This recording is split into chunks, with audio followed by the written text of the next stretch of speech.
Welcome, dear friends, to a serene journey into the heart of imagination.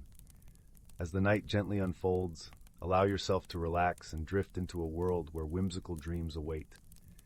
Our stories tonight will transport you to magical and peaceful places, where worries melt away and tranquility reigns. We're so grateful for your presence here, embracing this moment of calm. Let your imagination soar, and may restful dreams find you. Story 1. Once upon a starlit night, nestled in the heart of an enchanted forest, where the whispering winds carried secrets of ancient magic, a cozy cottage stood, its thatched roof dappled with the silver glow of moonlight. The air was rich with the scent of pine and earth, and the gentle rustle of leaves was a symphony for dreamers. This was no ordinary cottage, for it was a sanctuary of whimsical wonders, where the air hummed with the fragrant promise of blooming wildflowers, and the rustling leaves sang lullabies to those who listened. Here lived a young girl named Willow, whose eyes sparkled with curiosity and wonder, reflecting the deep azure of the night sky. Her days were spent exploring the lush meadows, where the grass whispered secrets under her feet, and the sun-dappled paths of the forest, where the trees stood like ancient sentinels guarding the mysteries of the earth. Her evenings were filled with the warmth of stories shared by her beloved grandmother. Her grandmother, with her silver hair shimmering like moonlit water and a gentle smile that seemed to hold the wisdom of ages, was a keeper of tales, each word imbued with wisdom and a touch of enchantment. One evening, as the cool breeze carried the scent of pine and jasmine through the open window, Willow prepared for bed. Her gaze fell upon her favorite stuffed bear, Cedric, who sat on the windowsill, his patchwork fur worn with years of companionship and whispered dreams. Yet something was amiss. Cedric had mysteriously moved, now lounging on a chair across the room. The room, usually filled with the comforting shadows of familiar objects, now seemed to hold its breath in anticipation. Puzzled, Willow placed him back, but with the morning sun, Cedric had wandered once again.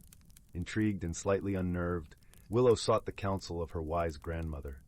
With a knowing twinkle in her eye, her grandmother said, "My dear, it seems we have a friendly visitor causing these little stirs.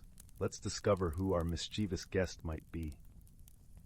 Under her grandmother's gentle guidance, Willow began to observe her surroundings with newfound attentiveness. The cottage, once familiar, now seemed alive with secrets. She noticed tiny footprints, delicate as whispers, leading from the windowsill to a small hole in the baseboard. How curious! The footprints were like a trail of breadcrumbs leading to a world unseen, where the ordinary met the extraordinary. The following day, Willow spent more time outside, wandering beyond her usual paths. She paused to feel the cool moss beneath her feet and listened to the gurgling of a nearby brook. It was then she noticed a peculiar shimmer at the edge of the water, a hint of magic that glistened like morning dew. Her heart raced with excitement as she realized the forest itself was alive with stories waiting to be unveiled. One afternoon, as the sun dipped toward the horizon, painting the sky in hues of gold and crimson, Willow ventured deeper into the woods than she ever had before.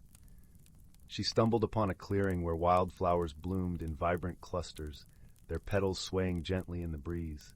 The air was filled with the sweet fragrance of honeysuckle, and she could hear the distant call of a nightingale, its song a melody that tugged at the strings of her heart.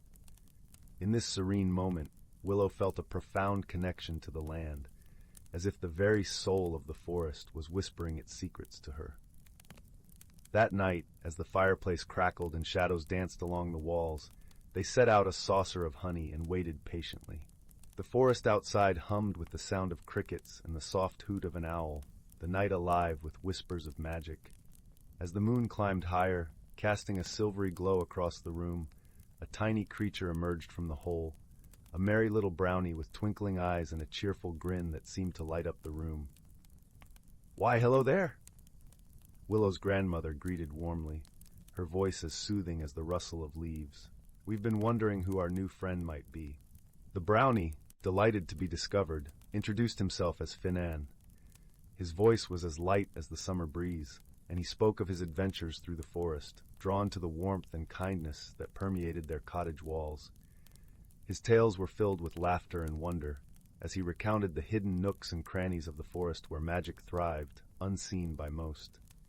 As days turned into weeks, Willow found herself becoming more attuned to the mysteries that surrounded her. Each morning, she would find small tokens left by Finnan, a perfectly round pebble, an iridescent feather, or a tiny, intricately carved wooden charm. These gifts were not just tokens of friendship, but invitations to see the world with new eyes. Willow's grandmother, noticing the change in her granddaughter, began to share stories of her own youth, when she too had found solace and wonder in the forest. She recounted tales of moonlit dances with the fairies and the time she had helped a lost squirrel find its way home. Her stories were filled with a warmth that wrapped around Willow like a comforting blanket, and she realized that the tales of the forest were woven into the very fabric of her family's history. From that night on, Finnan became a cherished part of their little family. He was a whirlwind of energy, helping with chores around the cottage, leaving trails of twinkling dust in his wake that shimmered like stars. In return, Willow and her grandmother left out treats and shared stories by the fire, their laughter mingling with the crackling flames. The cottage, once a quiet haven, now buzzed with life, as if the very walls were breathing in the joy of newfound companionship. As the seasons changed, the forest donned new colors, from the fiery hues of autumn to the crisp whites of winter. Willow found joy in Finnan's playful antics, and the once strange occurrences became a source of delight. With each new day, she learned to see the world through different eyes, understanding that magic lay not just in spells and charms, but in the simple, unexpected moments of life. One chilly evening, as they gathered around the fire, Finnan shared tales of his own, of hidden glades where the fairies danced and the ancient oak where the forest's heart beat strongest. These stories opened a new world to Willow, one where every rustle in the leaves held a secret, and every path led to adventure. Her heart swelled with a newfound sense of purpose, as if she had been chosen to guard the secrets of the forest. In the enchanted forest beyond, Willow began to explore with a deeper sense of wonder. She found herself pausing to listen to the song of the brook and to watch the play of light through the canopy of trees, each moment a discovery. The forest, once a backdrop to her adventures, now revealed itself as a living, breathing entity, filled with stories waiting to be told. One day, as she wandered deeper into the woods, she stumbled upon a hidden glade where the sunlight danced through the leaves, creating a tapestry of shadows and light. In the center stood the ancient oak Finnan had spoken of, its branches stretching upward like arms reaching for the heavens. As she approached, she felt the gentle thrum of its heartbeat, a silent reminder of the magic that lay beneath the surface of the ordinary. Willow knelt by the oak, placing her hand against its rough bark. She could feel the pulse of life coursing through it, a connection that transcended words. In that moment, she understood the responsibility she had inherited to protect this enchanted realm. It was not just a place of magic, but of balance and harmony, a sanctuary for all creatures who called it home.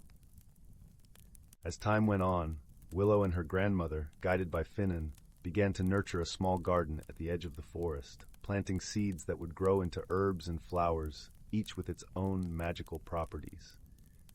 This garden became a place of gathering, where creatures of the forest would come to share their stories and seek solace in the vibrant blooms. Willow learned the language of the plants, understanding their whispers and the wisdom they carried from the earth. One afternoon, as Willow tended to the garden, she noticed a peculiar plant with leaves that shimmered like gold under the sun.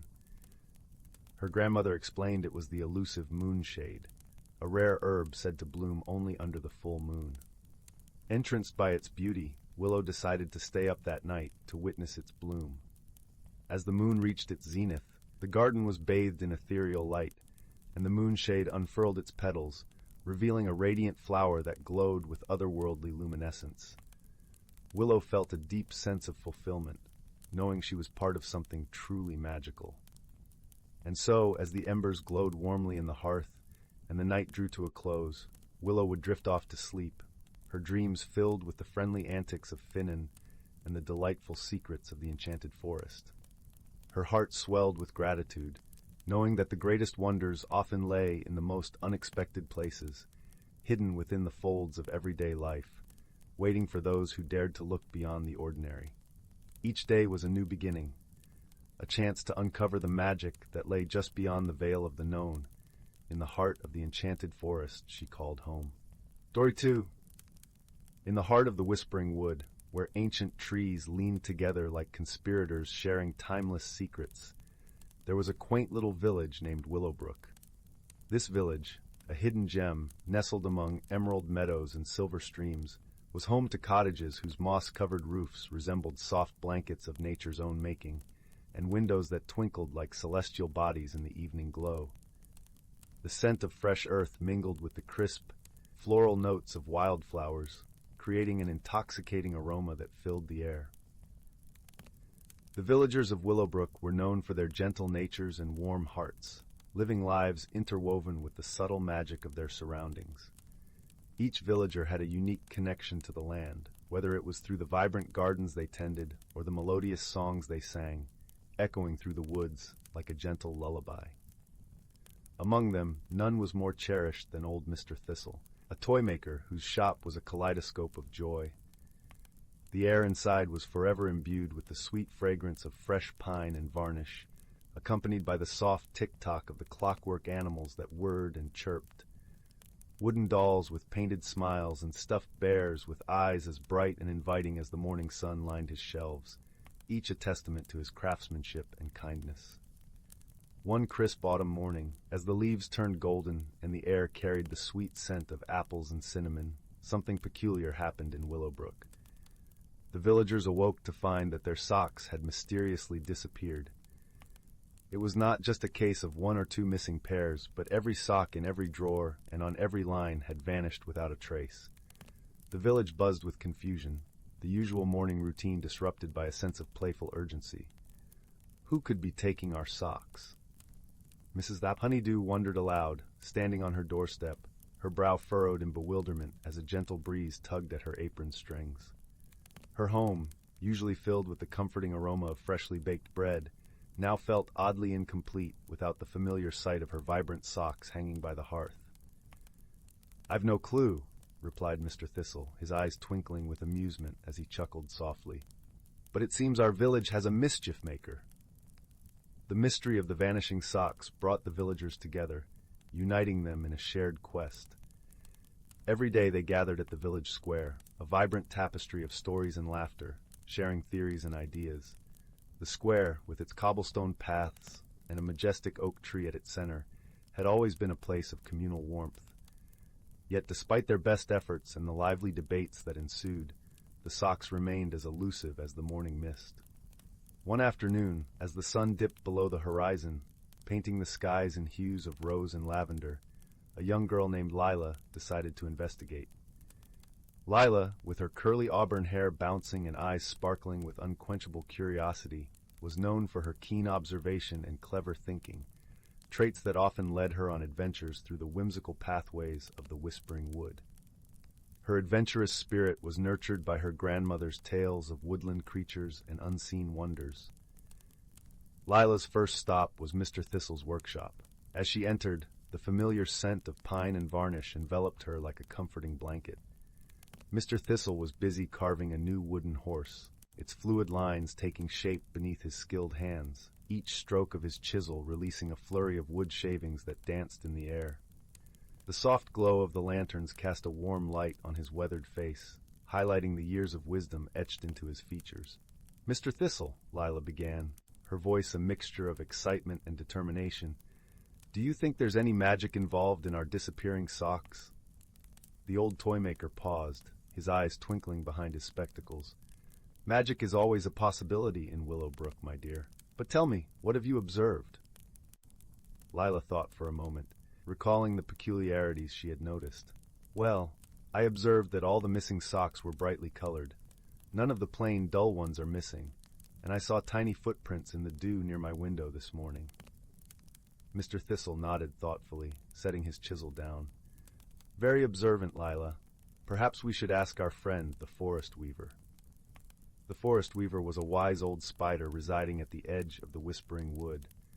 Her webs shimmered like gossamer curtains in the sunlight, and she was revered not only for her intricate silk designs, but also for her vast knowledge and tales spun from the threads of time itself. Their journey to the forest weaver's home was an adventure in itself, as they followed winding paths through the woods, the ground soft beneath their feet, muffled by a carpet of fallen leaves. The night air was crisp, filled with the whisper of leaves and the soft hoot of an owl echoing through the woods. The moon hung high in the sky, casting a serene glow that bathed the forest in a silver hue. "Welcome, dear ones," the forest weaver greeted them, her voice as soft as the breeze that rustled the leaves. "I've been expecting you." Lila and Mr. Thistle explained the mystery of the missing socks, and the weaver listened intently, her many eyes glinting like tiny mirrors reflecting the moonlight. "Ah," she finally said, her voice a soothing lullaby, "I believe I know who your sock seeker is. There is a little creature called the sock sprite. They are drawn to bright colors and soft textures, using them to line their nests as they prepare for the winter." "But how can we get our socks back?" Lila asked, her voice tinged with hope. The weaver smiled, her expression wise and knowing. "The sock sprite means no harm. If you give them something even more delightful, they'll be happy to return what they've borrowed." With a plan in mind, Lila and Mr. Thistle returned to the village, their hearts light with the promise of resolution. They gathered the villagers and explained the sprite's fondness for bright and soft things. Together, they decided to knit a large, colorful blanket from the leftover yarn each household had. It was a patchwork of every hue imaginable, a cozy quilt of warmth and cheer, reflecting the spirit of Willowbrook itself. As the villagers worked together, the sound of knitting needles clicking and the gentle hum of shared conversation filled the air, binding them closer in their shared purpose. That night, they left the blanket at the edge of the forest, where the sprite was known to play. The next morning, as the sun's first rays kissed the village, the socks were returned, neatly folded and stacked at each doorstep, a testament to the village's unity and understanding. The villagers of Willowbrook celebrated with a joyous feast, their laughter and music intertwining beneath the stars. They danced in the village square, under the soft, watchful gaze of the moon, grateful not only for the return of their socks, but for the deeper connection they now shared with the magical world around them. As for Lila, she was hailed as a heroine, her cleverness and kindness bringing the village closer together. Her adventure became a cherished story, told by the fireside on winter nights, a reminder of the magic that exists when we choose to understand and share. And so, the mystery of the missing socks was solved, leaving Willowbrook as warm and harmonious as ever, nestled in the heart of the Whispering Wood. As the fire crackled in the hearths and the night wrapped itself around the village like a soft quilt, everyone slept soundly, dreams filled with the cozy comfort of home and the gentle magic that whispered through the trees. In the days that followed, Willowbrook basked in a newfound sense of harmony, their connection to the enchanted world around them deepened by the shared adventure. Though the sock sprite had returned their beloved socks, the blanket, a vibrant tapestry of community spirit, remained. It was draped over the majestic oak tree in the village square, a colorful reminder of the unity and understanding they had achieved together. As the seasons turned, Willowbrook's vibrant gardens flourished more than ever, their colors echoing the patchwork quilt that had united them all.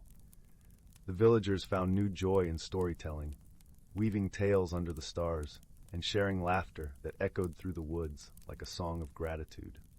Their gentle natures and warm hearts continued to thrive, forever interwoven with the subtle magic of their surroundings. Lila, inspired by her recent adventure, began to explore the Whispering Wood with renewed curiosity. She often returned to the forest weaver, eager to learn more about the woodland creatures and the secrets the forest held. Her grandmother's tales had sparked a fire within her, and now, with each new discovery, she felt a deeper connection to the world she called home. In her explorations, Lila discovered an ancient stone circle deep within the wood, covered in ivy and etched with mysterious runes. The stones stood tall and silent, like sentinels of time, guarding secrets long forgotten. Intrigued, she shared her discovery with Mr. Thistle, who in turn shared tales of the circle's history, stories of old magic and ancient rituals that once brought the village and the forest closer. Encouraged by the stories, the villagers decided to revive the old tradition of gathering at the stone circle during the equinox. They prepared a festival of lights, crafting lanterns from colorful glass and filling them with fireflies that twinkled like stars. As they gathered around the circle, the air was filled with the aroma of spiced cider and roasted chestnuts, a shared warmth spreading through the crowd. The festival became a new tradition for Willowbrook, a time of celebration and reflection, where villagers shared stories of the past and their hopes for the future. The stone circle, once a forgotten relic, transformed into a symbol of their bond with the forest and each other, a place where magic and reality intertwined. The village of Willowbrook, nestled in the heart of the Whispering Wood, remained a hidden gem, a place where magic whispered through the trees and dreams were woven into reality. With the return of their socks came not only warmth and comfort, but a bond that would carry them through the years, a testament to the power of understanding and the beauty of a shared journey. Story 3. In the quaint village of Willowbrook, nestled between rolling hills and lush forests, there existed a gentle whisper of magic that danced upon the air, often hidden amongst the leaves and tucked beneath the roots of ancient trees. It was a place where stories lingered like the morning mist, and the villagers cherished tales of wonder and mystery as much as they did the warmth of their hearths. The heart of this village was a cobblestone square, a place where children played in the golden sunlight and elders gathered to share secrets woven from both truth and imagination. Among these stories was one of a peculiar nature, a tale of a boy named Oliver and a journey that would change him forever. Oliver was a quiet lad, with eyes the color of autumn leaves and a curiosity as boundless as the sky. He lived with his grandmother, a wise woman who knew the language of the forest and its creatures. Her voice, soft and melodic, was like a lullaby that carried him to the edge of dreams. She often spoke of hidden worlds and magical things, claiming that all one needed was the heart to listen and the courage to seek. One evening, as the sun dipped below the horizon and the first stars began to twinkle, Oliver sat by the fireplace, listening to his grandmother's stories. The flickering flames cast a warm glow across the room, illuminating her features with a soft, otherworldly light. "Oliver," she said, her eyes twinkling like the starlit sky, "there is a world within our own, a place known only to those who dare to see beyond what lies before them. It is a world of wonders and secrets, where the ordinary becomes extraordinary." "What do you mean, grandmother?" Oliver asked, his voice barely above a whisper. She smiled, a knowing smile that held the mysteries of the ages. "There is a hidden realm, my dear, within the heart of the forest. It is said that those who venture with pure intent may find it, but beware, for the journey itself is as wondrous as the destination." That night, as Oliver lay in bed, the words of his grandmother echoed in his mind. The idea of a hidden world filled him with a sense of wonder and longing, like a melody that lingered just out of reach. He dreamed of towering trees that touched the heavens, of rivers that sang to the moon, and of creatures that danced upon the wind. The next morning, the village awoke to a gentle rain, the kind that draped the world in a silvery veil and whispered secrets to those who listened. Raindrops tapped softly against the cobblestones, creating a symphony that seemed to urge Oliver forward. Filled with a newfound determination, he decided that he would seek the hidden world his grandmother spoke of. With a sturdy walking stick and a satchel filled with bread and cheese, he set off into the forest, where the trees stood tall like ancient sentinels, guarding the secrets of the earth.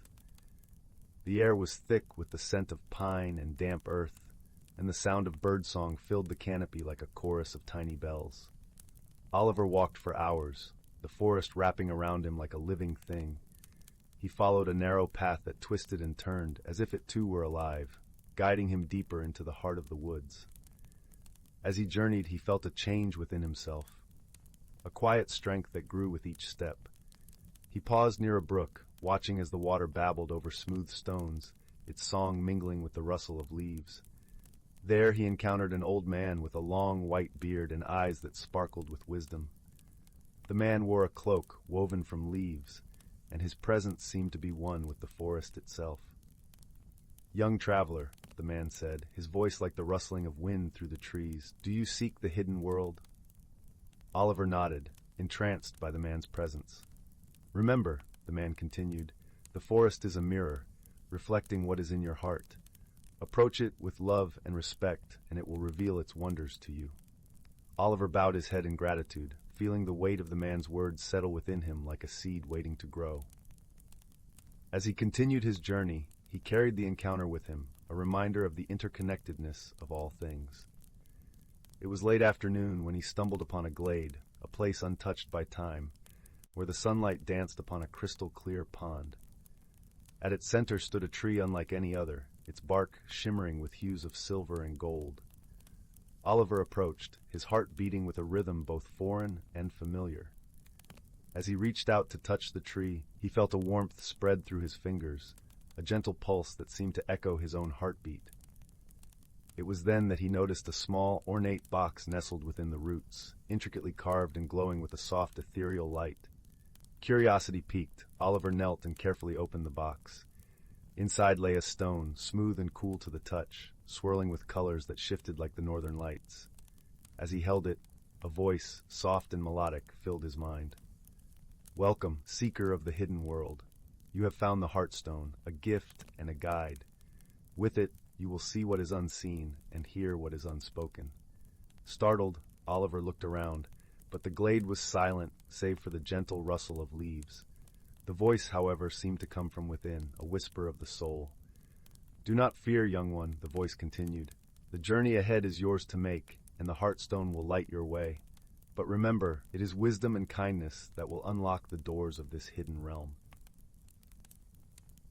Oliver nodded, understanding that this stone was more than a mere object. It was a key to a journey of discovery and transformation. Placing the Heartstone in his satchel, he rose and continued on his way, the path before him now aglow with a subtle luminescence. As he traveled deeper into the forest, the world around him began to change. Colors grew more vibrant, and the air hummed with a melody that seemed to resonate with his very being. He saw creatures he had never imagined, squirrels with iridescent tails, birds that shimmered like rainbows, and deer with antlers that glowed with a gentle light. Yet, amidst the wonders, there were challenges too. The path was sometimes obscured by tangled vines and thorny brambles, and the way forward seemed uncertain. But with each obstacle, Oliver found himself growing more confident, guided by a sense of purpose and the whispered wisdom of the Heartstone. One day, as the sun painted the sky with hues of pink and gold, Oliver came upon a clearing where a great river flowed, its waters sparkling like liquid silver. At its banks sat a creature unlike any he had seen, a great turtle with a shell that glistened like polished jade. "Greetings, young traveler," the turtle spoke, its voice deep and resonant. "I am Eldon, guardian of the river. What brings you to this hidden realm?" Oliver hesitated, then spoke with a voice steady and true. "I seek to understand the world beyond what is seen, to learn the secrets of this hidden land." Eldon nodded slowly, a knowing gleam in his wise eyes. "You have the Heartstone, a rare and precious gift. It speaks to your courage and your heart. But know this, young seeker, the greatest discoveries are not those that are found, but those that find you." With a gentle nod, Oliver thanked Eldon and continued along the riverbank, feeling a new sense of purpose. The turtle's words echoed in his mind, a reminder that his journey was as much about self-discovery as it was about finding a hidden world. As days turned to weeks, Oliver encountered many wonders and formed friendships with the creatures of the forest. There was Sylvie, the fox with eyes like emeralds, who taught him the language of the birds, and Thistle, the hare with fur like spun moonlight, who shared stories of ancient times. Through these friendships, Oliver learned the value of kindness and trust, realizing that the bonds formed through understanding and empathy were as magical as any hidden realm. The forest, once a place of mystery, had become a home filled with warmth and camaraderie. One crisp autumn morning, as leaves fell like golden rain, Oliver stumbled upon a place that seemed to pulse with a life of its own. The trees formed a natural archway, and beyond lay a meadow where flowers bloomed in defiance of the season, their petals vibrant and fragrant. At the center of this meadow stood a circle of stones, each one inscribed with runes that glowed with an inner light. Oliver felt a pull, a gentle urging to step within the circle. As he did, the world shifted, and a vision unfolded before him. He saw the village of Willowbrook, the cobblestone square where he had played as a child, and the faces of those he loved. Yet there was more. He saw the threads of connection that wove through the village, the hidden kindnesses and unspoken dreams that bound them together. In that moment, Oliver understood that the hidden world was not a distant place, but a part of his own heart. It was the love and wisdom that lay within, waiting to be discovered and shared. The journey had changed him, opening his eyes to the beauty and magic that existed in every moment, in every soul. As the vision faded, Oliver felt a warmth and peace settle within him, a quiet joy that filled his being.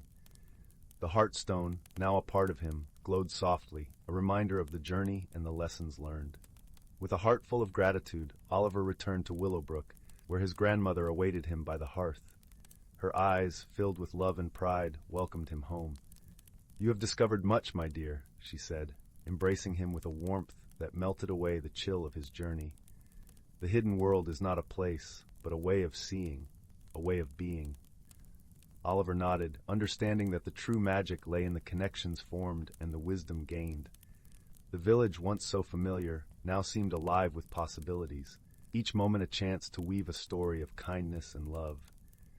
And so life in Willowbrook continued, richer for the journey of one curious boy who dared to seek beyond the scene.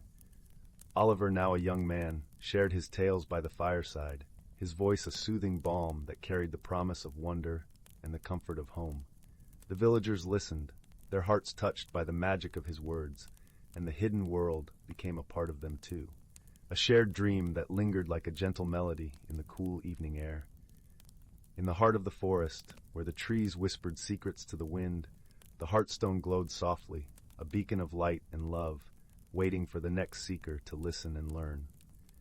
Meanwhile, Oliver found himself often returning to the forest, not in search of new wonders, but to maintain the friendships he had forged and to bask in the quiet wisdom of nature. He would sit by the shimmering pond, feeling the gentle breeze kiss his face, as if the forest itself was a living, breathing entity that welcomed him back like an old friend. One day, as he sat by the pond, Oliver noticed a familiar face approaching. It was Alara, a young girl from the village, whose eyes sparkled with the curiosity that had once driven him into the forest.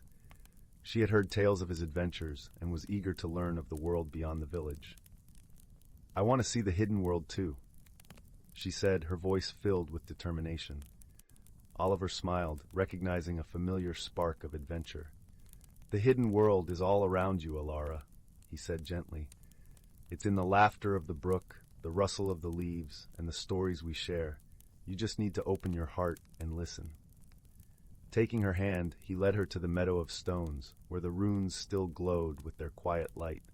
Together they sat, and Oliver began to teach her the language of the forest, passing on the knowledge and love that had been woven into his own journey.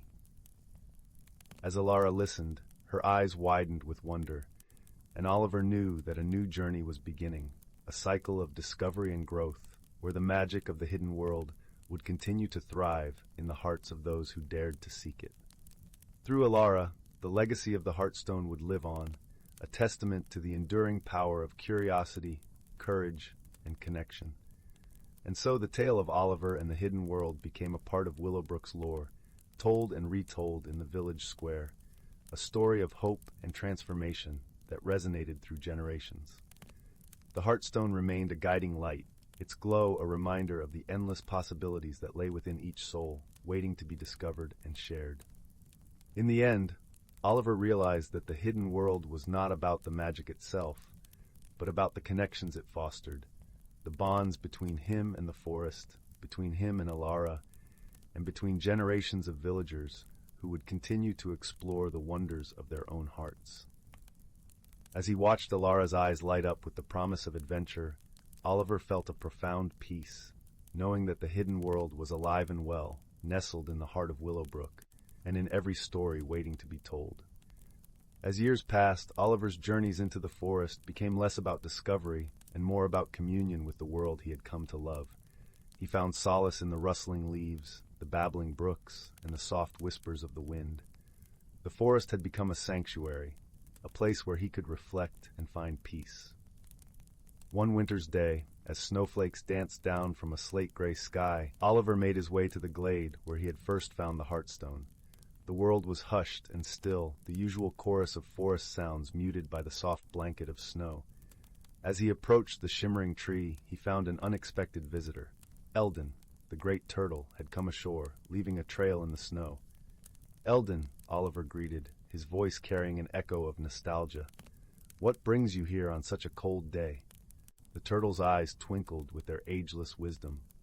"I come to see how the forest has grown, and how you have grown with it," Eldon replied, his voice a deep rumble that seemed to resonate with the earth itself.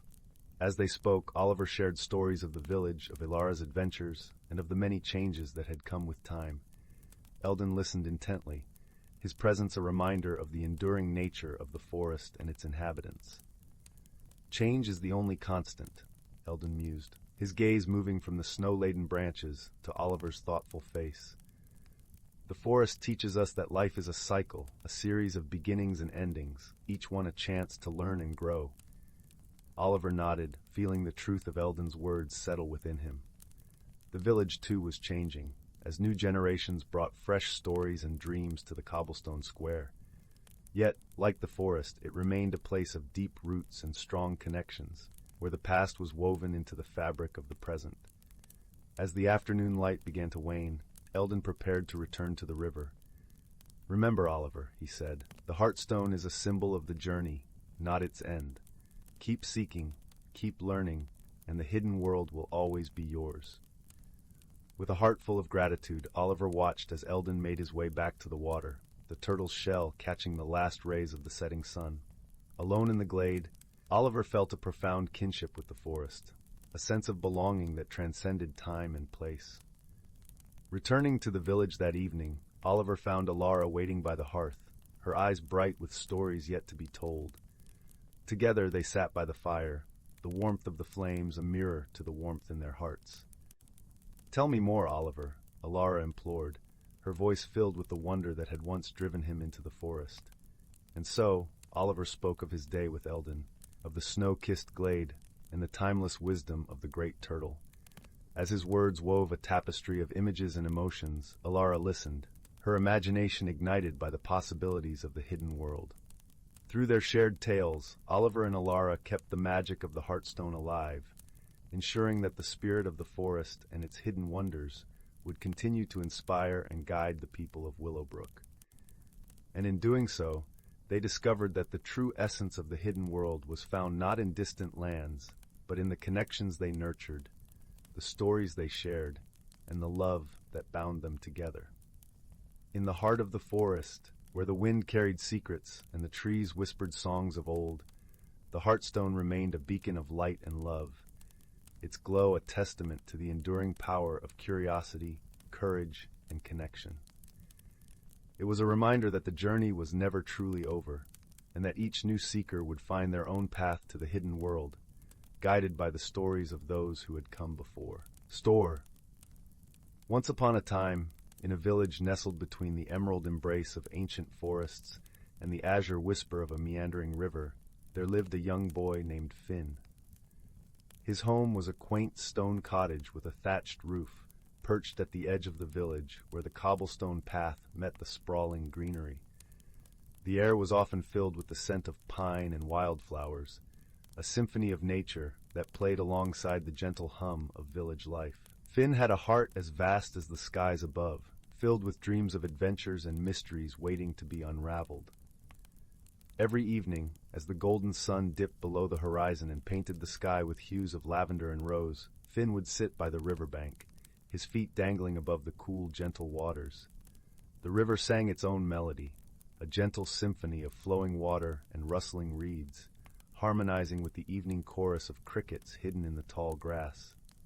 The soft breeze carried whispers of secrets untold, brushing against his skin like a gentle caress. It was here, under the watchful gaze of twinkling stars, that he felt the world whispering secrets only he could hear.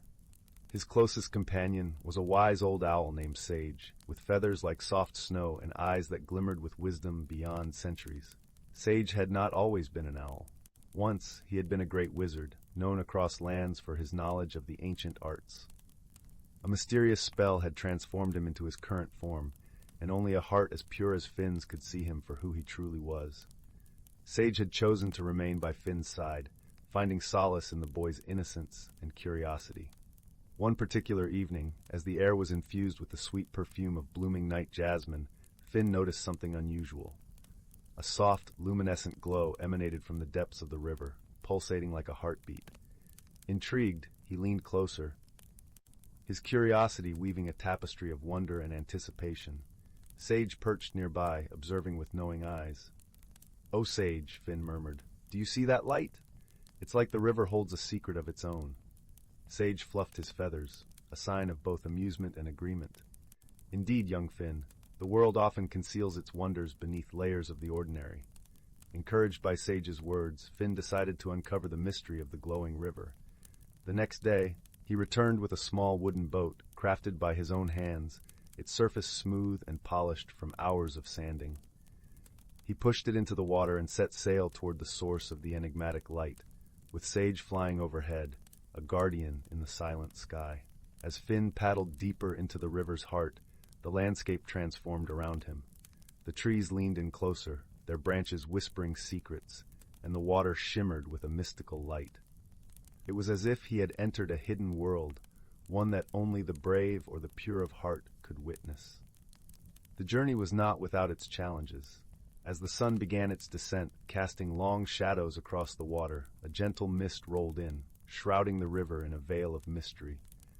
Finn's heart thudded with a mix of fear and excitement, but he pressed on, guided by the rhythmic call of a distant nightingale. The song seemed to echo his own heartbeat, a reminder that he was not alone on this quest. The glow grew brighter, leading Finn to a secluded glade where the river widened into a crystal-clear pool. At its center, nestled among smooth stones and glistening water lilies, lay a magnificent pearl, larger than any Finn had ever seen. It radiated an ethereal light, casting rainbows across the water's surface. Sage alighted on a nearby branch, his eyes reflecting the pearl's luminescence. "This, dear Finn, is the pearl of serendipity. It is said to possess the power to reveal one's true path, to illuminate the hidden potential within." Finn's heart swelled with excitement and awe. He reached out, his fingers brushing against the pearl's smooth surface. A gentle warmth spread through him, like the first rays of dawn kissing the earth. In that moment, Finn felt a connection to something larger than himself, an understanding that he was but a part of a grand design. Yet as he marveled at the pearl, a soft voice echoed through the glade, as gentle as a summer breeze. "Welcome, seeker of truth," it said. Startled, Finn looked around but saw no one. "Who speaks?" Finn asked, his voice barely above a whisper. "I am the spirit of the pearl," the voice replied, resonating with kindness and wisdom. "You have found me, and in doing so, you have begun a journey that will change you." Finn's mind raced with questions, but the spirit continued. "The pearl's light reflects the potential within all things. To unlock its magic, you must first look within yourself." At that moment, Finn understood that the true journey was not only across the river, but also within his own heart. The pearl was a guide, a beacon that would help him discover his own path and purpose. Determined and inspired, Finn returned home, the pearl's glow still shimmering in his mind. Over the next few days, he began to notice the beauty and magic in everyday life. The laughter of children playing, the rustling leaves, the songs of birds at dawn. Each moment seemed infused with a new depth, a richness he hadn't perceived before. Sage, ever watchful, guided Finn with gentle wisdom. "Remember, Finn, the pearl is but a mirror. It shows what is already there. Your kindness, your courage, your dreams, they are the true treasures." As weeks turned into months, Finn embarked on small adventures, helping his neighbors, learning from the elders, and exploring the natural world around him. Each experience was a brushstroke on the canvas of his soul, painting a picture of growth and understanding. One day, as Finn sat by the riverbank, reflecting on his journey, he noticed something extraordinary. The pearl, which he had kept in a special pouch, began to glow with a new intensity. It was time to visit the pool once more. With Sage by his side, Finn returned to the glade. The pearl's light danced across the water, creating a path of shimmering colors. As Finn stepped into the pool, the spirit's voice resonated once more. You have embraced your journey, Finn.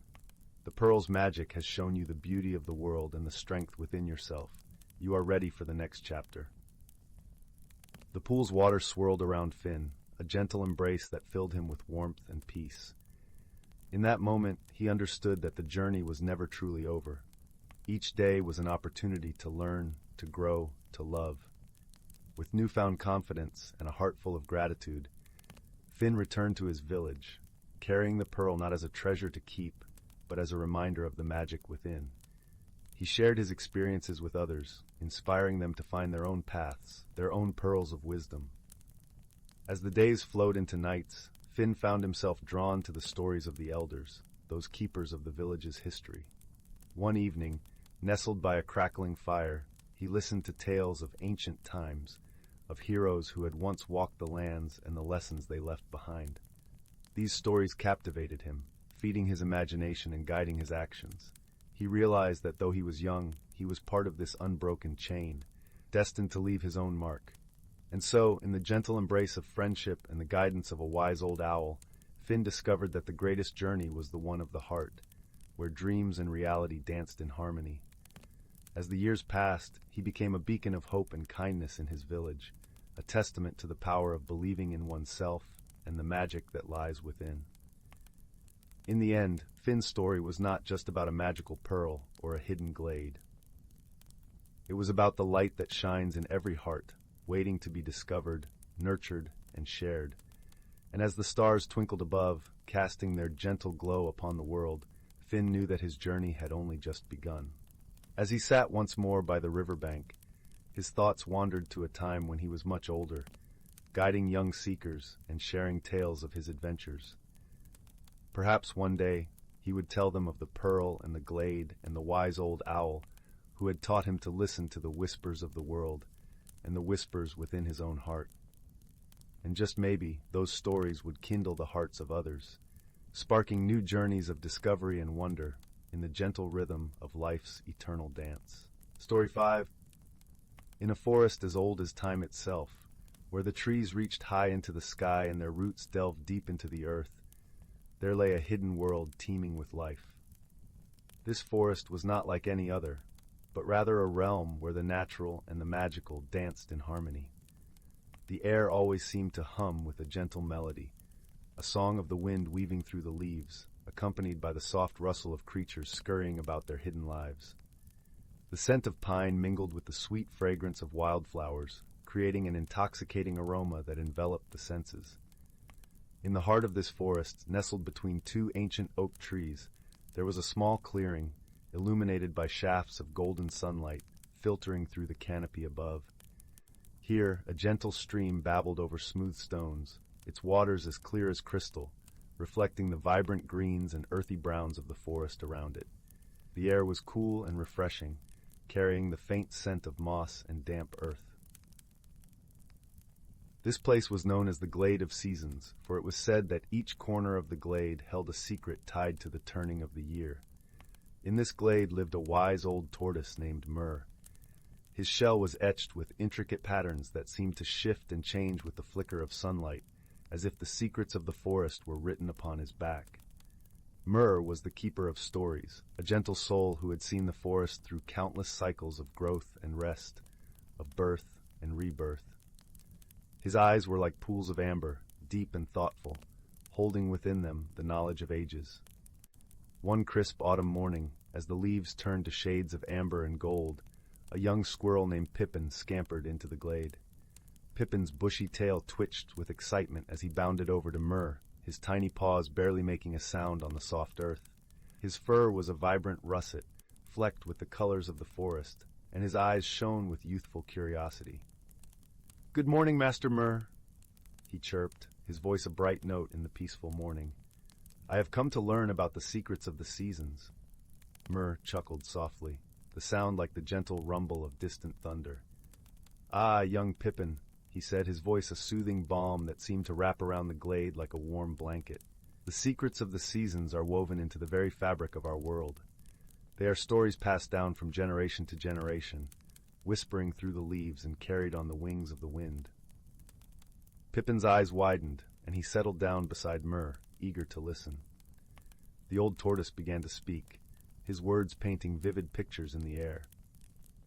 "In the springtime," Myrrh said, "the forest awakens from its winter slumber, the air is filled with the sweet scent of blossoms, and the earth hums with new life. It is a time of renewal and hope, where every creature plays a part in weaving the tapestry of the forest." Pippin imagined the soft pink petals of cherry blossoms drifting down like snow, the gentle buzz of bees gathering nectar, and the fresh green shoots pushing up through the soil. He could almost feel the warmth of the spring sun on his fur. As spring gave way to summer, Myrrh continued, "The forest bursts into a riot of colors. The days grow long and warm, and the air is thick with the fragrance of ripe fruits and blooming flowers. It is a time of abundance and joy, where every creature finds its place in the dance of life." Pippin could see it in his mind's eye, the vibrant hues of wildflowers swaying in the breeze, the taste of sweet berries plucked from the bush, and the sound of laughter as the forest's denizens played in the dappled sunlight. "Then comes autumn," Myrrh said, his voice taking on a reflective quality. "The forest dons its cloak of fiery hues, and the air turns crisp and cool.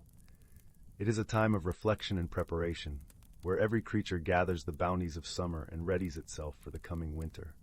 Pippin imagined the rustle of leaves beneath his paws, the crunch of acorns and nuts being stored away, and the sight of flocks of birds taking to the sky, their silhouettes against the setting sun. He felt a sense of urgency in the air, a reminder of the need to prepare for the colder days ahead. "And finally, winter arrives," Myrrh concluded, his voice as soft as falling snow.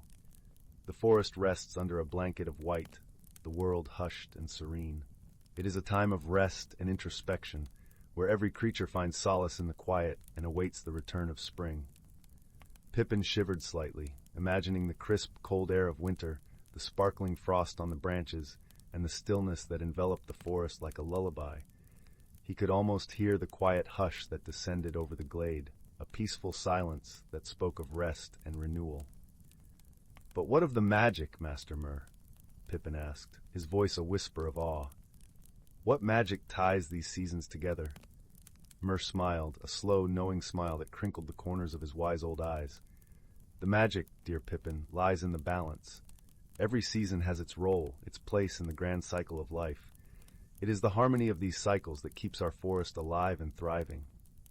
Pippin nodded, understanding dawning in his heart. He could see now how the forest was a living, breathing entity, a tapestry of life that wove together the natural and the magical in perfect balance. Yet he wondered about the creatures who had come before him, who had also sat beside Myrrh and listened to his tales. "Master Myrrh," Pippin said hesitantly, "have there been others who sought the wisdom of the seasons?" Myrrh's eyes twinkled with fond memories. "Indeed, young Pippin, many have come before you. Each has taken a part of the forest's wisdom to heart and shared it with others. There was a young fox who sought the courage to lead his pack, a songbird who wished to find her voice, and even a bear who learned the art of patience. Each learned that their role in the forest was vital, just as yours will be." Pippin felt a swell of pride at being part of such a lineage, a thread in the vast tapestry that was the forest. He realized that every creature, no matter how small, had a role to play in the balance of life. As the sun dipped lower in the sky, casting long shadows across the glade, Pippin rose to his feet. "Thank you, Master Myrrh," he said, his voice filled with gratitude. "I will carry these stories with me and share them with others so that the balance may always be maintained." Myrrh nodded approvingly, the light of the setting sun glinting off his ancient shell. "Go forth, young Pippin," he said, "and remember, the wisdom of the forest is in the heart of every creature who listens." With a joyful heart, Pippin bounded away, his tail a fluffy pennant behind him. The forest around him seemed to hum with life, the air rich with the scent of fallen leaves and the promise of winter to come. As dusk settled over the forest, the glade grew quiet, wrapped in the gentle embrace of twilight. The stream continued its serenade, and the wind whispered through the trees, singing the eternal song of the seasons. Yet the story did not end here. Pippin, filled with newfound understanding, decided to journey through the forest and meet the creatures Myrrh had spoken of. His heart brimmed with an eagerness to learn from them, to see how each creature played their part in the grand cycle. His first stop was a sun-drenched meadow, where a young fox named Fira was teaching her siblings the art of hunting. Her fur gleamed like burnished copper in the afternoon light, and her eyes were sharp and focused. Pippin watched in admiration as Fira demonstrated patience and strategy, using the rustling grass to her advantage. Afterward, Pippin approached, sharing Myr's wisdom about the seasons.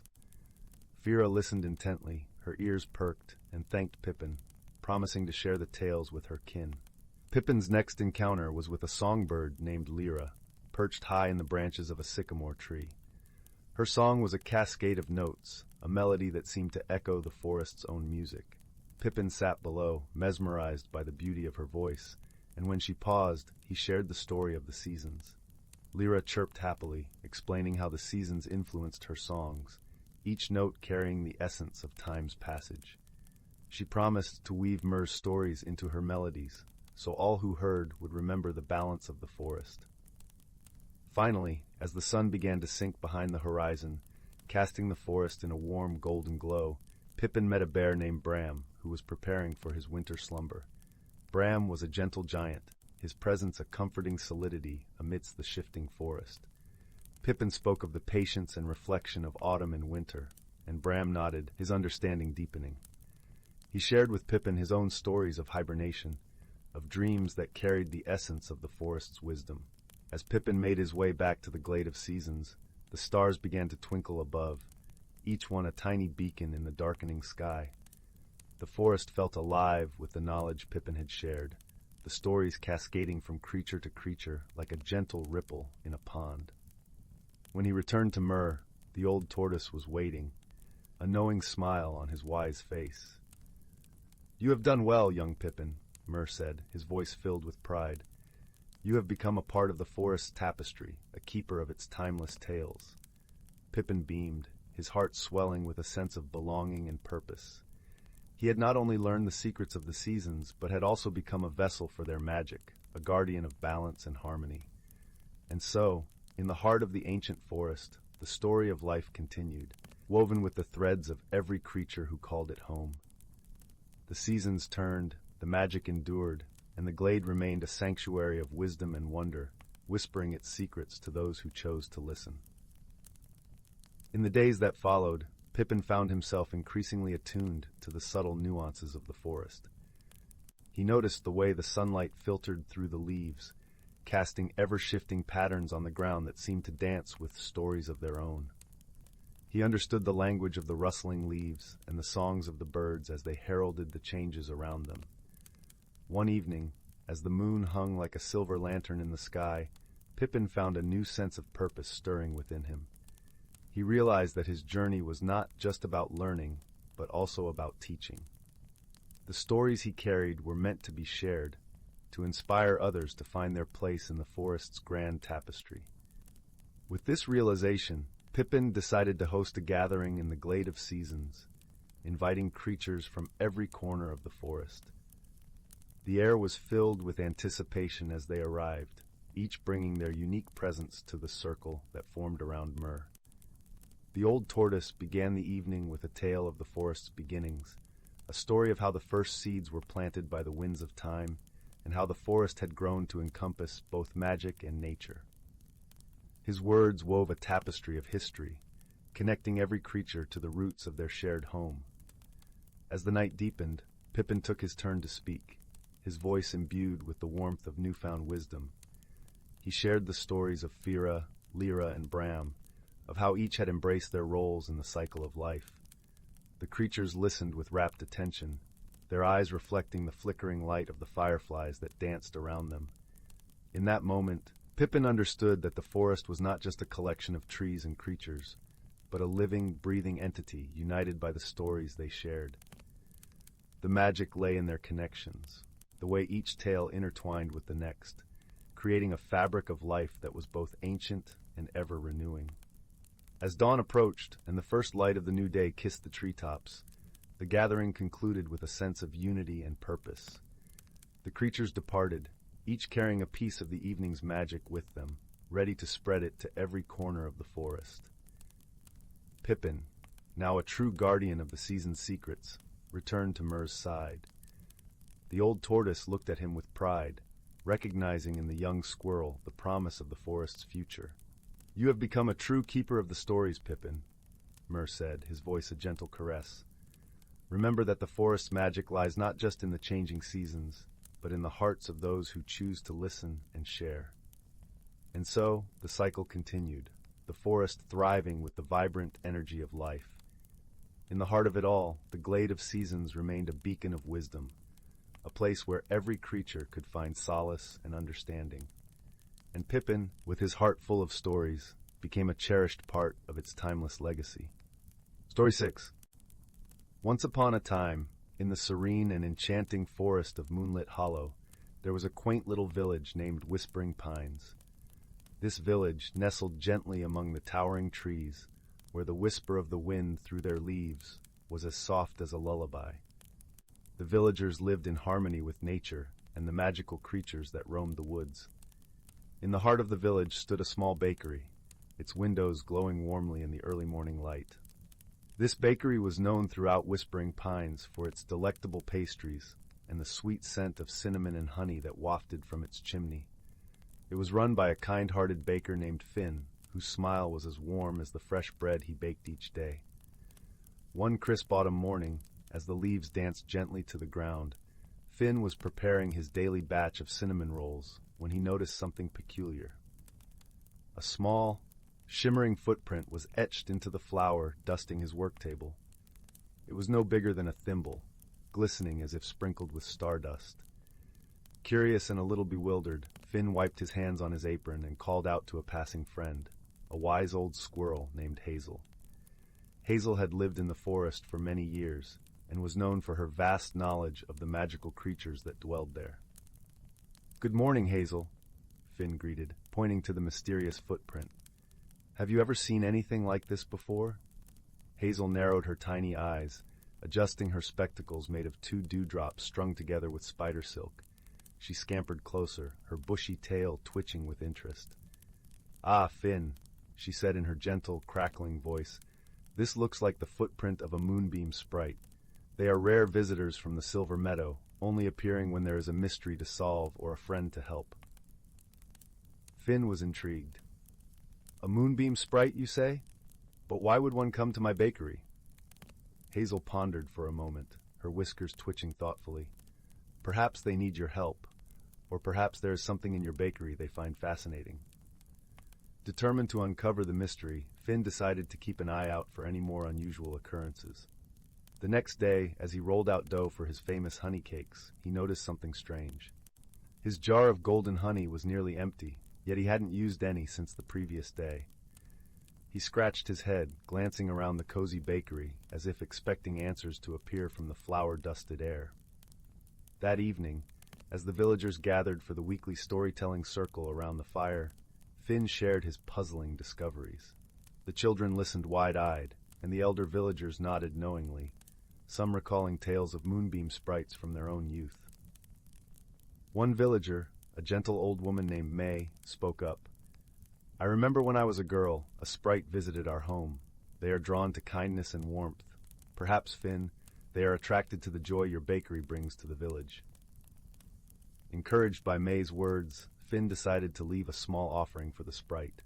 He placed a fresh cinnamon roll and a tiny cup of milk on a wooden plate by the window, hoping to catch a glimpse of his mysterious visitor.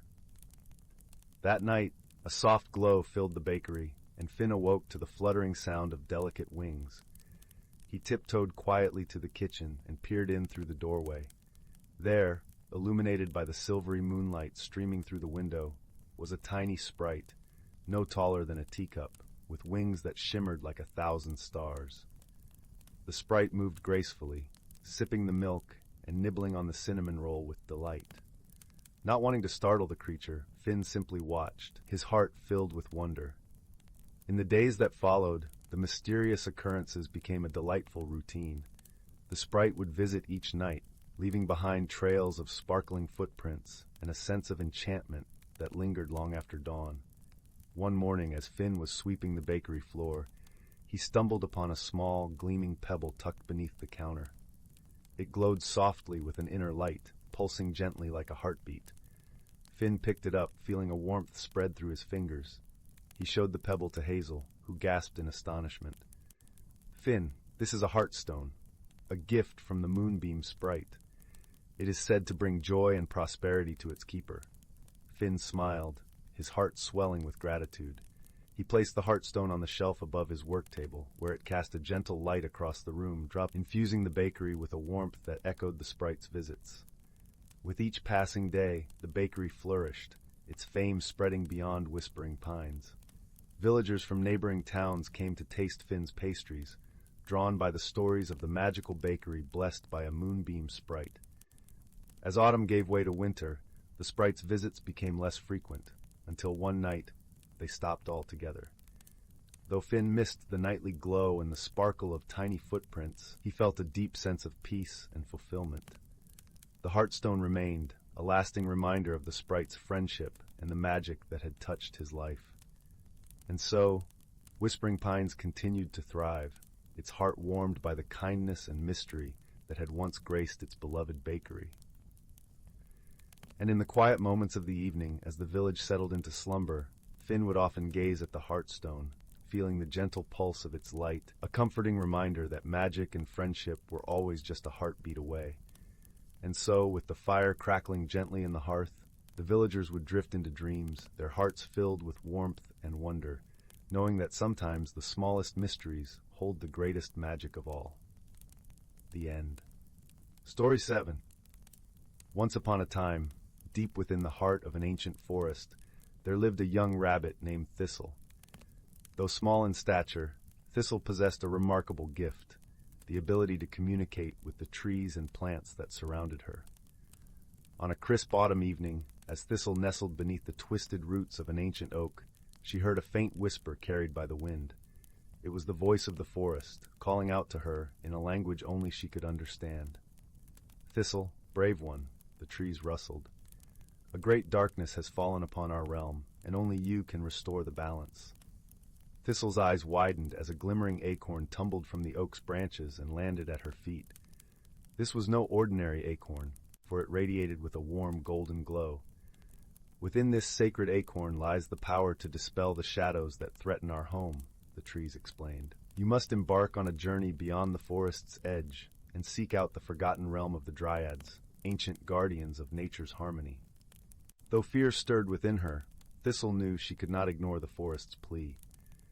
With the enchanted acorn tucked safely beneath her chin, she bid farewell to her woodland friends and set off into the unknown. The path ahead was long and treacherous, winding through sun-dappled glades and misty ravines. Thistle encountered many wonders and perils along the way, towering mountains that scraped the sky, rushing rivers that roared with ancient voices, and creatures both friendly and fearsome. Yet through it all, the acorn's warm glow guided her steps, reminding her of the sacred duties she had sworn to uphold. After many moons of travel, Thistle found herself standing before a massive willow tree, its branches heavy with trailing vines and crystalline dewdrops. This, she knew, was the gateway to the Dryad's realm. With a deep breath, Thistle stepped through the curtain of vines and emerged in a world unlike any she had ever imagined. Towering trees adorned with shimmering leaves stretched as far as the eye could see, their branches intertwined in a canopy of verdant splendor. And there, among the ancient trunks, stood the Dryads themselves, lithe, graceful beings whose very existences seemed woven from the fabric of nature itself. "Welcome, Thistle," their melodic voices chimed in unison. "We have been awaiting your arrival."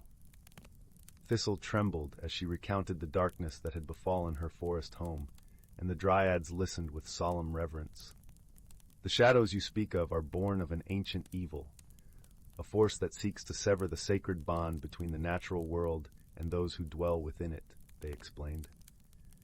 "But you have carried the light of hope and perseverance through your journey, and for that, we shall aid you in your quest." With a wave of their slender hands, the Dryads conjured a shimmering pool of crystal-clear water. Within its depths, Thistle saw visions of a hidden glade, where a twisted, gnarled tree stood sentinel over a dark, foreboding chasm. "There lies the source of the shadows," the Dryads whispered. Deep within that chasm dwells Noctis, the embodiment of eternal night. Only by confronting Noctis and restoring the balance can your forest be saved. Thistle's heart quailed at the thought of facing such a foe, but the determination within her burned brighter than ever before. Armed with the enchanted acorn and the wisdom of the dryads, she set off once more, her paws treading the paths of destiny. After many trials and tribulations, Thistle finally reached the glade where the twisted tree stood guard. A sense of dread hung heavy in the air, and the very ground seemed to tremble beneath her feet. Taking a deep breath, Thistle stepped towards the chasm, the acorn's golden glow burning brighter than ever before. "Noctis!" she called out, her voice echoing through the endless darkness. "I come bearing the light of hope and the strength of the natural world. Your reign of shadow ends here." A deep, rumbling laugh echoed from the depths of the chasm, sending shivers down Thistle's spine. "Foolish creature," a voice like crackling thunder boomed. "You think your paltry light can pierce the eternal night I have wrought? Your hopes are but embers, soon to be snuffed out." From the inky blackness, a writhing mass of shadows emerged, coalescing into the towering form of Noctis. His very presence seemed to leach warmth and light from the world around him. Thistle trembled, but she refused to back down. Clutching the acorn tightly, she summoned every ounce of courage and defiance within her. "You may cloak the world in darkness, Noctis," she cried, "but the light of hope burns eternal within the hearts of those who refuse to surrender." With those words, Thistle hurled the acorn into the swirling vortex of shadows. For a moment, all seemed lost as the darkness threatened to consume the tiny seed of light. But then, a brilliant burst of golden radiance erupted from within the chasm, banishing the shadows and bathing the world in a warm, comforting glow. Noctis howled in anguish as his shadowy form disintegrated, reduced to mere wisps of smoke scattered by the wind. The battle was won, and the balance restored. As Thistle emerged from the glade, she was greeted by a wondrous sight. The forest had been reborn, its trees and plants bursting with vibrant life and color. The dryads appeared once more, their faces aglow with joy and reverence. "Well done, brave Thistle," they sang. "Through your courage and unwavering spirit, you have proven yourself a true guardian of nature's harmony." From that day forth, Thistle became a living symbol of hope and resilience. Her tale passed down through generations, as a reminder that even the smallest creatures can achieve greatness when guided by the light of their own convictions. And though the shadows may rise again, the world would forever know that as long as there are those willing to stand against the darkness, the light of hope can never be extinguished. Story 8. In a quaint village nestled between rolling hills and shimmering streams, lived a young girl named Anwen. The village was a place where time seemed to stand still, with cobblestone paths winding through fields of lavender and cottages that wore ivy like a cozy shawl. The air was perpetually perfumed with the scent of wildflowers, and the gentle hum of bees served as a constant lullaby. Anwen was a curious soul with eyes like pools of warm amber, always reflecting the wonder she found in the world around her. She lived with her grandmother, Ira, in a small cottage that stood at the edge of the village, where the forest began its symphony of rustling leaves and birdsong. Ira was a storyteller, her tales as vibrant and colorful as the quilts she sewed during the quiet evenings. One day, as the sun dipped below the horizon, painting the sky in hues of pink and gold, Anwen sat by the flickering fireplace, listening to her grandmother recount stories of their ancestors. Era spoke of a time when the people of their lineage were known as the Keepers of the Light, protectors of an ancient legacy that had been passed down through generations. "Once," Era began, her voice soft as the firelight danced in her eyes, "our ancestors were entrusted with a sacred artifact, a luminous stone that held the power of unity and wisdom. It was said that the stone glowed when the people of the village were united in purpose and love." Anwen's heart swelled with a desire to learn more about this mysterious stone. "What happened to it?" she asked, her voice barely above a whisper, as if speaking too loudly might chase the story away. Ira sighed, a sound like the wind through autumn leaves. "Many years ago, during a time of discord, the stone's light faded and it was lost. Some say it still lies hidden within the forest, waiting for someone with a pure heart to find it and restore its glow. That night, as Anwen lay in her bed, the story lingered in her mind like a sweet melody. She decided that she would venture into the forest to seek the lost stone, feeling a strange pull towards this piece of her heritage. The following morning, a gentle mist wrapped the village in a silvery embrace. Anwen set out at dawn, her grandmother's stories guiding her steps as she entered the forest. The path was carpeted with fallen leaves, their crispness a soft rustle beneath her feet. Sunlight filtered through the canopy, casting dappled patterns on the forest floor, and the air was filled with the earthy scent of moss and pine. As she wandered deeper into the woods, Anwen felt a sense of belonging she had never known. The trees whispered secrets in the wind, and the brook bubbled with laughter, as if welcoming her into their ancient fold. Her heart beat in time with the forest, and she knew she was not alone. After hours of searching, Anwen came upon a clearing surrounded by ancient oaks, their gnarled branches forming a protective circle. In the center of the clearing lay a small mound of stones, covered in moss and wildflowers. Something shimmered faintly beneath the earth, catching the light as she approached. With gentle hands, she uncovered the stones, revealing a luminous rock that seemed to pulse with a gentle inner glow. The stone was warm to the touch, and as she held it, Anwen felt a wave of peace wash over her. It was as if the stone sang a song only her heart could hear, a song of unity, love, and the strength that comes from togetherness. Returning to the village, Anwen felt a newfound connection to her home and her people. The stone's glow brightened with each step, and by the time she reached her grandmother's cottage, it shone with a light that seemed to come from the stars themselves. Era met her at the door, her eyes brimming with tears of joy. "You found it," she whispered, embracing Anwen tightly. "You've restored the light, my dear." Word spread quickly through the village, and soon everyone gathered around the stone, their hearts lightened by its gentle radiance. The people celebrated not just the return of the artifact, but the unity it represented. Under the starlit sky, they shared stories and laughter, their voices weaving a tapestry of love and kinship. As the village drifted into a peaceful slumber, Anwen lay in her bed once more, the stone resting on her bedside table, its glow a comforting beacon in the night. She realized that the true magic of the stone lay not just in its light, but in the way it had brought her closer to her roots, her community, and the legacy of wisdom and love that coursed through her veins. And so, in the heart of the village, beneath the watchful eyes of the ancient oaks, the stone continued to glow, a symbol of the enduring power of unity, the wisdom of the past illuminating the path to a brighter future. With a contented sigh, Anwen closed her eyes, letting the warmth of the story, the glow of the stone, and the love of her people lull her into a restful sleep, dreaming of the adventures yet to come. Story 9. In the little village of Willowbrook, nestled among rolling hills and whispering streams, there was a quaint, old bookstore known as Whimsy and Wonder.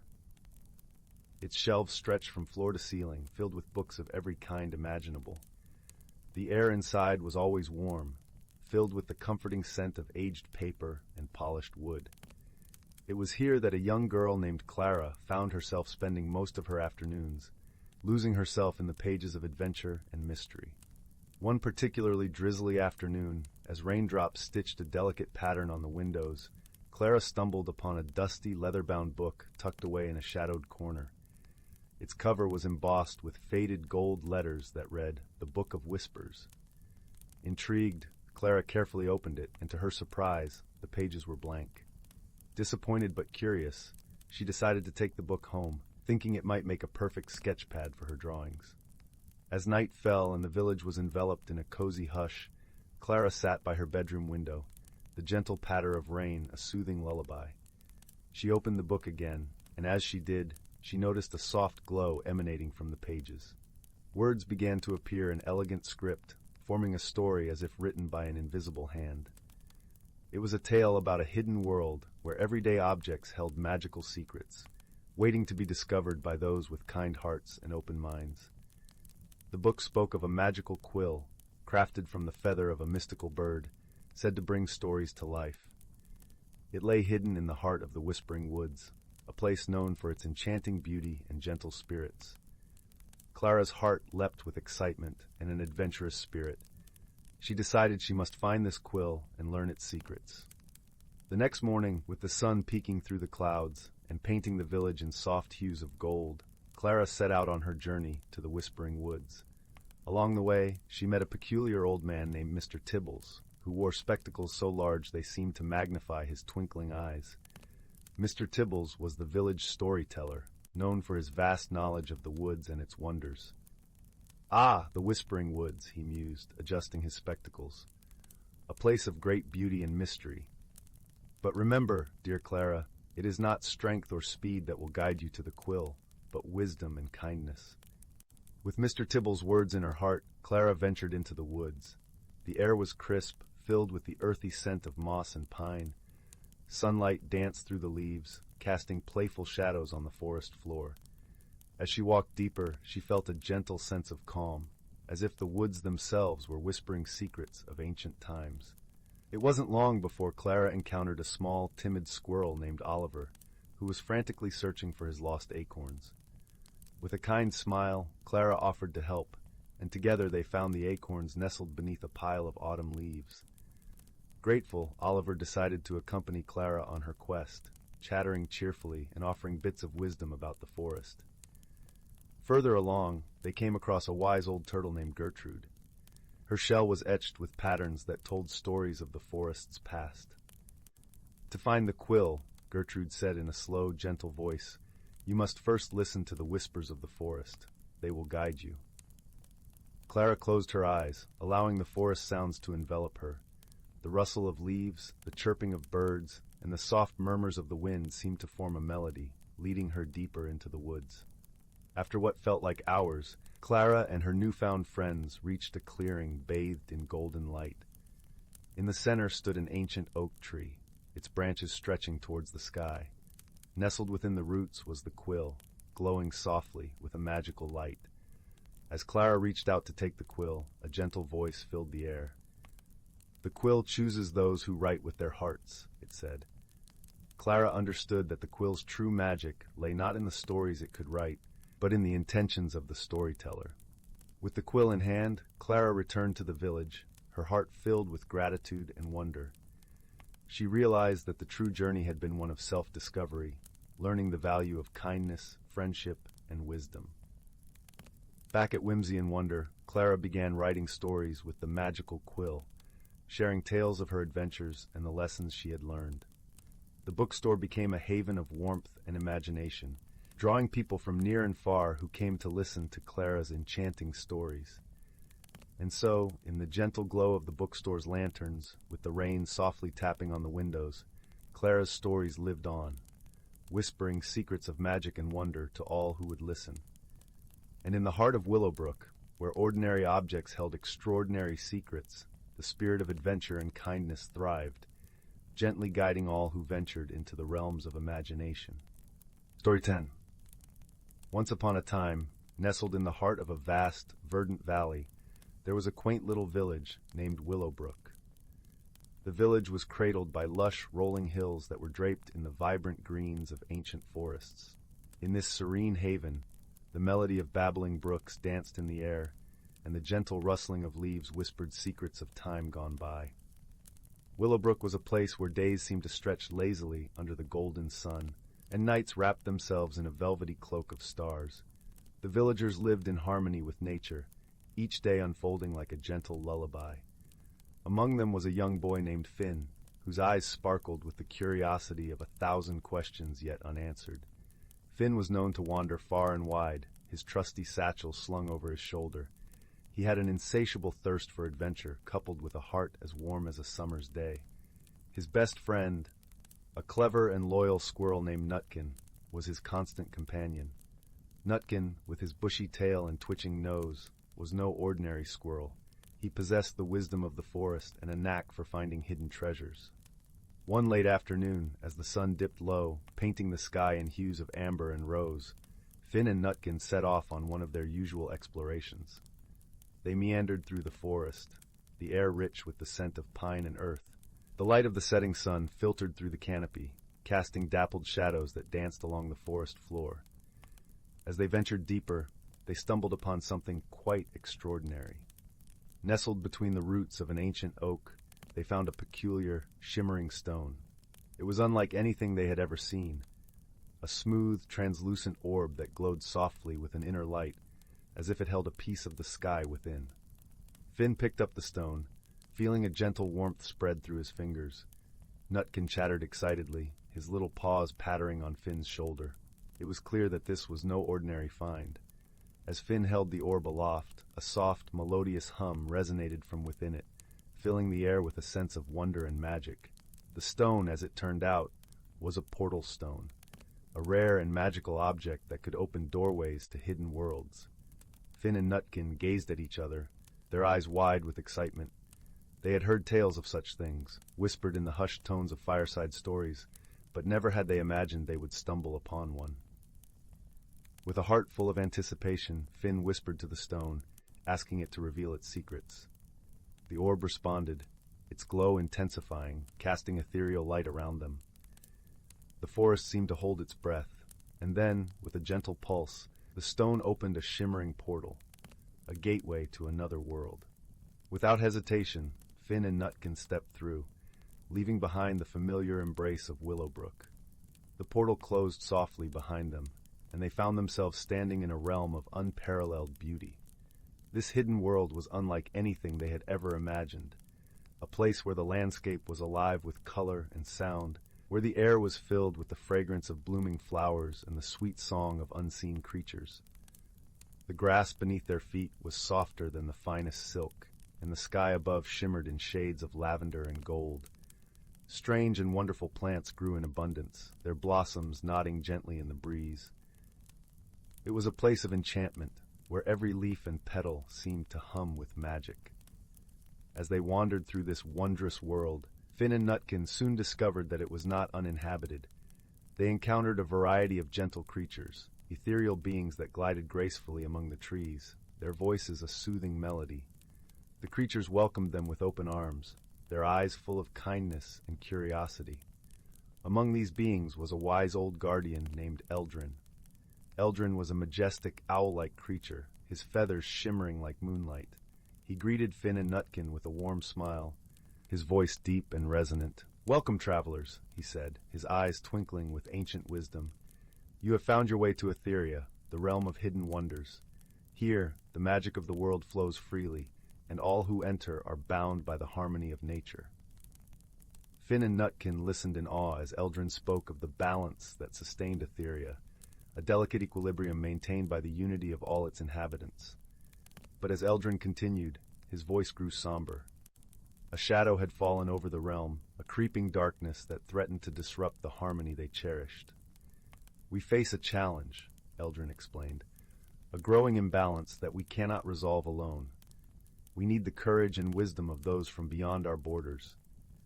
Perhaps, young Finn, you and Nutkin are the ones we've been waiting for." Finn felt a flutter of nervous excitement.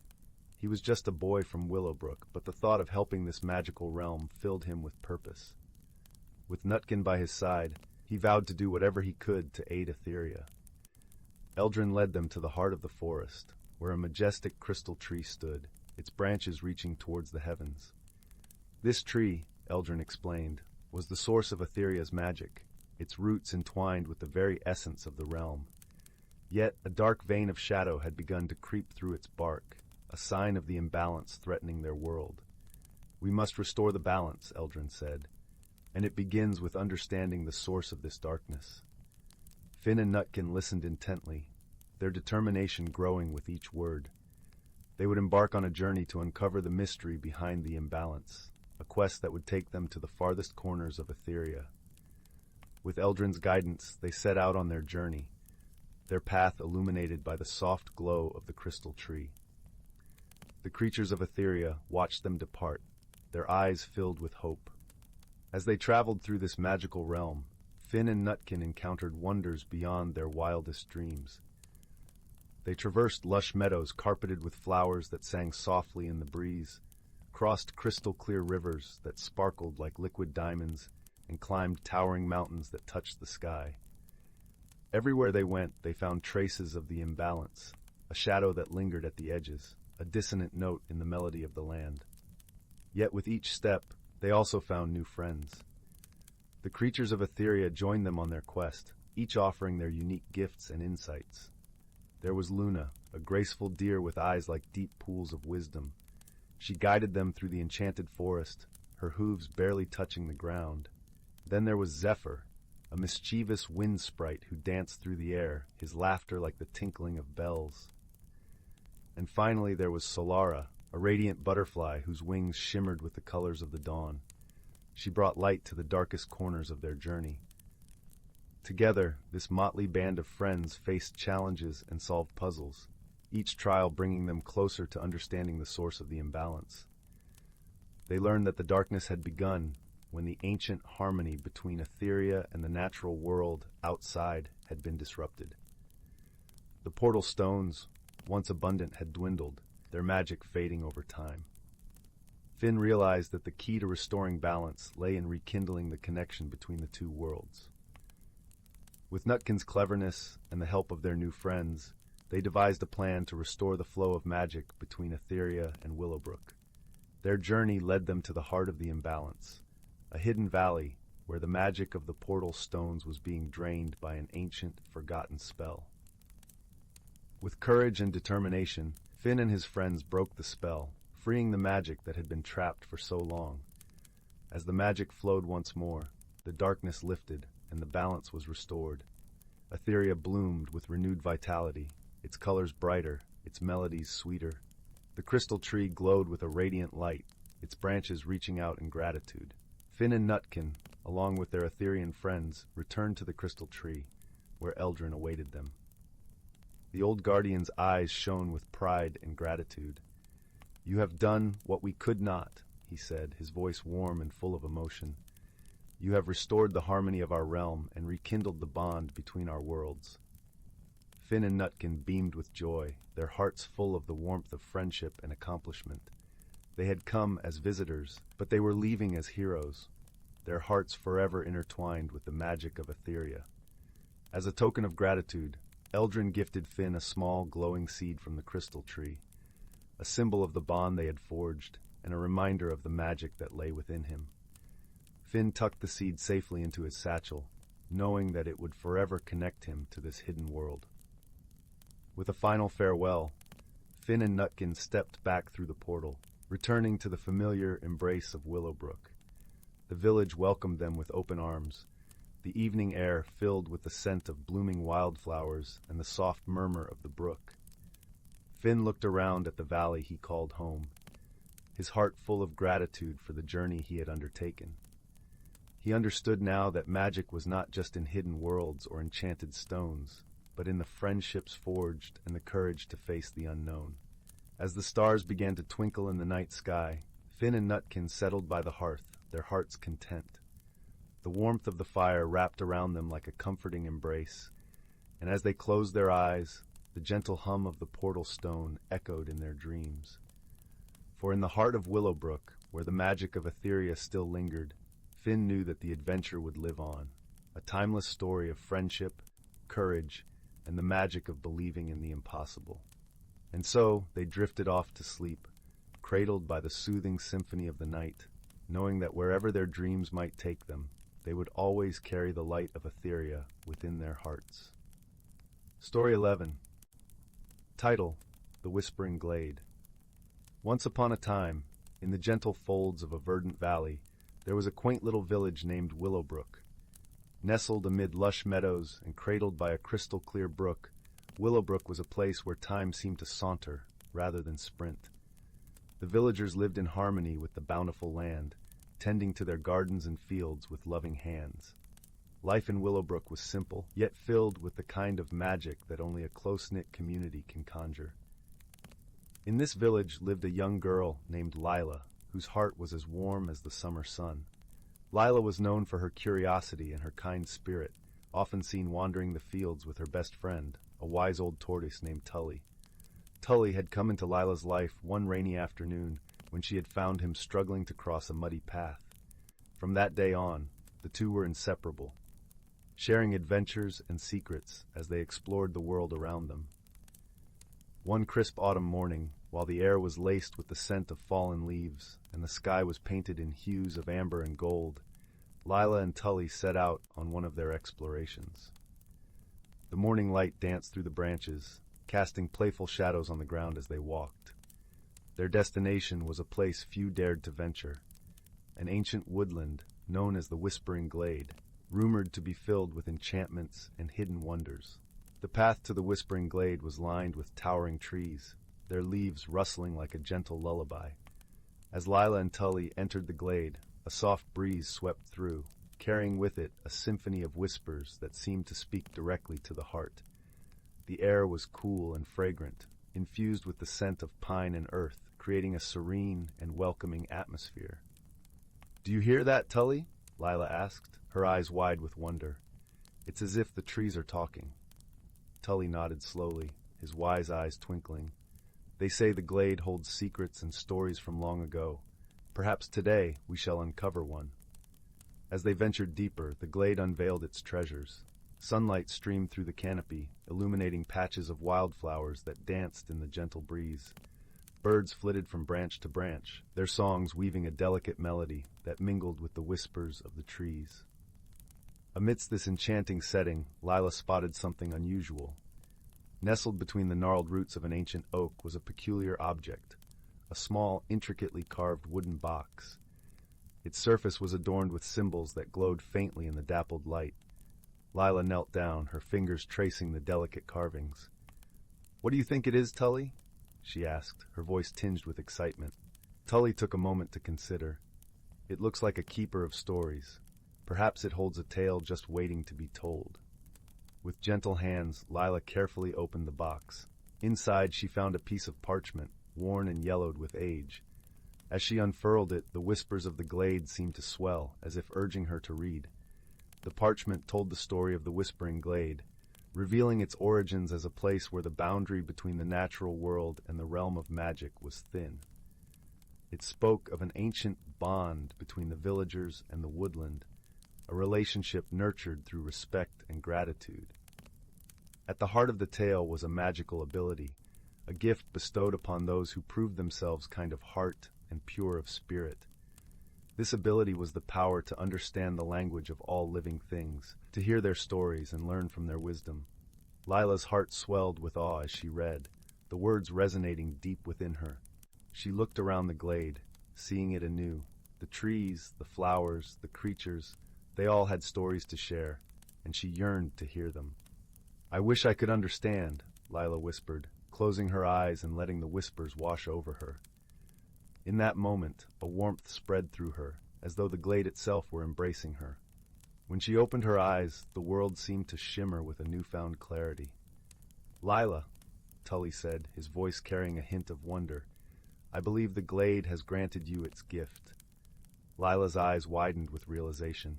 She could understand Tully perfectly, not just through the bond of friendship, but through the magic of the glade itself. Her heart brimmed with gratitude, and she vowed to use this gift wisely. Over the following days, Lila and Tully returned to Willowbrook, eager to share their discovery. They spoke to the villagers, weaving a tapestry of tales that celebrated the beauty and wisdom of the natural world. With each story, the villagers learned to listen more closely to the land and its creatures, fostering a deeper connection with their surroundings. Lila's newfound ability also brought unexpected friendships. She spent hours in the company of woodland animals, learning their secrets and sharing her own. Each encounter was a reminder of the interconnectedness of all living things, a lesson that resonated throughout the village. As the seasons turned, the bond between Willowbrook and the Whispering Glade grew stronger. The villagers learned to cherish the glade, treating it with the reverence it deserved. In return, the glade flourished, its magic weaving through the village like a gentle current. And so the tale of Lila and Tully became part of the village's lore, a story passed down through generations. The magic of the Whispering Glade, once hidden, now thrived in the hearts of all who called Willowbrook home. As for Lila and Tully, their adventures continued, their friendship deepening with each shared journey. Together, they discovered that the greatest magic of all was the love and understanding that blossomed between them and the world around them. And so, dear reader, as you close your eyes and drift into slumber, remember that the whispers of the world are always there, waiting to be heard.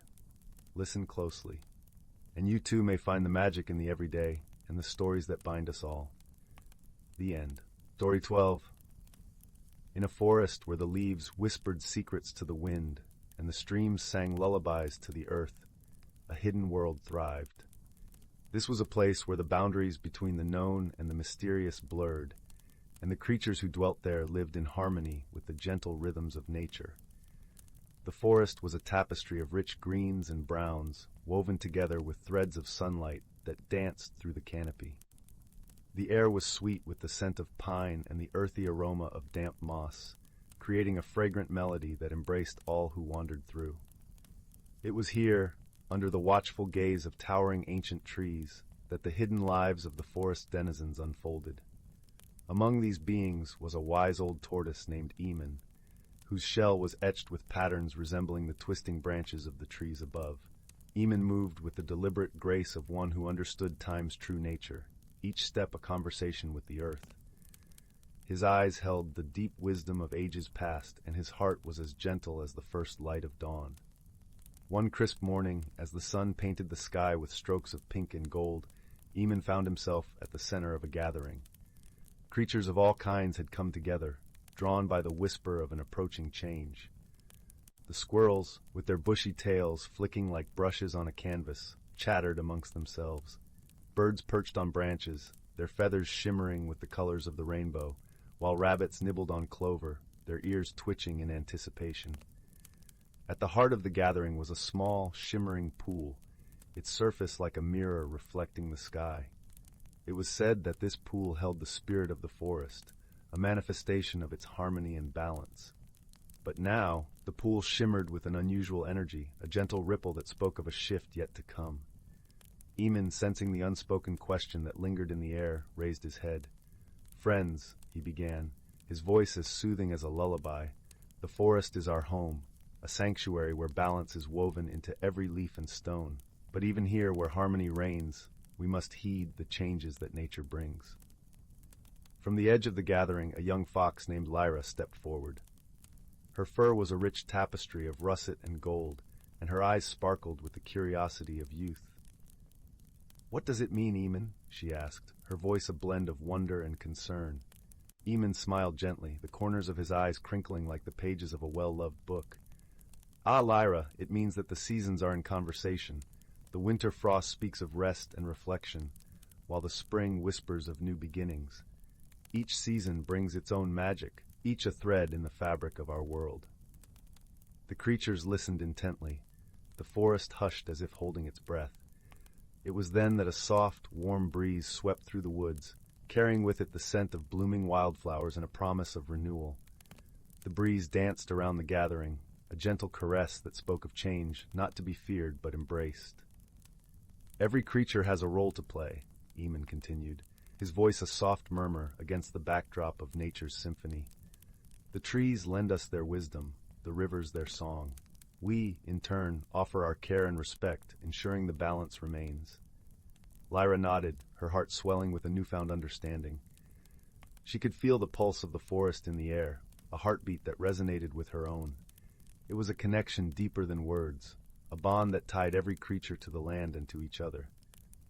As the day wore on, the sun arched gracefully across the sky, painting the world in hues of amber and rose. The creatures, inspired by Eamon's words, began to move with purpose. The birds took to the skies, weaving patterns of unity across the heavens. The rabbits and squirrels worked together, gathering seeds and nuts in preparation for the colder days ahead. Lyra, with a newfound sense of responsibility, helped guide the younger animals, sharing Eamon's wisdom with a voice that rang clear and true. And so the forest thrived. It was a place where the magic of the seasons was celebrated, where each change was a reminder of the delicate balance that sustained all life. The creatures understood that harmony was not a static thing but a dance, a continuous exchange of giving and receiving. As the stars blinked awake in the velvet sky, the forest settled into a gentle slumber. The night was filled with the soft rustle of leaves and the distant call of an owl, a lullaby that cradled the world in peace. Eamon, nestled in his favorite mossy nook, closed his eyes, content in the knowledge that the wisdom of the forest would continue to guide and protect its inhabitants. And so, in this ancient forest where magic and reality intertwined, the hidden lives of its creatures unfolded in a symphony of harmony and balance. A place where wisdom was passed down through generations, and where every creature, great or small, played a part in the ever-turning wheel of life. In the heart of this enchanted woodland, the forest dreamt of seasons yet to come, and the promises of a world forever in perfect balance. Story 13. In the quiet heart of the whispering woods, where the air was always scented with the sweet fragrance of blossoms and the rustling leaves sang soft lullabies, stood the quaint village of Lymewood. It was a place where magic gently interwove with everyday life, a serene haven where the sun wove golden threads through the canopies, and the moon painted silver patterns on cobblestone paths. The villagers of Lymewood were a merry lot, known for their kindness and the warm glow that emanated from their small cottages. But one morning, an unusual hush fell over the village. Overnight, thick tendrils of mist had rolled in, curling around the eaves of houses and lingering in the crooks of the ancient oaks. It wasn't the mist itself that was peculiar, such things were common in the woods, but rather the mist seemed to shimmer with an otherworldly luminescence, casting soft rainbows that danced with every breeze.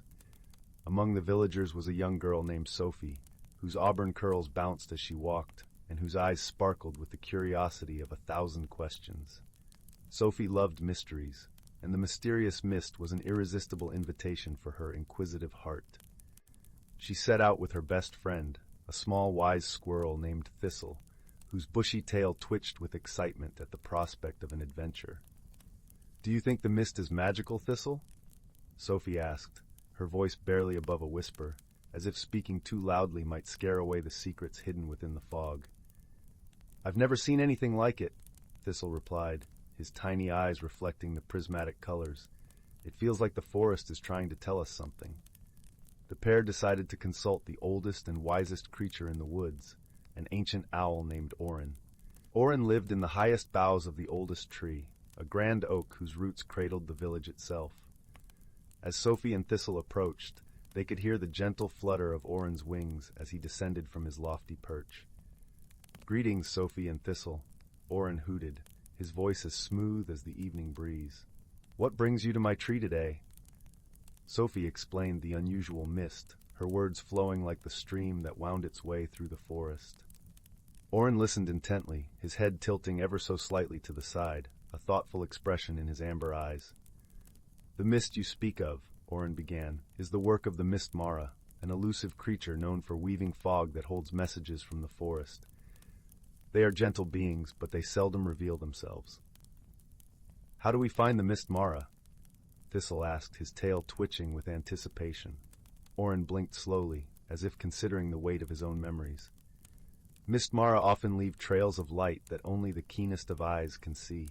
Follow these trails, and you may find what you seek.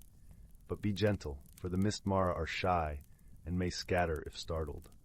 With a grateful nod to Orin, Sophie and Thistle set off once more, their eyes scanning the forest floor for any sign of the elusive creature. The mist swirled around them, and soon Sophie noticed faint glimmers threading through the underbrush, like tiny stars fallen to earth. "They're beautiful," Sophie breathed, her voice tinged with awe. As they followed the glowing trail, the forest seemed to hold its breath, the usual rustle of leaves and chirping of crickets replaced by an expectant silence. The trail led them to a secluded glade where the mist parted like a curtain, revealing a creature unlike any Sophie had ever seen. The Mist Mara was ethereal, its form shifting and shimmering like moonlight on water. Its eyes, luminous and kind, met Sophie's with a knowing gaze. "Welcome, young ones," the Mist Mara spoke, its voice a gentle breeze that rustled the leaves. "You have found me, though not many seek to understand the whispers of the mist." Sophie and Thistle listened as the Mist Mara explained that the mist was a message from the heart of the forest, a gentle reminder to the villagers to cherish and care for their woodland home. The vibrant colors were a celebration of the harmony between the villagers and the natural world around them. "Thank you," Sophie said, her heart full of gratitude and understanding. We'll share your message with the village." The Mist Mara nodded, its form becoming one with the mist once more. "Remember, young ones, the forest and its creatures are always speaking. You need only listen."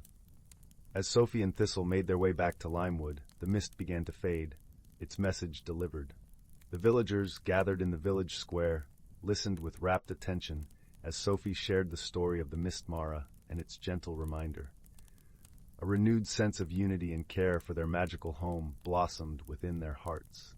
That night, as the moon cast its serene glow over the sleeping village, Sophie lay in her bed, the soft rustle of the forest lulling her to sleep. The mystery of the mist had been solved, but the magic of the Whispering Woods continued to weave its gentle spell, promising new adventures and lessons for those willing to listen. And so, with a heart full of wonder and dreams of mist and magic, Sophie drifted into a peaceful slumber, cradled by the enchanted world she called home. Story 14. Once upon a time, in the quiet village of Willowbrook, nestled between rolling hills and meandering streams, there lay a hidden world within the heart of the ancient Whispering Woods. Though the village folk often spoke of these woods with reverence and a touch of superstition, few dared to venture too deeply into its emerald depths, for it was said that the trees themselves were alive with magic. The elders often shared stories around the hearth about the wonders and mysteries that lay within, tales of shimmering lights and melodic whispers that floated through the air like a sweet lullaby. In this village, there lived a young girl named Anwen, whose heart was as curious as a squirrel's, and whose spirit was as bright and untamed as the wind that danced through the meadows. Anwen had always felt a special connection to the Whispering Woods. The rustle of the leaves seemed to speak directly to her, and the scent of pine and earth felt like a comforting embrace. She often spent her days exploring the edge of the woods, gathering wildflowers that swayed gently in the breeze and listening to the symphony of birdsong. One crisp autumn afternoon, as the sun began to paint the sky with hues of amber and gold, Anwen set out on her daily wander. She wore a cloak of deep green, woven by her grandmother, that kept her warm as the air turned cooler. With each step, the crunch of leaves beneath her feet created a rhythm that harmonized with the gentle rustling of the trees. As she explored, she noticed a peculiar path she had never seen before, barely visible beneath a blanket of fallen leaves. Her heart fluttered with excitement and curiosity, and she decided to follow this newfound trail.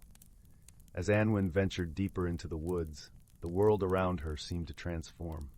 The sunlight filtered through the canopy in dappled patterns, creating a tapestry of light and shadow. The air was rich with the scent of moss and wild herbs, and the soft murmur of a distant stream reached her ears. She felt as though she had stepped into a different realm, one where time stood still and magic lingered in every corner. The path led her to a small clearing, where an ancient oak tree stood proudly at its center. Its branches stretched wide and high, adorned with leaves that shimmered like emeralds. At the base of the tree, nestled among the roots, was a small wooden chest.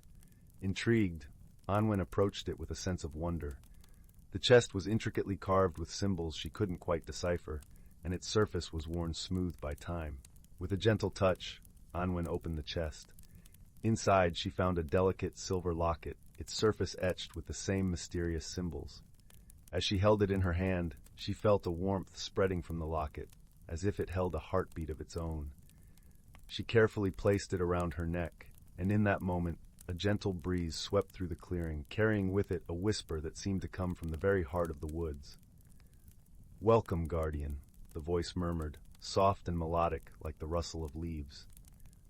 Anwen's eyes widened in surprise, but she felt no fear, only a deep sense of belonging. The locket felt like a key, unlocking something within her, a connection to the world around her that she had always sensed but never understood. As the days turned into weeks, Anwen found herself returning to the Whispering Woods, guided by the locket and the gentle whispers that seemed to call her name. She discovered that the locket granted her the ability to understand the language of the forest. The trees shared stories of bygone eras, the streams sang of distant lands, and the animals spoke of their daily lives with a wisdom that transcended words. One chilly morning, as frost clung to the ground like delicate lace, Anwen encountered a fox with fur as red as autumn leaves and eyes that sparkled with mischief. His name was Finn, and he quickly became her companion on her adventures. Finn had a penchant for riddles and tales, and his cleverness often left Anwen in fits of laughter. Together, they explored the hidden nooks and crannies of the woods, uncovering secrets and forging a bond that defied expectations. One day, as they rested by a babbling brook, Anwen confided in Finn about her dreams. "I wish to share the wonders of this world with my village," she said, her voice filled with yearning. "But I fear they may not believe me, or worse, that they might disturb the harmony of this place." Finn twitched his whiskers thoughtfully. "The heart of a tale lies not in its telling, but in its living," he replied, his voice soft like the rustle of leaves. "Perhaps there's a way to bridge your worlds without losing the magic." His words lingered in Anwen's mind, planting the seed of an idea. She decided to create a space where her fellow villagers could experience the beauty of the forest without intruding upon its secrets. With Finn's help, she gathered fallen branches, woven vines, and colorful stones, crafting a small haven at the edge of the woods. She called it the Enchanted Glade, a place where the village could gather to listen to the stories whispered by the wind and watch the dance of fireflies under the starlit sky. As news of the Enchanted Glade spread, villagers began to visit, drawn by the tales of its serene beauty. Anwen would guide them, sharing the stories she had learned from the trees and the songs of the streams. She watched as their eyes lit up with wonder and joy, their hearts opening to the magic she had always known. One evening, as the villagers gathered around a crackling fire, Anwen shared the legend of the Whispering Woods. "These woods are alive with a magic that thrives on harmony," she explained, her voice a gentle melody. "They speak to those who listen with their hearts and care for the world around them."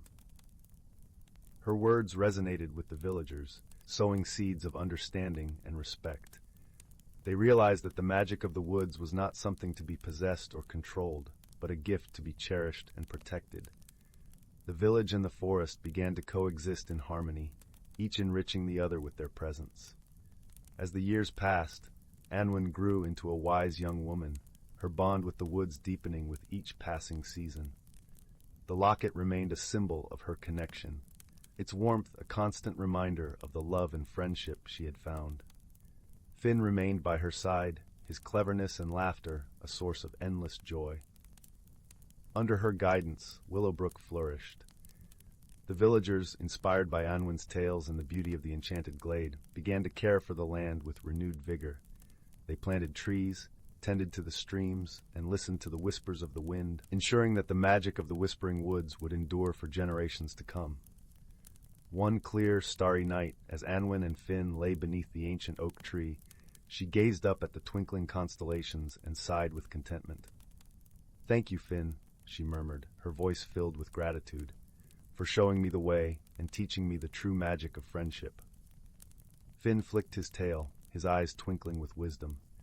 "The magic was always within you, Anwen," he replied softly. "You simply needed to believe." And so in the heart of Willowbrook, beneath the watchful gaze of the stars and the gentle whispers of the woods, Anwen found her place, a guardian of the forest and a keeper of its secrets. Her journey had transformed her, not through grand adventures or mighty deeds, but through the quiet strength of her heart and the enduring power of friendship. As the fireflies danced in the moonlight and the nightingale sang its lullaby, the village of Willowbrook slept peacefully, cradled in the embrace of the Whispering Woods, where magic lived and dreams took flight. And Anwen, with Finn by her side, continued to weave stories and tend to the land, ensuring that the magic would never fade, but live on in the hearts of those who listened with wonder and love. Story 15. Once upon a time, in the quaint village of Willowbrook, nestled between rolling hills and whispering woods, there lived a young girl named Kara. She had a heart as warm as the summer sun, and a curiosity that sparkled like the stars scattered across the night sky. Her days were filled with the gentle rustle of leaves and the soft murmur of the brook that wound its way through the village, casting a spell of tranquility over all who listened.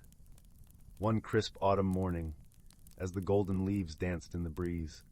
Kara decided to explore the attic of her cozy cottage.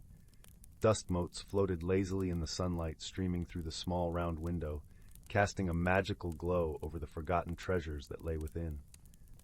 Among the old trunks and cobwebbed corners, she discovered an ornate silver hand mirror. Its handle was intricately carved with vines and flowers, and its surface shimmered with an iridescence that seemed to hold a secret of its own. Intrigued, Kara gently wiped away the dust and held the mirror up to the light.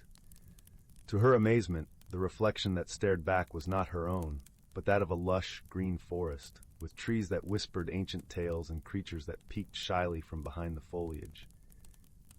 As she gazed into the mirror, she felt a gentle tug at her heart, as if the forest itself was calling her name.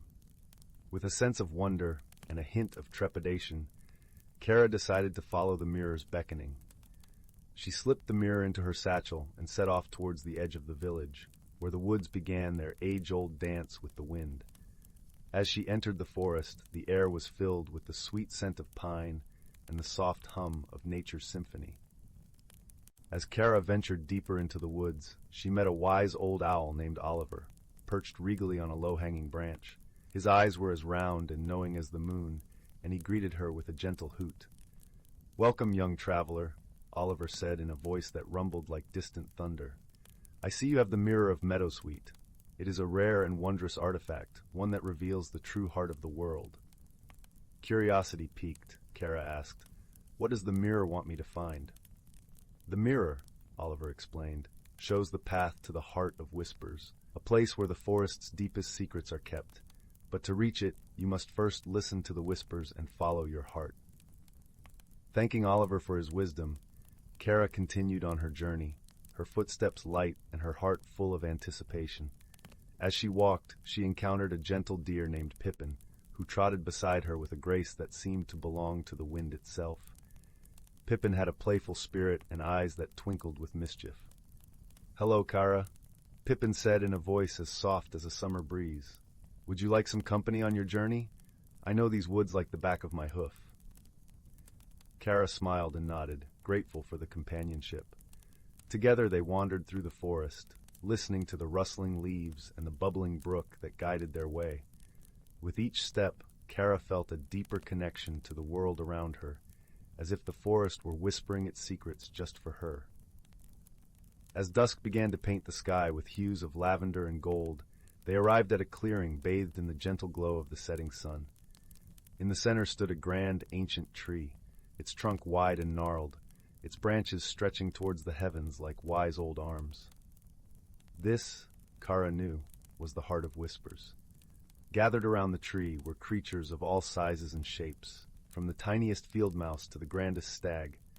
They greeted Kara with warmth and kindness, their eyes filled with a shared understanding of the journey she had undertaken. Oliver and Pippin joined her at the base of the tree, and the owl spoke once more. "The heart of whispers holds a challenge, Kara.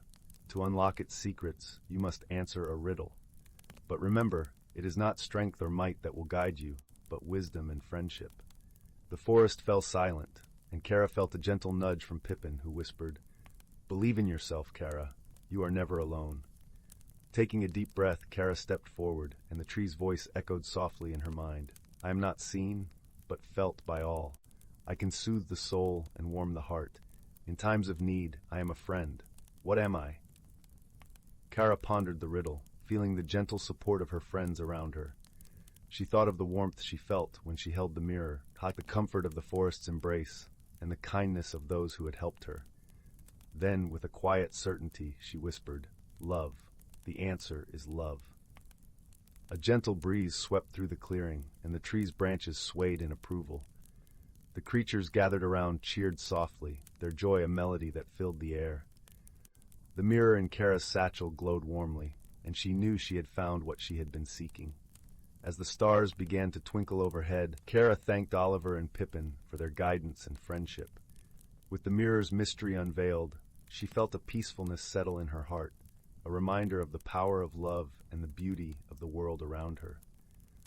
Kara returned to her village, the mirror still tucked safely in her satchel, but now it held a deeper meaning, a reminder of the journey she had taken and the friends she had made. As she lay in bed that night, the gentle sounds of the forest in her heart, she drifted into a peaceful sleep, knowing that love would always light her way. And so, in the quiet village of Willowbrook, beneath the watchful gaze of the stars, Kara's story was woven into the tapestry of the forest, a tale of discovery, friendship, and the enduring magic of love. Story 16. Once upon a time, in a world where wisps of magic danced through the air, there lived a curious young raccoon named Rufus. He lived in a cozy oak tree at the edge of the wildwood forest, surrounded by towering pines and bubbling streams. One crisp autumn evening, as Rufus was gathering acorns for his winter stores, he noticed something peculiar. The usual symphony of chirping crickets and hooting owls had fallen eerily silent. A hush blanketed the forest, as if nature itself was holding its breath. Rufus's ears perked up, his clever eyes scanning the underbrush. That's when he spotted it, a faint, ethereal glow emanating from between the ferns. He crept closer, his heart thumping with a mixture of wonder and trepidation. There, nestled in a bed of moss, was a softly pulsing orb of pale blue light.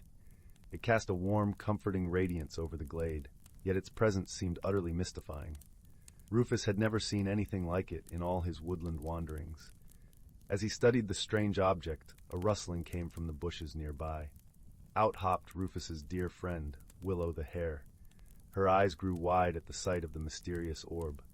"Why, what could that be?" she whispered. "I've never witnessed such an enchantment in these woods before." Rufus shook his head slowly. "I haven't the foggiest idea, but I intend to find out."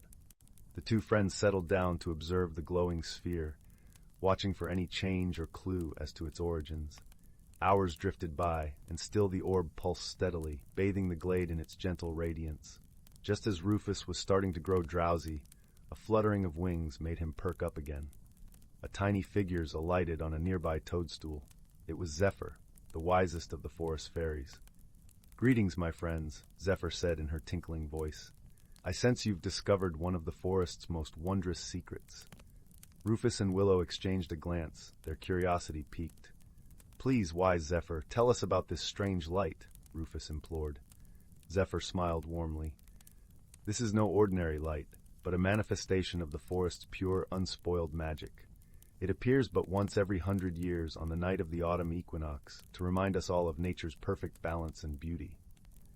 Rufus's eyes grew wide with wonder. To think they were witnessing such a rare and sacred event. "But why has all gone so quiet?" Willow asked. "Usually the woods are alive with sound on such a night." "Ah," Zephyr nodded sagely. "The creatures of the forest have fallen into a deep, dreaming slumber. Their spirits are being replenished and rejuvenated by the magic of the glowing orb.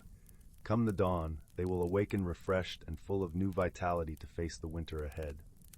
As the fairy spoke, it all began to make sense. The glow, the silence, the feeling of peace and tranquility, it was all part of this extraordinary event. The three friends stayed awake through the night, basking in the warm radiance of the mystic orb. They shared stories and laughter, their bond strengthened by the magic around them.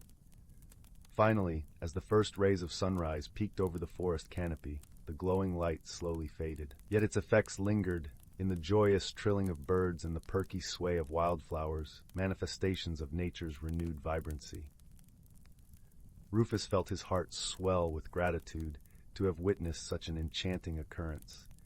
As he ambled back towards his tree home, Willow at his side, he knew that the memory of the mystic light would forever cast its warm glow over his soul.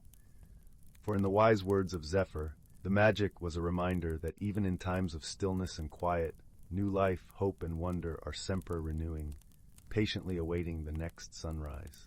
Story 17. In the heart of the whispering woods, where the leaves sang a gentle lullaby and the stars twinkled like tiny lanterns in the night sky, there lay a small village named Willowbrook.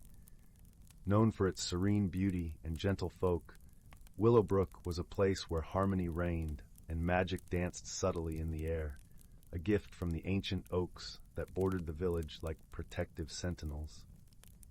Every morning, the villagers would awaken to the sweet melody of the bluebirds, and the sun would rise like a golden promise over the distant hills. But recently, Something peculiar had begun to unfold in Willowbrook, something that had the villagers scratching their heads in bemusement. It started with the dew on the morning grass. Instead of the usual glistening droplets that caught the sun's first light like scattered jewels, the dew had become a vibrant hue, shimmering with colors of the rainbow. Though beautiful, it was unlike anything the villagers had ever seen. The children, delighted by the magical display, would run through the fields, leaving trails of color behind their footsteps. But soon the strange occurrences multiplied. The village's beloved clock tower began chiming at odd hours, its bell ringing out in gentle, playful tunes rather than the usual solemn tolls. And the river that babbled gently through Willowbrook had started to hum a soft, melodic tune that changed with the breeze, as if it were singing a secret song meant only for those who truly listened. Concerned yet curious, the villagers gathered at the town square beneath the watchful eyes of the wise elder, a gentle soul named Old Finn. With his long silver beard and eyes twinkling like the night sky, Old Finn was known for his wisdom and his deep understanding of the magical woods that cradled Willowbrook. "We must seek the source of these peculiar changes," Old Finn suggested, his voice as soothing as the rustle of leaves. "There is magic at work here, and though it seems benign, we should understand its purpose." Among the villagers stood a young girl named Lila, known for her keen sense of observation and a heart as pure as the morning dew. Lila loved nothing more than exploring the woods, and her curiosity was as boundless as the sky. Excited by the prospect of an adventure, she volunteered to uncover the mystery behind the strange happenings. With Old Finn's blessing and a satchel filled with provisions, Lila set off into the woods, her footsteps whispering through the underbrush. She was accompanied by her faithful companion, a small, wise owl named Hoot, whose feathers were as soft as down and eyes as bright as amber. As they ventured deeper into the woods, Lila and Hoot encountered the first of many magical creatures who called the Whispering Woods their home. A family of foxes, their fur shimmering like burnished copper under the dappled sunlight, greeted them warmly. "Good day, young Lila," said the eldest fox, his voice a melodious murmur. "We have noticed the changes too. The colors, the songs, they are the work of the forest spirits, but they seem more playful than ever." Lila listened carefully, her mind piecing together the clues. Why would the forest spirits change their ways? She wondered aloud, her brow furrowed in thought. The foxes exchanged glances, their eyes reflecting the emerald hues of the forest. "Perhaps they are trying to tell us something," suggested another fox, her voice soft as a breeze. "Something important." Thanking the foxes for their insight, Lila and Hoot continued on their journey, their path winding deeper into the heart of the woods. The air was fragrant with the scent of pine and wildflowers, and the sunlight filtered through the leaves like liquid gold. As they walked, Hoot hooted softly. "Perhaps we should visit the Enchanted Grove. The spirits often gather there, and we might find answers." Nodding in agreement, Lila led the way, her heart a steady drumbeat of anticipation. The Enchanted Grove was a place of wonder, where the forest's magic was palpable, swirling around like an unseen current. Upon reaching the grove, Lila and Hoot were greeted by a sight that took their breath away. The grove was alive with color and sound, the trees draped in garlands of luminescent flowers that seemed to pulse with their own inner light. The air was filled with a symphony of whispers and laughter, as if the forest itself were rejoicing. In the center of the grove stood a figure of ethereal beauty, a forest spirit, her form shimmering with hues of emerald and azure. Her eyes, deep pools of wisdom, fixed upon Lila and Hoot with a gentle curiosity. "Welcome, young seekers," the spirit greeted, her voice a harmonious blend of wind and water. "You have come to understand the changes, have you not?" Lila nodded, her voice filled with wonder. "Yes, we wish to know why the forest sings and dances so differently now." The forest spirit smiled, a serene smile that radiated warmth and kindness. "The world is ever changing, dear child, and so too are we. The recent changes are our way of celebrating a new harmony we have found. The magic you see is our gift to the village, a reminder of the beauty that comes with embracing change and new beginnings." Hoot ruffled his feathers thoughtfully. "But why now?" he queried, his voice a soft hoot of curiosity. The spirit's gaze softened. "Because it is time, little owl. For too long, we have held on to the old ways, and now we wish to share our joy in a language all can understand. The colors, the songs, they are our invitation to dance with the world, to see it anew. Leela's heart swelled with understanding and gratitude. She realized the changes were not something to be feared but embraced, a gentle lesson in the art of seeing the world through new eyes. "Thank you for sharing your wisdom," Leela said, her voice a gentle whisper, like the rustle of leaves in a gentle breeze. The forest spirit inclined her head gracefully. "Go now and share what you have learned. Let the villagers know that the magic is a celebration, a reminder of the beauty that lies in every change." With hearts full of newfound understanding, Lila and Hoot made their way back to Willowbrook, the path through the woods seeming shorter, as if the trees themselves were guiding them home. When they returned, the villagers gathered eagerly to hear what Lila had discovered. As she shared the spirit's message, the villagers listened with open hearts, their faces softening with understanding and joy. Old Finn, his eyes shining with the wisdom of ages, nodded approvingly. "Let us embrace this gift and celebrate with the spirits. Change is a part of life, and in it we find new beauty and meaning." And so that evening, the village of Willowbrook came alive with a celebration of its own. Lanterns were lit, casting a warm glow over the cobblestone streets, and the villagers danced beneath the starlit sky, their laughter mingling with the song of the river. As the night wore on, Lila and Hoot watched from a gentle hill overlooking the village, their hearts full of contentment and peace. The mystery had been solved, not with fear or suspicion, but with understanding and friendship. And as the first light of dawn painted the horizon in shades of rose and gold, Willowbrook slept soundly, cradled in the embrace of the whispering woods, where the magic of the forest sang softly, a lullaby of change, harmony, and endless possibility. Story 18. In the gentle embrace of a galaxy far removed from our own, where stars shimmered like a sea of tiny lanterns, lay the verdant planet of Lyria, a haven of lush forests and whispering winds. Its inhabitants, the Lyrians, were known for their wisdom and peace-loving nature. Miri, a young Lyrian with skin that glowed faintly in the moonlight, spent her days tending to the radiant gardens and listening to the harmonies of the celestial breeze. One quiet evening, as amber hues melted into the deep indigo of twilight, a peculiar orb of light raced across the sky, trailing a cascade of sparkles. It landed softly in the heart of the forest, not far from Miri's dwelling. Curiosity, as gentle and persistent as the wind, urged Miri to investigate. Nestled among the ferns lay a small spacecraft, its hull shimmering with an iridescence that matched the stars. From its hatch emerged an unfamiliar figure, a being with skin like polished obsidian and eyes that glistened like molten gold. This was Ryan, a traveler from the distant planet of Zafara, where the sky danced with vibrant auroras and the ground was a tapestry of crystalline formations. Ryan's journey had been long and fraught with the solitude of space.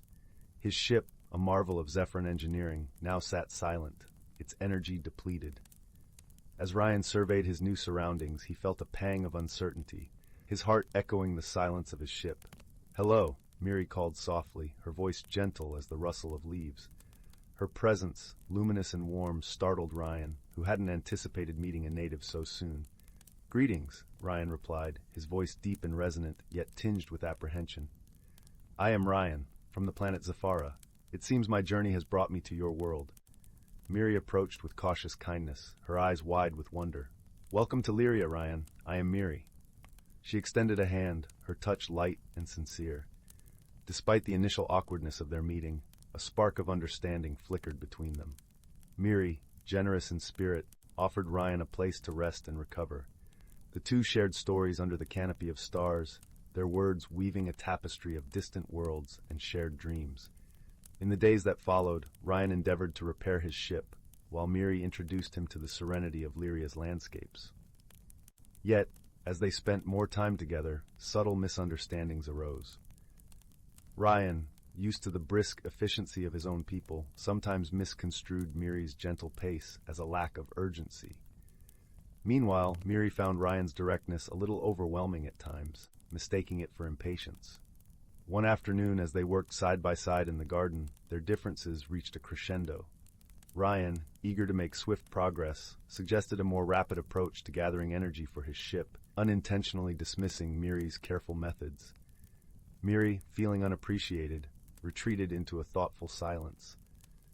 That evening, as the sky blushed with the colors of sunset, Ryan sensed the distance between them. He approached Miri, his voice softened by the twilight. "Miri, I fear I have caused you distress. It was never my intent." Miri looked up, her eyes reflecting the warmth of the setting sun. "I know, Ryan, perhaps we are simply two different melodies seeking harmony." In that moment, they realized that their differences were not obstacles, but rather notes that, when combined, created a more beautiful song. With newfound understanding, they embraced their distinctiveness, learning to blend Ryan's efficiency with Miri's patience. As they continued their shared tasks, a challenge emerged. A fierce storm, born of cosmic winds, threatened to uproot the garden they had tended together.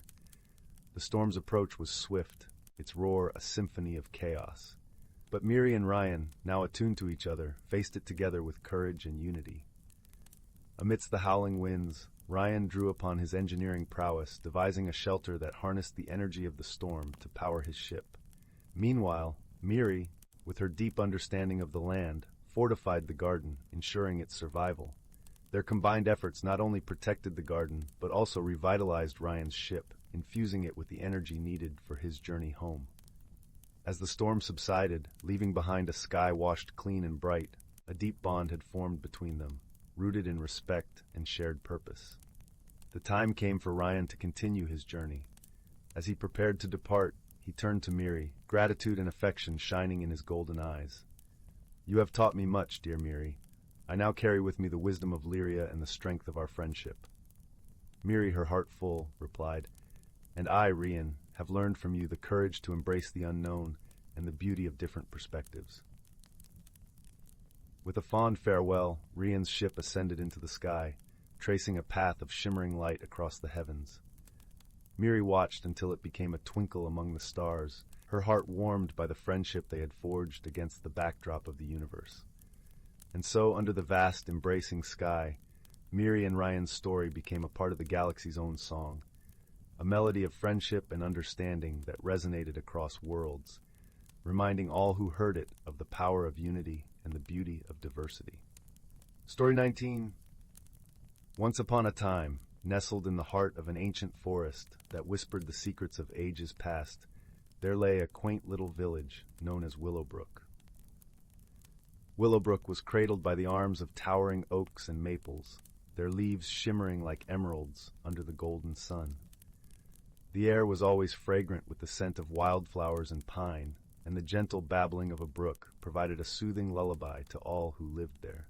The villagers of Willowbrook were a close-knit community, known for their kindness and hospitality. But even among such gentle souls, there was one who stood out with a heart as vast and welcoming as the sky itself. Her name was Leora, a young girl with eyes like polished sapphires and hair that cascaded down her shoulders like a waterfall of midnight silk. Leora was beloved by all, not just for her warmth, but for her insatiable curiosity and the way she saw magic in everything around her. To her, the forest was alive with stories waiting to be told, and the wind carried whispers of distant lands she longed to see. One crisp autumn evening, as the sun dipped below the horizon and painted the sky in hues of amber and rose, Leora took a stroll by the brook. The air was cool, and the leaves crunched beneath her feet, creating a symphony that echoed the rhythm of her heart. She wandered further than she ever had before, drawn by a strange yet gentle tugging at her heart. As twilight wrapped its velvety cloak around the forest, Leora stumbled upon a peculiar sight, a narrow, winding path bathed in the silver glow of moonlight. It seemed to beckon her, whispering promises of wonders untold. Curiosity piqued, Leora hesitated for just a moment before stepping onto the path, her spirit alight with anticipation. The path meandered deeper into the forest, where the trees grew older and more majestic, their branches forming a canopy that twinkled with starlight.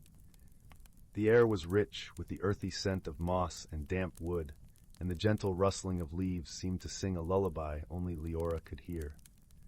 After what felt like both an eternity and a single heartbeat, Leora arrived at a clearing unlike any she had ever seen. In the center stood an ancient oak, its trunk wide and gnarled, with roots that sprawled across the earth like the fingers of a sleeping giant. But what caught Leora's breath was the object nestled within the crook of two mighty roots, a small, intricately carved wooden box, glowing softly with an otherworldly light. Drawn to it, Leora knelt down and gently picked up the box. It was cool to the touch, etched with symbols that seemed to dance and shimmer in the moonlight. The box felt alive, pulsing with a gentle warmth that spread through Leora's fingers and into her heart. With a mixture of excitement and trepidation, she opened the box. Inside lay a single, delicate feather, iridescent and shimmering like a rainbow caught in a dewdrop. As Leora lifted it from its resting place, a soft, melodious hum filled the air, wrapping around her like a comforting embrace. The feather was unlike anything she had ever seen, and she felt a deep connection to it, as if it were a part of her soul. In that moment, the world around her seemed to hold its breath, and Leora knew she had stumbled upon something truly magical. The feather was a key, a doorway to a world hidden within the folds of the forest, a world of wonder and mystery that danced just beyond the edge of her dreams. With the feather in hand, Leora felt a change stir within her, a gentle awakening of something long dormant. The forest around her seemed to shimmer with new life, each leaf and creature imbued with a magic she had never noticed before. She understood then that this journey was not just one of discovery, but of transformation. The following days were filled with adventure, as Leora explored the hidden world that lay just beyond the veil of the ordinary. She discovered a glen where flowers sang in harmony with the wind, and a pond where the reflections told stories of the past. She befriended the creatures of the forest, who welcomed her with open arms and shared their wisdom and tales. Among her new friends was a wise old turtle named Thistle, who spoke in a voice as deep and resonant as the earth itself. Thistle had seen the passing of many seasons and shared with Leora the secrets of the forest. He taught her to listen to the language of the trees and to understand the songs of the birds. There was also Zephyr, a mischievous squirrel with fur like spun silver and eyes that twinkled with laughter. Zephyr was always eager for an adventure, leading Leora to hidden nooks and crannies where the forest's magic was at its most vibrant. Together, they danced in sunbeams and splashed in the brook, their laughter echoing through the trees. As the days turned into weeks, Leora felt herself change in ways she hadn't anticipated. The magic of the feather and the wisdom of her friends had awakened a deeper understanding within her, a realization that she was a part of something much greater than herself. She learned to see the beauty in the smallest of things, to appreciate the gentle cycle of life that wove through the forest like a tapestry of light and shadow. But as autumn began to give way to the chill of winter, Leora felt a stirring of unease. The feather's glow had begun to dim, its magic fading with each passing day. She knew that her time in the hidden world was drawing to a close, and the thought filled her with a bittersweet longing. One crisp morning, as frost painted delicate patterns on the leaves, Leora gathered her friends in the clearing beneath the ancient oak. She told them of her journey and how much she had learned from them.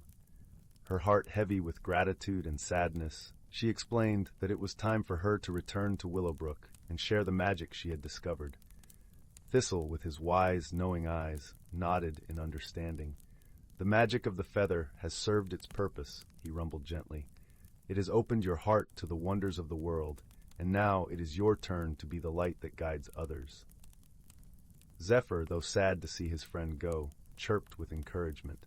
"Remember, Leora, the magic is not in the feather, but in you. Carry it with you always, and you will never truly leave this place." With tears in her eyes and a heart full of love, Leora hugged her friends tightly, promising to return when the forest called her once more. She placed the feather back in the wooden box, and as the lid closed, a soft golden glow enveloped the clearing, a final gift from the magic that had changed her life.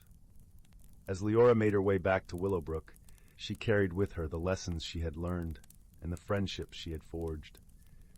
Her heart was lighter, her spirit brighter, and she knew that the magic of the forest would guide her through whatever challenges lay ahead. Back in the village, Leora shared her tales with the other villagers, her eyes shining with the light of the hidden world. She taught them to see the beauty in the everyday, to find magic in the ordinary, and to cherish the bonds of friendship that connected them all. And so, the village of Willowbrook flourished, its people united by the magic of the forest and the warmth of each other's hearts. Leora's journey had transformed not just her own life, but the lives of all who called Willowbrook home. And though the feather now rested quietly within its box, its magic lived on in the hearts of all who believed in the wonder of the world around them. For in the end, the greatest magic of all was the love and kindness that bound them together, a force as timeless and enduring as the ancient forest itself. And as the years passed, the tale of Leora and the magical feather became a cherished story, told and retold by the fireside on cold winter nights. The villagers would gather close, their faces illuminated by the flickering flames, and listen with rapt attention as the story unfolded. Parents held their children close, their hearts swelling with pride and love as they watched the wonder in their eyes. Old and young alike would lose themselves in the tale, feeling the warmth of the forest and the magic of friendship wrap around them like a cozy blanket. Leora herself grew older and wiser, her hair now touched with silver, and her eyes still shining with the light of the hidden world. She became a guide and mentor to the younger generations, teaching them the ways of the forest and the importance of caring for one another. Her friendship with Thistle, Zephyr, and the other creatures of the forest endured, a testament to the power of love and understanding. She visited the clearing beneath the ancient oak whenever she could, finding peace and joy among the trees that had become her second home. As the seasons turned and the village of Willowbrook thrived, Leora remained a beacon of hope and inspiration to all who knew her. Her story was a reminder that magic was not something to be found, but something to be felt and shared. It was a reminder that even the smallest act of kindness could change the world. And so the village continued to grow and prosper, its people united by the lessons of the forest and the bonds of friendship that held them together. The magic of the feather, though now hidden away, lived on in their hearts, guiding them through both the joys and challenges of life. As the years passed, new generations took up the mantle, spreading the magic of Leora's story far and wide. And though she eventually left this world to join the stars in the sky, her legacy endured, woven into the very fabric of the village she loved. And so it was that the tale of Leora and the magical feather became a cherished part of Willowbrook's history, a testament to the power of love, friendship, and the magic that dwells within us all. And as the crackling fire cast its warm glow upon the faces of those gathered around, the storyteller's voice would gently fade, leaving behind a sense of peace and wonder. The villagers would carry the story with them, nestled in their hearts like a precious gem, a reminder that even in the darkest of times, the light of love and friendship could guide them home. And so, dear reader, as you close your eyes and drift off to sleep, may you carry with you the magic of Leora's tale. Let it fill your dreams with warmth and wonder, and may it remind you that the greatest magic of all is the love that binds us together, a force as timeless and enduring as the ancient forest itself. Good night, and sweet dreams. Story 20. In the heart of a timeless forest, where the whisper of the wind carried secrets of ancient trees, and the ground was carpeted with the softest moss, there lay a hidden world unknown to most. This was a place where the ordinary mingled with the extraordinary, and the mundane was touched by the brush of magic. Here, the air was perpetually sweet with the scent of pine and wildflowers, and the dappled sunlight danced upon the forest floor, creating patterns that seemed to shift with a life of their own. Within this enchanting woodland lived a young boy named Finn.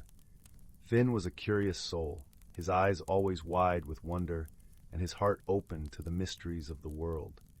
He loved nothing more than to wander through the forest, feeling the rough bark beneath his fingertips and listening to the symphony of birdsong that filled the air.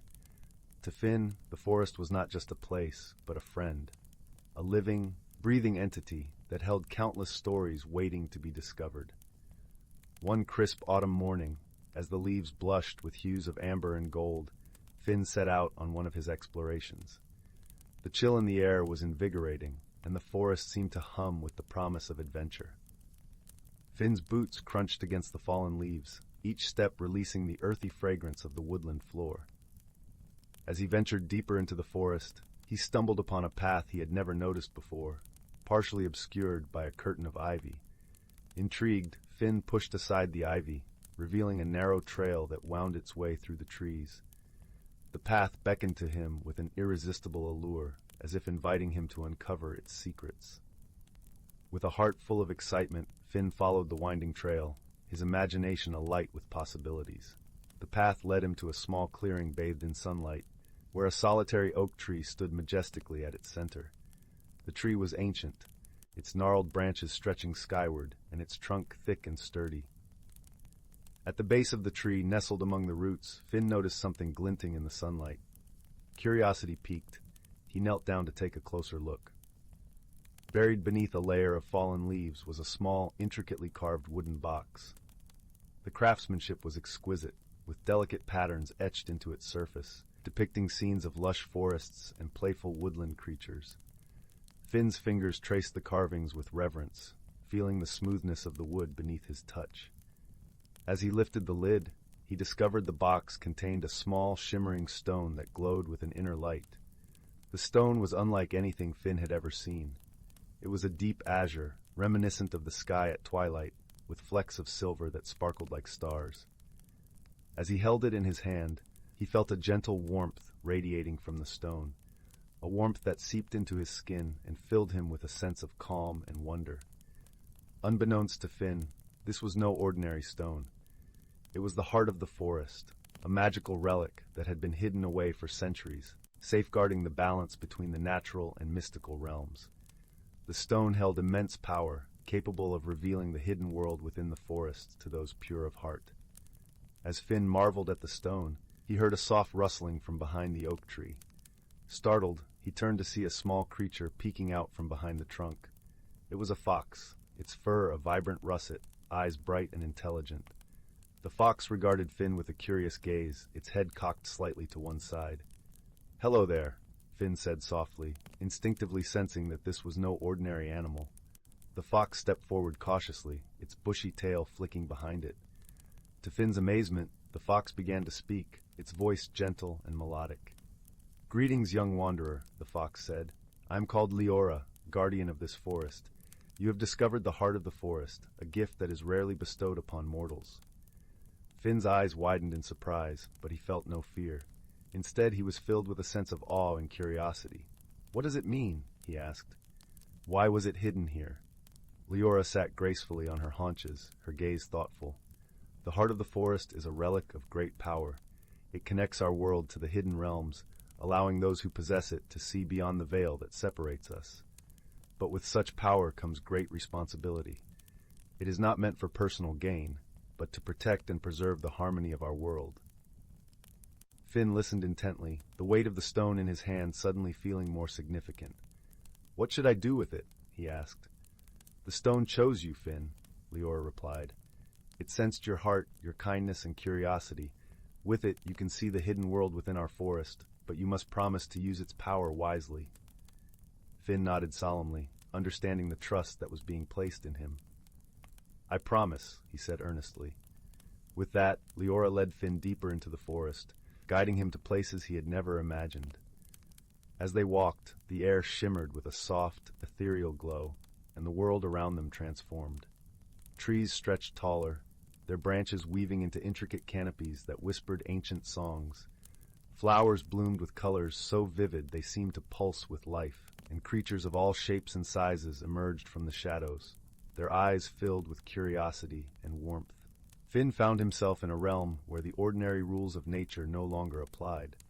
It was a world where rivers sang as they flowed, and the wind carried laughter and stories. He met creatures that defied imagination, a gentle deer with antlers that glowed like moonlight, a band of mischievous sprites that danced upon the breeze, and a wise old owl whose feathers shimmered with the colors of the rainbow. As Finn explored this hidden world, he learned of the delicate balance that sustained it. The heart of the forest was the keystone, binding all life together in harmony. The creatures of the forest depended on this balance, and in turn, they nurtured and protected the magic that flowed through their home. One day, as Finn and Leora wandered by a sparkling brook, they encountered a young girl named Inara. She was lost, her eyes wide with a mix of fear and wonder as she wandered through the forest. Her presence was a mystery, for no human had ever stumbled upon this hidden realm before. "Who are you?" Finn asked gently, stepping forward. Inara looked up, her expression softening at the sight of Finn and the fox. "I'm Inara," she said, her voice trembling slightly. I followed a path I had never seen before, and somehow I ended up here." Leora regarded Inara with a thoughtful gaze. "The forest chose to reveal itself to you," she said.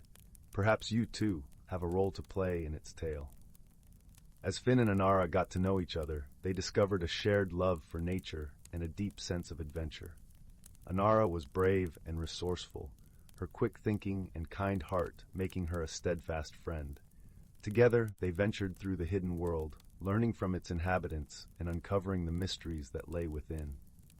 As the days turned into weeks, Finn and Inara discovered that the heart of the forest was not just a relic of power, but a symbol of friendship and unity. It drew them together, teaching them the importance of trust and cooperation.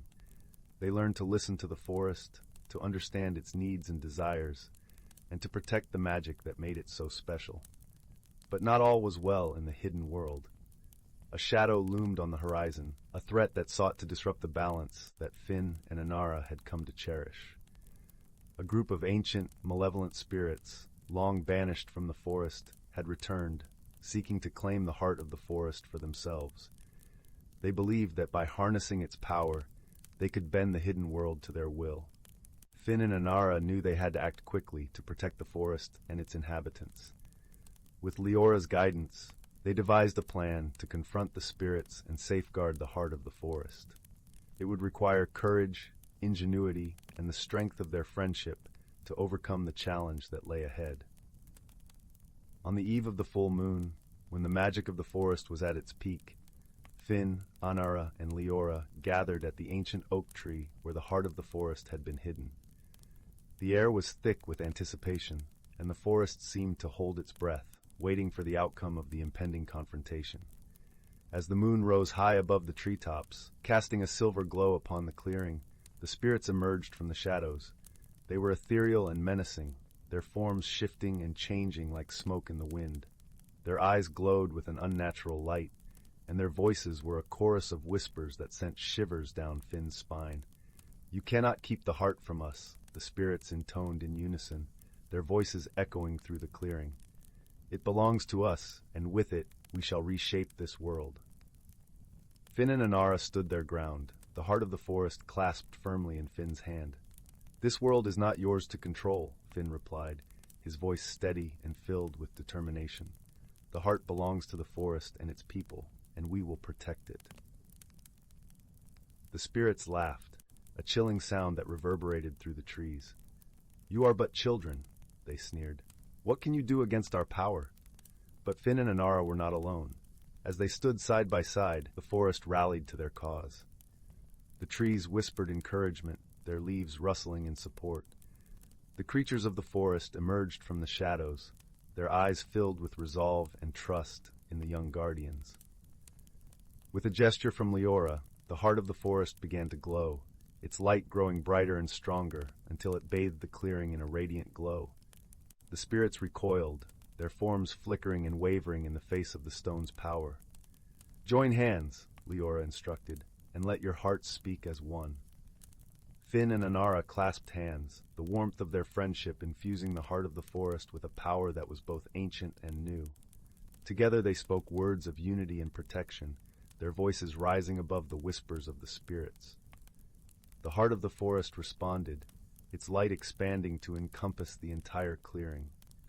The spirits cried out in frustration and fear, their forms dissipating like mist in the morning sun. The power of the stone, fueled by Finn and Inara's friendship, was too strong for them to withstand. As the last of the spirits vanished, the forest sighed in relief, its magic restored and its secrets safe once more. The creatures gathered around Finn and Inara, their eyes shining with gratitude and admiration.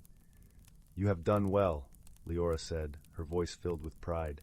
"The heart of the forest is safe, thanks to your courage and friendship. The balance is restored, and the hidden world will thrive once more.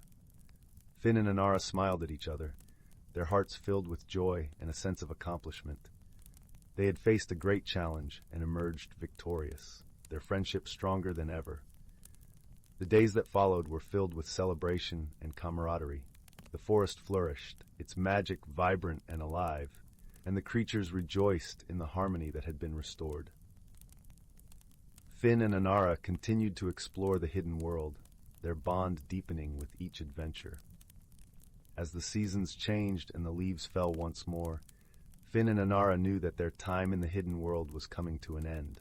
They had learned much and grown in ways they could never have imagined, but it was time to return to their own world and share the lessons they had learned. On their final day in the hidden world, Finn and Inara stood together in the clearing, the heart of the forest glowing softly in Finn's hand. Leora joined them, her eyes filled with warmth and affection. "The forest will always remember you," she said. "You have become part of its story, and its magic will live on in your hearts." Finn and Inara nodded, understanding that while their journey in the hidden world had come to an end, the magic of the forest would remain with them always. They had been changed by their experiences, their hearts opened to the beauty and wonder of the world around them. With a final farewell, Leora guided them back to the path that would lead them home. As they walked, the forest seemed to whisper its gratitude and affection, the trees swaying gently in the breeze. When they emerged from the forest, the sun was setting, casting a warm golden light over the landscape. Finn and Inara looked back one last time, the hidden world now a cherished memory etched into their hearts. As they made their way home, they carried with them the lessons of the forest, the importance of friendship, the power of kindness and courage, and the magic that exists in the world around us, if only we have the heart to see it. And so, their story became a part of the forest's tale, a reminder that the greatest magic of all is the bond between friends and the love that binds us to the world we cherish. Story 21. Once upon a time, nestled at the edge of a sprawling, whispering forest, lay the quaint village of Willowbrook. This village was known for its serene beauty and the gentle, melodic murmurs of the nearby streams that seemed to sing a lullaby to the sun each evening. The villagers, with their warm smiles and friendly dispositions, went about their days in harmony with the rhythm of nature. In this idyllic village lived a young woman named Marin. She had eyes the color of a storm-tossed sea and hair that shimmered like spun gold in the sunlight. Marin was known throughout Willowbrook for her talent in shaping clay into fine pottery. Her hands, delicate yet strong, could mold the earth into vessels that seemed to capture the very essence of the forest's beauty. Despite her talent, Marin often found herself troubled by change. Each season's shift brought a flutter of unease to her heart. She feared the unknown and clung to the comfort of familiarity, much like the clay she worked with, which resisted change until warmed by her touch. One breezy spring morning, Marin wandered into the forest seeking solace. The trees swayed gently, their leaves whispering secrets of the earth. As she walked, she stumbled upon a clearing bathed in soft golden light. In the center stood an ancient oak tree, its branches reaching skyward as if embracing the heavens. Beneath this wise, old oak, Marin found a peculiar sight, a small glowing stone nestled among the roots. It shimmered with hues of emerald and sapphire, casting a gentle glow that seemed to pulse with the rhythm of a hidden heartbeat. Curiosity sparked within her, and as she reached out to touch it, a warmth spread through her fingers and up her arm, filling her with a sense of comforting tranquility. That night, as Marin lay in her cozy cottage, the stone's warmth lingered, cradling her in a peaceful slumber. Her dreams were vivid and kind, filled with visions of the forest transforming through the seasons, each change a dance of vibrant colors and gentle whispers. In the days that followed, Marin noticed something extraordinary. Her pottery began to change, mirroring her inner transformation. The bowls and vases she crafted now bore intricate designs of swirling leaves and delicate blossoms, as if the forest itself had come alive in her creations. Her dear friend Rowan, a gentle soul with hair as dark as midnight and a laugh that could light up the gloomiest of days, noticed the transformation. "Your work has always been beautiful, Marin," he said one afternoon, his voice as warm as the sunlit meadow. but now it seems to hold a magic all its own. Encouraged by Rowan's words, Maren began to embrace the changes in her life. She ventured further into the forest, each visit revealing new wonders and teaching her the beauty of transformation. She discovered mushrooms that glowed softly in the moonlight and flowers that sang sweetly when touched by the morning dew. One evening, as the sun dipped below the horizon, painting the sky in hues of pink and gold, Maren found herself back at the ancient oak. She sat beneath its protective branches, cradling the glowing stone in her hands.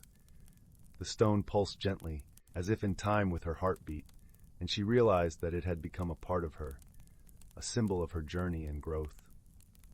From that day forth, Maren welcomed change with open arms. She understood that, like the seasons, life's transformations were a natural and beautiful part of existence. Her pottery continued to evolve, each piece a testament to her newfound wisdom and the magic of personal discovery. The villagers of Willowbrook admired Maren for her artistry, but more so for her warmth and kindness. She shared her knowledge and experiences with others, encouraging them to embrace change and find their own path of growth. And so, beneath the watchful eyes of the ancient oak, Maren's journey continued, a gentle tale of transformation, woven with the threads of wisdom and friendship. As the stars twinkled above, casting their gentle glow over Willowbrook, Maren found peace in the knowledge that she had discovered the true magic within herself. As the years passed, the village of Willowbrook thrived, its people inspired by Maren's courage and the lessons she had learned. The forest remained a place of mystery and wonder, a living testament to the beauty of change and the power of personal growth. And on quiet evenings, when the forest was bathed in moonlight and the air was filled with the sweet scent of blooming flowers, Maren would sit beneath the ancient oak, her heart full of gratitude and joy. For she had discovered that the greatest magic of all was the journey of self-discovery, a journey that had transformed her life and the lives of those around her. And so the tale of Maren and the glowing stone became a cherished story in Willowbrook, passed down through the generations, a gentle reminder of the beauty of change and the magic that lies within every heart. Story 22. In a cozy little cottage nestled deep in the whispering woods, there lived a young girl named Willow. Though her life seemed ordinary, she possessed a remarkable gift, the ability to hear the voices of everyday objects. One crisp autumn evening, as Willow was preparing for bed, she heard a faint whisper coming from the old wooden trunk at the foot of her bed. Intrigued, she leaned closer, and the whisper grew louder. "Hello, dear Willow," said the gentle voice. "I've been waiting for you to hear me." Willow gasped, her eyes wide with wonder. "You can talk?" The trunk chuckled softly. "Of course, my child. All things have a voice if you listen closely enough." From that day on, Willow's world was forever changed. She discovered that the trunk harbored a magical secret. Within its weathered depths lay a portal to a world beyond imagining, a realm where the extraordinary was ordinary. With the trunk's guidance, Willow embarked on a journey unlike any other. She stepped through the portal and found herself in a vibrant meadow where butterflies the size of birds fluttered among the wildflowers and the trees swayed to a melodic breeze. As she wandered further, she met a delightful group of companions who would become her dearest friends. There was Thistle, a sprightly fairy with a mischievous grin, and Oakley, a wise old treant whose bark was as gnarled as his humor was dry. Together they explored the wonders of this enchanted realm, encountering challenges that tested their wit and courage. One day they came across a great ravine, its depths shrouded in mist.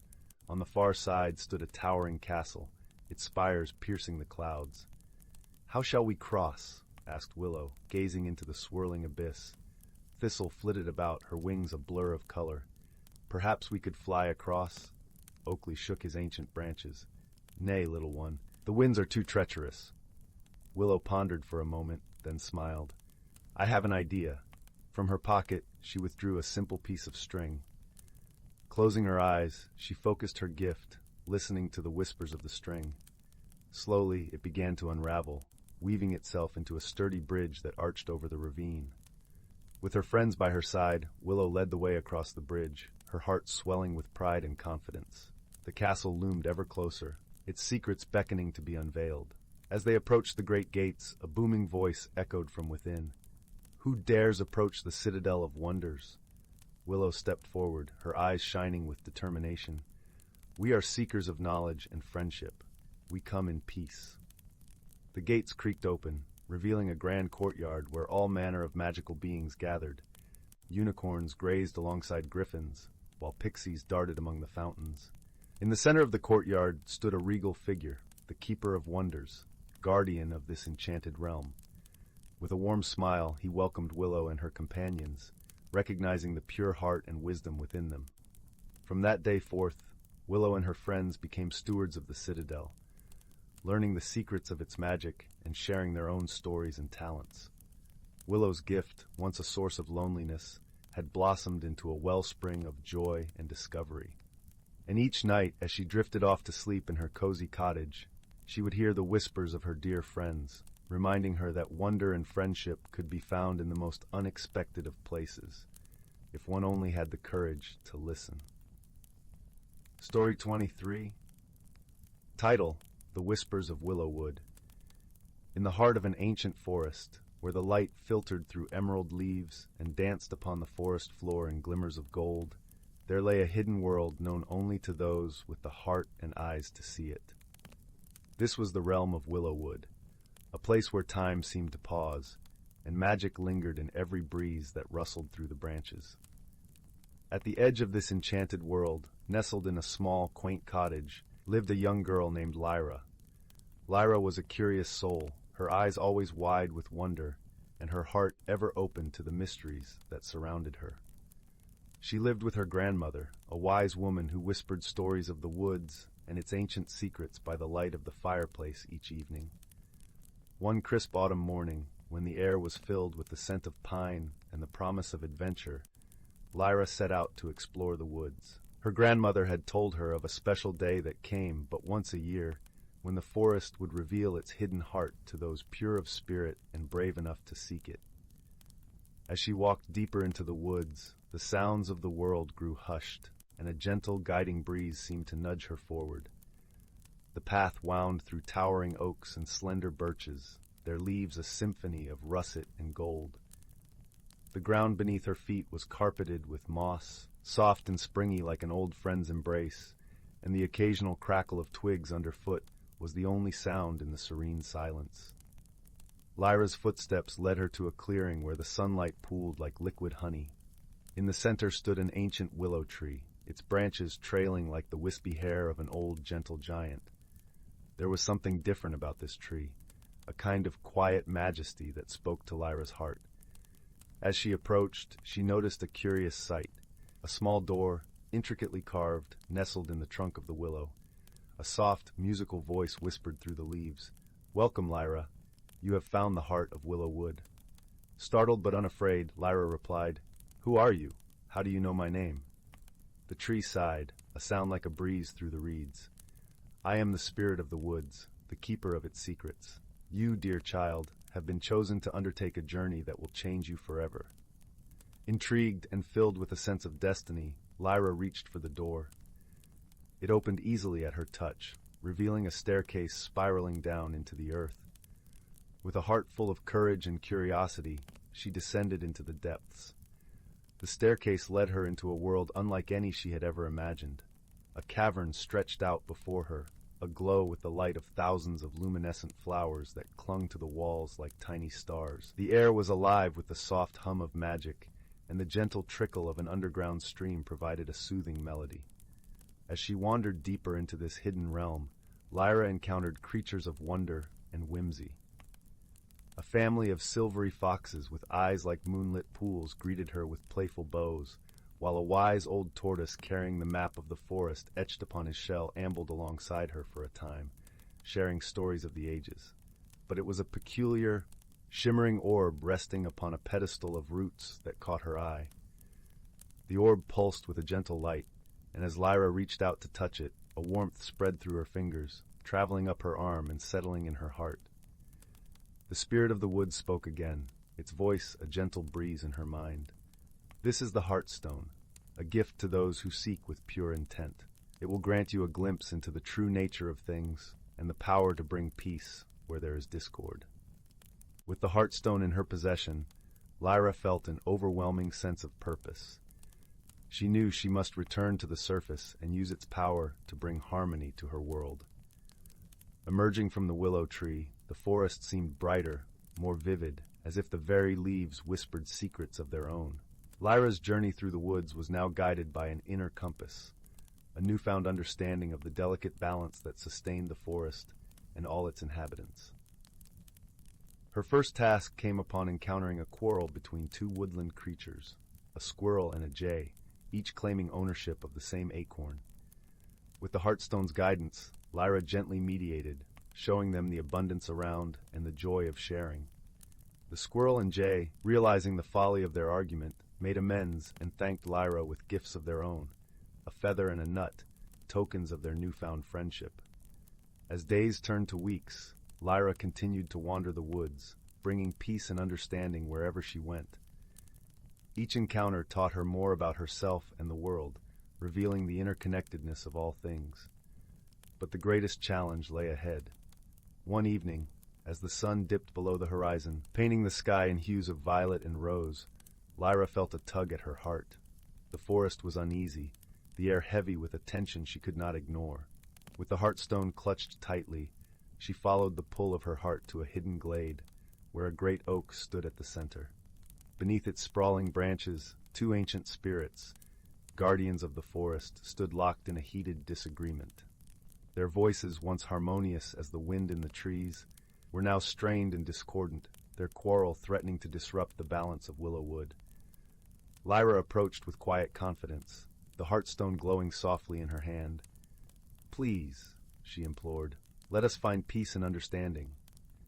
The spirits paused, their eyes meeting hers, their anger slowly ebbing away. With gentle words and the Heartstone's light, Lyra helped them see the root of their conflict, a misunderstanding that had festered over time. Through her guidance, they found common ground, their bond restored, as strong as the roots that anchored them to the earth. With harmony restored, the forest sighed in relief, its magic flowing freely once more. Lyra had learned that true power lay not in control, but in compassion and understanding. As the first snows of winter began to fall, Lyra returned to the willow tree, her heart full of gratitude for the journey she had undertaken. The spirit of the woods spoke once more, its voice a gentle caress. "Thank you, dear Lyra. You have brought peace to Willowwood, and in doing so, have discovered the true magic within yourself." With a heart light and free, Lyra made her way back to her cottage, where her grandmother awaited her by the fireside, her eyes twinkling with knowing pride. As they settled into the warmth and comfort of home, Lyra shared the tale of her journey, weaving a new story of hope and harmony to be passed down through the generations. And so, the heart of Willowwood continued to beat in time with the rhythm of nature, a testament to the power of kindness and the enduring magic of the world. Story 24. In a forest where the trees stretched their gnarled arms towards the heavens, draped in a tapestry of moss and ivy, lay the hidden realm of sylvan Glade. This was a place where the whispers of the wind carried secrets from the stars, and every rustle of leaves told tales older than time itself. Here, nature and magic danced in perfect harmony, a ballet witnessed only by those who truly listened. As the morning sun filtered through the canopy, painting the forest floor with dappled gold, a gentle breeze stirred the leaves, releasing the earthy scent of damp wood and blooming wildflowers. In this tranquil haven, the creatures of Sylvan Glade lived in unity, their lives intertwined with the rhythm of the seasons. Among these creatures was a wise old tortoise named Brindle, whose shell bore the etchings of countless years spent wandering the forest paths. His eyes, like pools of deep amber, held the wisdom of generations. Brindle had seen the forest through many seasons, had felt the softness of spring rains and the crisp bite of winter winds. He was a guardian of stories, a keeper of the Glade's ancient wisdom. One crisp autumn morning, as the forest prepared for the slumber of winter, a ripple of concern spread among the creatures. The leaves had begun to fall earlier than usual, their vibrant hues of crimson and gold already carpeting the forest floor. The air, too, carried an unusual chill that hinted at an early frost. This shift in the natural order left the creatures anxious, for they depended on the delicate balance of the seasons for survival.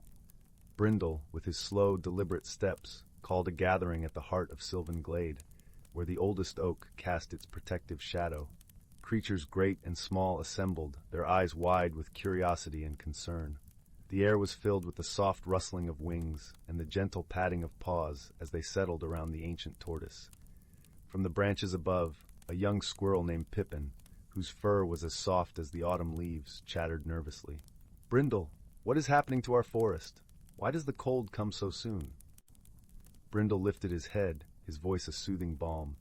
"Fear not, dear Pippin. The forest speaks to us in many ways, and it is our duty to listen." He paused, allowing the gentle murmur of the wind to fill the space. Long ago the elders spoke of the turning, a rare shift in nature's cycle, where the seasons would change more quickly than expected. The creatures exchanged glances, their worry palpable. A wise old owl named Leora, perched above, fluffed her feathers and hooted softly. "And what must we do, Brindle, to keep the balance?" Brindle smiled, the corners of his beak-like mouth turning upwards. "The elders taught us that in times of the turning, we must give back to the forest, for it has always provided for us. We must work together, each lending our strengths to prepare for the coming winter." With Brindle's words, a sense of purpose spread through the gathering. The creatures, united by their bond with the forest, began to plan.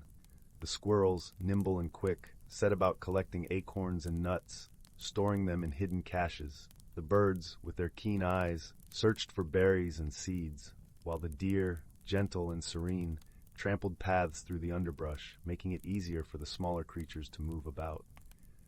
As the days grew shorter and the nights colder, the forest buzzed with activity. The creatures worked tirelessly, their hearts lightened by their shared goal. Brindle moved among them, offering guidance and encouragement, his presence a steady anchor in the changing tides. One evening, as the first frost dusted the earth with a shimmering veil, a soft glow began to emanate from the heart of the forest. The creatures gathered once more, drawn by the ethereal light. There, in the clearing beneath the ancient oak, stood a magnificent stag, its antlers wreathed in starlight. The stag, a creature of legend, spoke in a voice that resonated through the glade. "You have done well, children of Sylvan Glade. By working together, you have restored the balance and ensured the forest's survival. This harmony is the true magic of our world." With a nod of acknowledgement, the stag turned and vanished into the night, leaving behind a sense of peace that settled like a warm blanket over the forest. The creatures returned to their homes, their hearts filled with the knowledge that they had safeguarded their beloved glade. As winter descended upon the land, blanketing the forest in snow, the creatures of Sylvan Glade rested, content in their preparations. And Brindle, in his cozy burrow beneath the oak, shared tales of the turning with the young ones, ensuring that the wisdom of the forest lived on. In the quiet of the night, as the wind whispered through the trees, the forest dreamed, wrapped in the embrace of its magical harmony. And so, in the heart of Sylvan Glade, the circle of life continued, a testament to the enduring bond between nature and those who called it home. Story 25. Once upon a time, in a village nestled at the edge of an ancient forest, there lived a young boy named Finn. The village was quaint, with thatched roof cottages dotting the landscape like a scattering of warm, inviting memories.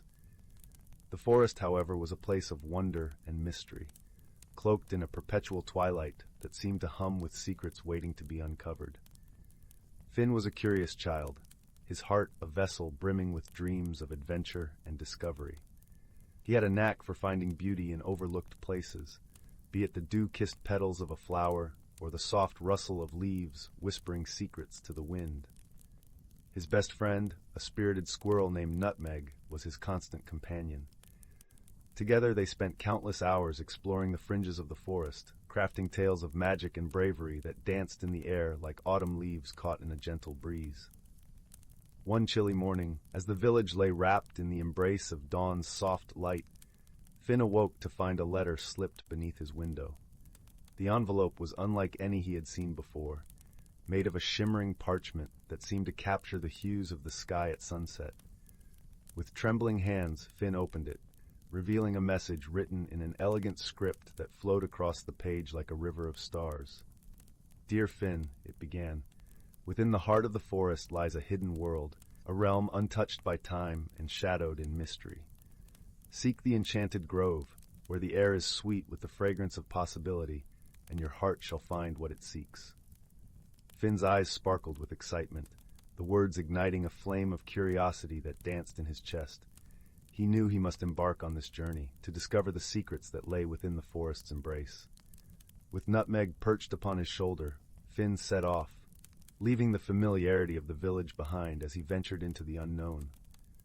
The forest welcomed them with open arms, the air filled with the scent of pine and the soft symphony of birdsong that played a gentle melody above their heads. As they wandered deeper into the woods, the trees seemed to whisper encouragement, their branches swaying like old friends waving them onward. After hours of walking, they arrived at a clearing bathed in golden light. In the center stood a majestic oak tree, its trunk wide and gnarled, its branches stretching toward the heavens as if in a perpetual embrace. At its base, a circle of stones formed a natural altar, and in its center lay a small, intricately carved box. Finn approached the box with reverence, his fingers tracing the delicate patterns etched into the wood. With a soft click, the box opened, revealing a single, gleaming acorn nestled within. It was no ordinary acorn. Its surface shimmered with an ethereal glow, as if it held the very essence of the forest itself. As Finn held the acorn in his palm, a warmth spread through him, filling him with a sense of belonging and purpose. The forest seemed to hold its breath, the world around him pausing in anticipation. And then, with a gentle sigh, the trees began to speak. "Finn," they whispered, their voices a soothing chorus of rustling leaves, "you hold the heart of the forest, a gift bestowed upon those pure of heart. It is a symbol of the bond between our world and yours, a bridge of understanding and friendship." Finn listened, his heart swelling with gratitude and awe. "What must I do?" he asked, his voice a soft echo in the stillness. "Protect it," the forest replied, "for within it lies the power to heal and nurture. Share its light with those in need, and let it guide you on your journey." With a nod of understanding, Finn tucked the acorn safely into his pocket, its warmth a comforting presence against his skin. As he turned to leave, the forest seemed to shimmer with approval, the path before him glowing with a gentle luminescence. Their journey back to the village was uneventful, the forest's magic a constant companion that wrapped around them like a comforting cloak. When they finally emerged from the woods, the village welcomed them with open arms, the familiar sights and sounds a balm to Finn's soul. Days turned into weeks, and life in the village continued as it always had. But Finn was changed, his heart a vessel of light that he shared with those around him. The acorn remained a constant presence, its gentle warmth a reminder of the forest's gift and the promise he had made. One day, as Finn sat beneath the shade of an old willow tree, Nutmeg chattered excitedly, her eyes fixed on a small figure approaching through the fields. It was a girl from the neighboring village, her steps hesitant yet filled with determination. "Hello," she greeted, her voice a soft melody that carried on the breeze. "I'm Lila. I've heard about the magical acorn, and I came to see if it's true." Finn smiled, reaching into his pocket to reveal the acorn, its surface gleaming in the afternoon sun. "It's true," he replied, holding it out for her to see. "It's a gift from the forest, a reminder of the bond between us and the world around us." Lila's eyes widened in awe, her fingers brushing against the acorn's surface. "It's beautiful," she whispered, her voice filled with wonder.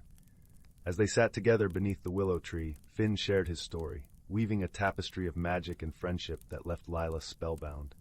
In return, she shared tales of her own village, stories of courage and kindness that painted a vibrant picture of her world. Their friendship blossomed like a wildflower in spring, a bond forged in the shared light of the acorn's magic. Together, they explored the forest, uncovering its secrets and learning its lessons, each step a testament to the power of friendship and the magic it could create. As the seasons changed and the world around them shifted with the passage of time, Finn and Lila grew together, their hearts entwined with the forest's magic. They learned to listen to the whispers of the trees, to see the world through eyes unclouded by doubt, and to embrace the beauty in the smallest of moments. Through it all, the acorn remained a guiding light, its presence a constant reminder of the journey that had brought them together and the promise they had made to protect the world they loved. Years passed, and the village thrived, its people united by the magic of the forest and the bonds of friendship that wove through their lives like golden threads. Finn and Lila, now grown, continued to share the acorn's light with those around them, nurturing the seeds of hope and kindness that would one day blossom into a garden of dreams. And so, beneath the watchful gaze of the ancient forest, their story unfolded, a testament to the power of friendship and the magic that lay within the heart of the world. As the sun dipped below the horizon, painting the sky in hues of twilight, Finn and Lila sat together, their hearts aglow with the warmth of a world where dreams and reality danced hand in hand. In the end, it was a story not just of magic, but of the love and understanding that could bridge worlds and transform lives. A story of a boy, a girl, and an enchanted acorn, a tale that would linger in the hearts of those who heard it, like the gentle echo of a lullaby sung beneath the stars. Story 26. In a cozy valley nestled between misty mountains, there stood a charming village where magic wove through every thatched roof and cobblestone street. Here lived Aurora, a young girl with eyes that sparkled like dewdrops and a curiosity that knew no bounds. One crisp autumn morning, Aurora awoke to a peculiar sight. The vibrant red leaves that had adorned the trees the night before were now a brilliant shade of purple. She rubbed her eyes in disbelief, wondering if she was still dreaming. But as she stepped outside, she realized this was no mere figment of her imagination. The entire village had been transformed overnight, with every leaf, flower, and even the thatched roofs now radiating shades of amethyst and lavender. The villagers milled about, equally bewildered by the mysterious phenomenon. Aurora's best friend, a cheerful pixie named Zinnia, fluttered up to her. "Can you believe this, Aurora?" she exclaimed, her tiny wings leaving a trail of shimmering dust. "It's like someone waved a magic wand and recolored the whole village." With her curiosity piqued, Aurora set out to unravel the mystery, determined to restore the village to its former glory. She sought the counsel of wise old Merlin, the village's resident wizard, who stroked his long silver beard thoughtfully. "Ah, my dear," he said, his eyes twinkling behind half-moon spectacles. "This is the work of the color sprites, mischievous little creatures who delight in painting the world with their vibrant hues. But fear not, their magic is harmless and temporary." Armed with this knowledge, Aurora and Zinnia ventured into the enchanted forest, following the trail of shimmering pixie dust that the sprites had left behind.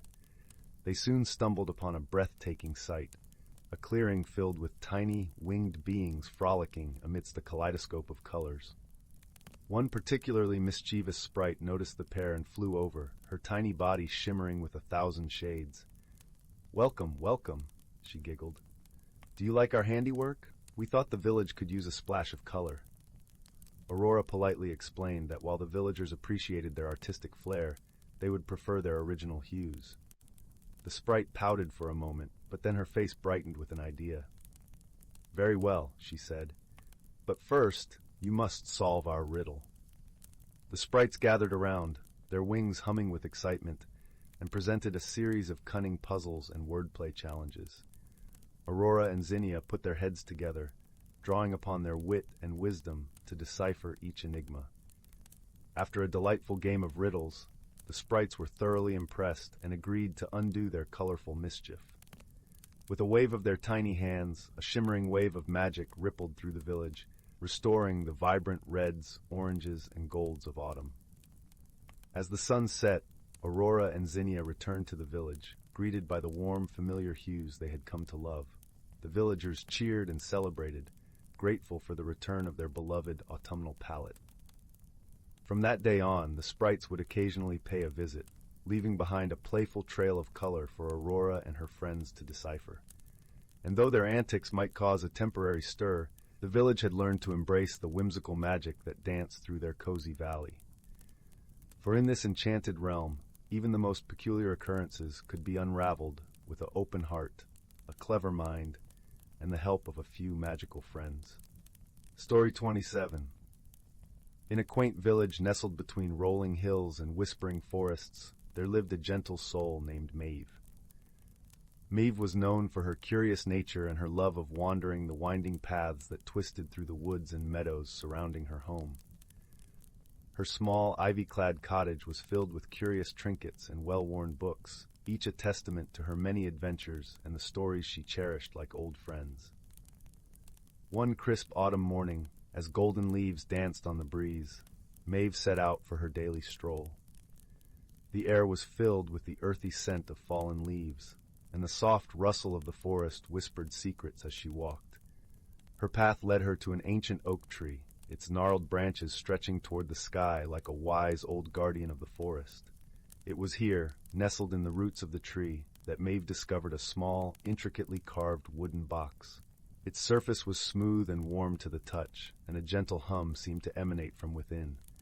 Maeve's fingers tingled with curiosity as she opened the box, revealing a delicate, shimmering feather. As she held it up to the light, the feather glowed with a soft blue luminescence, casting a gentle glow on her face. Maeve felt a peculiar warmth spreading through her, as if the feather were whispering secrets of its own. She realized that this was no ordinary feather. It was imbued with magic. Unsure of what to do with such a wondrous find, Maeve decided to seek guidance from the wisest creature she knew, the owl named Oliver, who resided deep within the heart of the forest. Oliver was renowned for his vast knowledge and gentle demeanor, always willing to offer advice to those in need. As Maeve made her way through the forest, the dappled sunlight played upon the leaves, and the fresh scent of pine filled the air. Birds chirped softly, creating a symphony that accompanied her journey. When she finally reached the ancient hollow tree where Oliver lived, she peered inside, her eyes adjusting to the dim light. "Ah, Maeve," Oliver hooted softly, his eyes twinkling with knowing warmth. "What brings you to my humble abode on such a fine day?" Maeve carefully showed him the feather, its glow casting a serene light around them. "I found this near the old oak tree. It feels special." Oliver nodded, his feathers rustling gently.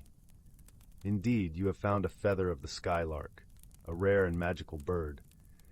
It is said that those who possess such a feather can see the world not only with their eyes but with their heart, revealing truths hidden from ordinary sight." Maeve's heart fluttered with excitement and a hint of apprehension. "What should I do with it?"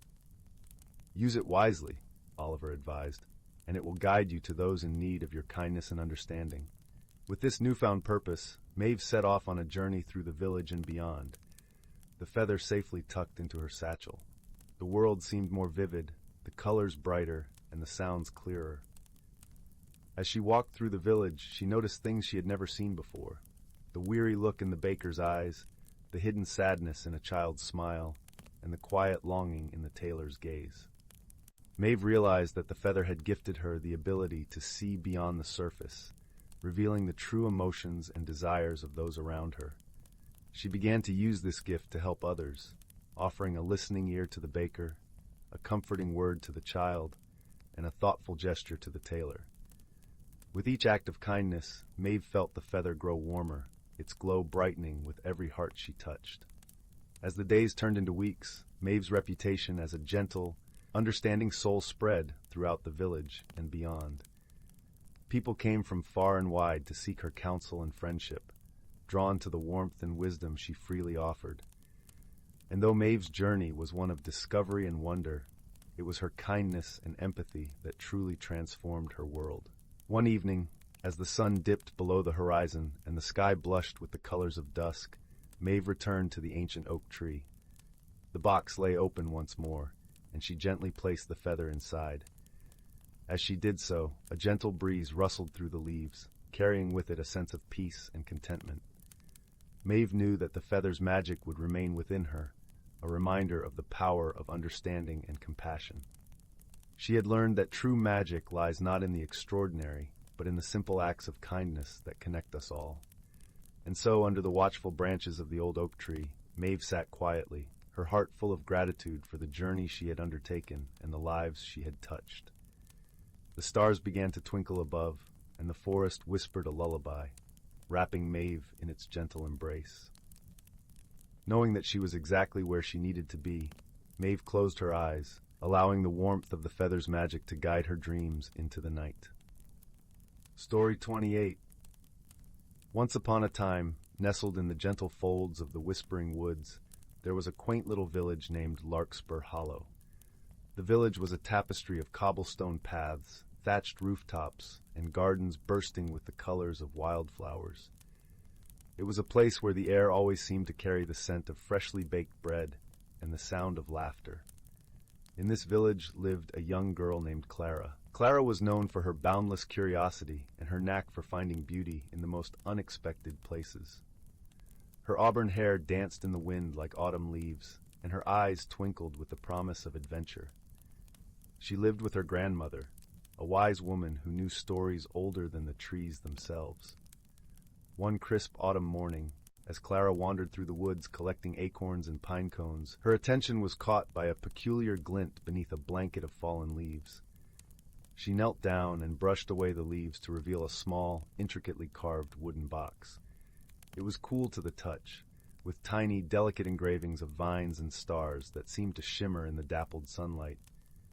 Clara's heart fluttered with excitement. She carefully opened the box, and to her amazement, found it empty except for a single, translucent feather. The feather was as light as a whisper and glowed with a soft, ethereal light that seemed to pulse with a life of its own. As Clara held it, she felt a gentle warmth spread through her fingers, like the comforting embrace of a dear friend. Intrigued by her discovery, Clara hurried back to her grandmother's cozy cottage, where the scent of cinnamon and apples welcomed her home. Her grandmother was sitting by the fire, her knitting needles clicking rhythmically. "Grandmother," Clara called, her voice tinged with wonder. "Look what I found." Her grandmother set down her knitting and peered over her spectacles at the feather. She smiled, a knowing gleam in her eyes. "Ah, my dear, you have found the feather of echoes," she said softly. "It is a rare and magical thing indeed. It is said to hold the power to reveal the hidden truths of the heart." Clara's eyes widened in awe. "But how does it work, grandmother?" "Simply hold it close, and it will guide you," her grandmother replied, her voice as soothing as a lullaby. "But remember, the magic of the feather is not in grand displays, but in the quiet whispers of understanding it brings." Eager to learn more, Clara decided to embark on a journey to discover the secrets of the Feather of Echoes. She set off the next morning, the feather safely tucked into her pocket, its gentle glow a comforting presence. As she walked along the winding paths of the forest, Clara met a host of enchanting creatures.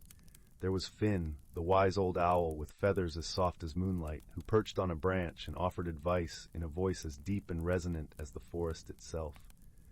"Listen to the songs of the trees, young one," he hooted. "They will guide you when the way seems unclear." Further along, she encountered a playful squirrel named Pip, whose fur was a patchwork of autumn hues. Pip chattered cheerfully as he scampered by her side, regaling Clara with tales of his acorn-collecting adventures. "Sometimes the simplest of paths lead to the greatest discoveries," he chirped, his eyes sparkling with mischief. With her newfound friends, Clara felt a sense of belonging and warmth that filled her heart. Together, they ventured deeper into the woods, where the air was thick with the sweet scent of pine and the gentle rustle of leaves in the breeze. After a day of exploring, they came upon a small, tranquil glade bathed in the golden light of the setting sun. In the center stood an ancient oak tree, its gnarled branches stretching upwards like a guardian embracing the sky. Beneath its boughs, the ground was carpeted with soft moss, invitingly cool underfoot. Clara felt a tug at her heart, a silent urging from the Feather of Echoes. She held it close and closed her eyes, allowing the feather's warmth to guide her thoughts. As she breathed deeply, the world around her seemed to melt away, and she found herself standing in a place that felt both familiar and new. In this serene space, Clara saw visions of her village, of the laughter and love that filled her days. She saw the faces of her friends and family, each one a thread in the tapestry of her life. And she saw herself standing amidst it all, a part of something much larger than she had ever realized. With each image, a gentle understanding blossomed within her. She realized that true magic lay not in the feather or in the enchantments of the forest, but in the connections she shared with those around her. The feather had shown her the power of empathy, of seeing the world through the eyes of others and understanding their hearts. When Clara opened her eyes, the glade seemed to glow with a newfound light. Her heart was full to bursting with gratitude and a sense of purpose. She turned to Finn and Pip, who watched her with kind, knowing eyes.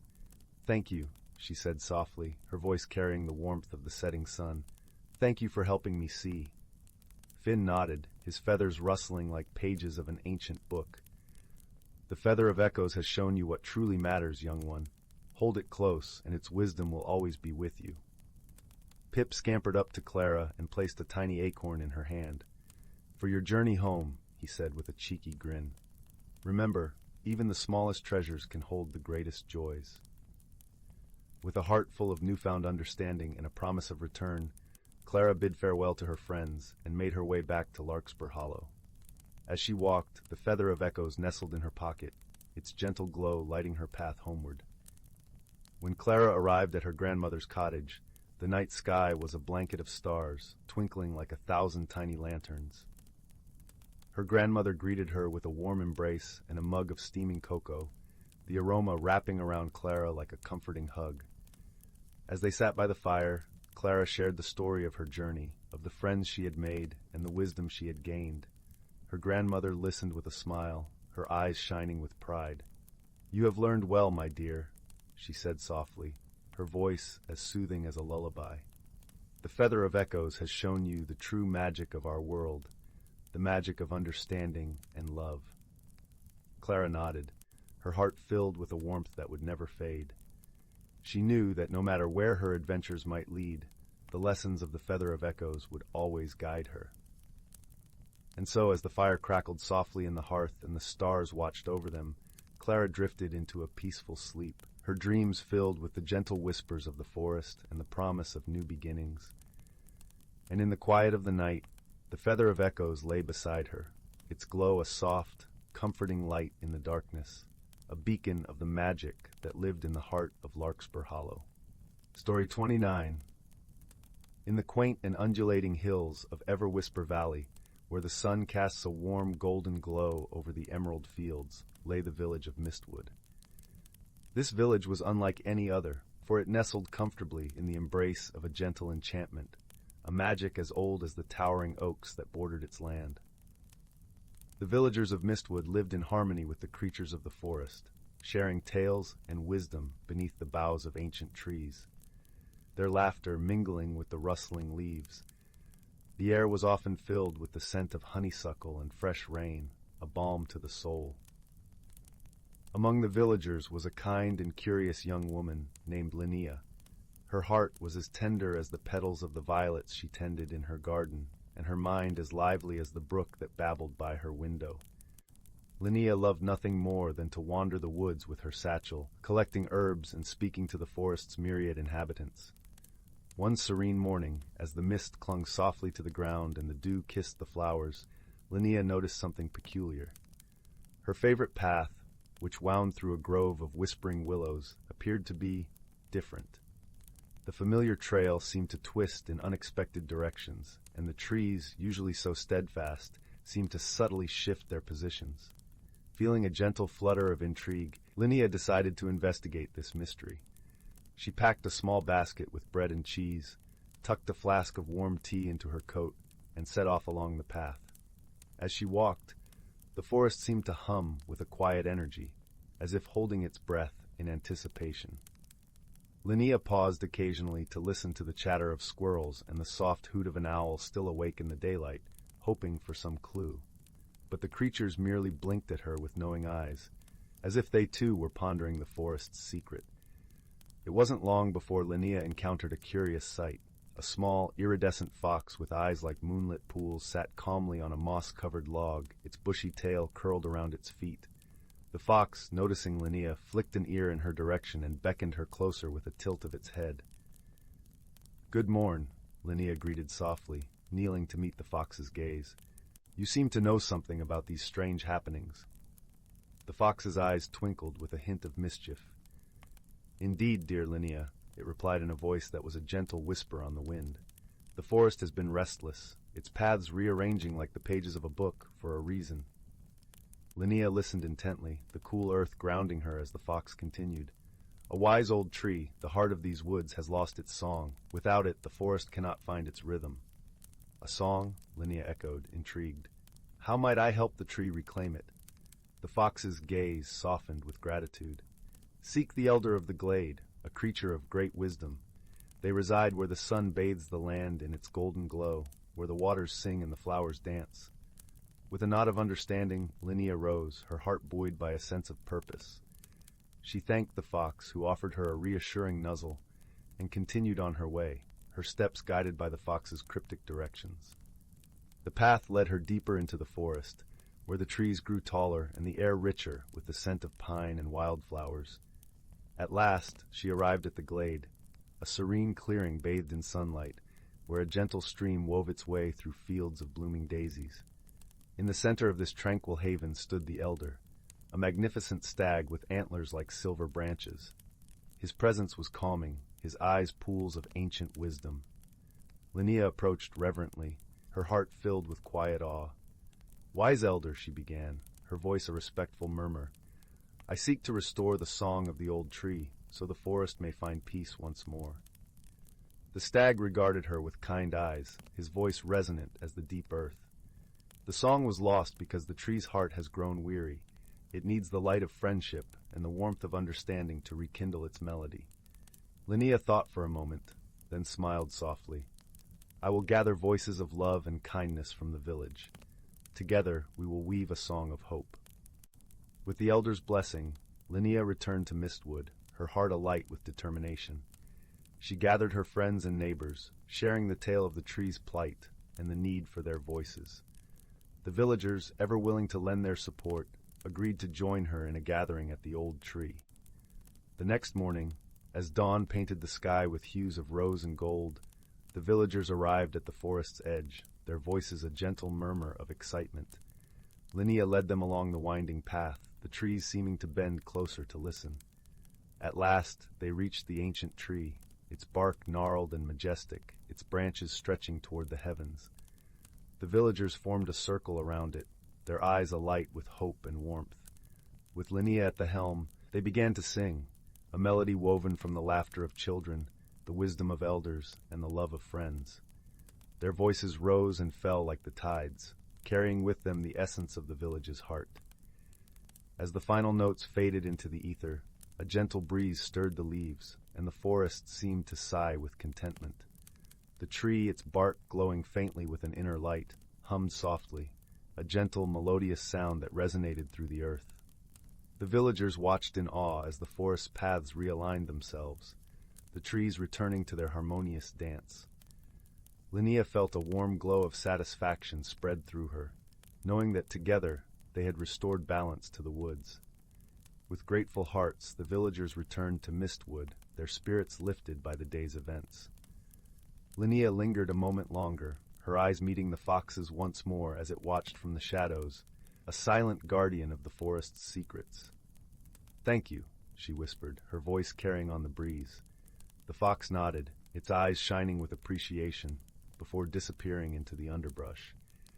And so the village of Mistwood continued to thrive in its gentle enchantment, its people ever mindful of the magic that surrounded them. Linnea, with her curious heart and steadfast spirit, knew that as long as there was love and understanding, the forest would always find its song. As the sun set, casting a warm glow over the valley, Linnea returned home.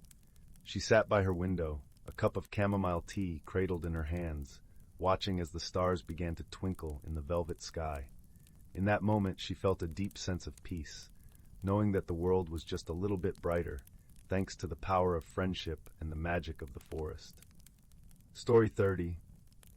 On the edge of a small, sleepy village, nestled between emerald hills and the vast, whispering forest, there was a quaint little cottage where sunlight danced through the windows like a gentle waltz. This was the home of a young girl named Calla, whose heart held a longing for something she could not quite name. Yet, as much as she yearned for change, she feared it just the same. Calla had always been enchanted by the stories of the forest, the tales of ancient trees that held the wisdom of ages and creatures that dwelled in the shadows, whispering secrets only the wind could carry. However, Calla was content to sit beside her window, watching the world through glass, dreaming of adventures she never dared embark on.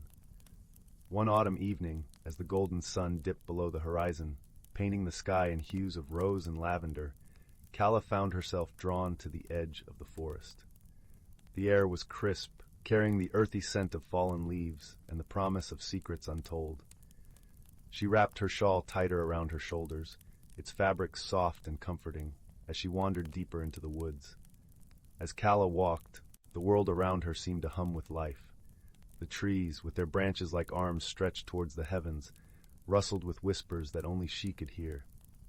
And then, as if guided by an unseen hand, she came upon a clearing where moonlight spilled like liquid silver, revealing a shimmering pool at its center.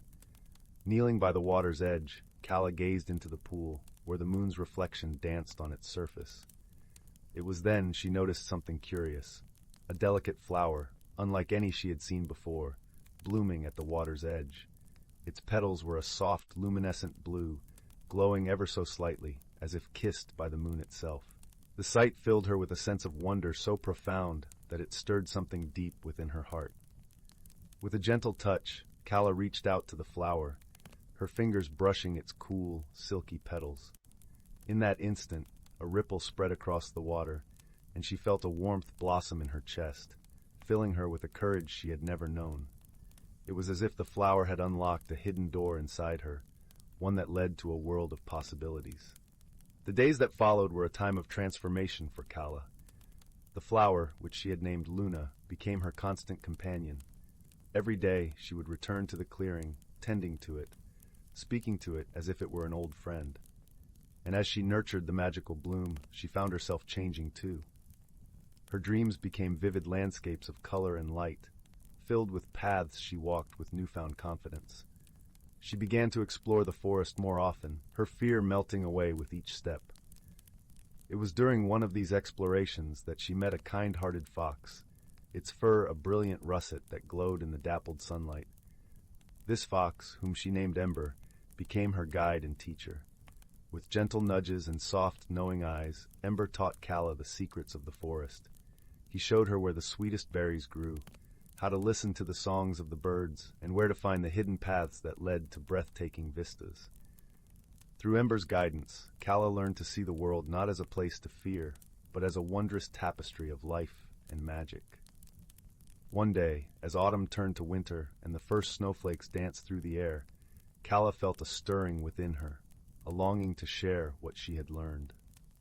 With Ember by her side, she gathered the villagers, inviting them to the forest clearing. As she spoke, her voice was strong and sure, filled with the wisdom she had gleaned from her time in the woods. She told them of Luna and the magic of the forest, of the beauty in change and the joy in discovery. Her words were like a gentle breeze, carrying hope and warmth to all who listened. The villagers, inspired by Calla's journey, began to see the forest with new eyes. They too ventured into the woods, finding their own paths and stories. The village, once quiet and reserved, blossomed with life and laughter, its people united by a newfound sense of community and wonder. As the seasons continued to turn, Calla grew alongside the forest, her heart open and free. She learned that change was not something to fear, but a beautiful dance of growth and transformation. With Luna's glow and Ember's guidance, she discovered her own magic, the magic of embracing the unknown and finding strength in the journey. And so, beneath the watchful gaze of the moon and stars, Calla's story became a part of the forest's eternal song, a melody of courage, friendship, and the endless beauty of personal discovery. With each passing day, she continued to bloom, her spirit as radiant and enduring as the flower that had started it all. As night fell and the cottage lights flickered like stars in the distance, Calla would often sit by her window, looking out at the world she had once only dreamed of. And in those moments, with the soft whispers of the forest wrapping around her like a warm embrace, she knew she had found her place, a place where magic was real, and every day held the promise of something new. Story 31. In a realm where wonder danced on every breeze, there lived a young rabbit named Thistle. Her world was a tapestry of enchantment where toadstools grew as tall as trees and glowworms illuminated the forest paths at night. One evening, As Thistle prepared for bed, she noticed something peculiar. Her favorite storybook, which she always kept on her nightstand, had vanished without a trace. Perplexed, she searched high and low, but the book was nowhere to be found. The next morning, Thistle sought guidance from her wise friend, Oakley the ancient oak tree. Oakley's branches creaked as he pondered the mystery. "Strange occurrences have been afoot in our woodland realm," he rumbled. "Just last night I witnessed the stars themselves rearranging into peculiar patterns." Intrigued, Thistle decided to investigate further. She ventured into the forest, her keen eyes scanning for clues. As she hopped along, she encountered a group of pixies flitting among the ferns. "Excuse me, friends," Thistle called out. "Have you noticed anything unusual happening lately?" The pixies giggled and swirled around her. "Why, just this morning we found our favorite honeysuckle bush had sprouted candied blossoms," one of them exclaimed. Thistle's curiosity deepened. Clearly something magical was afoot, but what could it be? As she continued her search, she stumbled upon a clearing where a wise old badger sat quietly. Thistle recognized him as Rootwing, a renowned explorer of the realm's mysteries. "Excuse me, Rootwing," she said politely. "I've been encountering the strangest happenings, and I was hoping you might have some insight." Rootwing stroked his grizzled chin thoughtfully. "Ah, yes, the night of the celestial shift," he mused. "Every 1,000 years, the stars align in a cosmic dance, and their radiant energy infuses our world with extraordinary magic." Suddenly, it all made sense. The missing book, the rearranged stars, the candied blossoms, they were all manifestations of this rare and wondrous event. As if on cue, a shimmering light appeared in the clearing, and Thistle's beloved storybook materialized before her eyes. She gasped in delight as the pages began to flutter open, and colorful illustrations sprang to life, dancing across the meadow. Thistle laughed with joy, her heart filled with wonder. She realized that the true magic wasn't in the strange occurrences themselves, but in the connections they fostered. The bonds of friendship, the thirst for knowledge, and the appreciation for the extraordinary in the ordinary. From that day on, Thistle cherished the memories of the celestial shift, a time when the boundaries between reality and imagination blurred, and the world became a canvas for the most enchanting of tales. Story 32. Once upon a time, in the quaint little village of Elderglen, nestled between lush, rolling hills and whispering forests, there existed a peculiar old shop known as the Curiosity Nook. It was a place where the townsfolk often wandered to discover forgotten treasures and whimsical oddities. The shop, with its creaky wooden floors and shelves that seemed to stretch into shadowy heights, was filled with the scent of aged paper and lavender. The shopkeeper, a gentle soul named Mr. Whittle, was known for his twinkling eyes hidden behind round spectacles and a smile that seemed to hold secrets of the world. He had a peculiar knack for finding just the right item for each visitor, as if he could see into their hearts. One crisp autumn evening, as leaves danced their way down the cobblestone streets, a young girl named Mara wandered into the shop. Mara had always been a curious child, with eyes wide as the sky and a heart open to wonder. She often spent her afternoons exploring the edges of the village, collecting smooth stones and interesting leaves, crafting stories for each one. That day, however, something tugged at her, an adventure waiting to unfold. As she stepped inside, the bell above the door chimed softly, announcing her arrival. "Ah, Mara, welcome," Mr. Whittle greeted her warmly. "I've just received something that might pique your interest." Mara's gaze flitted across the shelves, settling on a small, unassuming box tucked away in a corner. It was covered in intricate patterns, etched as if by the hand of an artist who knew the language of dreams. "What's that?" she asked, pointing to the box. Mr. Whittle's smile widened, his eyes twinkling mysteriously. "Ah, that, my dear, is the Box of Whispers. It's said to hold the secrets of the forest." Intrigued, Mara reached out and lifted the lid. Inside rested a single, shimmering feather, glimmering with hues of emerald and azure. As she touched it, a gentle warmth spread through her fingers, and she heard a soft whisper, like a breeze through the leaves. "Seek the heart of the forest, and your world shall be changed." Mara's heart fluttered with excitement and a hint of trepidation. She knew she must follow the feather's call. She tucked it carefully into her satchel and bid Mr. Whittle farewell. his encouraging nod following her out the door. The journey to the heart of the forest was not a simple path. The trees stood tall and ancient, their branches weaving a tapestry of light and shadow. As Mara walked deeper into the woods, the air grew crisp, carrying the scent of pine and earth. She felt the forest's song in her bones, a melody of life and mystery. Along her journey, she encountered her first companion, a wise old owl named Tiberius. He perched upon a low-hanging branch, his feathers flecked with silver moonlight. "What brings a young one like you to these woods?" he inquired, his voice rich and resonant. Mara showed him the feather, explaining her quest. Tiberius nodded sagely. "Ah, the box of whispers. It guides those with hearts open to wonder. You'll need more than curiosity for the path ahead. Follow me." With Tiberius as her guide, they ventured deeper into the forest. The trees parted to reveal a glistening stream, its waters whispering secrets as they tumbled over smooth stones. There, by the stream, they met Lila, a playful fox with eyes like amber and a tail that danced like fire. "Hello, adventurer," Lila chirped, prancing around Mara's feet. "I've heard the forest speak of you. What do you seek?" Mara shared her tale once more, and Lila's eyes sparkled with excitement. "Wisdom, you say? Then you must meet the elder tree, the keeper of the forest's ancient knowledge." Together, with Tiberius gliding above and Lila scampering alongside, Mara continued her journey. They passed through sun-dappled glades and shadowed groves, the forest alive with the chatter of creatures unseen. As they walked, Mara felt a change within her, a growing understanding of the world's quiet wonders. Finally, they arrived at a clearing where the elder tree stood, its trunk wide and gnarled with age, branches stretching like welcoming arms. Its leaves shimmered with 1,000 shades of green, whispering softly in the breeze. Mara approached, heart thumping with anticipation. The elder tree's voice was deep and resonant, like the murmur of the earth itself. "You seek wisdom, young one?" it asked, its words rustling through the leaves. "Yes," Mara replied, her voice steady yet filled with awe. "I wish to understand the secrets of the forest and what lies within my heart." The elder tree swayed gently, its branches casting playful shadows.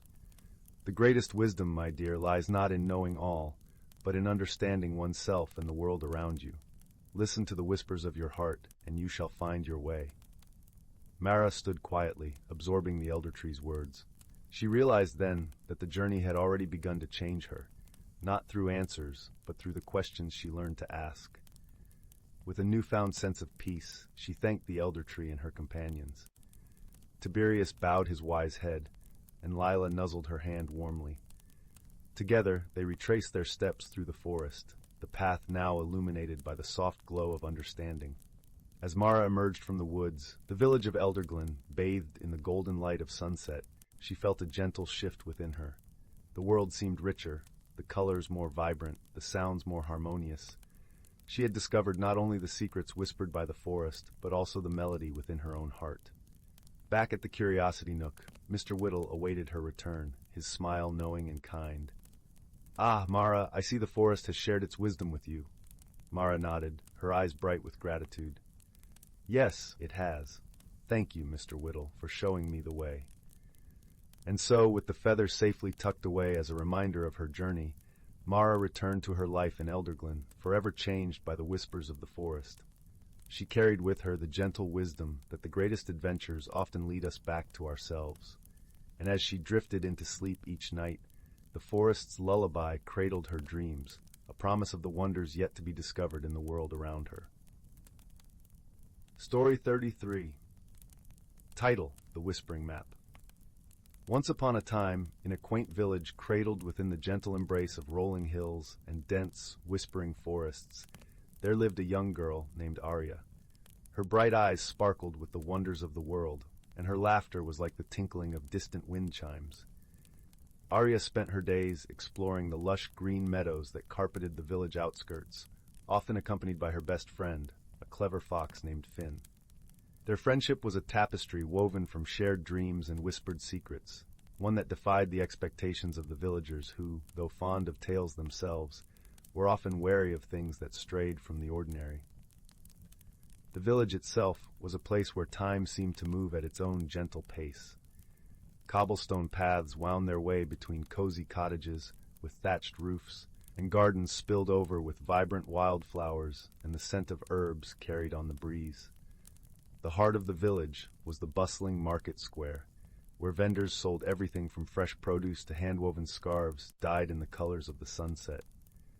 It was here, amid the chatter and laughter of the townsfolk, that Arya stumbled upon something extraordinary, a discovery that would change the course of her life. On a particularly crisp autumn morning, while the air was filled with the earthy aroma of fallen leaves and the promise of winter, Arya and Finn wandered into the market square. It was a day like any other, until Arya's gaze was drawn to an old, rickety stall tucked away in a shadowed corner. The stall was draped in faded linens, and behind it sat a wizened old man with a twinkle in his eye and a mysterious air about him. "Come closer, young one," he beckoned, his voice as soft as a secret. "I have something that might interest you." Arya, her curiosity piqued, approached the stall with Finn trotting confidently beside her. The old man reached under the table and produced an object wrapped in cloth. As he carefully unwrapped it, Arya's eyes widened in wonder. Before her lay a map. Not just any map, but one unlike any she had ever seen. Its surface shimmered with a soft luminescence, and intricate lines and symbols danced across it like living things. "This," the old man said, his voice a gentle melody, "is a whispering map. It can guide you to places hidden from ordinary sight, places where magic still thrives." Arya's heart leapt with excitement. She had always believed there was more to the world than met the eye, and here was proof, a tangible piece of magic nestled in her hands. She turned to Finn, who nodded encouragingly, his own curiosity mirroring hers. "What must I do to make it work?" Arya asked, her voice a breathless whisper. The old man smiled, his eyes crinkling at the corners. "Simply listen, dear child. Let the map whisper its secrets to you, and it will show you the way." With her heart alight with anticipation, Arya thanked the old man and tucked the map carefully into her satchel. She and Finn hurried back to the meadow, their minds buzzing with possibilities. As they settled under the sprawling branches of a great oak, Arya gently unfurled the map, her fingers tracing its glowing lines. For a moment, nothing happened. The meadow was silent, save for the gentle rustling of leaves and the distant murmur of a brook. Then, ever so softly, the map began to whisper. Its voice was a chorus of gentle breezes, the rustle of leaves, and the distant song of birds. It spoke of a hidden world, a place where magic and nature intertwined in perfect harmony. Arya and Finn listened intently, their hearts quickening with each word. The map told of a secret glade deep within the forest, a place untouched by time where creatures of legend roamed and ancient trees held the wisdom of ages. The journey would not be easy, but the rewards were beyond measure: friendship, knowledge, and a deeper understanding of the world. Determined to uncover the secrets of the Whispering Map, Arya and Finn set off at first light the next day. The forest loomed before them, a tapestry of emerald and shadow, and as they stepped beneath its canopy, they felt the world change around them. The air grew cooler and sweeter, carrying with it the scent of pine and earth. Sunlight filtered through the leaves, dappling the ground in shifting patterns of gold. As they ventured deeper into the forest, Arya and Finn encountered challenges that tested their resolve. There were tangled thickets to navigate and swift streams to cross, but each obstacle only strengthened their bond and fueled their determination. Along the way they met creatures both wondrous and wise. A family of deer who guided them with gentle nudges, a wise old owl who shared stories of the forest's history, and a playful otter who helped them across a turbulent river. Through it all, the Whispering Map led them true, its whispers guiding them with gentle assurance. Arya learned to trust in the map's wisdom, and in doing so, she discovered a newfound sense of confidence within herself. Finally, after many days of travel, Arya and Finn reached the hidden glade. It was a place of breathtaking beauty, where the air shimmered with the glow of fireflies and the ground was carpeted with soft moss. In the center of the glade stood an ancient tree, its branches stretching skyward like the arms of an old friend. It was here that the map's whispers grew strongest, urging Arya to approach. As she placed her hand on the tree's trunk, a warmth spread through her, and she felt a connection to the world around her, a connection that transcended words. The tree whispered its own secrets, tales of the forest and its magic, and as Arya listened, she understood that she was part of something greater, a tapestry of life and wonder. Finn, too, seemed to understand, for he sat beside her, his eyes reflecting the glow of the fireflies. Together, they basked in the magic of the glade, their hearts full of gratitude and joy. As the sun began to set, painting the sky in hues of orange and pink, Arya knew it was time to return to the village. The journey had changed her in ways she couldn't fully comprehend, but she carried its lessons with her, a reminder of the beauty and magic that existed in the world. With the whispering map tucked safely in her satchel, Arya and Finn made their way back through the forest. The challenges they had faced seemed smaller now, mere stepping stones on their journey. They returned to the village with hearts full of stories and a deeper understanding of the world and themselves. The villagers, who had watched Arya and Finn grow, welcomed them back with open arms, eager to hear of their adventures. As they gathered around the crackling fireplace, Arya shared the tale of the whispering map and the hidden glade, her voice weaving a tapestry of wonder and magic. The villagers listened in rapt attention, their own hearts stirred by the story's gentle truths.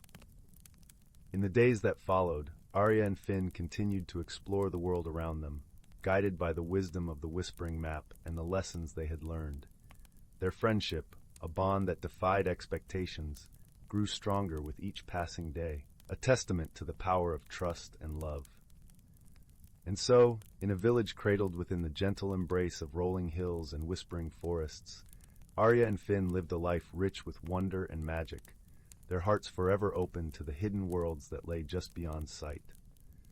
Their story, a tale of friendship, courage, and discovery, became a beacon of hope and inspiration for all who heard it, a reminder that the world was full of beauty and that magic was always within reach. If only one remembered to listen. The end. Story 34. In the heart of the whispering woods, where the trees swayed gently like dancers in a breeze, there was a quaint little village known as Willowbrook. The village was a patchwork quilt of cobblestone paths and thatched cottages, nestled among colorful flower beds and verdant vegetable patches. Each night, as dusk painted the sky in shades of lavender and rose, the villagers would light their lanterns, filling the air with the warm, honeyed glow of candlelight. In this peaceful village lived a kind-hearted young girl named Anwen. She had a knack for noticing things others often overlooked, which made her the perfect person to unravel the little mysteries that occasionally cropped up in Willowbrook. Her best friend was a small, wise owl named Sage, who had feathers as soft as down and eyes that twinkled like stars. One evening, as the sun dipped below the horizon, casting long shadows across the fields, Anwen noticed something unusual. The lanterns hanging outside each cottage flickered in an odd rhythm, like they were dancing to a melody only they could hear. She paused on the cobblestone path, her keen eyes scanning the village. It was a curious sight, one that piqued her interest and set her mind to wondering. "Sage," Anwen called softly, her voice a gentle whisper in the twilight. The owl swooped down from a nearby oak, landing gracefully on her shoulder. "Did you notice the lanterns?" Anwen asked, pointing to the flickering lights.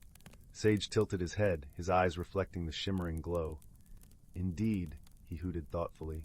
"There is something peculiar about their dance."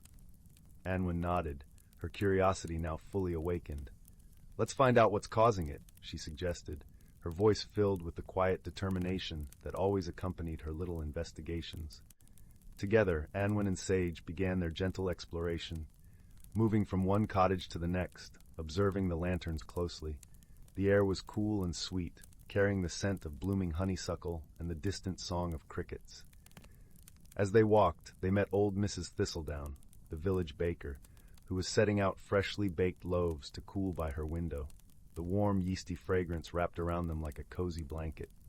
"Good evening, Anwen, Sage," Mrs. Thistledown greeted them with a kindly smile. "Out for a stroll?" Anwen returned the smile, nodding. "Yes, Mrs. Thistledown. We noticed the lanterns flickering strangely and thought we might see why." Mrs. Thistledown chuckled softly, her eyes crinkling with amusement. "Ah, a mystery! Well, if anyone can solve it, it's you two." They continued on, the sound of their footsteps softly echoing on the cobblestones. As they turned down a narrow lane lined with lavender bushes, they spotted Mr. Tyndall, the village tinkerer. He was sitting outside his workshop, his hands busy with a mechanical device that clinked and whirred as he worked. "Evening, Mr. Tyndall," Anwen called out, stopping to watch him work. "Have you noticed the lanterns?" Mr. Tyndall looked up, his face lighting up with interest. "Ah, yes. Quite the curious phenomenon, isn't it? I thought it might be a trick of the wind, but it's too regular for that." Sage ruffled his feathers thoughtfully. "Perhaps there is magic at play," he suggested, his voice as soft as the night. Anwen considered this, her mind weaving together possibilities. "We should speak with the forest sage," she decided.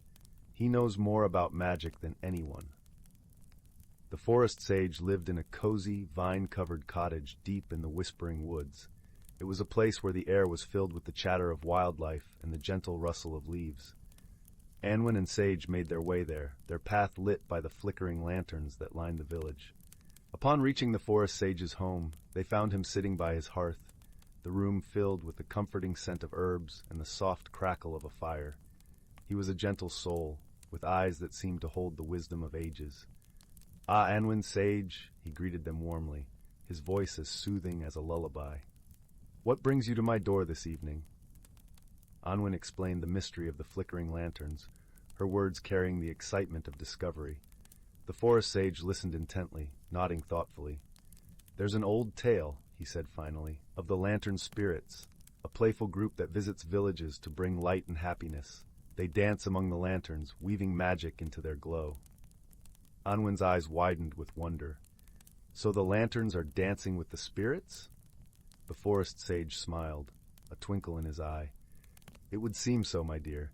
The spirits mean no harm, they simply wish to spread joy." Sage let out a soft, melodious hoot. "How delightful," he murmured, his feathers shimmering in the firelight. With their mystery solved, Anwen and Sage thanked the forest sage and made their way back to the village. As they walked, the lanterns continued their gentle dance, casting playful shadows across the path. The villagers, hearing of the lantern spirits, gathered outside to watch the spectacle, their hearts lifted by the magical sight. Laughter and soft conversation filled the air, blending with the quiet symphony of the night. As Anwen stood among her friends and neighbors, she felt a deep sense of peace and contentment. The mystery had brought them all together, reminding them of the simple joys that life in Willowbrook offered.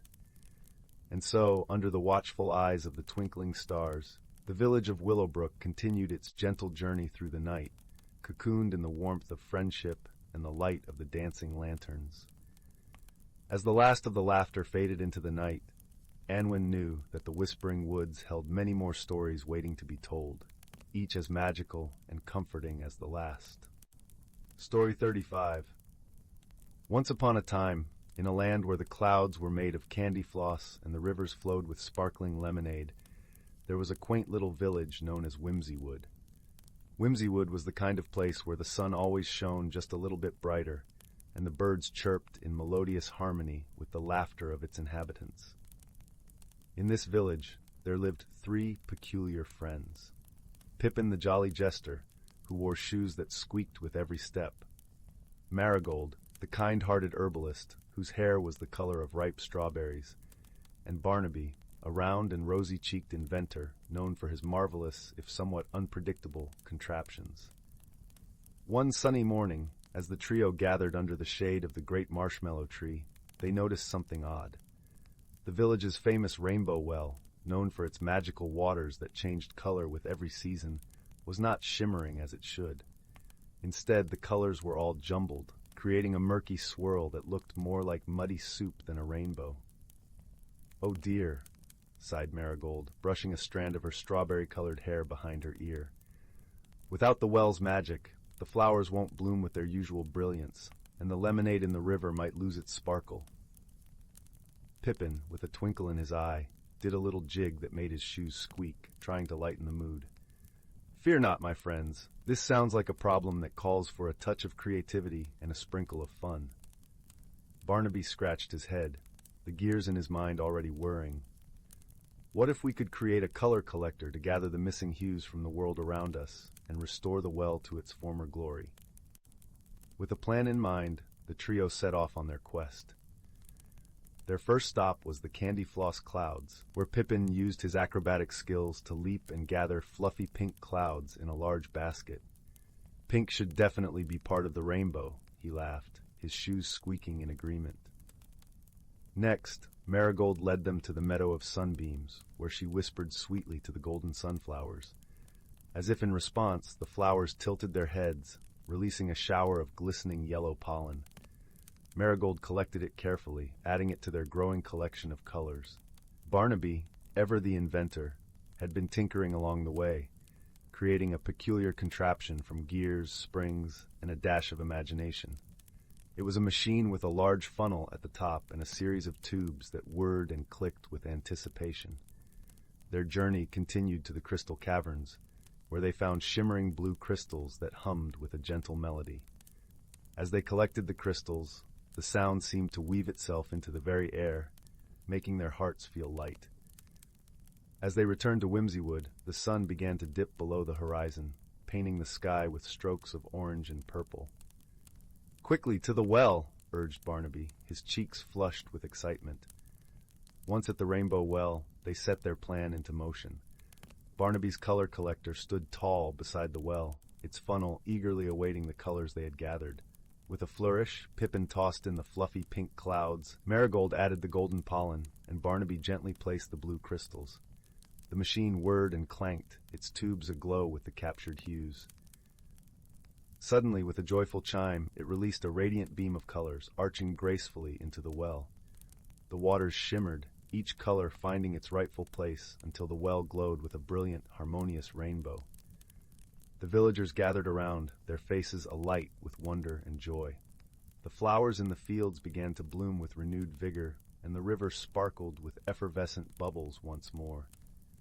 "Looks like we've solved the mystery of the muddled well," chuckled Pippin, his shoes squeaking in happy rhythm.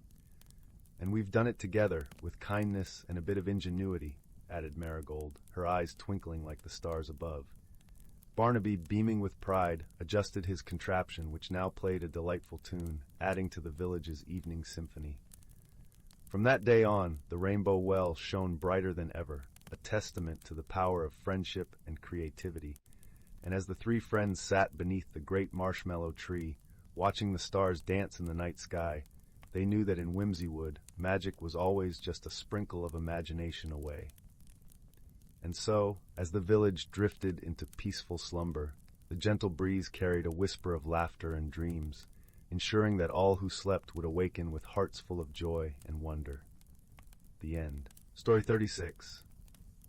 In the heart of the whispering woods, where the breeze sang lullabies through the rustling leaves and the moon painted the forest floor with silver light, there lay the quaint village of Willow. The homes were snug little cottages with thatched roofs and chimneys that puffed gentle smoke, creating an aroma of pine and baking bread that warmly embraced all who passed by. In Willow, mysteries were as rare as a summer snowfall. Life meandered gently, like the stream that giggled quietly under the wooden bridge, but recently, peculiar things had begun to happen. Every morning, when the villagers awoke, they found their shoes missing from their doorsteps, only to be discovered later in the most curious places, perched atop the village fountain, nestled among the branches of the elderwood tree, or even balanced precariously on the roof of the bakery. The villagers were puzzled and slightly bemused, but not fearful. They were a close-knit community, and they decided to solve the mystery together, with the help of a particularly clever young girl named Marigold. Marigold had eyes as bright as lanterns and a mind as sharp as the edge of a freshly honed quill. She loved puzzles and the thrill of a good mystery, so when the villagers gathered in the square to discuss the odd happenings, she listened intently, her small chin resting thoughtfully on her hand. "We need to catch whoever, or whatever, is responsible," exclaimed Old Man Thistle, the village cobbler, his own shoes having been found floating in the duck pond earlier that week. Marigold suggested, "Perhaps we should leave out a pair of shoes and watch what happens.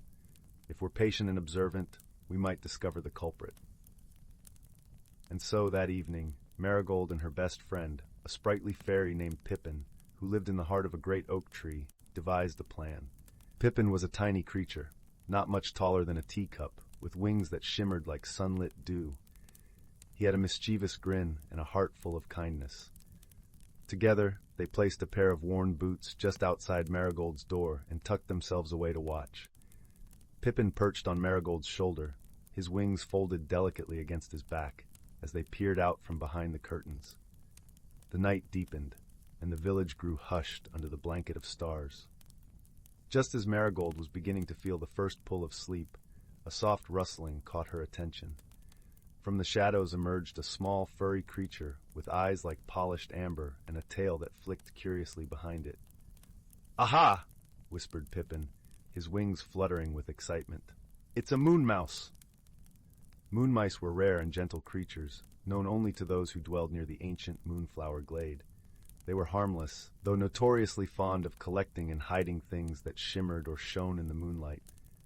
The little moon mouse nibbled at the leather laces, its tiny paws working busily as it attempted to drag the boot away. Marigold stifled a giggle, realizing that the mystery was not one of mischief, but of simple curiosity. Quietly, Marigold opened the door, and the moon mouse froze, its nose twitching in surprise. "Hello there," she whispered, her voice as gentle as a summer breeze. "I see you've taken quite a liking to our shoes." The moon mouse blinked at her, its ears perking up as if understanding her words. Pippin fluttered down to land beside it, offering a friendly chirrup. Marigold had an idea. "Perhaps we can find a way to make you feel at home without you needing to borrow our shoes?" The moon mouse seemed to consider this, its whiskers twitching thoughtfully.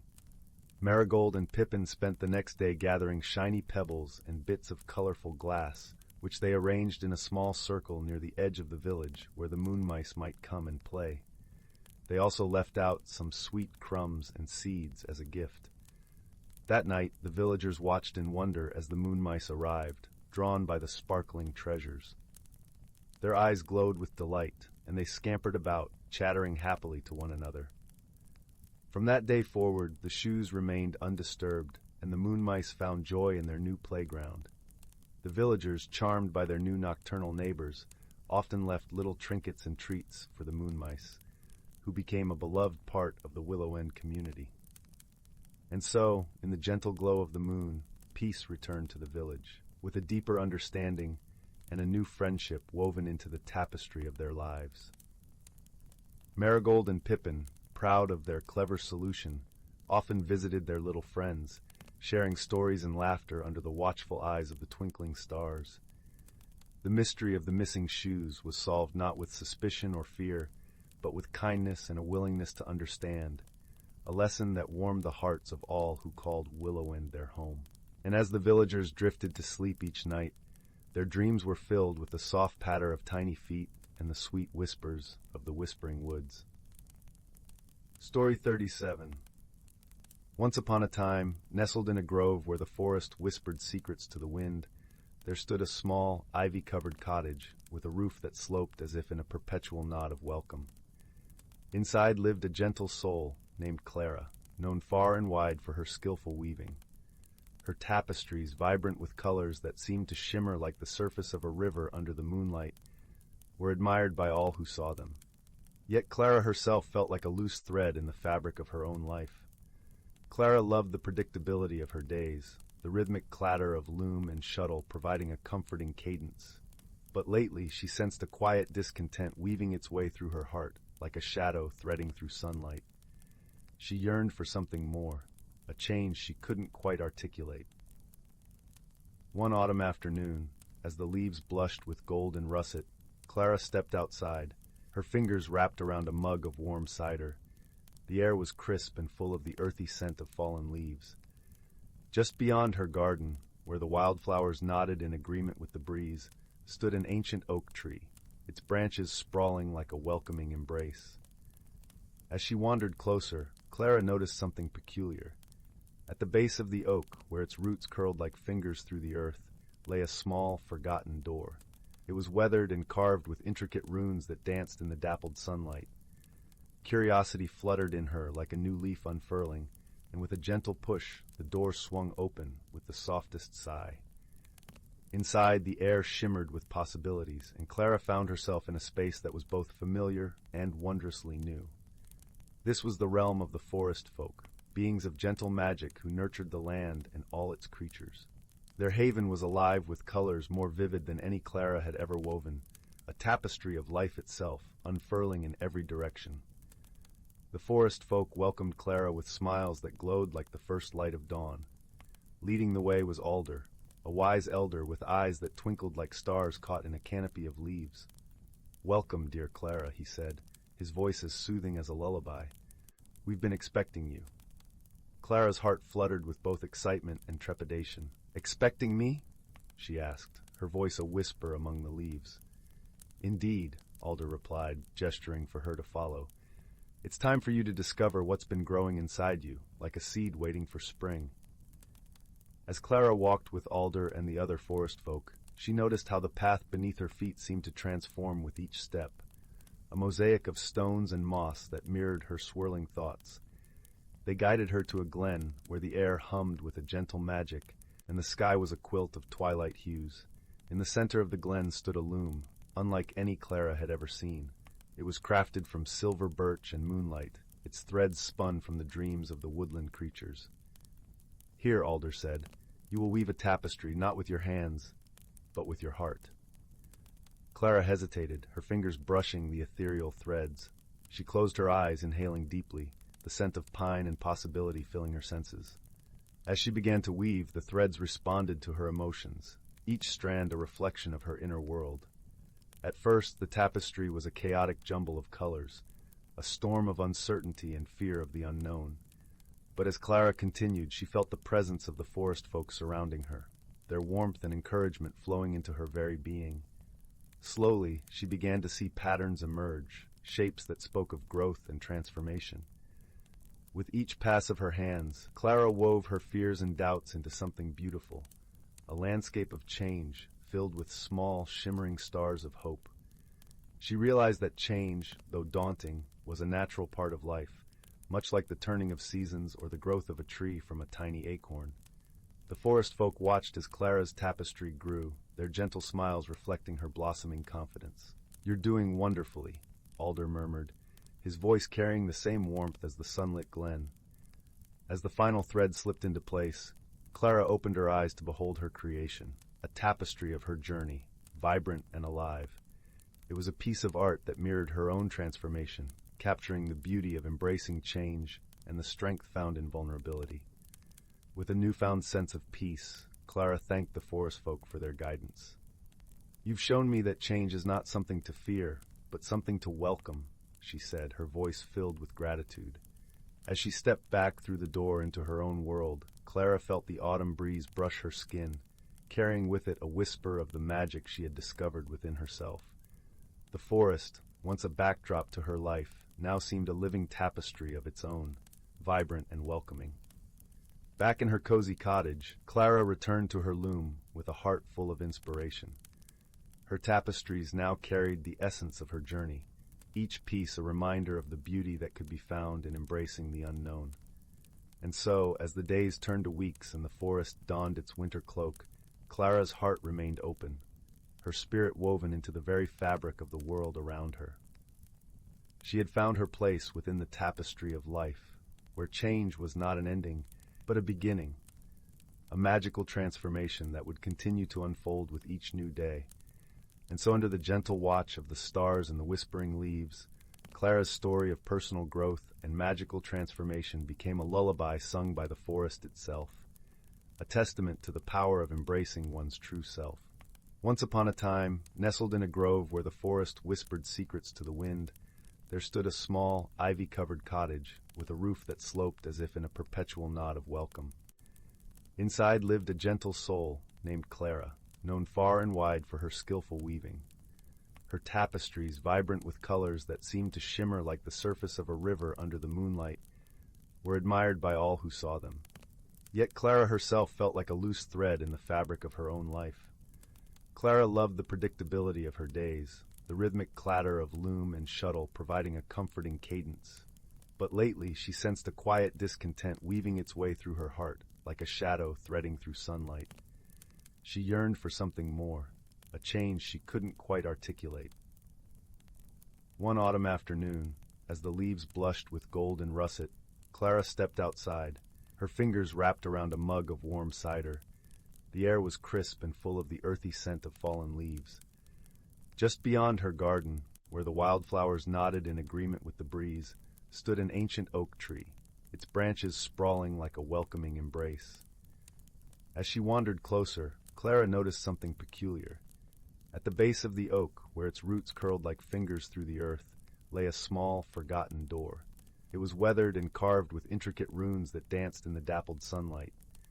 Curiosity fluttered in her like a new leaf unfurling, and with a gentle push, the door swung open with the softest sigh. Inside, the air shimmered with possibilities, and Clara found herself in a space that was both familiar and wondrously new. This was the realm of the forest folk, beings of gentle magic who nurtured the land and all its creatures. Their haven was alive with colors more vivid than any Clara had ever woven, a tapestry of life itself, unfurling in every direction. The forest folk welcomed Clara with smiles that glowed like the first light of dawn. Leading the way was Alder, a wise elder with eyes that twinkled like stars caught in a canopy of leaves. "Welcome, dear Clara," he said, his voice as soothing as a lullaby. "We've been expecting you." Clara's heart fluttered with both excitement and trepidation. "Expecting me?" she asked, her voice a whisper among the leaves. "Indeed," Alder replied, gesturing for her to follow. "It's time for you to discover what's been growing inside you, like a seed waiting for spring." As Clara walked with Alder and the other forest folk, she noticed how the path beneath her feet seemed to transform with each step, a mosaic of stones and moss that mirrored her swirling thoughts. They guided her to a glen where the air hummed with a gentle magic, and the sky was a quilt of twilight hues. In the center of the glen stood a loom, unlike any Clara had ever seen. It was crafted from silver birch and moonlight, its threads spun from the dreams of the woodland creatures. "Here," Alder said, "you will weave a tapestry not with your hands, but with your heart."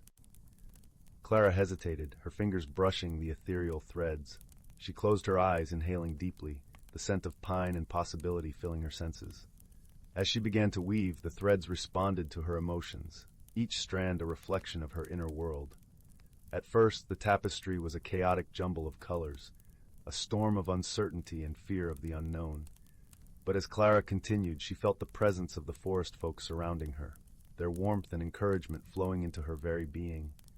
Slowly, she began to see patterns emerge, shapes that spoke of growth and transformation. With each pass of her hands, Clara wove her fears and doubts into something beautiful, a landscape of change filled with small, shimmering stars of hope. She realized that change, though daunting, was a natural part of life, much like the turning of seasons or the growth of a tree from a tiny acorn. The forest folk watched as Clara's tapestry grew, their gentle smiles reflecting her blossoming confidence. "You're doing wonderfully," Alder murmured, his voice carrying the same warmth as the sunlit glen. As the final thread slipped into place, Clara opened her eyes to behold her creation, a tapestry of her journey, vibrant and alive. It was a piece of art that mirrored her own transformation, capturing the beauty of embracing change and the strength found in vulnerability. With a newfound sense of peace, Clara thanked the forest folk for their guidance. "You've shown me that change is not something to fear, but something to welcome," she said, her voice filled with gratitude. As she stepped back through the door into her own world, Clara felt the autumn breeze brush her skin, carrying with it a whisper of the magic she had discovered within herself. The forest, once a backdrop to her life, now seemed a living tapestry of its own, vibrant and welcoming. Back in her cozy cottage, Clara returned to her loom with a heart full of inspiration. Her tapestries now carried the essence of her journey, each piece a reminder of the beauty that could be found in embracing the unknown. And so, as the days turned to weeks and the forest donned its winter cloak, Clara's heart remained open, her spirit woven into the very fabric of the world around her. She had found her place within the tapestry of life, where change was not an ending, but a beginning, a magical transformation that would continue to unfold with each new day. And so under the gentle watch of the stars and the whispering leaves, Clara's story of personal growth and magical transformation became a lullaby sung by the forest itself, a testament to the power of embracing one's true self. Story 38. Once upon a time, in the heart of a gentle valley cradled by whispering pine forests and serenaded by the murmuring brook, there lived a young woman named Mira. Mira had spent her days in the quaint village of Elderglen, where the air was always sweet with the scent of blooming lavender, and the sun painted the sky in hues of gold and rose at dawn and dusk. Mira was known for her kindness and the soft tunes she played on her grandmother's old lyre, a gift passed down through generations. Yet, deep in her heart, she felt a yearning she couldn't quite name, a whisper of something ancient calling her home. Her grandmother, wise and gentle, often spoke of their lineage, tales woven with wonder and mystery that sparked Mira's imagination. One evening, as the sun dipped below the horizon and stars began to twinkle like diamonds in the sky, Mira sat by the fireside with her grandmother, the warmth of the flames wrapping around them like a cozy quilt. Her grandmother's eyes, deep with the wisdom of ages, danced with a familiar shimmer as she began a story of a time long past. Our ancestors, her grandmother began, were guardians of the Starstone, a magical artifact said to hold the secrets of our heritage and the wisdom of the ages. It was a gift from the stars themselves, a source of light and knowledge that guided our people through the darkest nights. Mira listened intently, her heart beating in rhythm with the crackling fire. "But where is the Starstone now, grandmother?" she asked, her voice soft and full of wonder. Her grandmother smiled, a tender curve that spoke of secrets and love. "It is said to rest in the hidden grotto of Luminara, a place where the earth meets the sky, and the whispers of the past can be heard by those who truly listen." That night, as the moon bathed the world in silver light, Mira lay awake, the stories dancing like shadows on the walls of her dreams. She felt a gentle tug, as if the very stars were calling her to uncover the legacy of her people. The following morning, with the first light of dawn casting a gentle glow, Mira set out towards the hills. The path was lined with wildflowers swaying in the breeze, their colors vibrant against the verdant landscape. Birds sang softly, their melodies weaving seamlessly with the rustling leaves and the gentle babbling of the brook that accompanied her journey. As Mira walked, she felt a deep sense of peace and belonging, as if every step brought her closer to the heart of her heritage. The day passed in a gentle rhythm of light and shadow, and by evening she reached the entrance of the grotto, hidden behind a veil of cascading ivy. Inside, the air was cool and sweet, carrying the faint scent of earth and ancient stone. The walls of the grotto glimmered with a soft luminescence, a reflection of the past, echoing in the present. In the center, resting upon a pedestal of smooth granite, lay the Starstone, a crystal of such clarity and brilliance that it seemed to hold the very essence of the stars. Mira approached with reverence, her fingers brushing against the cool surface. As she did, a gentle warmth spread through her, and a vision unfolded, a tapestry of her ancestors, their lives and stories woven together with threads of light and wisdom. She saw their joys and struggles, their love and courage, and understood that she was part of this beautiful, unbroken chain. With the Starstone cradled in her hands, Mira felt the whispers of her ancestors, guiding her with their timeless wisdom. "You are never alone," they seemed to say. "We are with you, always." As she left the grotto, the sky painted with 1,000 stars, Mira felt a deep sense of peace and belonging. She knew now that she carried within her the strength and wisdom of her ancestors, a legacy as enduring and radiant as the stars themselves. Returning to Elderglen, Mira shared the stories and lessons she had learned, her voice a soft melody that wove through the hearts of her village. The Starstone, a symbol of their shared heritage, became a source of light and hope for all, a reminder that the threads of the past always guide the present. And so, under the same sky that had watched over her ancestors, Mira found her place in the world, a tapestry of light and love, woven together by the gentle hands of time. And as she lay beneath the starlit sky, her heart was full, knowing she was part of something beautiful and eternal. The world around her hummed with the gentle promise of tomorrow, and Mira, at last, felt truly at home. Story 39.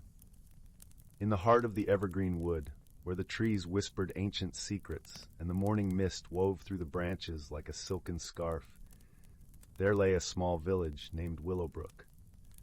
This charming little village was known far and wide for its serene beauty and the gentle, harmonious lives of its inhabitants. The cottages, with their thatched roofs and colorful window boxes, lined the cobblestone paths that wound around the heart of the village. A large, shimmering pond that reflected the sky like a mirror. The villagers of Willowbrook lived simply, tending their gardens and caring for the creatures of the forest.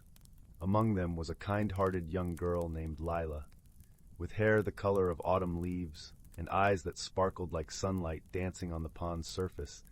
Lila had a curious mind and a heart full of wonder. One crisp autumn morning, as the first golden leaves began to flutter to the ground, Lila noticed something peculiar. The usually placid pond was rippling with unusual vigor, even though there was not a breath of wind. Intrigued and a bit puzzled, Lila decided to investigate. She slipped on her soft leather boots, wrapped herself in her favorite woolen shawl, and set off toward the pond.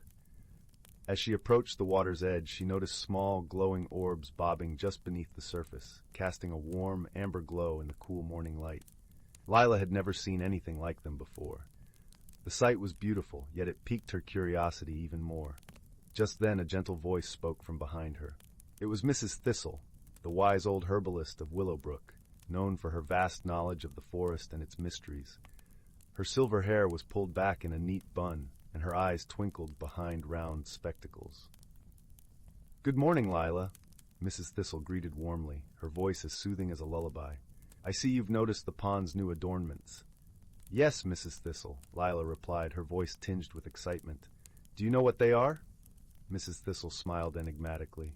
"Ah, those are the whispering orbs. They appear only when the forest wishes to communicate something important. But what that message is, only the forest knows." Lila's mind buzzed with questions. What could the forest be trying to say?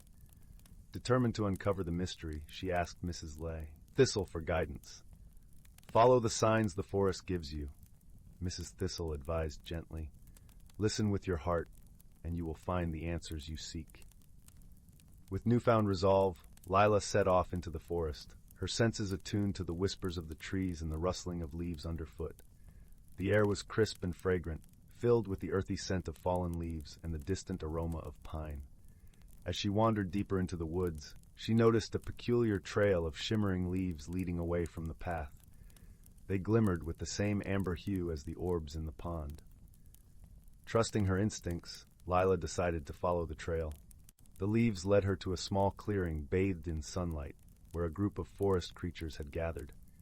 There was a wise old owl perched on a branch, a gentle deer standing gracefully by the edge, and a playful squirrel chittering excitedly. The creatures seemed to be waiting for her, and as she stepped into the clearing, the owl spoke in a voice as smooth as polished wood. "Welcome, young seeker. We have been expecting you." Lila felt a warm glow of welcome and curiosity. "Hello," she greeted, her voice soft and respectful. "I've come to understand the message of the whispering orbs." The owl nodded sagely. "The forest is in need of harmony. The balance has been disrupted by a misunderstanding among its dwellers." The deer, with eyes as soft as velvet, stepped forward. "A family of hedgehogs has taken up residence in a burrow that belongs to the rabbits. This has caused tension, and the forest cannot rest easy." Lila nodded, understanding the importance of harmony among the creatures. "How can I help?" she asked earnestly. The squirrel scampered forward, its tiny paws filled with acorns. "We must find a new home for the hedgehogs, one that suits their needs and restores peace." With the guidance of the forest creatures, Lila set off once more, this time in search of a suitable home for the hedgehogs. As she walked, she listened to the forest, allowing its gentle whispers to guide her. Soon she stumbled upon an old hollow tree, its base cushioned with soft moss and fallen leaves. It was perfect, a warm, safe haven for the hedgehogs. Lila returned to the clearing and shared her discovery with the owl, the deer, and the squirrel. Together, they gently persuaded the hedgehogs to relocate, promising them a cozy new home. With the help of her new friends, Lila guided the hedgehogs to their new abode. The little creatures snuggled inside, their quills rustling softly as they settled in. As the sun began to set, casting a golden glow over the forest, Lila returned to the pond. The whispering orbs had faded, their message delivered, and harmony restored. Mrs. Thistle was waiting by the water's edge, her face alight with pride. "You listened well, dear Leela," she said, her voice like a warm embrace. "The forest is at peace once more, thanks to your kindness and wisdom." Leela beamed, her heart filled with a deep sense of fulfillment. As she walked back to her cottage, the stars began to twinkle in the deepening sky, and a gentle breeze carried the scent of pine and earth. That night, as Lila lay beneath her cozy quilt, she thought of the day's adventure. She drifted into a peaceful sleep, knowing that she had helped bring harmony back to the evergreen wood. And so, in the village of Willowbrook, nestled within the heart of the magical forest, all was well. The villagers slept soundly, and the forest whispered softly, its balance restored by the gentle heart of a young girl and the friendship of kind creatures. Story 40. In the heart of the whispering woods, where the trees danced with the breezes and the streams sang lullabies, nestled a village named Willowmere. This quaint little hamlet was known for its charming cottages with thatched roofs, gardens bursting with flowers of every color, and cobblestone paths that wound through the lush greenery like ribbons woven by a gentle hand. The villagers of Willowmere went about their days tending to their crops, caring for their animals, and sharing stories by the fireside. It was a place where time seemed to slow, allowing everyone to savor the simple pleasures of life. But one soft, misty morning, a curious event began to ripple through the tranquility of the village. It started with the apples. The orchards of Willowmere were famous for their juicy, sweet apples, which gleamed like miniature suns in the early autumn light. But one morning, Farmer Thistle, the kind-hearted old man who had tended the orchards for decades, awoke to find that his apples had turned a peculiar shade of blue. Not just one or two, but every single apple, as if a mischievous sprite had painted them overnight. The villagers gathered around Farmer Thistle's orchard, murmuring with curiosity and concern. "Has anyone seen anything like this before?" Farmer Thistle asked, scratching his head under his straw hat. "No, never," replied Clara, the village baker, her eyes wide with wonder. "But they do look rather lovely, don't they?" Despite the beauty of the blue apples, the villagers were perplexed. What could have caused such an odd transformation? The mystery deepened when, the following night, the streams that meandered through Willowmere began to glow with a soft, silvery light, as if the moon had decided to take a swim. In the heart of the village, where the cobblestones met the edge of the forest, lived young Oliver, a curious and clever boy with a knack for solving puzzles. With his sandy hair that seemed to catch the sunlight and eyes that sparkled with the light of 1,000 questions, Oliver was often found exploring the nooks and crannies of Willowmere, eager to uncover its secrets. The strange occurrences fascinated Oliver, and he decided it was up to him to uncover the mystery. He set off into the woods, where the trees whispered ancient secrets, and the air was filled with the scent of pine and earth.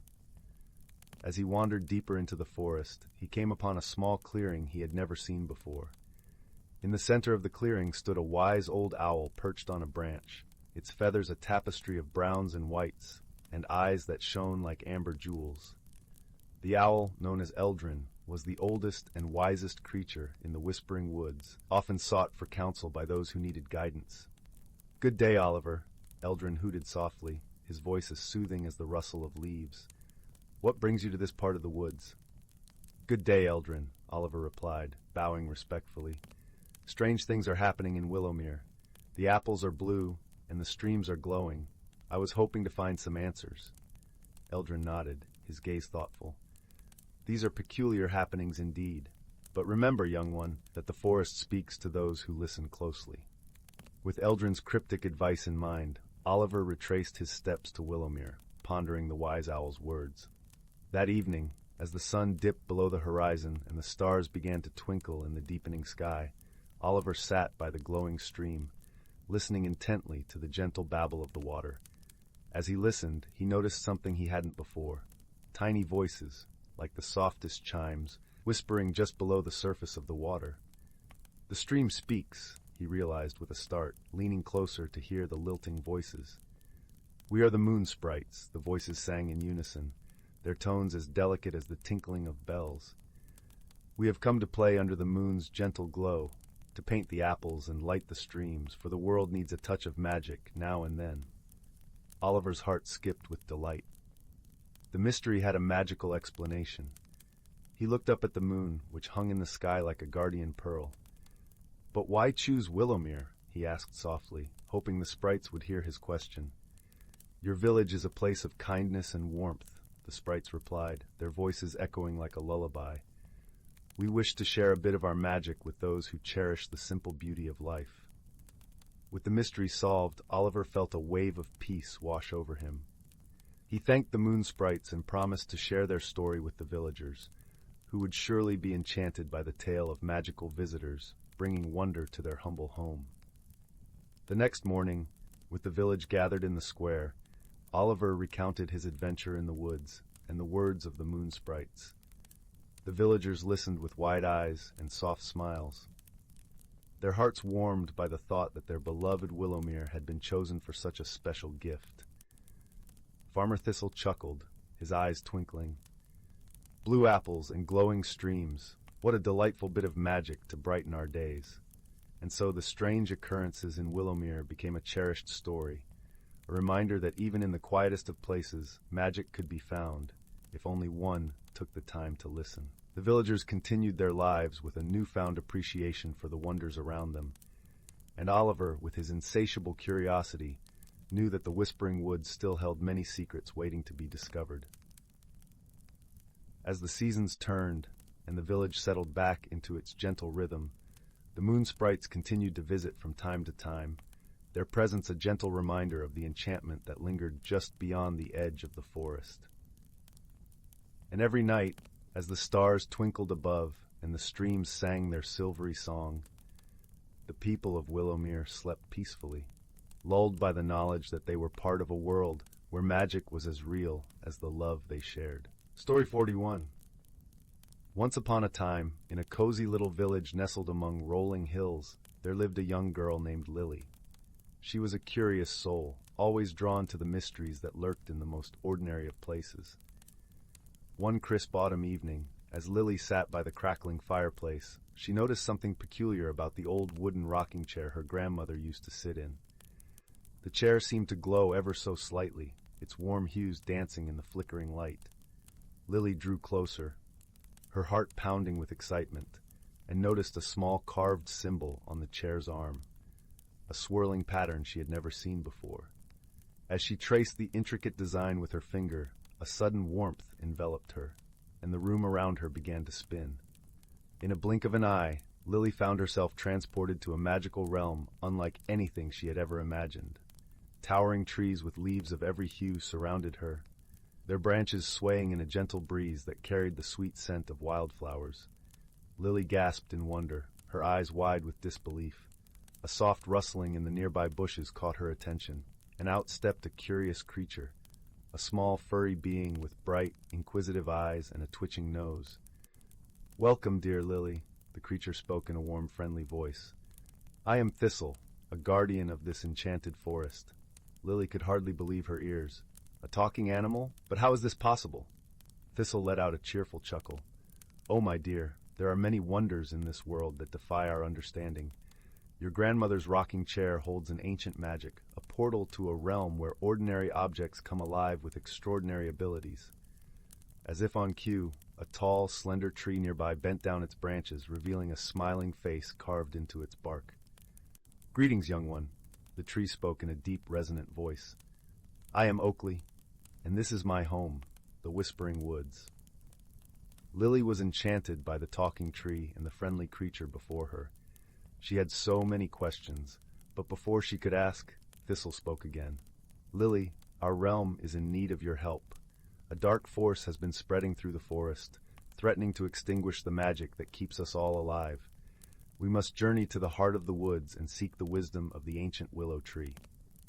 Lily hesitated for a moment, uncertain of the path ahead, but her curiosity and sense of adventure won out, and she nodded bravely. "I'll do whatever I can to help." And so began Lily's extraordinary journey through the Whispering Woods. Accompanied by Thistle and Oakley, she encountered a menagerie of enchanted beings, chattering squirrels that could weave intricate tapestries with their nimble paws, a family of rabbits whose feet left trails of glowing footprints, and a wise old owl whose feathers shimmered like stardust. Each new encounter filled Lily with wonder and delight, but also taught her valuable lessons about the importance of kindness, patience, and respect for all living things. As they drew closer to the heart of the forest, the darkness grew thicker, and a sense of unease settled upon them. Strange whispers echoed through the trees, and the once vibrant colors seemed to fade. Finally, they came upon a clearing where an ancient willow tree stood tall and proud, its branches gently sweeping the ground. Lily could sense the immense power and wisdom emanating from this ancient being. "Welcome, young Lily," the willow tree spoke in a voice as soft as a summer breeze. "You have shown great courage and compassion on your journey, and for that you shall be rewarded with the knowledge to banish the darkness." The willow tree then revealed that the dark force was born from a seed of negativity, fear, anger, and mistrust that had taken root in the hearts of those who had lost their way. To defeat it, Lily would need to cultivate the opposite: love, kindness, and understanding. With the willow tree's guidance, Lily learned to harness the magic within her own heart, a power fueled by her pure intentions and her belief in the inherent goodness of all living things. As she focused her thoughts on the beauty and wonder around her, a warm glow began to emanate from within her, growing brighter and brighter until it enveloped the entire forest in a radiant light. The darkness dissipated, chased away by the sheer force of Lily's love and compassion. The Whispering Woods regained its vibrant colors, and the enchanted creatures rejoiced, their joyful voices echoing through the trees. Lily had not only saved the magical realm, but had also undergone a profound transformation herself. She had discovered the true power that lies within each of us, the ability to create light and banish darkness through the simple act of opening our hearts. As she bid farewell to her newfound friends, Thistle and Oakley, Lily felt a deep sense of gratitude and wonder. She knew that her journey had only just begun, and that the magic she had encountered would forever shape her perspective on the world. With a warm smile and a heart full of hope, Lily stepped back through the portal of her grandmother's rocking chair, carrying with her the knowledge that even the most ordinary of objects can hold extraordinary secrets, if only we have the courage to seek them out. Story 42. In a small, sleepy village nestled between green hills and ancient forests, there lay a hidden world, veiled from the eyes of most, known only to those willing to listen with their hearts. The village, with its cobblestone streets and cozy cottages, seemed ordinary, yet it hummed with the secrets of the Whispering Grove, a place where the leaves spoke the language of magic and time stood still. The story begins with young Finn, a curious and gentle-hearted boy of 12 summers. Finn had hair the color of ripe wheat and eyes as blue as a midsummer sky. He lived with his grandmother Nora in a quaint cottage at the edge of the village. Nora was a wise woman, known for her tales of enchantment and lore, passed down through generations. Each night, by the light of the flickering hearth, she would weave stories that filled Finn's dreams with wonder. One evening, as the embers glowed warmly and the scent of lavender hung in the air, Nora leaned closer to Finn. "There is a place," she whispered, "where the old oaks tell tales older than the stars, and where the air itself is alive with magic. It is the Whispering Grove, hidden deep within the forest." Finn's heart fluttered with the thrill of adventure. "How do you find it, Gran?" he asked, his voice a mix of excitement and awe. Nora chuckled softly, her eyes twinkling with a secret she was not yet ready to share. "The grove finds you, my dear. It reveals itself to those who listen with their hearts and seek with kindness." The next morning, Finn set out on a journey, the sun casting golden rays through the misty woods. His heart beat with anticipation and a hint of trepidation. The forest was a symphony of rustling leaves and chirping birds, a living tapestry where shadows danced between beams of light. As Finn wandered deeper, the path became less certain, winding through thickets and over babbling brooks. He marveled at the beauty around him, a doe and her fawn grazing in a sun-dappled meadow, the scent of pine mingling with the earthy aroma of moss-covered stones. Suddenly, Finn stumbled upon a clearing where the trees stood in a perfect circle, their branches intertwined like old friends holding hands. At the center, an ancient oak towered, its gnarled trunk etched with intricate patterns that seemed to shift and shimmer. Finn approached the oak, his heart whispering that this was the place his grandmother spoke of, the heart of the Whispering Grove. He placed his hand upon the bark, and a gentle warmth spread through his fingers, as if the tree welcomed him. "Hello," came a soft voice carried on the breeze. Finn looked around, startled, but saw no one. "Don't be afraid," the voice continued. "I am here to guide you." From behind the oak, a small creature emerged, its fur a blend of autumn leaves with eyes like polished amber. It was a fox, but not like any Finn had seen before. This fox shimmered with an ethereal glow, as if woven from the very essence of the forest. "I am Lyra," said the fox, her voice as soothing as a lullaby. "The grove has chosen you, Finn. There is much you can learn here if you are willing." Finn nodded, his fear melting away in the presence of this gentle creature.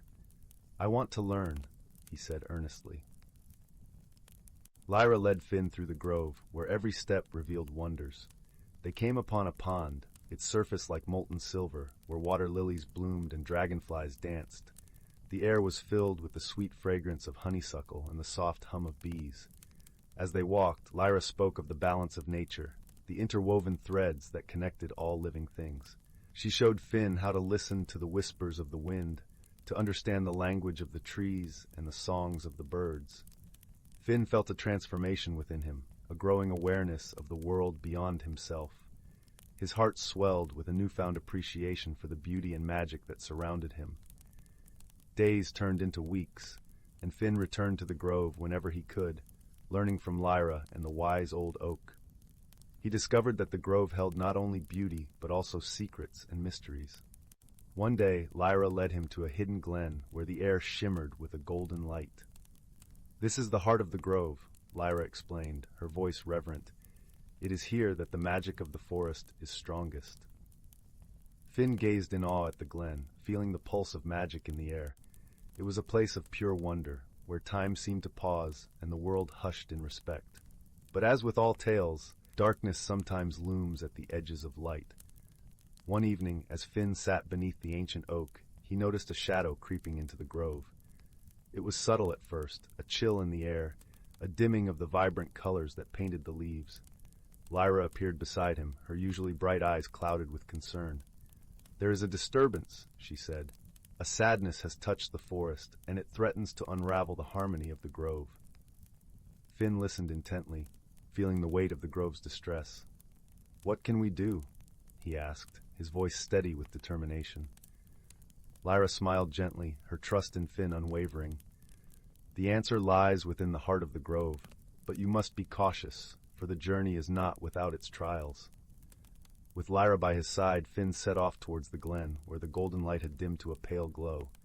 The air was heavy, and the once melodic whispers of the grove were now tinged with sorrow.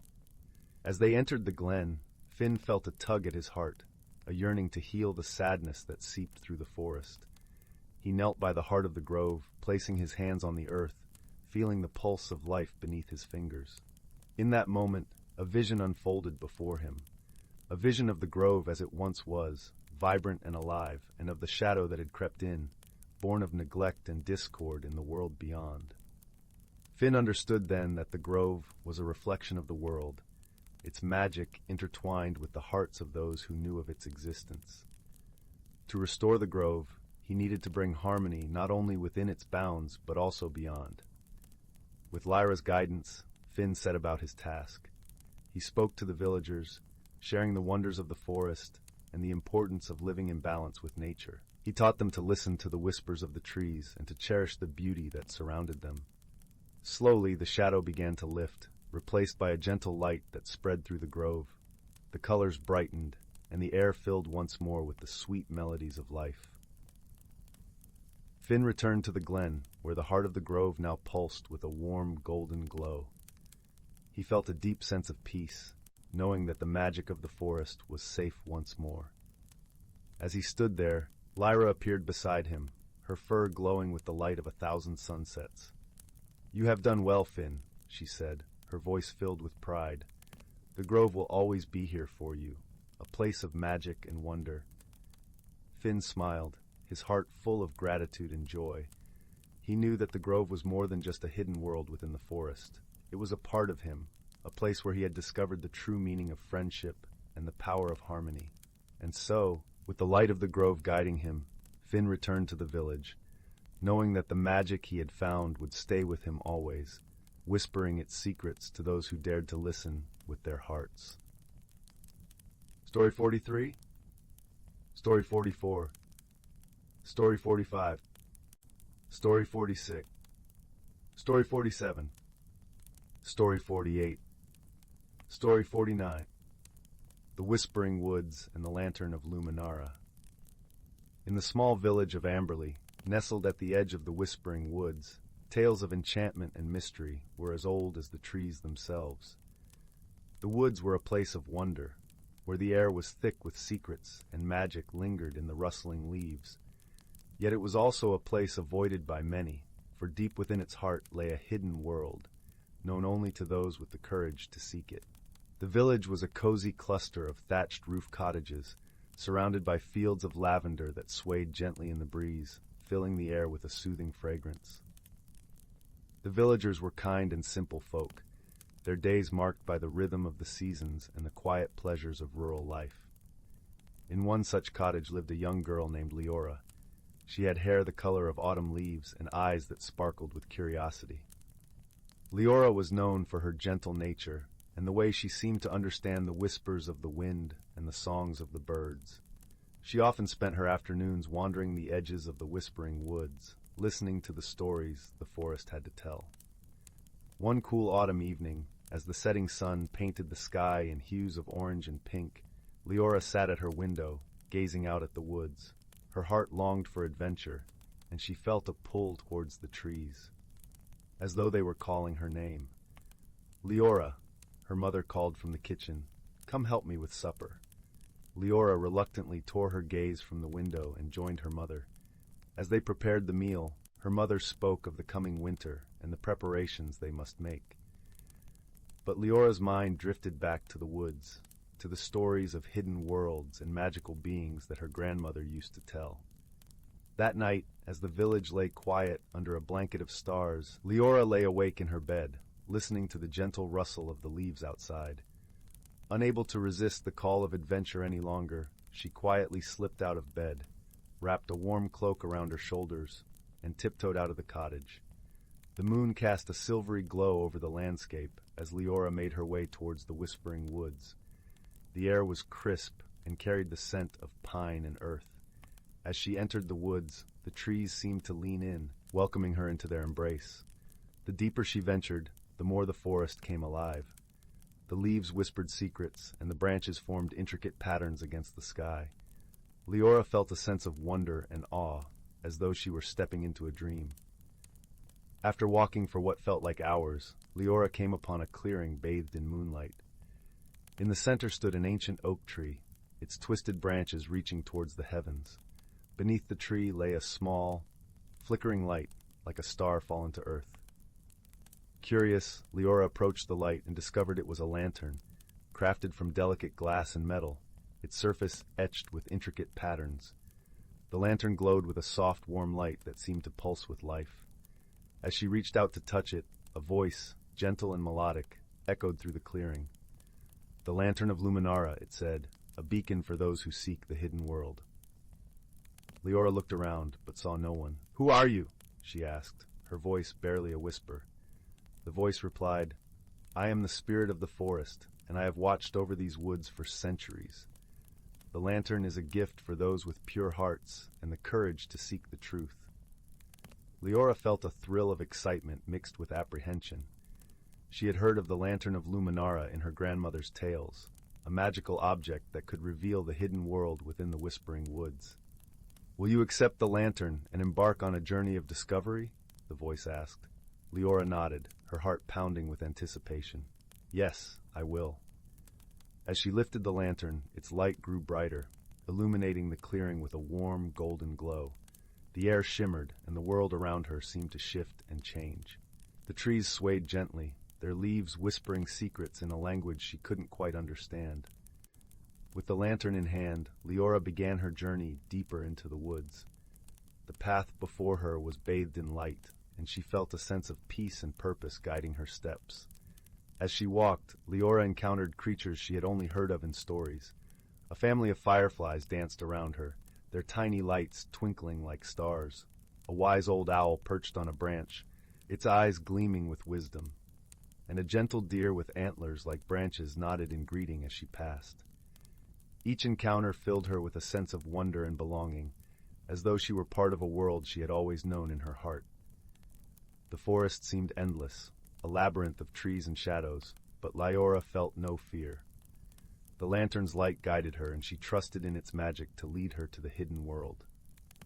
As she journeyed deeper, the air grew cooler and the shadows longer. The forest was silent now, save for the gentle rustle of leaves. Leora felt a sense of anticipation, as though she were on the brink of discovering something extraordinary. Finally, she reached a glade where the moonlight danced upon a shimmering pool. The water was as clear as glass, reflecting the stars above. At the center of the pool stood a small island, and on it, a stone altar, ancient and weathered by time. Leora approached the water's edge, her reflection rippling in the surface. The lantern's light cast a golden glow over the pool, revealing a path of stepping stones that led to the island. With each step, Leora felt the weight of the forest's magic surrounding her, a tangible presence that filled her with awe. When she reached the altar, she placed the lantern upon it, the light casting intricate patterns over the stone. In that moment, the air shimmered, and a figure appeared before her, ethereal and radiant. It was the spirit of the forest, its form shifting like the wind through the trees. "Welcome, seeker of truth," the spirit said, its voice a melody of the earth. "You have come far, guided by the light of Luminara. What do you seek?" Leora took a deep breath, her heart filled with the courage of her journey. "I seek to understand the world hidden within these woods, to learn its secrets and share its wonders." The spirit smiled, its light flickering like the lantern. "You have shown courage and kindness, and the forest has embraced you as one of its own. The hidden world is within you, a place of wisdom and magic that can only be found by those who seek with an open heart." As the spirit spoke, Leora felt a warmth spreading through her, a connection to the forest and all its creatures. She understood now that the hidden world was not a place to be found, but a state of being, a way of seeing the world with wonder and love. "You are part of the forest, Leora," the spirit said, "and its magic will be with you always. Go forth and share its light with the world." With those words, the spirit faded, leaving Leora standing by the altar, the lantern's light still glowing brightly. She returned to the village, her heart filled with the magic of the whispering woods. She knew that her journey had changed her, that she carried the hidden world within her. And so, Leora became a storyteller, sharing the tales of her adventures with the villagers. Under her guidance, they learned to see the magic in the everyday, to find wonder in the world around them. The Whispering Woods remained a place of mystery and enchantment, a source of inspiration for all who dared to listen to its whispers. And Leora, with the Lantern of Luminara as her guide, continued to explore its secrets, her heart forever open to the magic of the hidden world. Story 50. Story 51. Story 52. Story 53. Story 54. In a quaint and quiet village nestled between rolling emerald hills and shimmering streams, there lived a gentle soul named Leora. Her days were filled with the simple joys of tending to her garden, where sunflowers nodded lazily in the breeze and the scent of lavender hung sweetly in the air. Leora had often felt a whispering call from the past, a gentle nudge that tugged at the edges of her consciousness. Her grandmother, a wise woman who seemed to know the secrets of the earth and sky, had once shared stories of their ancestors, guardians of an ancient legacy that had long been forgotten. These tales, softly spoken beside the warmth of the kitchen hearth, painted pictures of wondrous artifacts imbued with magic and meaning. One golden morning, as the first rays of dawn kissed the dewdrops on her garden leaves, Leora discovered a curious object half buried in the soil. It was a small, intricately carved box of warm mahogany, its surface etched with symbols that seemed to dance in the light. Her heart skipped with a sense of familiarity, as if the box had been waiting for her all along. With gentle care, she brushed away the earth and opened the box. Inside lay a delicate necklace, its pendant a translucent stone that shimmered like captured starlight. As her fingers traced the cool surface, a warm glow enveloped her, and she felt a connection to something far greater than herself. It was as if the voices of her ancestors whispered through the ages, guiding her toward an understanding that had eluded her until now. Eager to uncover the story behind this enchanting find, Leora sought the wisdom of the village elder, a kind-hearted sage named Tavian, known for his deep knowledge of the old ways. His cottage was a haven of serenity, filled with the comforting aroma of herbs and the soft, flickering light of candles.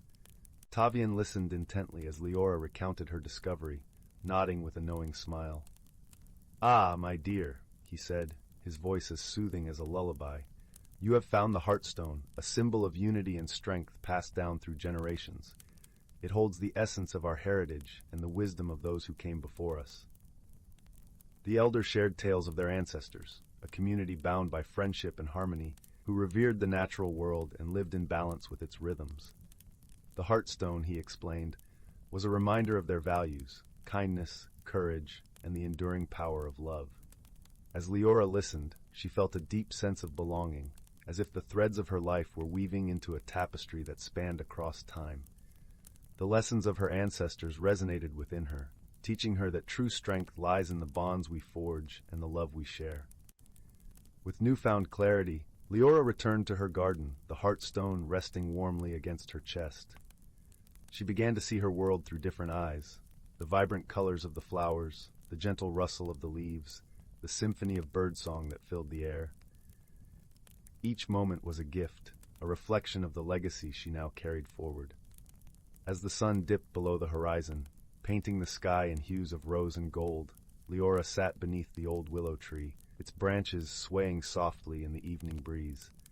She felt at peace, embraced by the gentle glow of the Heartstone, a beacon of the love and wisdom that flowed through her veins. In that tranquil moment, she understood that the journey of discovery was not just about uncovering the past, but about embracing the present with gratitude and grace. The legacy of her ancestors was alive within her, a guiding light that would illuminate her path and inspire others to seek the beauty in their own stories. And so, with the stars twinkling like distant ancestors watching over her, Leora closed her eyes, her heart full and content. She had found her place in the world, a place of connection, understanding, and endless possibilities. As she drifted into a peaceful slumber, she knew that the legacy of the Heartstone would continue to glow brightly, a timeless testament to the enduring power of love and unity. Story 55. Story 56.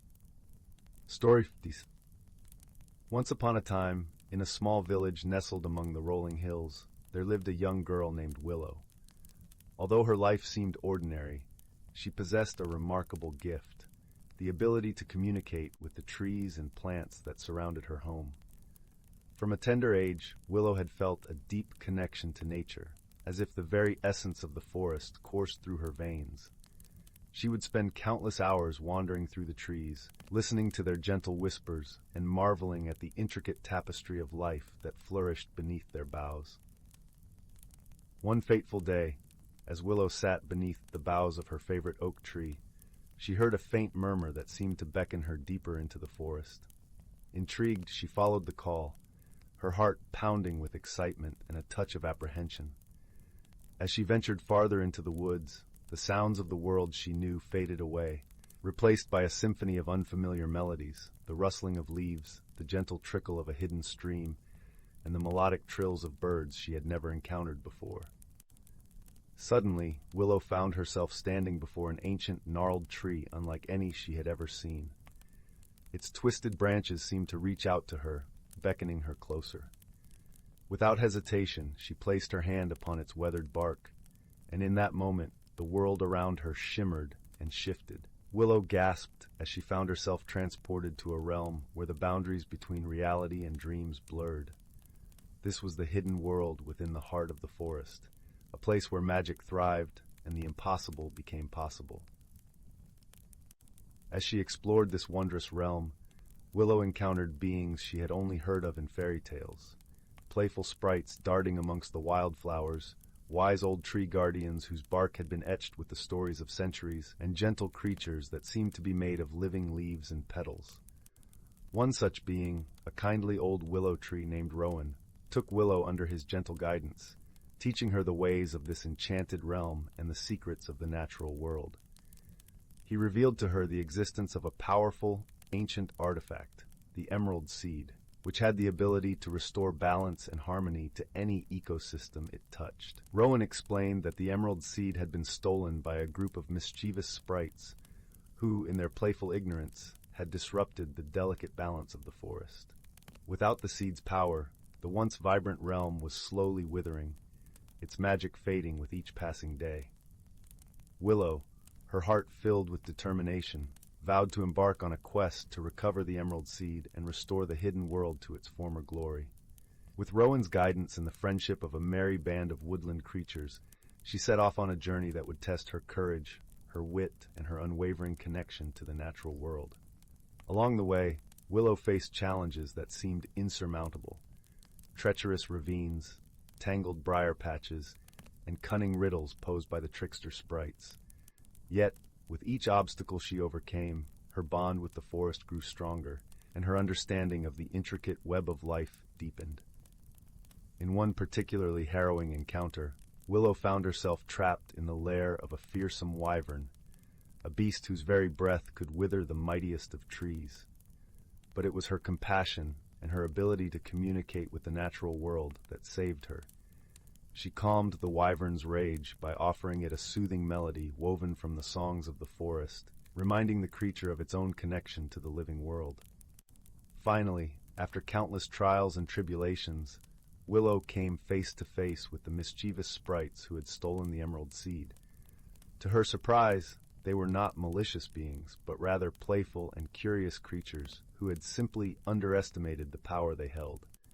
With patience and understanding, Willow explained the importance of the seed and the delicate balance it maintained within the hidden realm. Moved by her words and her unwavering friendship, the sprites agreed to return the emerald seed, vowing to be more mindful of their actions in the future. As Willow held the glowing seed aloft, its verdant light swept across the realm, restoring the vibrant colors and rejuvenating the withering plants. The hidden world within the forest was once again alive with magic and wonder. But Willow's journey had changed her in ways she could never have imagined. She had grown from a wide-eyed child into a wise and compassionate young woman, her heart firmly rooted in the natural world and her spirit emboldened by the friendships she had forged. As she made her way back to the familiar paths of her village, Willow carried with her the lessons she had learned: the importance of balance, the power of understanding, and the unbreakable bonds that connect all living beings. From that day forward, Willow became a guardian of the hidden realm, serving as a bridge between the world of humans and the enchanted realm within the forest. She shared her wisdom with all who would listen, teaching them to appreciate the wonders of nature and to tread lightly upon the earth. And in the quiet moments, when the world seemed to hold its breath, Willow would sit beneath the boughs of her favorite oak tree, listening to the whispers of the forest and smiling at the memories of her extraordinary journey, a journey that had transformed her into a true child of the wild, forever connected to the beating heart of the natural world. Story 58. Story 59. Once upon a time, in a quaint village nestled between lush, rolling hills and a whispering forest, there lived a gentle soul named Marin. Marin had always been a creature of habit, finding comfort in the rhythm of her daily routine. Her days were spent tending to her garden, a patchwork of vibrant colors that danced beneath the sun, and her evenings were reserved for quiet moments by the hearth, where the flickering flames cast a warm glow over her cozy cottage. But deep within her heart, Marin felt a stirring, a whisper of something new and unfamiliar. It was as if the wind carried a secret just for her, one that promised adventure beyond the horizon of her known world. Despite this yearning, the thought of change filled her with trepidation. She clung to her familiar patterns like a child to a cherished blanket, fearful of what might lie beyond. One crisp autumn morning, as the leaves blushed gold and crimson, Marin set out for her daily walk through the woods. The air was sweet with the scent of pine and earth, and a gentle breeze rustled the branches overhead. As she wandered deeper into the forest, she stumbled upon a peculiar sight, a circle of mushrooms, perfectly formed with a luminescent glow. She had heard stories of such rings, whispered tales of magic and transformation. Curiosity mingled with her apprehension, but something in the air urged her forward. As she stepped into the circle, a tingling sensation spread through her, as if the very earth beneath her feet was alive with possibility. The world around her shimmered, and she felt a gentle tug at her heart, as though inviting her to embrace the change she had so long resisted. In that moment, the forest seemed to breathe with her, its ancient magic awakening. From the shadows emerged a creature of ethereal beauty, a silver fox with eyes that sparkled like morning dew. The fox approached with graceful steps and spoke in a voice as soft as the rustling leaves. "Fear not the winds of change, dear Marin," the fox said, its eyes kind and knowing, "for within them lies the seed of your growth. Embrace the journey, and you shall find the strength that has always dwelled within you." Though her heart still fluttered with uncertainty, Marin felt a newfound courage stirring. She realized that the fox was right. Perhaps it was time to step beyond the safety of her routine and discover what lay beyond. With a nod of gratitude, she followed the fox deeper into the forest, where the path was lit by the gentle glow of the mushrooms. Along their journey, they were joined by other creatures of the woods, a wise old owl who shared stories of the stars, a playful squirrel who taught her the joy of spontaneity, and a gentle deer who showed her the peace found in stillness. Each companion offered Marin a lesson in embracing the unknown, and with every step she felt her heart grow lighter. As the days turned into weeks, Marin discovered the beauty of transformation. She learned to dance with the wind, to listen to the whispers of the trees, and to find wonder in the smallest of things. The forest became her teacher, and with each lesson she felt herself blossoming, much like her beloved garden back home.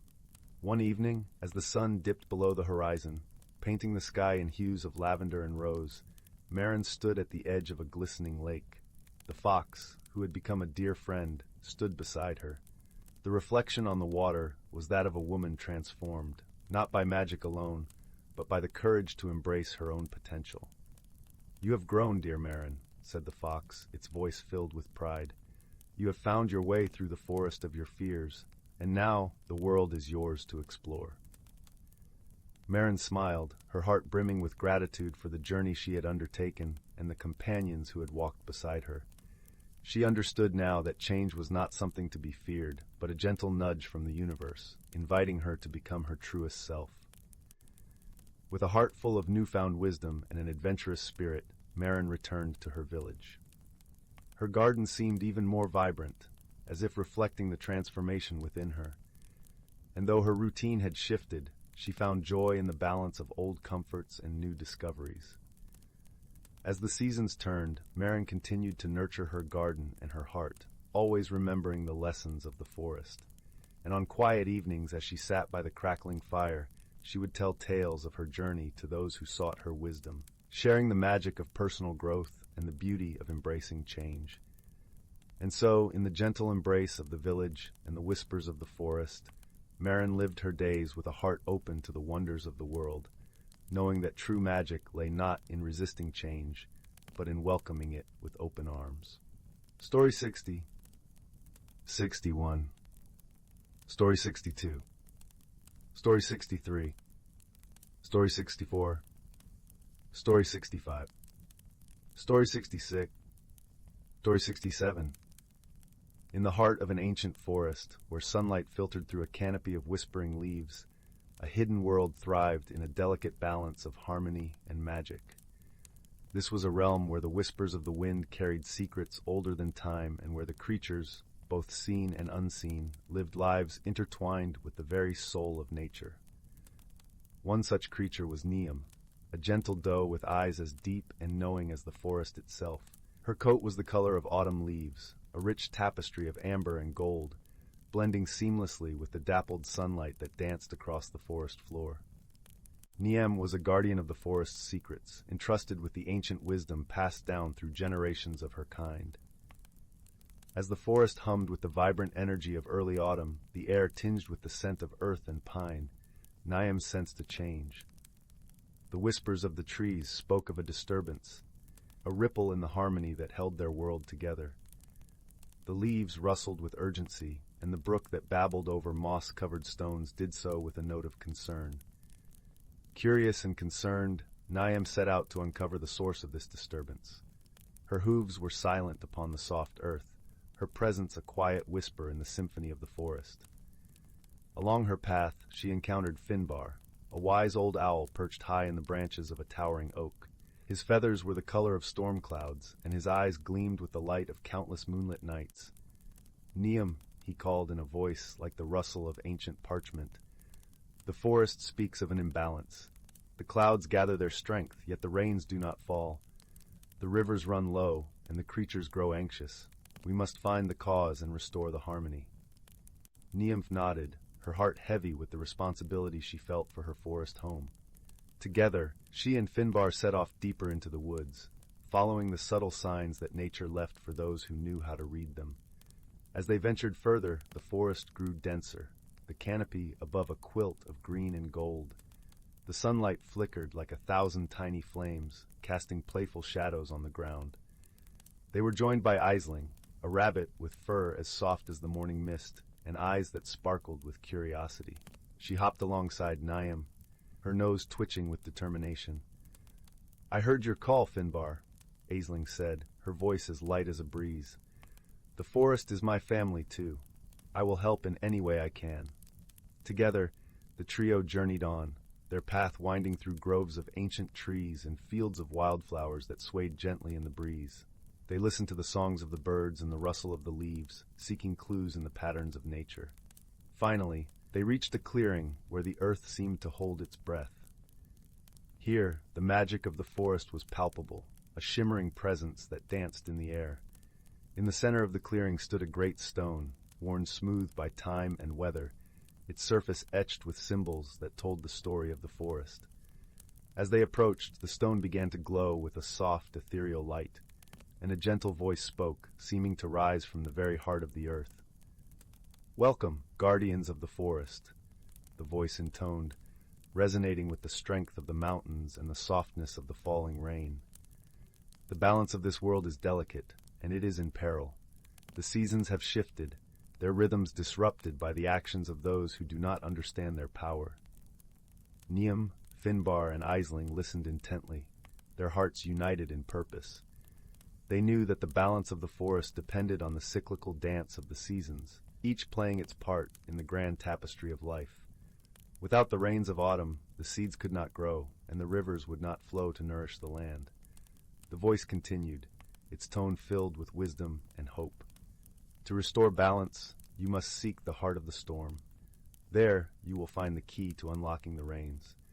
But remember, the true power lies not in force, but in understanding and harmony." With renewed determination, the trio set forth once more, their path leading them ever closer to the heart of the forest. The air grew cooler, the scent of rain heavy upon the breeze. Above, the sky was a swirling mass of dark clouds, pregnant with the promise of a storm yet to be unleashed. As they neared the source of the disturbance, the forest seemed to hold its breath, as if waiting for the resolution that would either restore or unravel its delicate balance. Niam and her companions moved with purpose, their hearts guided by the wisdom of ages. Finally, they arrived at the edge of a great lake, its waters still and reflective like a mirror. In the center of the lake, a swirling vortex of clouds hovered, crackling with energy. This was the heart of the storm, the place where the balance must be restored. Niam stepped forward, her reflection shimmering in the water's surface.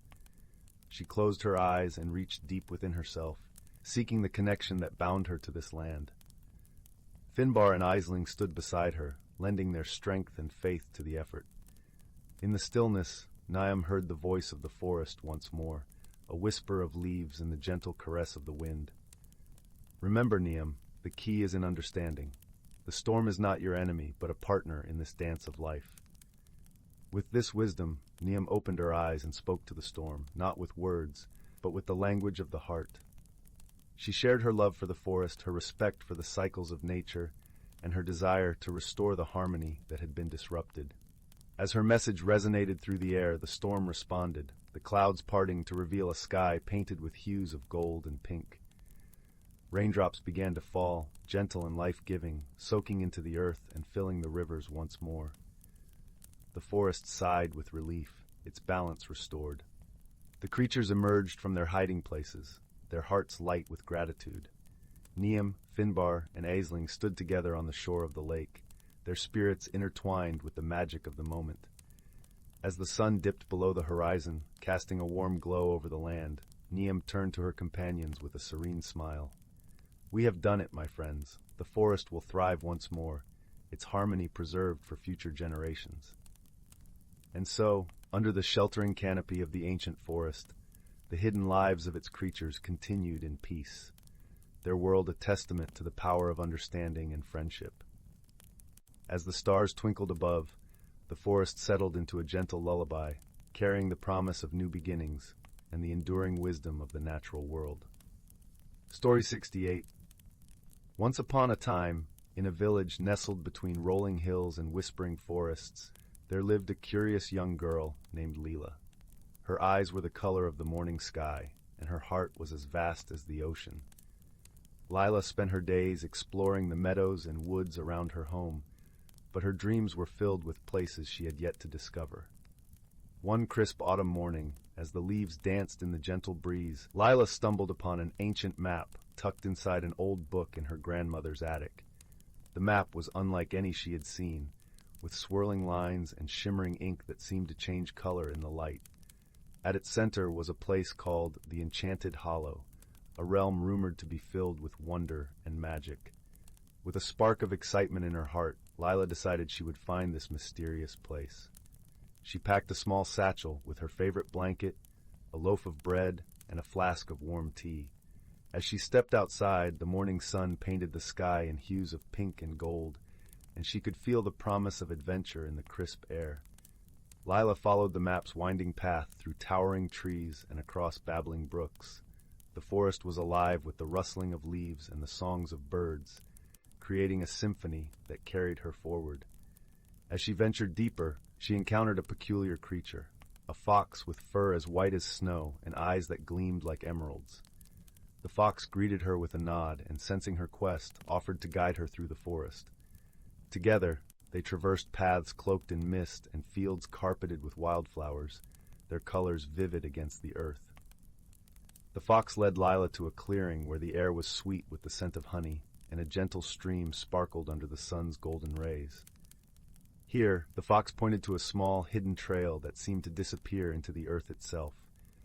With a grateful heart, Lila thanked her new friend and ventured down the trail. The path led into a tunnel of vines and twinkling lights, and as she walked, the air shimmered with a gentle hum, like the whisper of a lullaby. The tunnel opened into the Enchanted Hollow, a place that seemed to exist just between a dream and reality. The hollow was a world of wonders. Trees with trunks of silver leaves stretched up to the sky, their branches swaying gently in the breeze. Flowers with petals of iridescent colors glowed softly, and the ground was covered in moss that felt like the plushest carpet beneath Lila's feet. Streams of crystal-clear water wound through the landscape, their gentle babble a soothing melody. As she explored, Leela met creatures she had only ever dreamed of. There were butterflies with wings like stained glass windows, glowing softly in the dim light. She watched as a family of gentle deer with antlers adorned in soft ferns grazed nearby, their presence serene and calming. But the most wondrous creature she encountered was a small, luminescent being called a starling. It hovered in the air, its wings twinkling like the night sky, and spoke in a voice as soft as a summer breeze. The starling told Lila of the heart of the hollow, a place where wishes were whispered and dreams were born. With the starling as her guide, Lila traveled to the heart of the Enchanted Hollow. There she found a pool of water so clear and still that it reflected the world above like a perfect mirror. The starling encouraged her to look into the pool and whisper her heart's deepest wish. Lila closed her eyes, and with a heart full of gratitude and wonder, whispered her wish for courage and the strength to explore the unknown. As her words floated into the air, the pool shimmered, and a warmth spread through her, filling her with a sense of peace and confidence. With her journey nearly complete, Lila realized it was time to return home. She bid farewell to her new friends, each one leaving her with a token of their world, a silver leaf, a tiny fern, and a single glowing petal. As she retraced her steps through the forest, the fox rejoined her, leading her back to the edge of her village. Under the light of the setting sun, Lila returned home, her heart brimming with stories and newfound courage. She tucked the tokens from the hollow into her satchel, reminders of her journey and the friends she had made. As she drifted off to sleep that night, the wind carried the scent of the forest through her window, and the stars outside twinkled with a familiar glow. Lila knew that whenever she needed courage, she only had to close her eyes and remember her journey to the Enchanted Hollow, where magic and dreams lived in harmony. And so, with a heart full of wonder and the whisper of the hollow in her dreams, Lila slept peacefully, ready for whatever adventures awaited her in the days to come. Story 69. Story 70. Story 71. Story 72. Story 73. Once upon a time, nestled within the heart of an ancient forest, where the canopy wove a tapestry of emerald and gold, there was a hidden world known only to those who lived among the rustling leaves and the whispered secrets of the trees. In this enchanted realm, the natural creatures thrived in a delicate dance of harmony and balance, each playing their part in the grand symphony of life. The forest, vibrant and alive, was a place where sunlight trickled through the leaves like liquid gold, dappling the forest floor with patches of warmth and light. The air was thick with the scent of pine and earth, a heady aroma that spoke of life both old and new.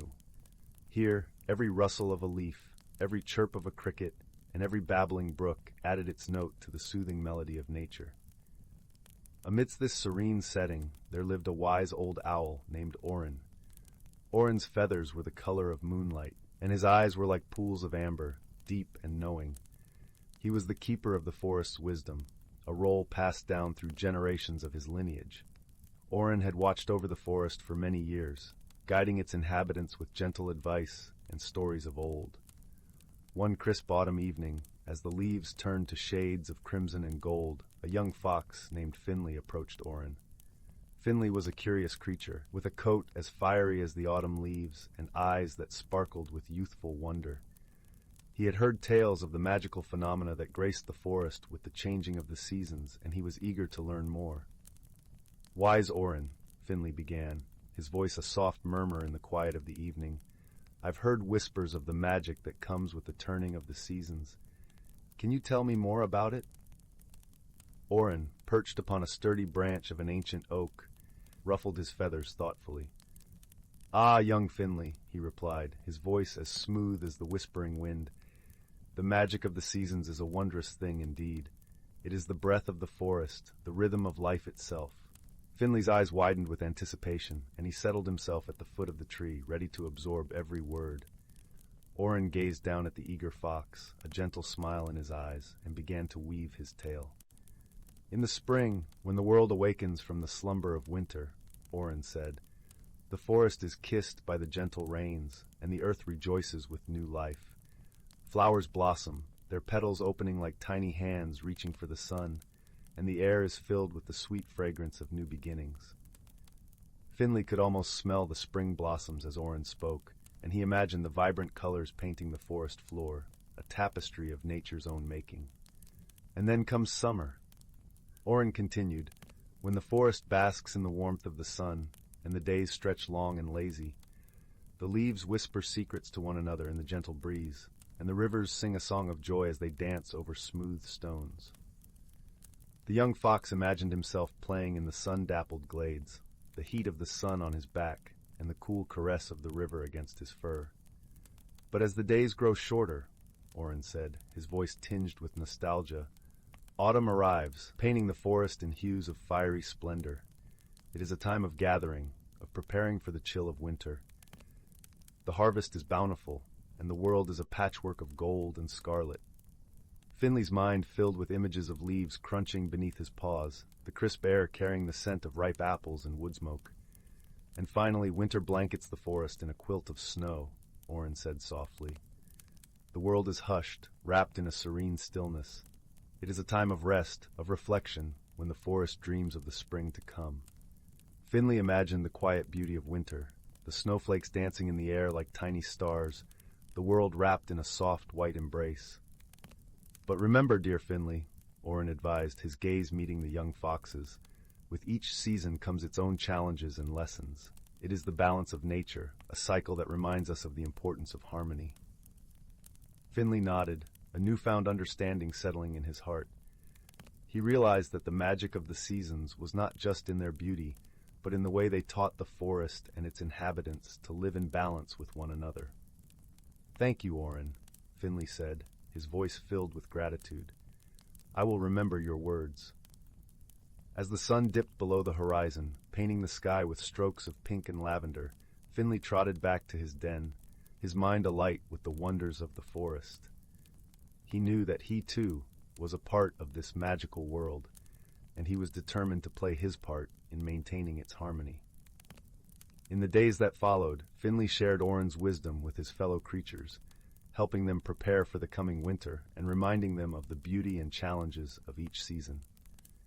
Together, they worked to sustain the balance of the forest, their lives intertwined in a tapestry of friendship and understanding. And so the ancient forest thrived, a testament to the power of harmony and the wisdom passed down through the ages. Under the watchful eyes of Orin and the gentle guidance of creatures like Finley, the forest remained a place of magic and wonder, a sanctuary where nature and its inhabitants lived as one. As the seasons turned, the forest continued to sing its timeless song, a melody of life and light that echoed through the trees, whispering its secrets to those who took the time to listen. And in the heart of this enchanted realm, the creatures of the forest found peace, knowing that they were part of something greater, a world where magic and nature danced together in perfect harmony. Story 74. Story 75. In a cozy cottage tucked away in a woodland glade, there lived a young rabbit named Hazel. She had always been content hopping amongst the ferns and wildflowers, her soft brown fur blending seamlessly with the earthy surroundings. Yet, deep within her heart, a flicker of curiosity burned, a yearning for something more. One dewy morning, as Hazel nibbled on a crisp dandelion leaf, a glimmering light caught her eye. She followed the ethereal glow to a clearing where a magnificent butterfly floated before her. Its wings were a kaleidoscope of vibrant hues, shimmering with an otherworldly radiance. "Greetings, young Hazel," the butterfly spoke in a melodious voice. "I am Zephyr, a guardian of transformation." Hazel's eyes widened in wonder. "A talking butterfly? This must be a dream." Zephyr fluttered closer, trailing stardust in her wake. "Dreams are the seeds of change, my dear. You have a great journey ahead, one that will test your courage and reshape your very being." Uncertainty flickered across Hazel's features. Change was a daunting concept, and she had always found solace in the familiar.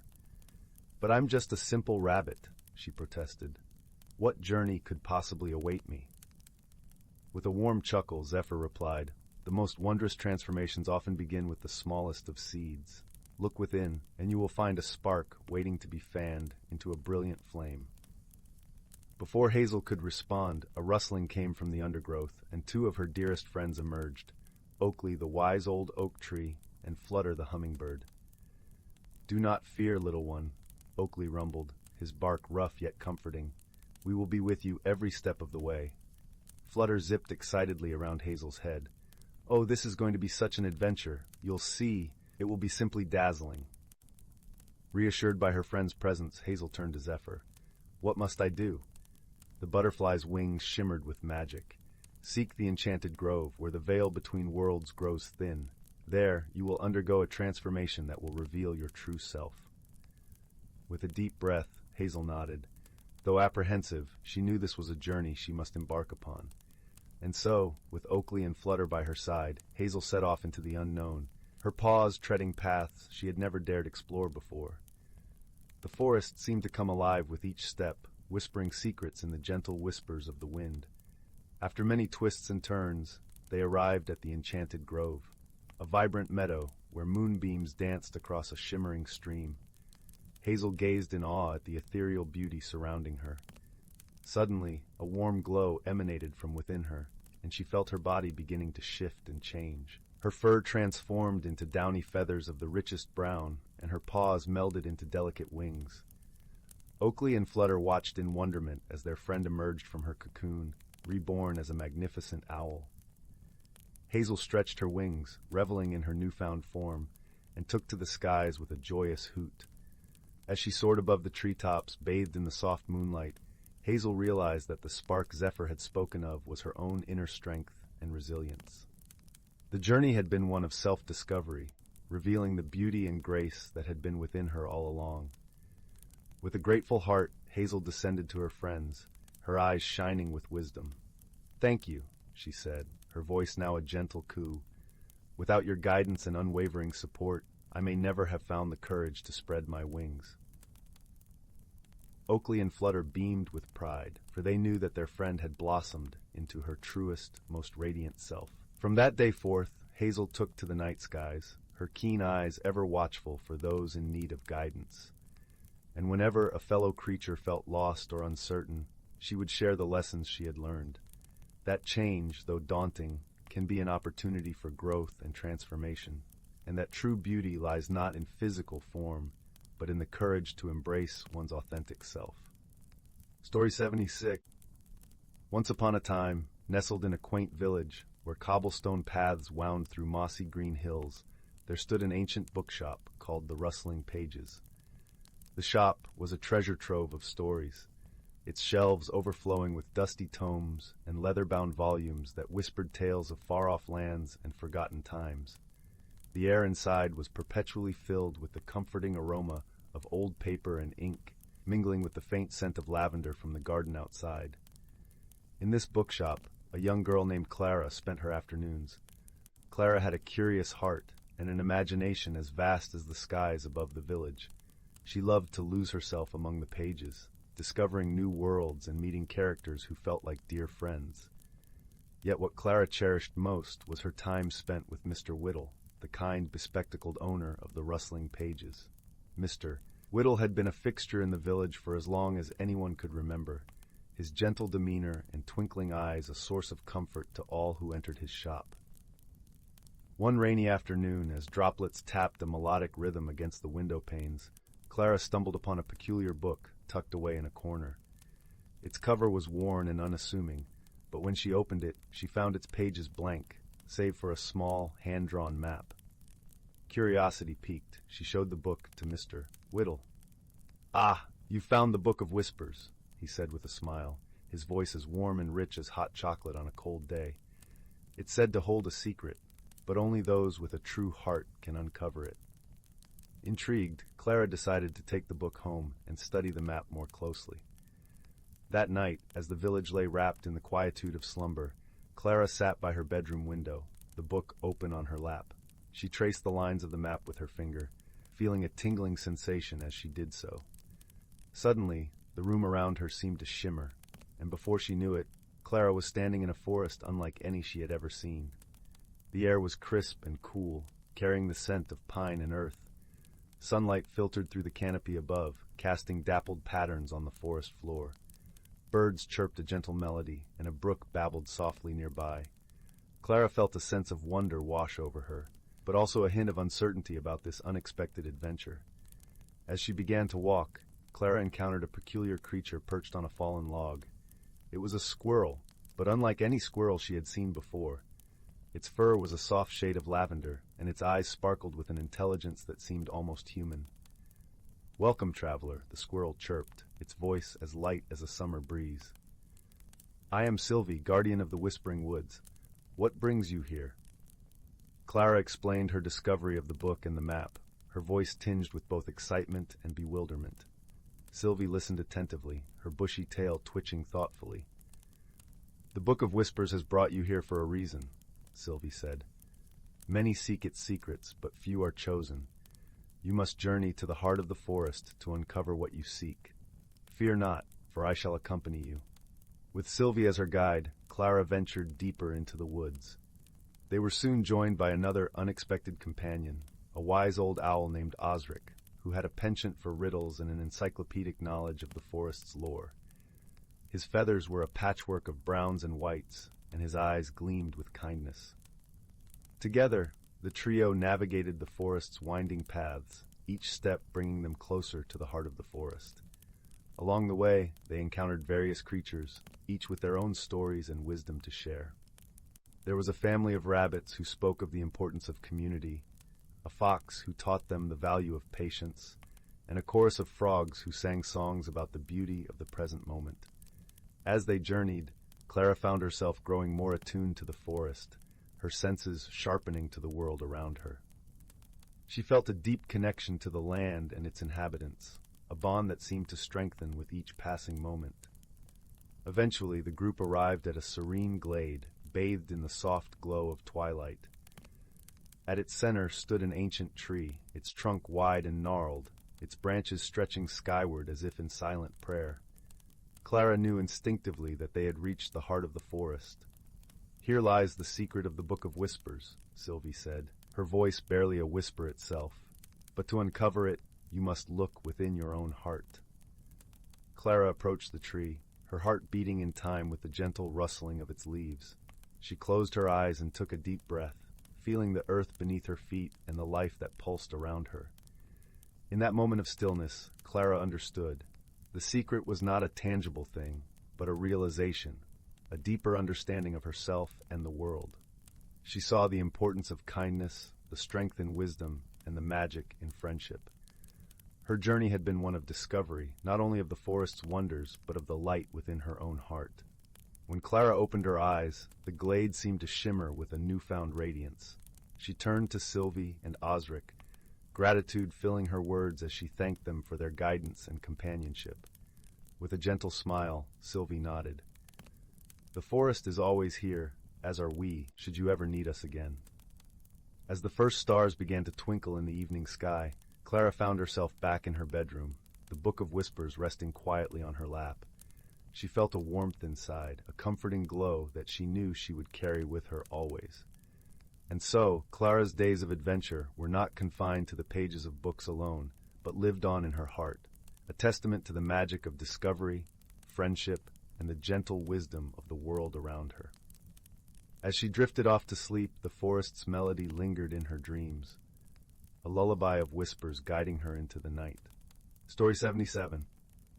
Story 78. Story 79. Story 80.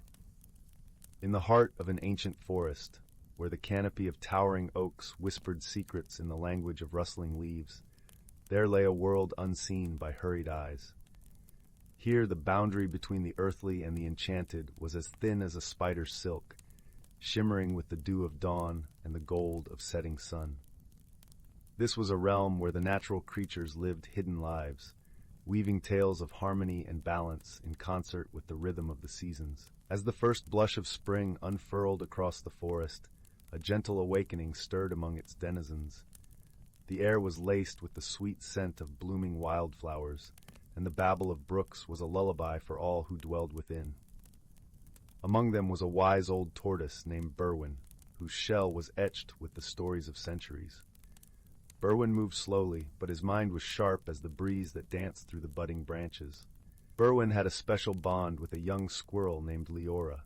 Her fur was the color of autumn leaves, and her eyes sparkled with curiosity. Leora loved to scamper through the treetops, her heart beating in time with the flutter of new leaves.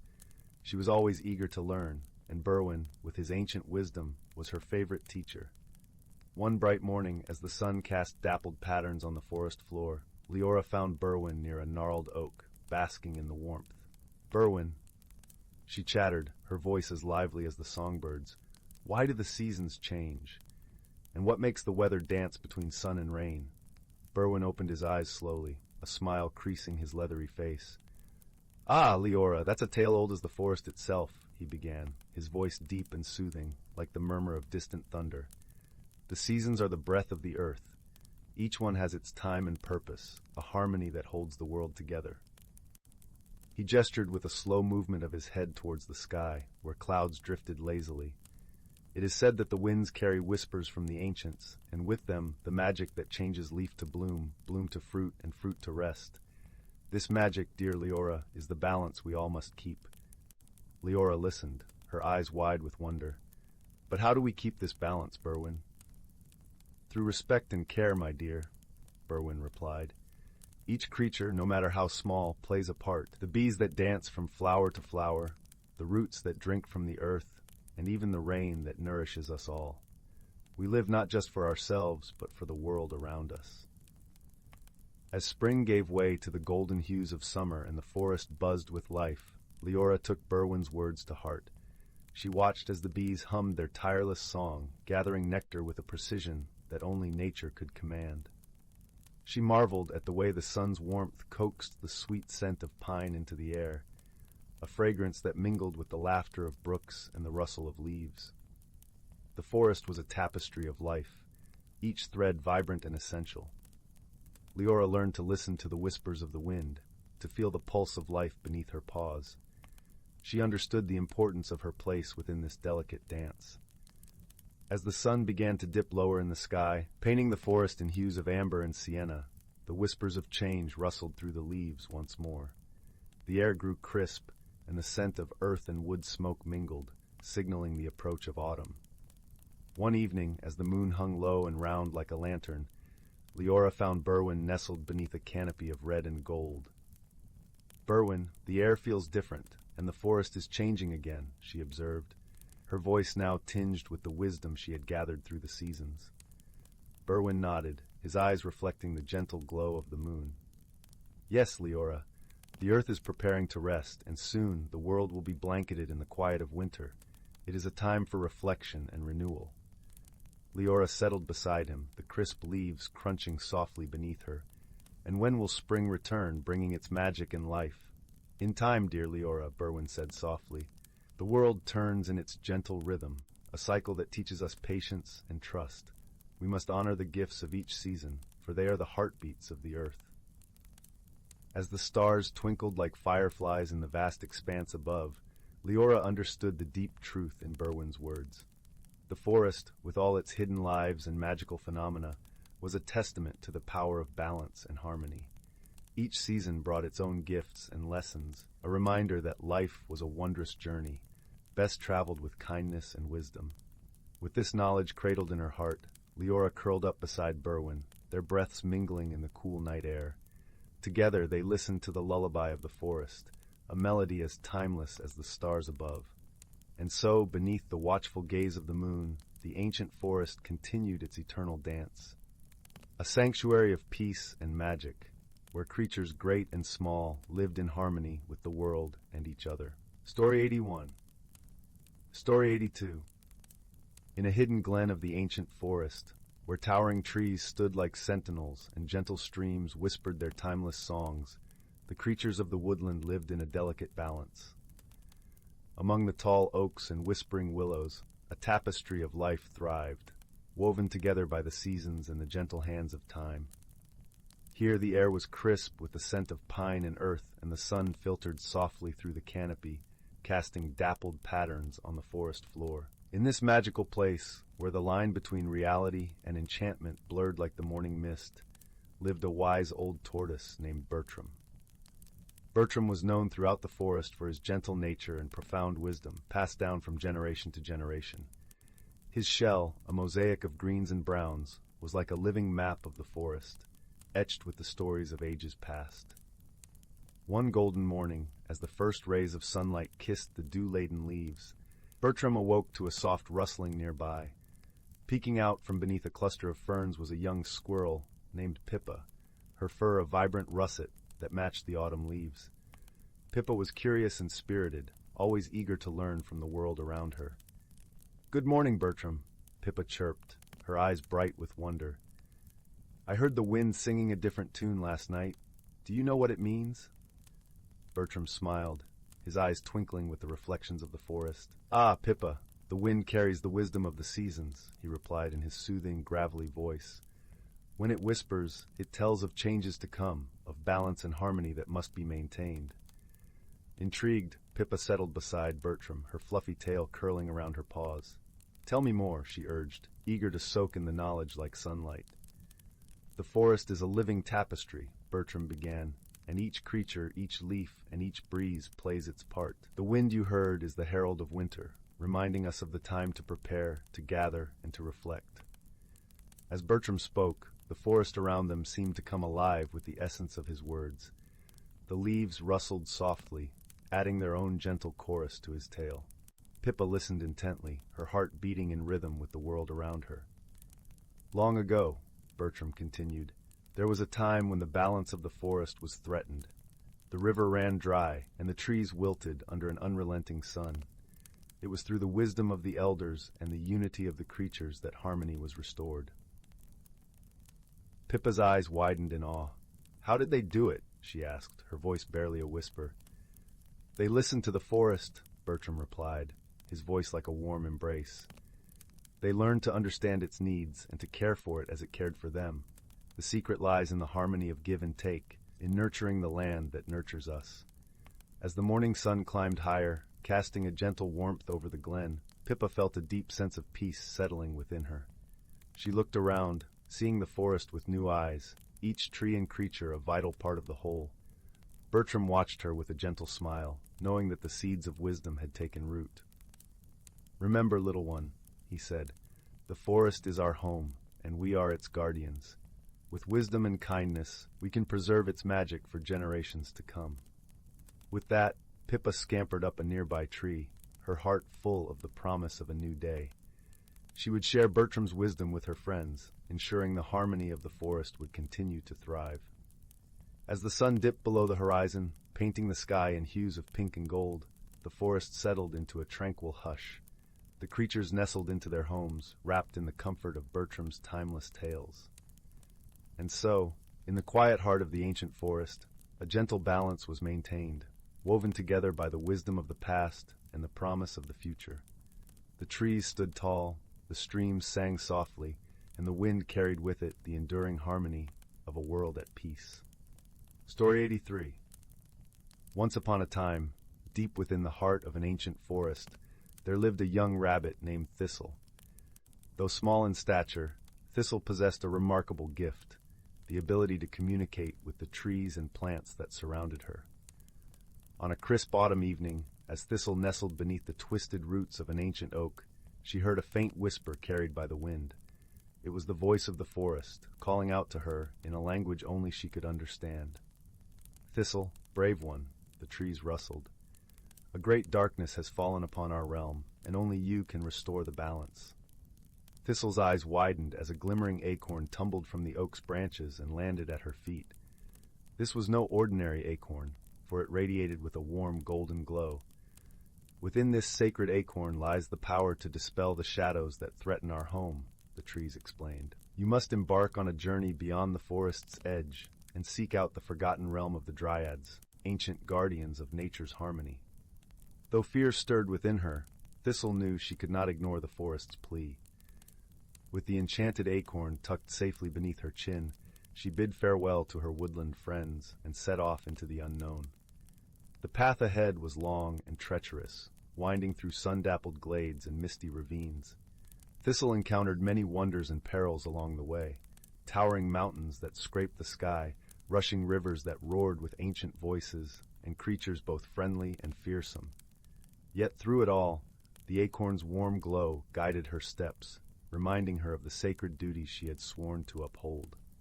After many moons of travel, Thistle found herself standing before a massive willow tree, its branches heavy with trailing vines and crystalline dewdrops. This, she knew, was the gateway to the Dryad's realm.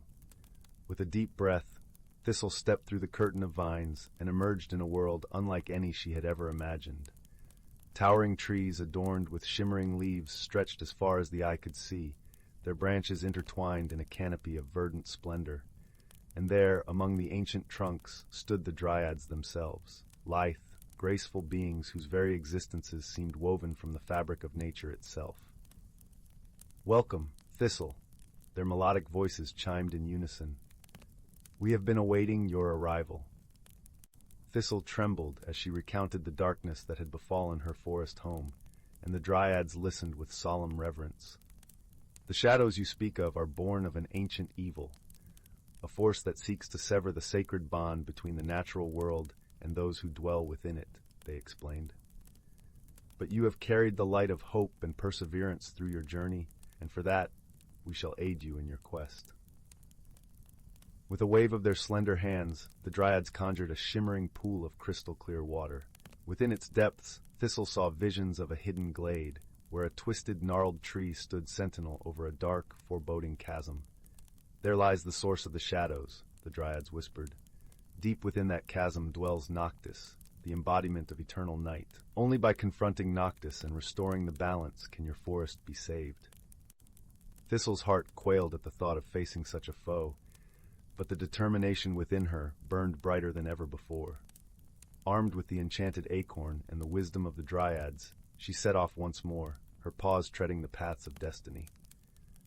After many trials and tribulations, Thistle finally reached the glade where the twisted tree stood guard. A sense of dread hung heavy in the air, and the very ground seemed to tremble beneath her feet. Taking a deep breath, Thistle stepped towards the chasm, the acorn's golden glow burning brighter than ever before. "Noctis!" she called out, her voice echoing through the endless darkness. "I come bearing the light of hope and the strength of the natural world. Your reign of shadow ends here."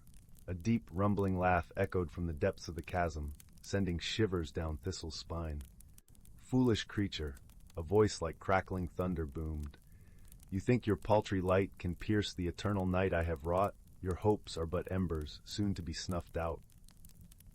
From the inky blackness, a writhing mass of shadows emerged, coalescing into the towering form of Noctis. His very presence seemed to leach warmth and light from the world around him. Thistle trembled, but she refused to back down. Clutching the acorn tightly, she summoned every ounce of courage and defiance within her. "You may cloak the world in darkness, Noctis," she cried, "but the light of hope burns eternal within the hearts of those who refuse to surrender." With those words, Thistle hurled the acorn into the swirling vortex of shadows. For a moment, all seemed lost as the darkness threatened to consume the tiny seed of light. But then, a brilliant burst of golden radiance erupted from within the chasm, banishing the shadows and bathing the world in a warm, comforting glow. Noctis howled in anguish as his shadowy form disintegrated, reduced to mere wisps of smoke scattered by the wind. The battle was won, and the balance restored. As Thistle emerged from the glade, she was greeted by a wondrous sight. The forest had been reborn, its trees and plants bursting with vibrant life and color. The Dryads appeared once more, their faces aglow with joy and reverence. "Well done, brave Thistle," they sang. "Through your courage and unwavering spirit, you have proven yourself a true guardian of nature's harmony." From that day forth, Thistle became a living symbol of hope and resilience. Her tale passed down through generations, as a reminder that even the smallest creatures can achieve greatness when guided by the light of their own convictions. And though the shadows may rise again, the world would forever know that as long as there are those willing to stand against the darkness, the light of hope can never be extinguished. Story 84. Once upon a time, in a realm where magic danced through the air like glittering motes of stardust, there was a cozy little village nestled in a verdant valley. The cottages were adorned with thatched roofs and cheerful window boxes overflowing with vibrant blooms. A winding stream, its waters sparkling like liquid diamonds, flowed through the heart of the village, serenading the residents with its gentle melody. In one of these cottages lived a young girl named Willow. Her eyes shone with curiosity, and her heart was filled with a deep love for the natural world around her. Each morning, she would skip through the village streets, waving cheerfully to the friendly villagers and greeting the enchanted creatures that called the valley home. One crisp autumn day, as Willow was wandering through the woods, she noticed something peculiar. The usually vibrant leaves seemed to be losing their color, their once brilliant hues fading to a dull, lifeless gray. Confusion knitted her brow as she hurried deeper into the forest, only to find that the strange phenomenon was spreading, leaving a trail of grayness in its wake. Willow's heart raced with concern for the well-being of the woodlands and its inhabitants. She knew she had to unravel this mystery before it was too late. With determination sparkling in her eyes, she set out to seek the guidance of her dear friend, Oakroot, the ancient tree spirit who had watched over the forest for centuries. As Willow approached Oakroot's gnarled and towering form, the wise tree spirit sensed her distress. "What troubles you, young one?" Oakroot's voice was like the gentle creaking of ancient branches in the wind. Willow explained the strange phenomenon she had witnessed, her words tumbling out in a rush of worry. Oakroot listened patiently, his bark-covered brow furrowing in thought. "Ah, I sense the work of the grayling, a mischievous sprite with a penchant for draining the vibrancy from the natural world," Oakroot said solemnly. "Fear not, little Willow, for there is a way to restore the balance." With a rustle of leaves, Oakroot summoned a trio of friendly pixies, their gossamer wings shimmering with iridescent hues. "These pixies will guide you on your quest," he said.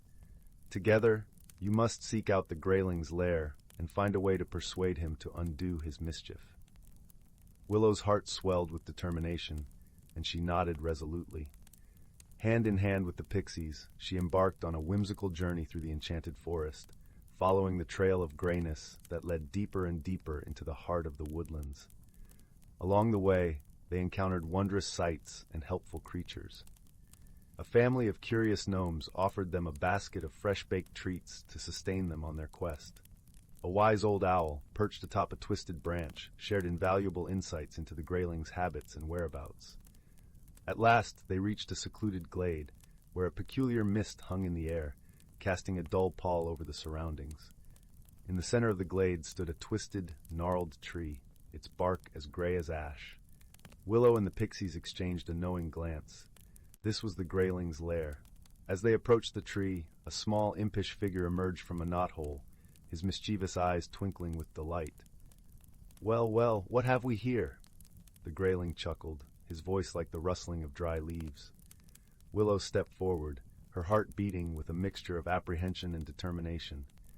"Grayling, we've come to ask you to restore the color and vibrancy to the forest," she said, her voice steady but kind. The grayling tilted his head, considering her words.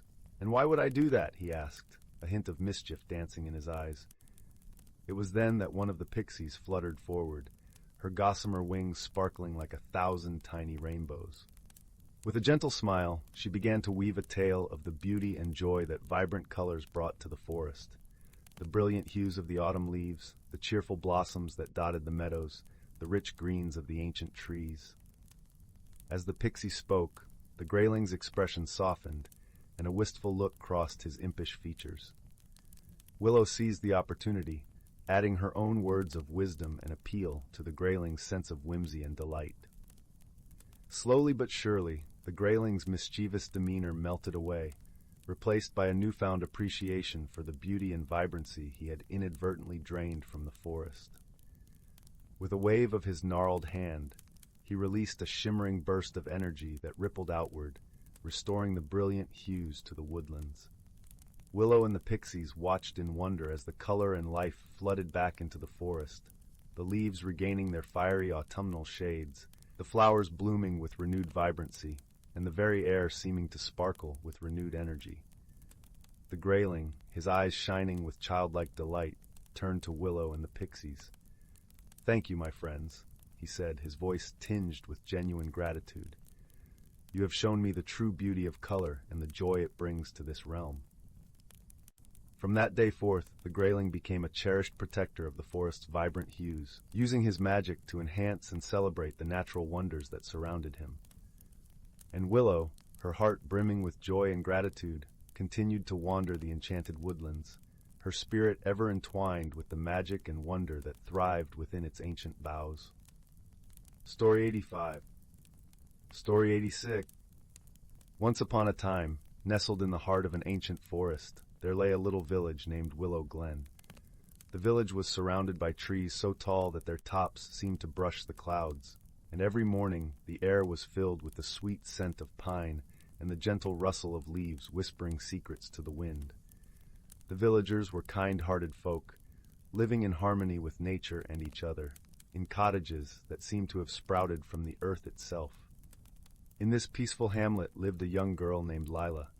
Lila was known for her curiosity and her penchant for adventure. Her hair was like spun gold, catching the sunlight in a halo around her head, and her eyes sparkled like the clear blue lake that lay on the village's outskirts. Lila's best friend was a gentle, wise old tortoise named Thistle. Thistle had a shell that glistened like polished stone, and he carried with him the wisdom of the ages, speaking in a slow, deliberate manner that always seemed to calm the winds and hush the forest creatures. One crisp autumn morning, as the leaves turned to hues of amber and gold, Lila and Thistle set out on their usual walk along the forest path. The air was cool and invigorating, filled with the earthy scent of fallen leaves. Lila loved this time of year, when the world seemed to be painted in shades of warmth, and the forest was alive with the songs of migrating birds preparing for their long journey south. As they walked, Lila noticed something unusual. A faint glimmer caught her eye from beneath a pile of leaves.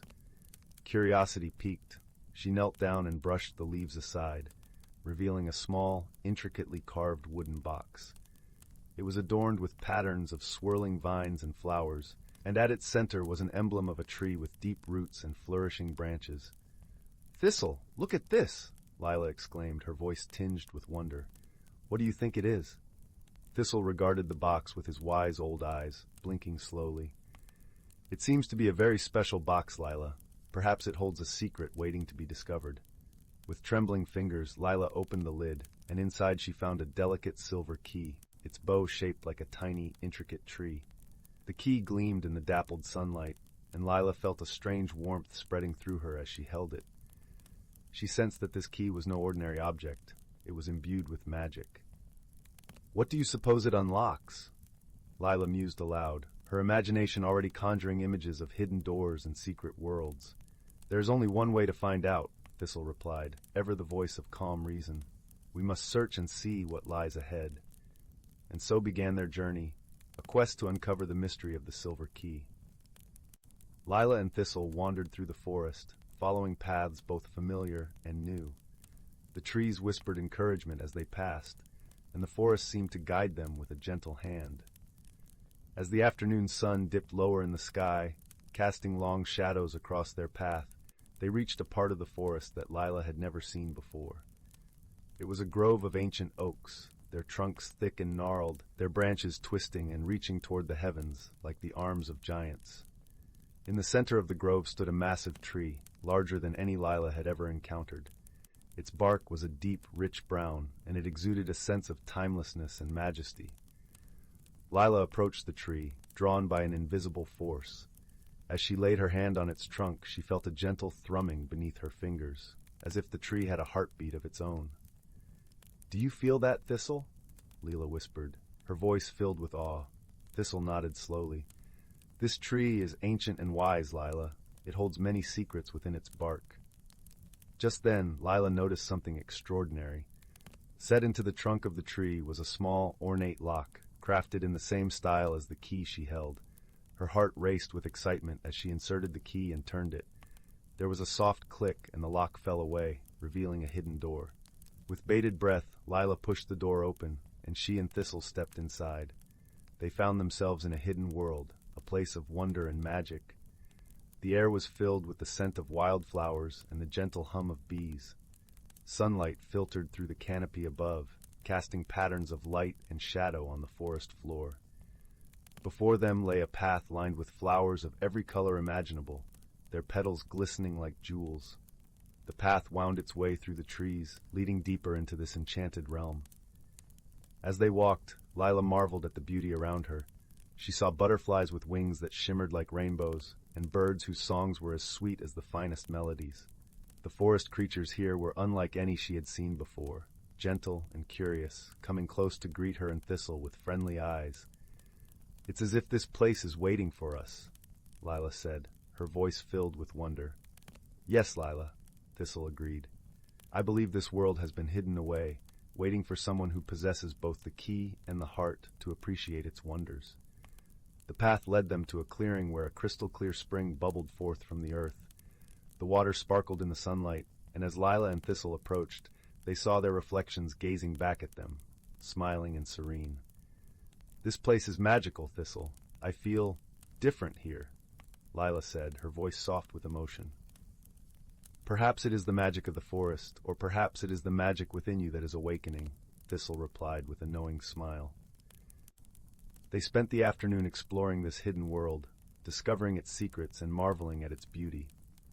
As the sun began to set, painting the sky with hues of pink and gold, Lila and Thistle made their way back to the door in the ancient tree. "Do you think we can return here?" Lila asked, a note of longing in her voice. "I believe so, Lila," Thistle said.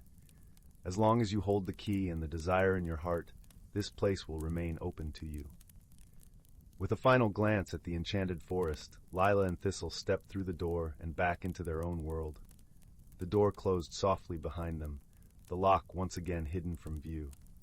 As they walked home, the stars began to twinkle in the night sky, and Lila felt a deep sense of peace and contentment. She knew that she had discovered something truly special, a place where magic and wonder flourished, a hidden world that had awakened something within her. From that day on, Lila and Thistle often returned to the enchanted forest, each visit bringing new discoveries and deepening their friendship.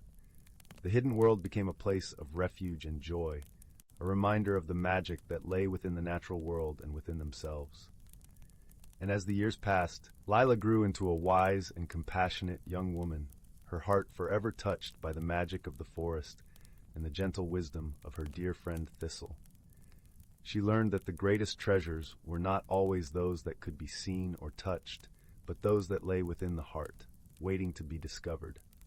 And so, in the quiet village of Willow Glen, beneath the ancient trees and the starry sky, Lila found her own kind of magic, a magic that would stay with her always, as warm and comforting as a crackling fire on a cold winter's night. Story 87. Story 88. Story 89. Story 90. Story 91. Story 92. Story 93. In a quaint village nestled at the edge of the whispering woods, where the trees hummed soft lullabies and the air was sweet with the scent of blooming honeysuckle, there lived a young girl named Lila. Lila had chestnut curls that bounced as she walked, and eyes like polished amber, always alight with curiosity. Her home was a snug little cottage with a thatched roof, surrounded by a garden that danced with wildflowers. Every evening, as the sun dipped below the horizon and painted the sky with hues of lavender and rose, Lila would sit by the fire with her grandmother, a wise woman renowned throughout the village for her knowledge of herbs and lore. The hearth crackled warmly, casting a golden glow over the room, where shadows played gently on the walls. One particular evening, as Lila and her grandmother were preparing to settle down with steaming mugs of chamomile tea, a soft but persistent tapping echoed through the room. It seemed to be coming from the window, which overlooked the garden now blanketed in twilight's embrace. Curious, Lila padded over to the window and pulled back the lace curtain. To her astonishment, she found a small, peculiar creature perched on the windowsill. It was a moonbeam sprite, its delicate wings shimmering faintly in the dim light. The sprite's eyes were wide with worry, its tiny hands clasped together as if in prayer. "Oh, dear Lila," the sprite fluttered its wings, causing a gentle flutter of silvery dust to cascade around it. "Something strange is afoot in the whispering woods. The songbirds have fallen silent, and the fireflies are nowhere to be seen." Lila's grandmother joined her at the window, her expression thoughtful. "These are indeed curious happenings," she murmured, her voice as soft and comforting as a woolen shawl. "Perhaps it is time for a visit to the woods. They have secrets to share if one knows how to listen." The next morning, with the sun barely peeking over the horizon, Lila set off toward the whispering woods. The air was crisp and cool, carrying the earthy scent of dew-kissed leaves. As she entered the woods, the familiar rustle of leaves underfoot welcomed her, though the absence of birdsong was unmistakable. Lila walked deeper into the forest, her senses attuned to the subtle whispers of the trees. She soon came upon a clearing where the ancient oak known as Grandfather Tree stood proudly. Its gnarled branches stretched toward the heavens, and its bark was etched with the wisdom of centuries. "Welcome, young Lila," a voice rumbled softly, resonating from the heart of the oak. It was the tree guardian, an ethereal presence that watched over the woods. "I sense you seek answers." Lila nodded, her voice barely more than a whisper. "The forest feels different. Can you tell me what has happened?" The tree guardian seemed to sigh, a gentle breeze rustling through its leaves. "There is a disturbance in the balance. The nightshade, a mischievous creature, has been playing tricks, drawing the magic away from the woods." Lila listened carefully, her mind already turning with possibilities. "How might we restore the balance?" she asked. The tree guardian's response was a soft rustle. "The nightshade is drawn to its reflection. You must craft a mirror of moonlight to capture its attention and coax it back into harmony." Thanking the tree guardian, Lila set about gathering what she needed. She collected a handful of silvery dew from the petals of moonflowers and a shard of smooth, reflective riverstone. With these, she fashioned a small mirror, its surface gleaming with a pale luminescence. As twilight descended, painting the woods in shades of blue and silver, Lila returned to the clearing. There, she placed the mirror upon a bed of moss, right where the moon's light would touch it. Then she waited, her heart steady and calm. Before long, a shadow flitted across the clearing, a dark, wispy shape that darted about with an impish energy. It was the nightshade, drawn irresistibly to the mirror's glow. The creature paused, entranced by its own reflection. Its antics momentarily ceased. With gentle words woven of kindness and understanding, Lila spoke to the nightshade. She explained how its playful tricks had unbalanced the magic of the woods, and how harmony could be restored if it chose to return to its rightful place among the shadows. The nightshade listened, its form shimmering as if considering her words. Finally, with a playful wink, it vanished into the night, leaving behind a trail of sparkling dust. Almost immediately, the woods felt different. The air was lighter, and the soft chirping of crickets resumed its familiar melody. As Lila made her way back to the village, the moon watched over her, casting a gentle glow on her path. She felt a comforting sense of achievement, knowing she had helped restore peace to the woods she loved so dearly. Back at the cottage, her grandmother awaited her with open arms and a warm smile. "You have done well, dear heart," she said, her voice a balm to Lila's soul. "Remember, even the smallest creatures can teach us the greatest lessons." That night, as Lila lay in her cozy bed, she listened to the soft hum of the forest outside her window. The world was at peace, and so was she, knowing that wisdom and friendship could always light the way, even through the darkest of shadows.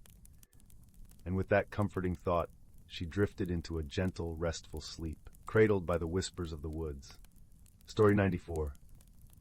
In the heart of the ancient verdant wood forest, where the trees whispered secrets older than time itself, lay a hidden world unknown to most. This forest thrived under the gentle guardianship of creatures both seen and unseen, each playing a role in the delicate balance of nature. The air was perpetually infused with the heady scent of moss and pine, and the gentle rustle of leaves in the breeze sounded like the forest's own quiet symphony.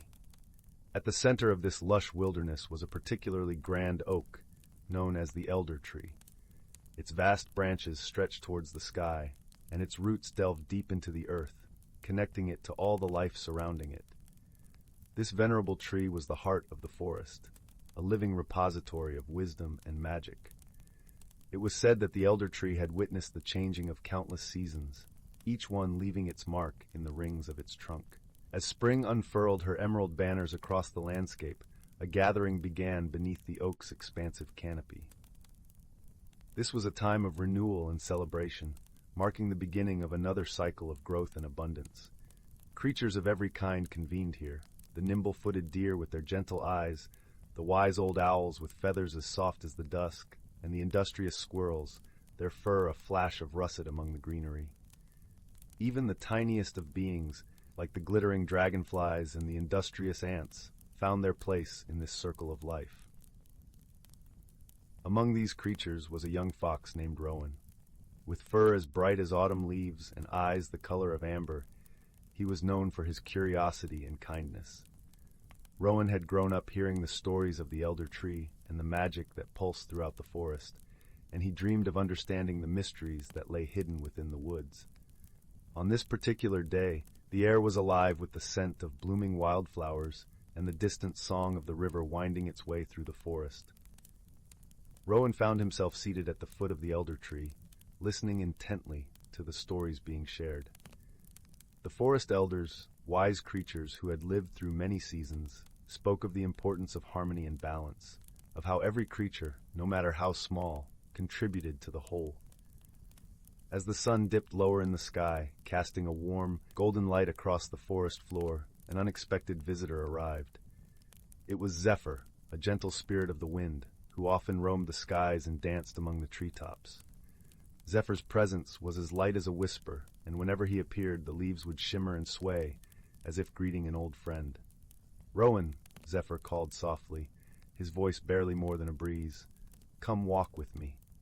Intrigued, Rowan rose to his paws and followed the wind spirit. They moved through the forest, Zephyr guiding him with a playful gust here, a gentle nudge there. The world around them seemed to come alive with vibrant colors and sounds, the call of a distant owl, the trickle of a nearby brook, the soft crunch of leaves underfoot.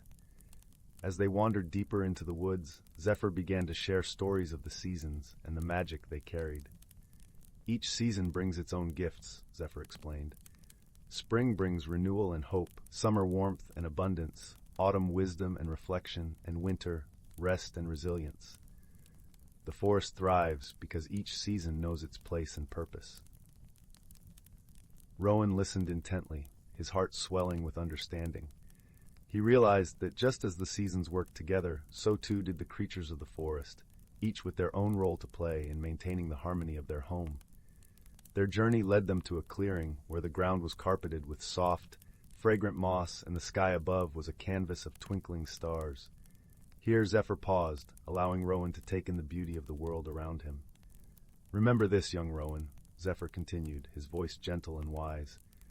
"True strength lies not in power or force, but in understanding and cooperation. The forest flourishes because its inhabitants work together, respecting the balance of nature." Rowan nodded, feeling the truth of Zephyr's words resonate deep within him. He understood now that his own small acts of kindness and curiosity could contribute to the greater good of the forest. He felt a renewed sense of purpose, ready to play his part in this intricate dance of life. As Zephyr prepared to depart, he left Rowan with one final message. "Cherish the stories of the elders, for they are the threads that weave the tapestry of our world. Pass them on, and you will keep the magic of the forest alive for generations to come." With that, Zephyr took to the skies once more, a gentle breeze rustling through the treetops. Rowan watched him go, feeling a serene sense of peace settle over him. He knew that he was part of something much larger than himself, a timeless cycle of life and magic. Returning to the elder tree, Rowan rejoined the gathering of creatures, his heart full of newfound wisdom. As the stars twinkled above and the night wrapped the forest in its tranquil embrace, the stories continued to be shared, each one a testament to the enduring harmony of the natural world. And so, under the watchful gaze of the elder tree, the forest thrived, a sanctuary of life and wonder, where creatures great and small lived in balance with the seasons and with one another. Rowan, with his bright eyes and gentle heart, became a guardian of the forest's secrets, ensuring that the wisdom of the past would light the path for all who followed. In the quiet of the night, as the last embers of the day faded into darkness, a sense of comfort and resolution settled over the forest. It was a place where magic and reality entwined, a haven of peace and possibility, forever cradled in the arms of nature. Story 95. Once upon a time, in the vast expanse of the universe, where stars twinkled like a million lanterns in the velvet sky, there were two distant planets, each with its unique inhabitants.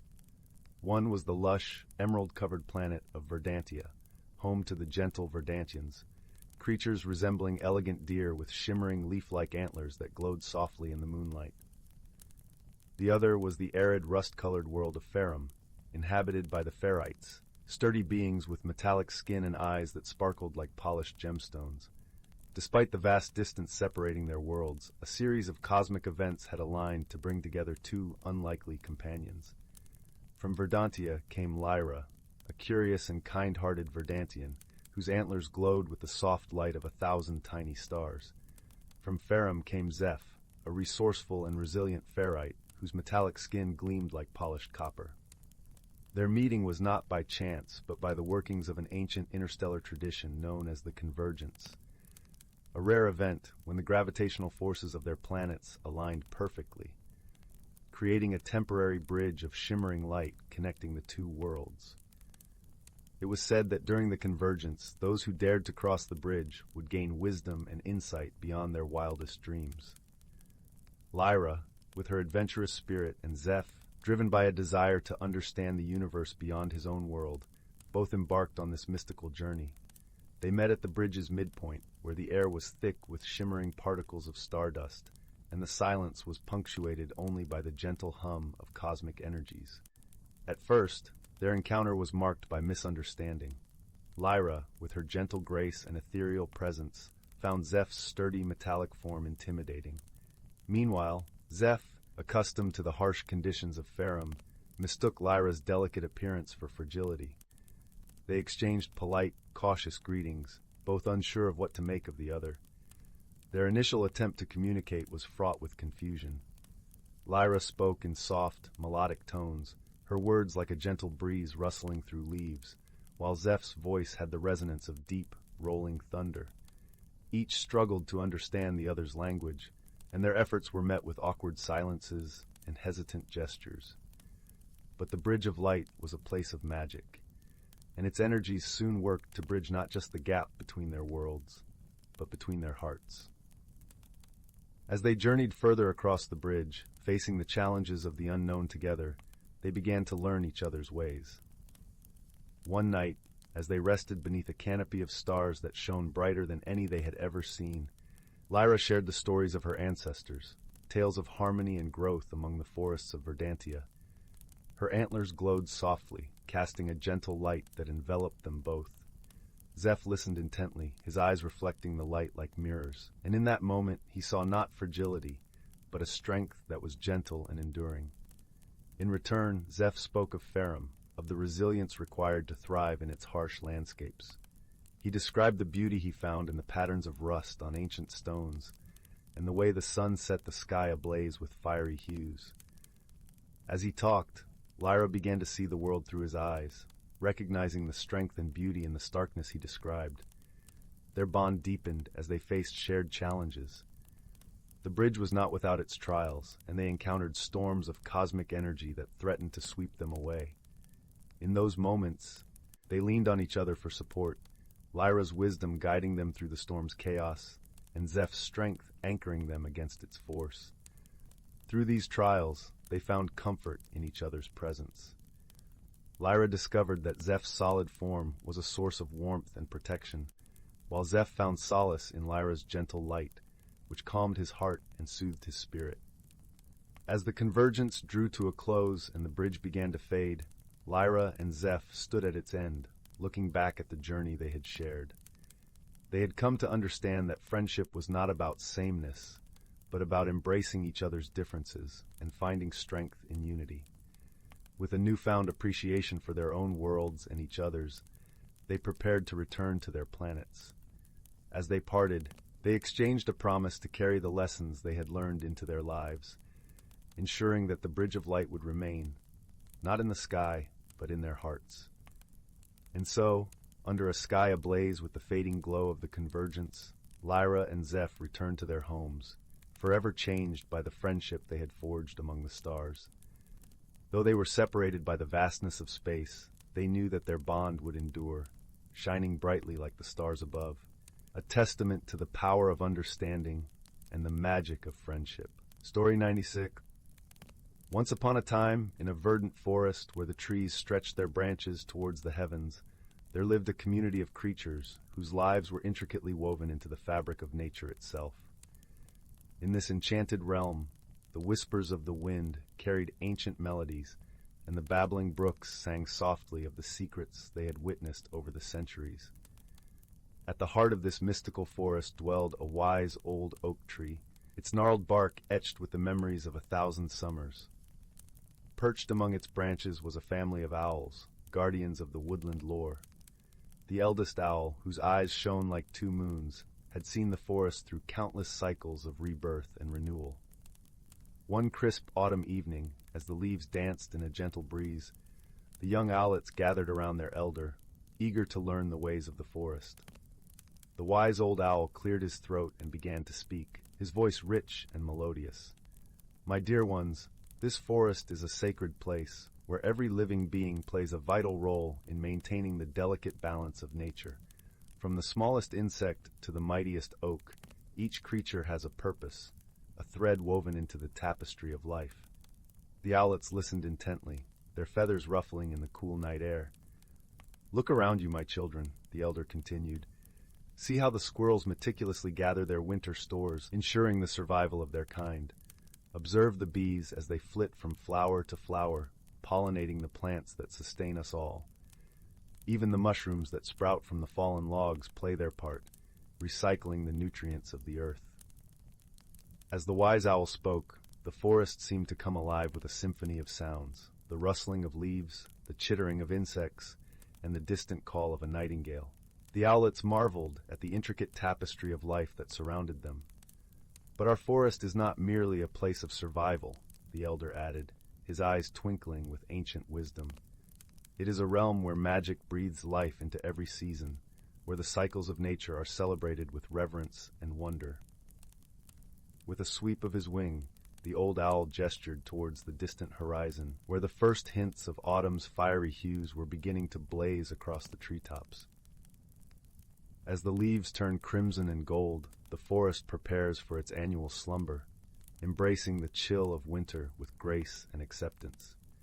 It is during this time that the fairies gather, spinning their gossamer threads to weave blankets of warmth for the slumbering creatures. The owlets gasped in delight, for they had heard tales of the elusive fairies, but had never glimpsed their enchanting presence. "And when the first snowflakes drift down from the heavens," the elder continued, "the spirits of the forest awaken, their icy breath painting intricate patterns upon the frozen ponds and streams. These spirits are the guardians of winter, ensuring that the forest rests peacefully until the first buds of spring emerge." As the night deepened, the old owl's voice grew softer, lulling the owlets into a state of tranquil wonder. He spoke of the magical renewal of springtime, when the earth awakened from its slumber, and the forest was alive with the songs of nesting birds and the gentle unfurling of new leaves.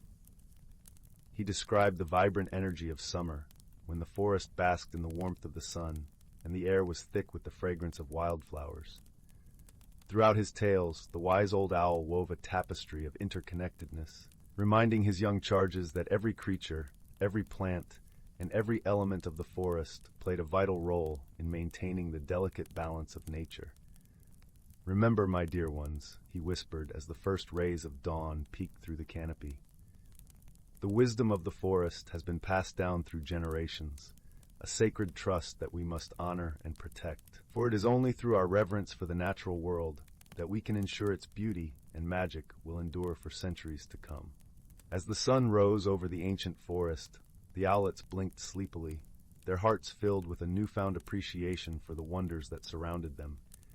They knew that the lessons of the wise old oak would guide them through their lives, reminding them of the sacred harmony that bound all creatures together in nature's eternal dance.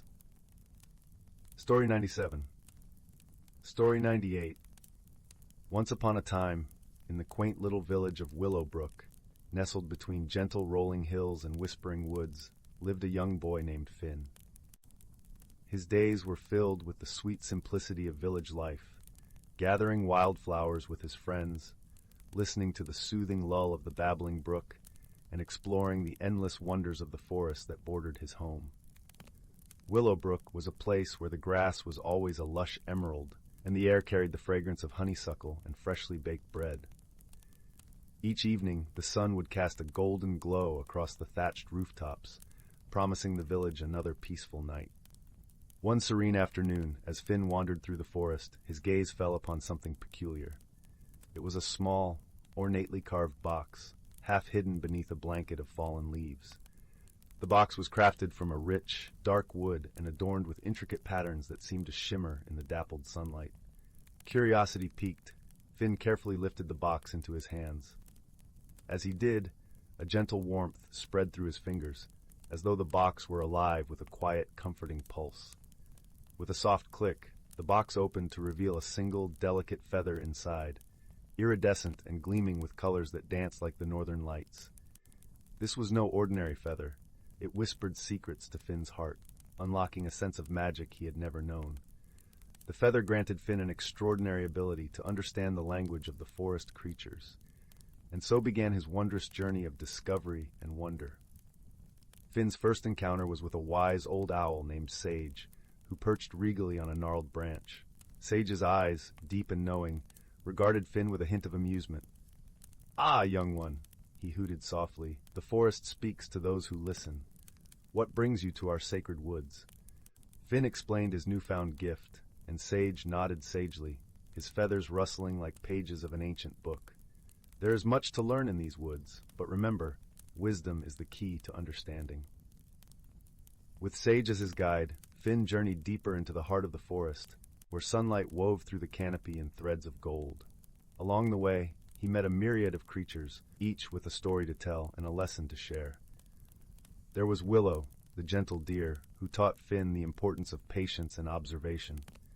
Her eyes, soft and brown like the earth, held a serenity that calmed Finn's restless spirit. Then there was Bristle, the mischievous squirrel with a knack for finding the hidden treasures of the forest floor. Bristle's chatter was a constant reminder that joy could be found in the smallest of things, and his laughter echoed through the trees like a playful melody.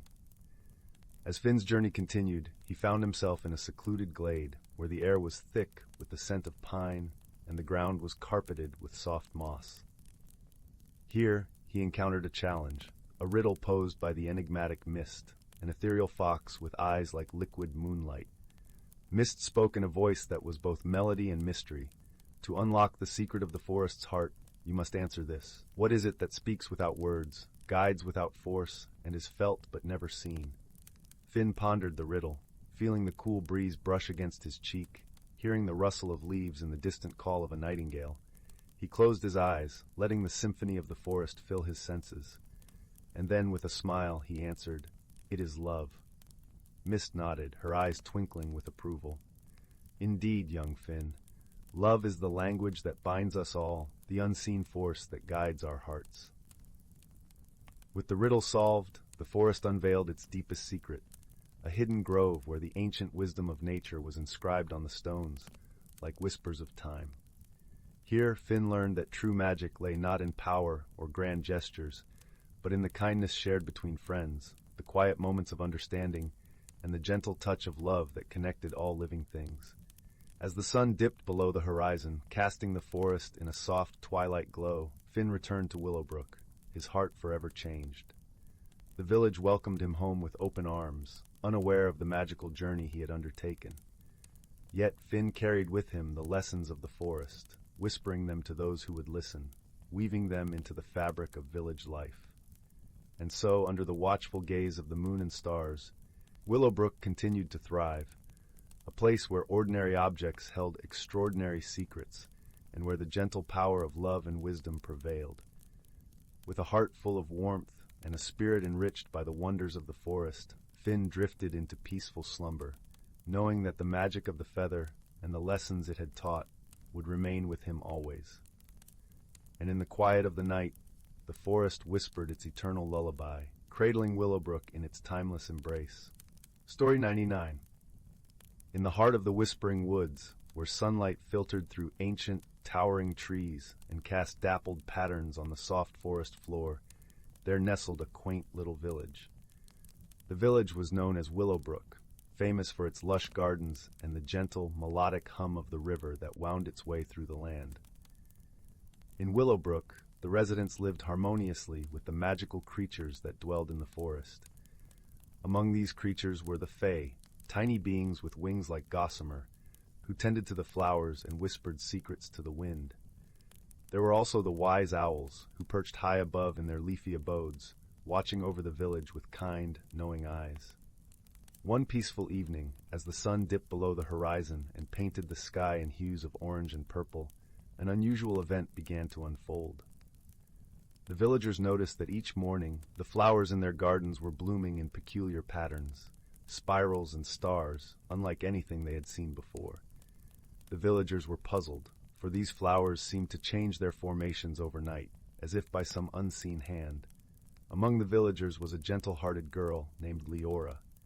Her curiosity was as boundless as the forest itself, and she had a knack for noticing the smallest details. Leora loved the mysteries of the woods and often spent her days exploring its hidden paths and listening to the stories told by the forest creatures. Determined to uncover the mystery of the changing flowers, Leora set out one misty morning, her heart full of excitement. She wandered through the village, her senses alive with the scent of fresh earth and the sound of leaves whispering in the breeze.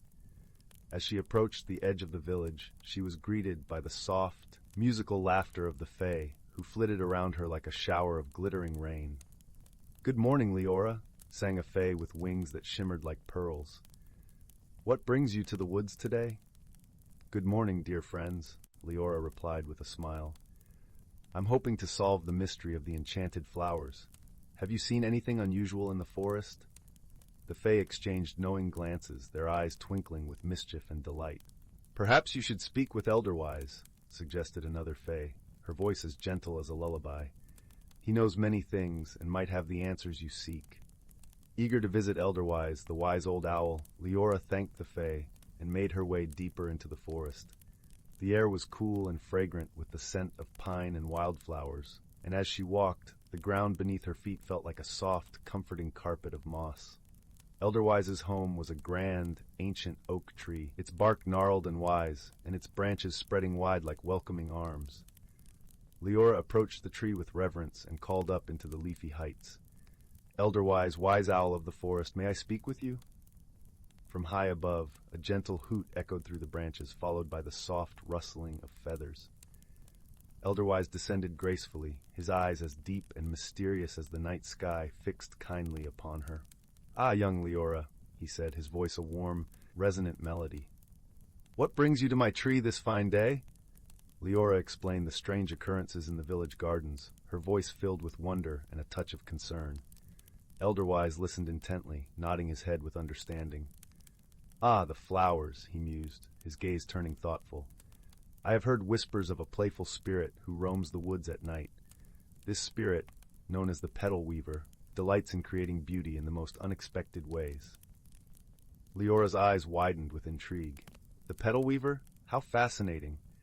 But why would this spirit visit our village?" Elderwise chuckled softly, a sound like the rustling of autumn leaves. "The petal weaver is drawn to places where love and harmony dwell. Your village, with its kind hearts and gentle ways, is a beacon to such a spirit. Perhaps it seeks to share its joy with you all." Leora nodded, her heart swelling with warmth at the thought. "Thank you, Elderwise. I shall share this with the villagers. Perhaps we can find a way to welcome the petal weaver." With a grateful heart, Leora made her way back to the village, her mind alive with ideas. As evening fell and the stars began to twinkle in the clear night sky, the villagers gathered in the square, eager to hear what she had discovered. Leora shared Elderwise's wisdom, her voice soft and soothing as she spoke. "The petal weaver means us no harm. It seeks to share its joy and art with us. I believe if we welcome it with open hearts, we might come to understand its ways." The villagers nodded, their faces alight with understanding and acceptance. That night they decided to leave small gifts of appreciation in their gardens, tiny lanterns, delicate ribbons, and fragrant herbs, hoping to show the petal weaver their gratitude. As the moon cast its gentle glow over Willowbrook, the petal weaver appeared, unseen by human eyes, but sensed in the gentle rustling of petals and the soft shimmer of moonlight on the flowers. It saw the villagers' gifts and felt their warmth and gratitude. The next morning, the village awoke to a wondrous sight. Each garden was a tapestry of breathtaking beauty, with flowers arranged in patterns that spoke of joy and friendship. The air was filled with a sense of magic and peace, and the villagers knew their hearts had made a new friend.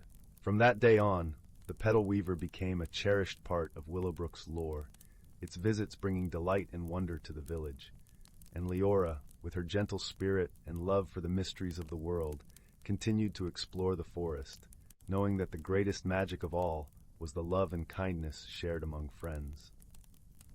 As the fire crackled softly and the shadows danced on the walls, the tale of Willowbrook, and the petal weaver lulled the village into a restful slumber, their dreams filled with the colors and fragrances of a world where magic and friendship intertwined like the petals of a never-ending blossom. Once upon a time, nestled in the quiet village of Willowbrook, there was a little cottage with a thatched roof and ivy-covered walls. The cottage belonged to an elderly woman named Granny Willow, who was known for her kindness and the twinkle in her eye that suggested she knew more than the average person. But the real secret of Granny Willow's cottage was not the woman herself, but a simple, unassuming object that lay amidst her collection of trinkets, a silver spoon. This spoon was unlike any other. It had been passed down through generations, and its handle was etched with intricate patterns that seemed to shimmer when touched by the light of the moon. Many who visited Granny Willow would admire the spoon for its beauty, but only a few knew of its true magic. When held with a heart full of wonder, the spoon revealed a hidden world, a place where dreams could be tasted and where the impossible seemed possible. One brisk autumn evening, a young girl named Clara visited Granny Willow. Clara was a curious child, with eyes the color of the clearest morning sky and a heart eager for adventure. As she warmed her hands by Granny's crackling fireplace, the elderly woman offered Clara a cup of hot cocoa, stirring it gently with the silver spoon. Clara watched, mesmerized by the way the spoon caught the firelight, and she could not help but reach out to touch it. As her fingers brushed the cool metal, Clara felt a gentle tingling sensation spread through her hand and up her arm. Suddenly, the room around her seemed to blur, and she found herself standing in a forest unlike any she had ever seen. Towering trees with leaves of gold and silver swayed gently in a breeze that carried the scent of wildflowers and honey. It was a place both foreign and familiar, a place where magic felt as real as the earth beneath her feet. "Welcome, dear Clara," a melodious voice greeted her. Turning, Clara saw a small creature perched on a branch, a tiny bird with feathers of the deepest blue and eyes that sparkled with intelligence. "I am Leora, your guide in this enchanted place." Clara marveled at the bird, her heart swelling with excitement and curiosity. "Where am I?" she asked, her voice barely above a whisper. "You are in the land of whimsy, where the imagination knows no bounds," Leora replied, fluttering down to Clara's shoulder. "Here, you will find answers to questions you haven't yet asked, and perhaps discover things you didn't know you were seeking." Intrigued and a little daunted, Clara set off through the forest with Leora by her side. Along the way, they encountered a variety of creatures. A wise old tortoise named Humphrey, who spoke in riddles and had a shell that shimmered like the night sky.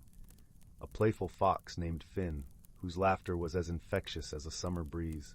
And a gentle deer named Seraphina, who moved with such grace that she seemed to float above the ground. Each new friend shared with Clara a piece of wisdom wrapped in a tale, teaching her about the importance of patience, the value of laughter, and the beauty of gentle strength. Clara listened intently, her mind and heart open to the lessons of this magical realm. Their journey through the land of whimsy was not without its challenges. At the heart of the forest lay a glade where time stood still, guarded by an ancient riddle that had puzzled even the wisest of creatures. It was said that the answer to the riddle would unlock the path to one's deepest desires and truths, but only those pure of heart could solve it. Clara approached the glade, her mind swirling with thoughts. The riddle echoed in her ears, a melody of words that seemed to dance just out of reach. What is that which, without being seen, guides us through the darkest of nights and the brightest of days? She pondered the question, her thoughts drifting to the friends she had made, the lessons she had learned, and the feeling of wonder that had filled her since she first touched the magical spoon. Then, with a dawning realization, she whispered, "Hope." As the word left her lips, the glade transformed, the trees shimmered with a golden light, and a pathway opened before her, leading to a clearing bathed in the soft glow of moonlight. In that moment, Clara understood that hope was the thread that wove through every story, every lesson, and every heart. With a sense of peace and fulfillment, Clara bid farewell to her new friends, promising to carry their wisdom back to her world. As she stepped onto the path, the forest began to dissolve, and she found herself once again in Granny Willow's cozy cottage, the silver spoon warm in her hand. Granny Willow, her eyes twinkling with understanding, smiled gently at Clara. "Did you find what you were looking for, my dear?" she asked. Clara nodded, her heart full of gratitude and newfound perspective. "I found more than I ever imagined," she replied, her voice filled with wonder. And so, Clara's journey through the land of whimsy came to an end, but the lessons she learned stayed with her, guiding her through the days and nights to come. She cherished the silver spoon and the magic it held, knowing that its true power lay not in the enchantment of a distant land, but in the hope and friendship it had awakened within her own heart. As the fire crackled softly and the shadows danced on the walls, Clara drifted into a peaceful sleep, her dreams filled with golden forests and the laughter of newfound friends. And somewhere in the quiet village of Willowbrook, a wise old tortoise, a playful fox, and a graceful deer watched over her, their spirits forever part of her story. And thus, the magic of ordinary things continued to weave its gentle spell, reminding all who listened that true wonder lies within the simplest of moments, waiting to be discovered by those who dare to dream. In the quiet village of Meadowbrook, nestled between rolling hills and whispering woodlands, a gentle breeze often carried the scent of sweet lavender and the soft hum of wild bees. The villagers, with their simple lives and kind hearts, were accustomed to the mysteries of the natural world. It was said that the land itself was imbued with a magic that was as old as the stars, a magic that whispered to those who listened closely. In this village lived a young girl named Isla. She had eyes the color of the summer sky and hair that danced like the sunlit waves of the nearby river. Isla was known for her curious heart and her gentle spirit. Her days were spent exploring the fields and forests around Meadowbrook, always searching for the wonders that lay hidden in the shadows of the trees and the songs of the streams. One crisp autumn morning, as golden leaves tumbled from the trees and the air was filled with the earthy scent of harvest, Isla set out on a new adventure. She followed the path along the riverbank, her feet crunching on the carpet of leaves, until she reached the edge of the enchanted wood. This was a place of legends where the sunlight danced through the canopy, casting dapples of light on the forest floor, and the air was alive with the whispers of ancient secrets. As she ventured deeper into the wood, Isla noticed a faint glimmer among the roots of an old oak tree. Curiosity piqued, she knelt down and gently brushed away the leaves and soil. There, nestled among the gnarled roots, lay an object unlike any she had seen before. It was a small, intricately carved wooden box, its surface etched with delicate patterns of leaves and stars that seemed to shimmer with an inner light. Isla lifted the box, feeling its warmth against her palms, and carefully opened it. Inside, resting on a bed of soft moss, was a tiny silver key. It was exquisitely crafted, with intricate designs that spiraled down its length, and a gemstone embedded in its handle that glowed with a soft, ethereal light. Isla felt a flutter of excitement and wonder. She knew at once that this key was no ordinary object. It was a doorway to something extraordinary. With the key tucked safely in her pocket, Isla continued her journey through the enchanted wood. The forest seemed to come alive around her, the birds singing sweet melodies and the leaves whispering secrets of times long past. As she wandered, she felt a growing sense of connection with the world around her, as if the key had unlocked not just a mystery, but a part of her own heart. The sun dipped lower in the sky, casting long shadows across the forest floor, when Isla came upon a clearing she had never seen before. In its center stood an ancient stone archway, covered in ivy and moss, its surface etched with the same patterns that adorned the wooden box. Ila's heart quickened as she realized the key in her pocket was meant for this very place. Taking a deep breath, she approached the archway and inserted the key into a hidden lock. With a gentle turn, the key clicked and the archway shimmered with light.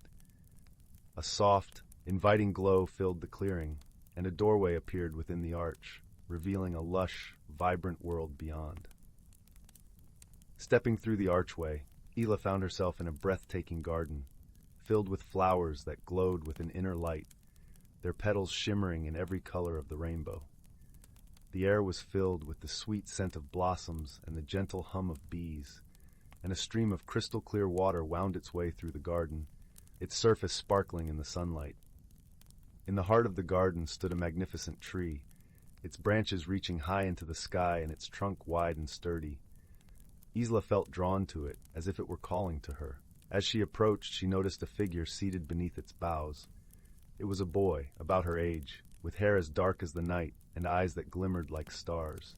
The boy looked up as she approached, a warm smile lighting up his face.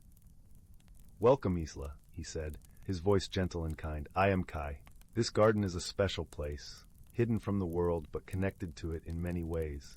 It is a place of peace and discovery, where the heart can find what it truly seeks." Isla felt a sense of awe and wonder as she listened to Kai. She sensed that he, like the garden, was a part of the magic that surrounded them. She spent the afternoon exploring the garden with him, discovering its many wonders and secrets. They found a pond where colorful fish danced beneath the surface and a grove of trees that sang with the wind. Everywhere they went, the garden seemed to come alive with joy. As the sun began to set, painting the sky with hues of pink and gold, Isla and Kai returned to the great tree. They sat together beneath its branches, watching as the stars began to twinkle in the evening sky. "This garden reflects the magic of the world," Kai explained softly. "It shows us the beauty that lies within and around us, the connections we share with all living things. And it reminds us that we are never truly alone, for we are all part of something greater." Isla felt a warmth spread through her heart, a sense of belonging and peace. She realized that the key she had found was not just a key to a hidden world, but a key to understanding herself and her place in the world. She had discovered a friendship that defied expectations, a connection that transcended the ordinary. As the night deepened, Isla knew it was time to return to Meadowbrook. She promised Kai she would visit again, and he gave her a small pendant shaped like a leaf, a token of their friendship and a reminder of the magic they shared. With the pendant around her neck and the key safely in her pocket, Isla stepped back through the archway, emerging once more into the enchanted wood.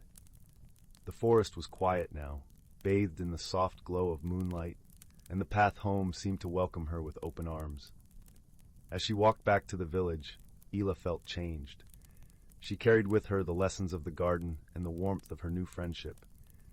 She knew that the magic of the world was not something to be found, but something to be embraced and shared. When Isla finally reached her home, the village was still and peaceful, the stars shining brightly overhead. She climbed into bed, the pendant resting against her heart, and drifted into a deep, restful sleep, her dreams filled with the wonders of the garden and the gentle laughter of her new friend. From that day forward, Isla's adventures in the Enchanted Wood became a cherished part of her life. She often visited the garden, each time discovering new marvels and deepening her friendship with Kai. And in the quiet moments, when the world was still, she would hold the pendant and remember the lessons of the garden. That true magic lies in the connections we make and the love we share. And so, in the village of Meadowbrook, under the watchful gaze of the stars, Isla lived her life with an open heart and a spirit full of wonder, ever mindful of the magic that surrounded her and the friendship that had unlocked her world.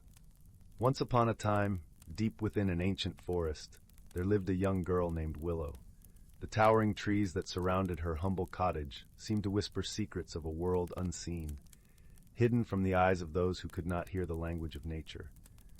One crisp autumn morning, Willow ventured into the heart of the woods, her bare feet crunching on the carpet of fallen leaves. As she wandered deeper, a strange warmth enveloped her, like the embrace of an old friend. Suddenly, a glimmer of light caught her eye, and she gasped in wonder. Nestled among the gnarled roots of a mighty oak lay a peculiar acorn, shimmering with an otherworldly radiance. Willow reached out, her fingers tingling with anticipation, and the moment she touched the acorn, the world around her transformed. The trees stretched skyward, their branches intertwining to form a verdant canopy. Streams of sunlight filtered through, casting dappled patterns on the mossy ground. Willow spun in awe, her eyes wide with delight, for she had stumbled upon the hidden realm of the forest spirits. A gentle voice beckoned her forward, and she followed the melodic sound to a clearing where a magnificent oak tree stood tall and proud. At its base sat a wizened old woman, her face carved with lines that spoke of centuries of wisdom. "Welcome, dear child," the woman said, her eyes twinkling like stars. "You have been chosen to bear witness to the wonders of this ancient realm." Willow listened, entranced, as the woman revealed the secrets of the acorn's magic. It was a conduit, a gateway to a world where the boundaries between dreams and reality blurred, where the very essence of nature danced in harmony with the rhythms of life. From that day forth, Willow became the guardian of the acorn, tasked with protecting the delicate balance between the seen and unseen worlds. With each adventure, she learned invaluable lessons about courage, compassion, and the profound beauty that thrived in even the smallest of things. One day, as Willow wandered through the enchanted forest, she stumbled upon a peculiar sight. A tiny creature with wings like gossamer, fluttering helplessly on the ground. As she drew closer, she recognized the creature as a sprite, one of the mischievous but kind-hearted beings that inhabited the realm. "Please help me," the sprite cried, its voice like the tinkling of silver bells. "I've lost my way, and without my wings, I cannot return home." Willow's heart ached for the little sprite, and she vowed to aid her newfound friend. Together, they embarked on a journey through the twisting paths and secret glades, encountering wondrous beings and unraveling riddles that tested their courage and wit. Along the way, they forged an unbreakable bond, defying the expectations of those who believed sprites and humans could never be true friends. Willow learned the value of empathy and the strength that lies in unity, while the sprite discovered the boundless potential of unwavering loyalty. Their quest led them to the heart of a mysterious glade, where a crystalline pool shimmered under the dappled light. As the sprite dipped her weary wings into the enchanted waters, a miraculous transformation took place. Her gossamer wings unfurled, shimmering with renewed vigor, and she took to the skies once more, her laughter like a gentle rain upon the leaves. With a heavy heart, Willow bid farewell to her friend, but the sprite made her promise to return, for their destinies were intertwined forevermore. And so, Willow continued her journey as the guardian of the acorn, her steps lighter and her heart fuller, forever changed by the power of friendship and the magic that dwelled within the hidden realm. Years passed, and Willow grew into a wise and gentle woman, her eyes reflecting the depths of the ancient forest. One fateful day, as she wandered the familiar paths, she stumbled upon a clearing she had never seen before, its existence a mystery even to her. In the center of the glade stood a towering oak, its branches reaching skyward like gnarled fingers grasping at the heavens. Willow felt an inexplicable pull toward the tree, as if answering a call that echoed through the very fibers of her being. As she approached, she noticed a peculiar sight, a door carved into the trunk, its intricate patterns whispering of secrets long forgotten. Without hesitation, Willow reached out and turned the knob, her heart pounding with anticipation. What greeted her on the other side was a sight beyond her wildest dreams. A vast underground cavern stretched before her, its walls adorned with glowing crystals that cast ethereal radiance upon the scene. In the center, a magnificent waterfall cascaded into a crystal-clear pool, its waters shimmering with otherworldly hues. Willow ventured forth, her footsteps echoing in the cavernous space, and as she drew nearer to the pool, she felt a profound sense of peace wash over her. It was as if the very essence of the hidden realm had been distilled into this sacred place, a convergence of all the magic and wonder she had witnessed throughout her life. Overcome with reverence, Willow knelt at the water's edge and gazed into the depths of the pool. What she saw reflected back at her was not her own face, but a kaleidoscope of images, memories of her adventures, the friends she had made, and the lessons she had learned along the way. In that moment, Willow understood the true nature of her journey. The acorn had been a catalyst, a key that unlocked the hidden realms within herself, enabling her to grow and transform in ways she could never have imagined. As she rose to her feet, Willow felt a profound sense of purpose, a calling to share the wisdom and magic she had discovered with others. From that day forth, she became a beacon of hope and wonder, guiding those who sought solace and understanding toward the hidden realms that existed within their own hearts and souls. And so, the tale of Willow and the enchanted acorn became a cherished legend, passed down through generations. It was a story of friendship, courage, and the transformative power of embracing the magic that lies within us all. A reminder that even in the darkest of times, there is always light to be found in the most unexpected of places. Title: The Whispering Woods. In a quaint little village nestled between rolling green hills and a vast, shimmering forest, there lived a girl named Leora. Her heart was as warm as the summer sun, and her curiosity was as boundless as the starry night sky. Leora was known throughout the village for her gentle spirit and her love for the forest, which stood like a guardian beyond the village's edge, its leaves whispering secrets that only Leora seemed to hear. Leora's days were filled with wonder as she wandered through the village with her best friend, a clever fox named Finnegan. Finnegan had soft russet fur that gleamed in the sunlight and eyes that sparkled with intelligence and mischief. Together, they explored the hidden nooks and crannies of their world, always seeking the mysteries that lay just beyond their fingertips. One crisp autumn morning, as the scent of fallen leaves and wood smoke filled the air, Leora and Finnegan set off on one of their many adventures. The forest, with its canopy of amber and gold, beckoned them with its enchanting allure. As they wandered deeper into the woods, the familiar path gave way to a trail neither had seen before, overgrown and winding like a forgotten dream. Curiosity tugged at Leora's heart.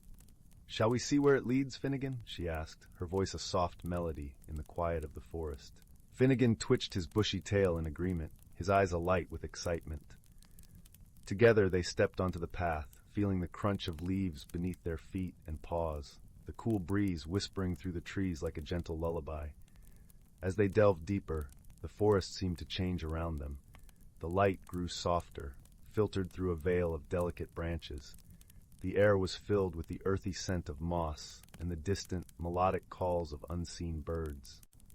And then, quite suddenly, they found themselves standing before a grand ancient tree.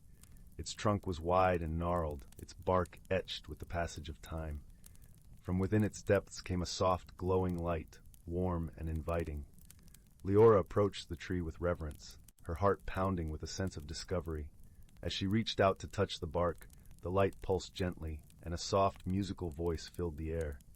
"Welcome, seekers of truth," it said, resonating like a choir of distant stars. Startled, Leora drew back, but Finnegan stood firm, his gaze fixed on the tree. "We've come to explore," Leora said, finding her voice, "to understand the secrets of the forest."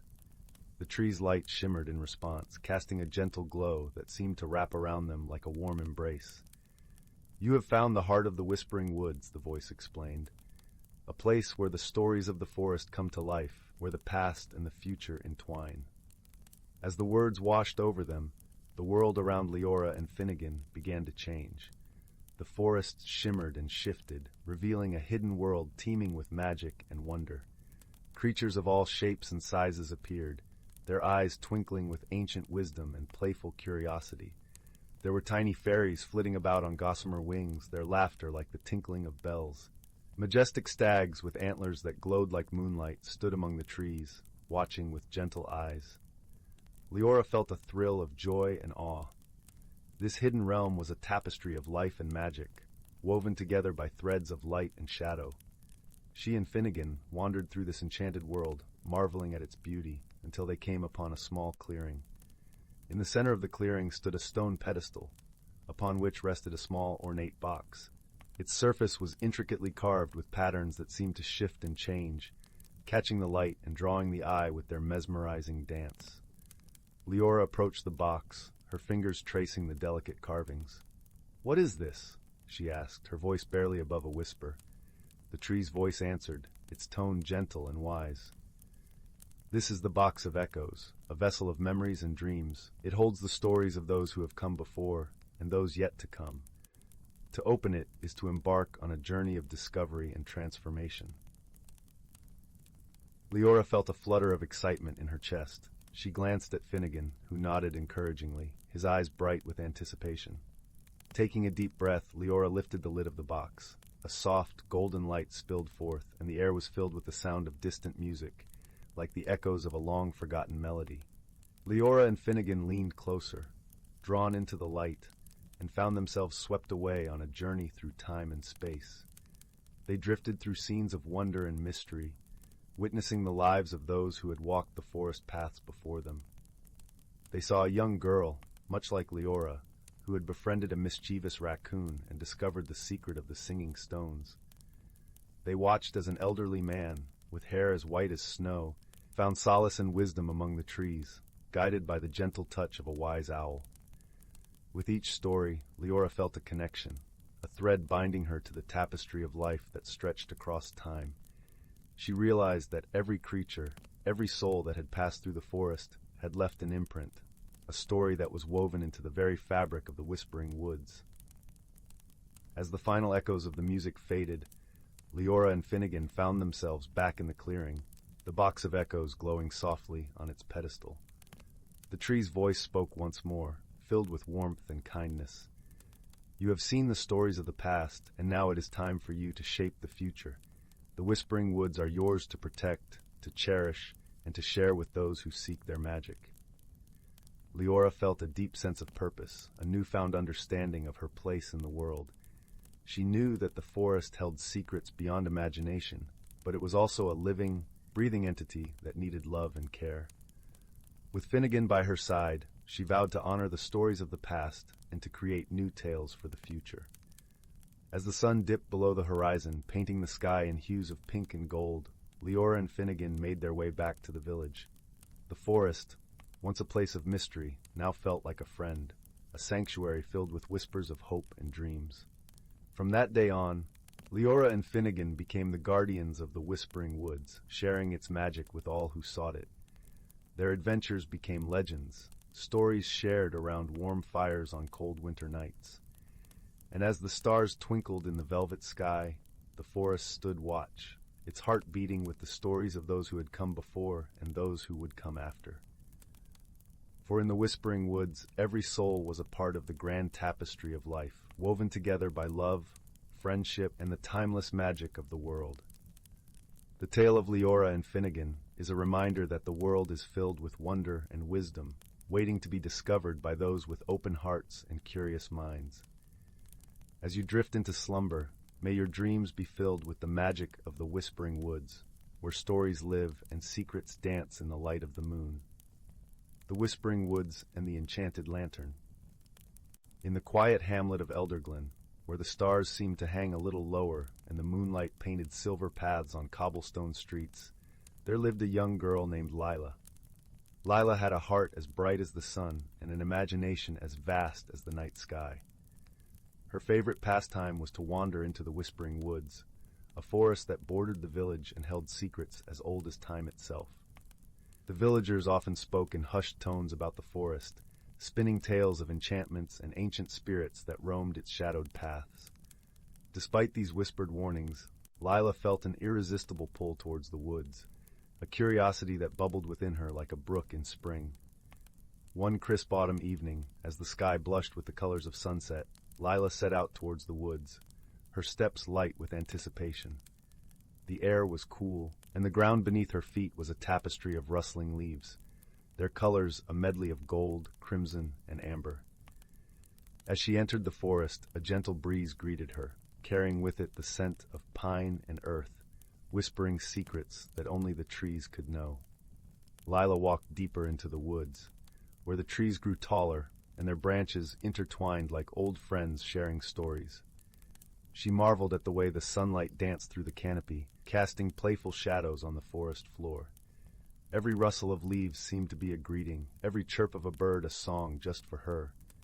It was here, in the heart of the Whispering Woods, that Lila stumbled upon something extraordinary. Nestled among the roots of an ancient oak was a lantern unlike any she had ever seen. It was crafted from silver and adorned with delicate filigree, its glass panels shimmering with an iridescent glow. As Lila approached, the lantern flickered to life, casting a warm, golden light that filled the clearing. Curious and unafraid, Lila reached out and touched the lantern. To her astonishment, it felt warm and pulsed gently beneath her fingertips, as if it were alive with some kind of magic. Her heart skipped a beat, and a shiver of excitement ran through her. She lifted the lantern from its resting place, feeling its weight settle comfortably in her hands. Suddenly, a soft voice echoed through the clearing as if carried on the breeze.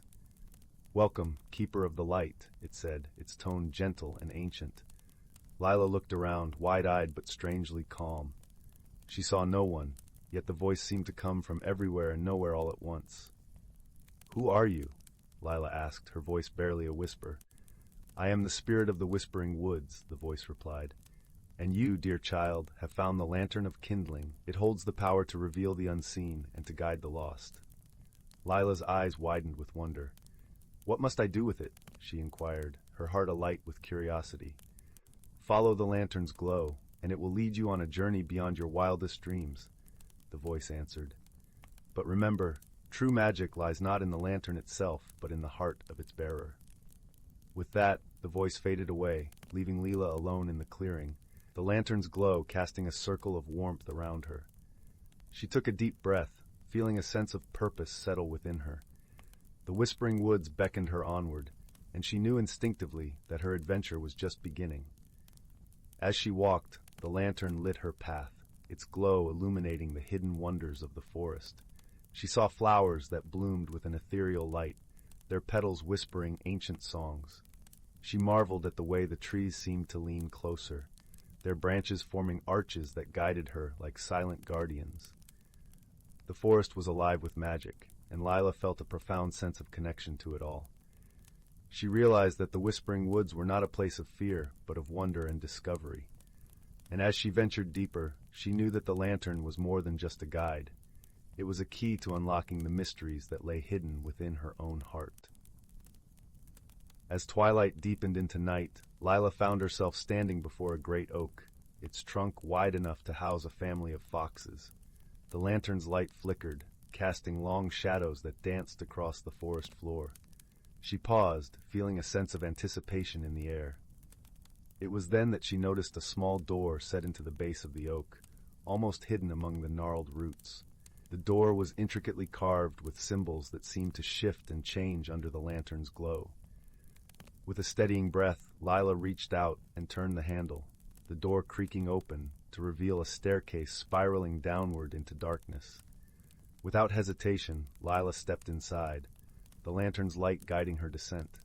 The air was cool and carried the faint scent of moss and earth. Her footsteps echoed softly as she made her way down the stairs, each step taking her deeper into the heart of the hidden world. At last, she reached the bottom, emerging into a cavern bathed in the soft glow of luminescent crystals. The walls shimmered with hues of blue and green, casting a serene light that filled the space. In the center of the cavern stood a pool of water, its surface as smooth as glass and reflecting the light like 1,000 tiny stars. Lila approached the pool, her reflection gazing back at her with eyes wide with wonder. She knelt beside the water, feeling a sense of peace settle over her. The lantern rested beside her, its light mingling with the glow of the crystals. It was then that she noticed something remarkable. Floating just beneath the surface of the pool was a small, shimmering orb of light. It pulsed gently, its glow resonating with the lantern's own. Lila reached out, her fingers brushing the water's surface as she touched the orb. In that moment, a vision unfolded before her eyes. She saw the Whispering Woods as they once were, vibrant and alive with magic. She saw creatures of all kinds, their forms shifting and changing, living in harmony with the land. She saw the lantern, a beacon of hope and guidance, passed down through generations of guardians. And then she saw herself, standing at the center of it all, the lantern in her hands, her heart filled with the light of understanding. She realized that the lantern was not just a tool, but a symbol of her connection to the world around her, to the magic that flowed through the woods, and to the spirit that watched over it all. As the vision faded, Lila felt a profound sense of clarity and purpose. She understood now that her journey was not just about discovering the secrets of the Whispering Woods, but about discovering her own strength and wisdom.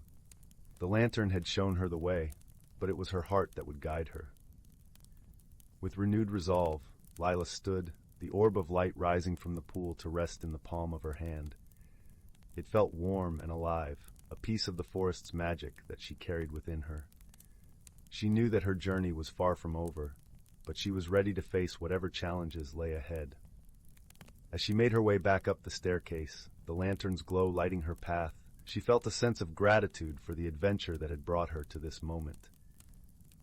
The Whispering Woods were a place of wonder and magic, but they were also a place of growth and transformation, a place where hearts could be kindled and spirits could soar.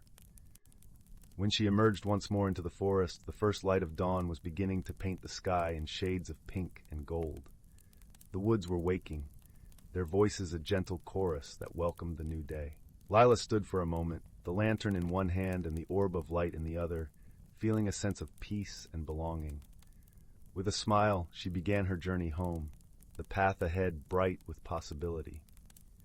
The Whispering Woods had taught her that magic was not just something to be found in the world around her, but something that lived within her heart.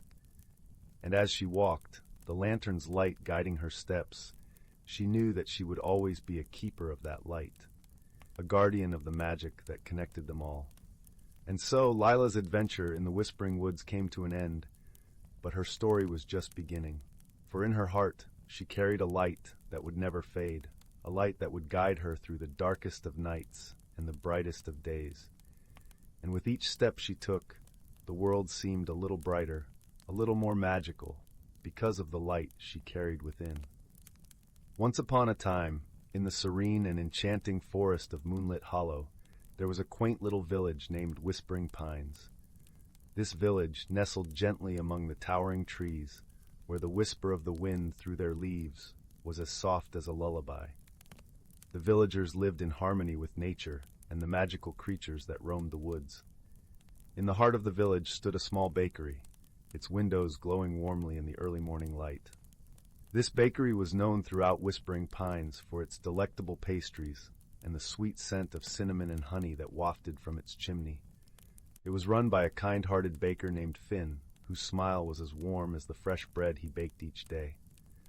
One crisp autumn morning, as the leaves danced gently to the ground, Finn was preparing his daily batch of cinnamon rolls when he noticed something peculiar.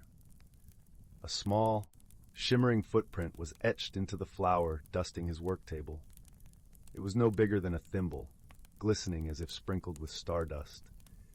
Curious and a little bewildered, Finn wiped his hands on his apron and called out to a passing friend, a wise old squirrel named Hazel.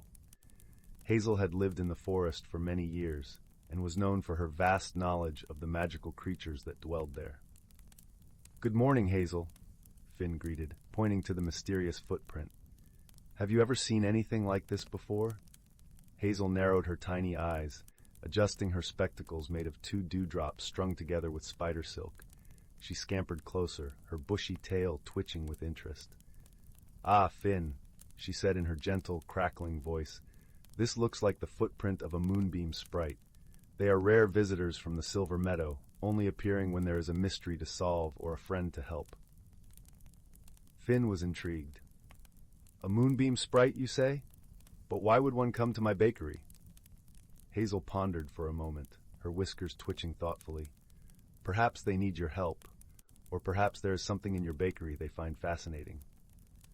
Determined to uncover the mystery, Finn decided to keep an eye out for any more unusual occurrences. The next day, as he rolled out dough for his famous honey cakes, he noticed something strange. His jar of golden honey was nearly empty, yet he hadn't used any since the previous day. He scratched his head, glancing around the cozy bakery, as if expecting answers to appear from the flour-dusted air. That evening, as the villagers gathered for the weekly storytelling circle around the fire, Finn shared his puzzling discoveries. The children listened wide-eyed, and the elder villagers nodded knowingly, some recalling tales of moonbeam sprites from their own youth. One villager, a gentle old woman named May, spoke up. "I remember when I was a girl, a sprite visited our home. They are drawn to kindness and warmth. Perhaps, Finn, they are attracted to the joy your bakery brings to the village." Encouraged by May's words, Finn decided to leave a small offering for the sprite. He placed a fresh cinnamon roll and a tiny cup of milk on a wooden plate by the window, hoping to catch a glimpse of his mysterious visitor. That night, a soft glow filled the bakery, and Finn awoke to the fluttering sound of delicate wings. He tiptoed quietly to the kitchen and peered in through the doorway. There, illuminated by the silvery moonlight streaming through the window, was a tiny sprite, no taller than a teacup, with wings that shimmered like 1,000 stars. The sprite moved gracefully, sipping the milk and nibbling on the cinnamon roll with delight. Not wanting to startle the creature, Finn simply watched, his heart filled with wonder. In the days that followed, the mysterious occurrences became a delightful routine. The sprite would visit each night, leaving behind trails of sparkling footprints and a sense of enchantment that lingered long after dawn. One morning, as Finn was sweeping the bakery floor, he stumbled upon a small, gleaming pebble tucked beneath the counter. It glowed softly with an inner light, pulsing gently like a heartbeat. Finn picked it up, feeling a warmth spread through his fingers. He showed the pebble to Hazel, who gasped in astonishment. "Finn, this is a heartstone, a gift from the Moonbeam sprite. It is said to bring joy and prosperity to its keeper." Finn smiled, his heart swelling with gratitude. He placed the heartstone on the shelf above his work table, where it cast a gentle light across the room, infusing the bakery with a warmth that echoed the sprite's visits. With each passing day, the bakery flourished, its fame spreading beyond Whispering Pines. Villagers from neighboring towns came to taste Finn's pastries, drawn by the stories of the magical bakery blessed by a moonbeam sprite. As autumn gave way to winter, the sprite's visits became less frequent, until one night they stopped altogether. Though Finn missed the nightly glow and the sparkle of tiny footprints, he felt a deep sense of peace and fulfillment. The heartstone remained, a lasting reminder of the sprite's friendship and the magic that had touched his life.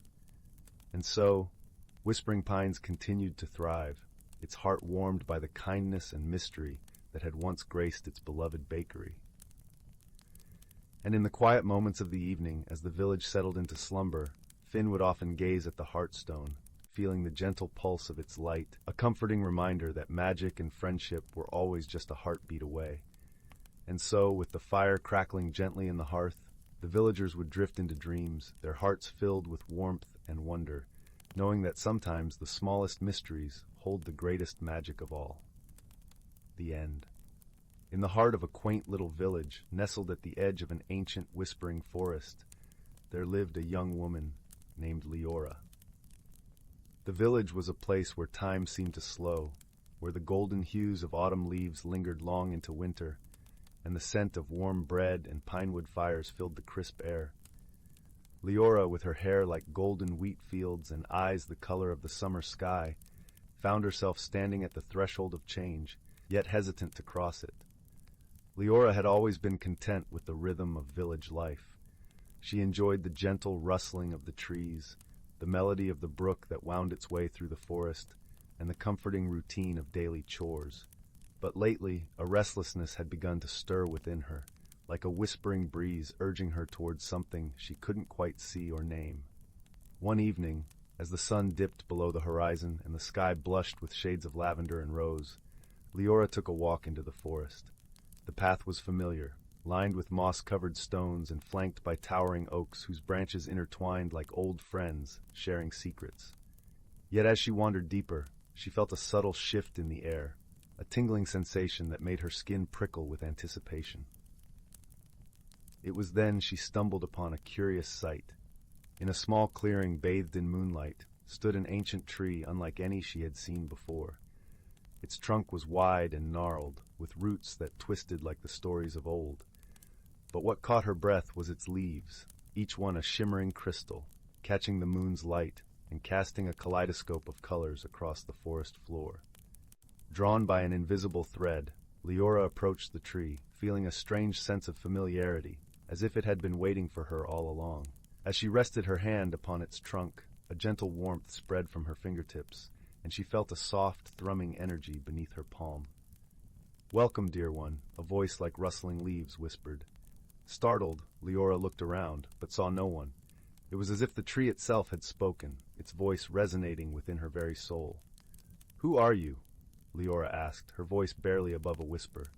"I am the guardian of change," the voice replied, a soft echo in the night.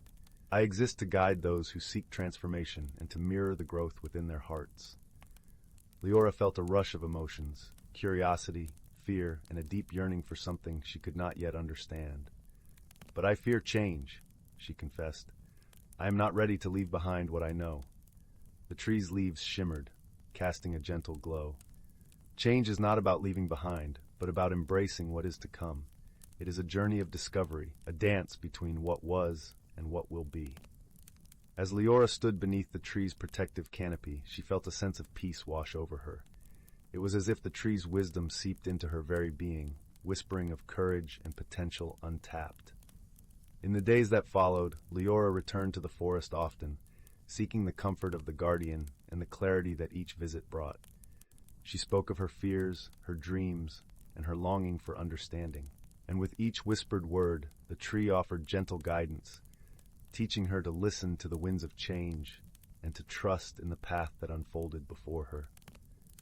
Leora's transformation was subtle at first, like the first green shoots of spring pushing through winter's snow. She began to notice the beauty in uncertainty, the thrill of not knowing what each new day might bring. She learned to see challenges as opportunities for growth and to find strength in vulnerability. As she embraced these lessons, the magical tree responded in kind. Its crystal leaves began to change, reflecting Leora's journey. They shimmered with hues of emerald and sapphire, colors that spoke of renewal and wisdom. The forest, once a place of quiet solitude, became a vibrant tapestry of life and possibility. But Leora was not alone in her journey. Her friends, a merry band of villagers, noticed the subtle changes in her demeanor, the newfound lightness in her step. They rallied around her, offering support and encouragement. There was Tamsin, the wise herbalist whose laughter was as infectious as her healing balms were effective. Alden, the gentle blacksmith with hands as strong as his heart was kind, and little Lyra, with eyes full of wonder and questions that sparked joy in all who heard them. Together, they learned from one another, sharing stories and wisdom gleaned from the forest. They too were touched by the magic of the guardian, finding their own paths to growth and understanding. Tamsin discovered new herbs hidden within the forest's depths, their properties unknown but powerful. Alden forged tools that sang with the harmony of the elements, and Lyra's laughter seemed to weave a spell of joy that lifted the spirits of all. As the seasons turned, Leora's journey of transformation blossomed like the vibrant wildflowers that carpeted the forest floor in spring.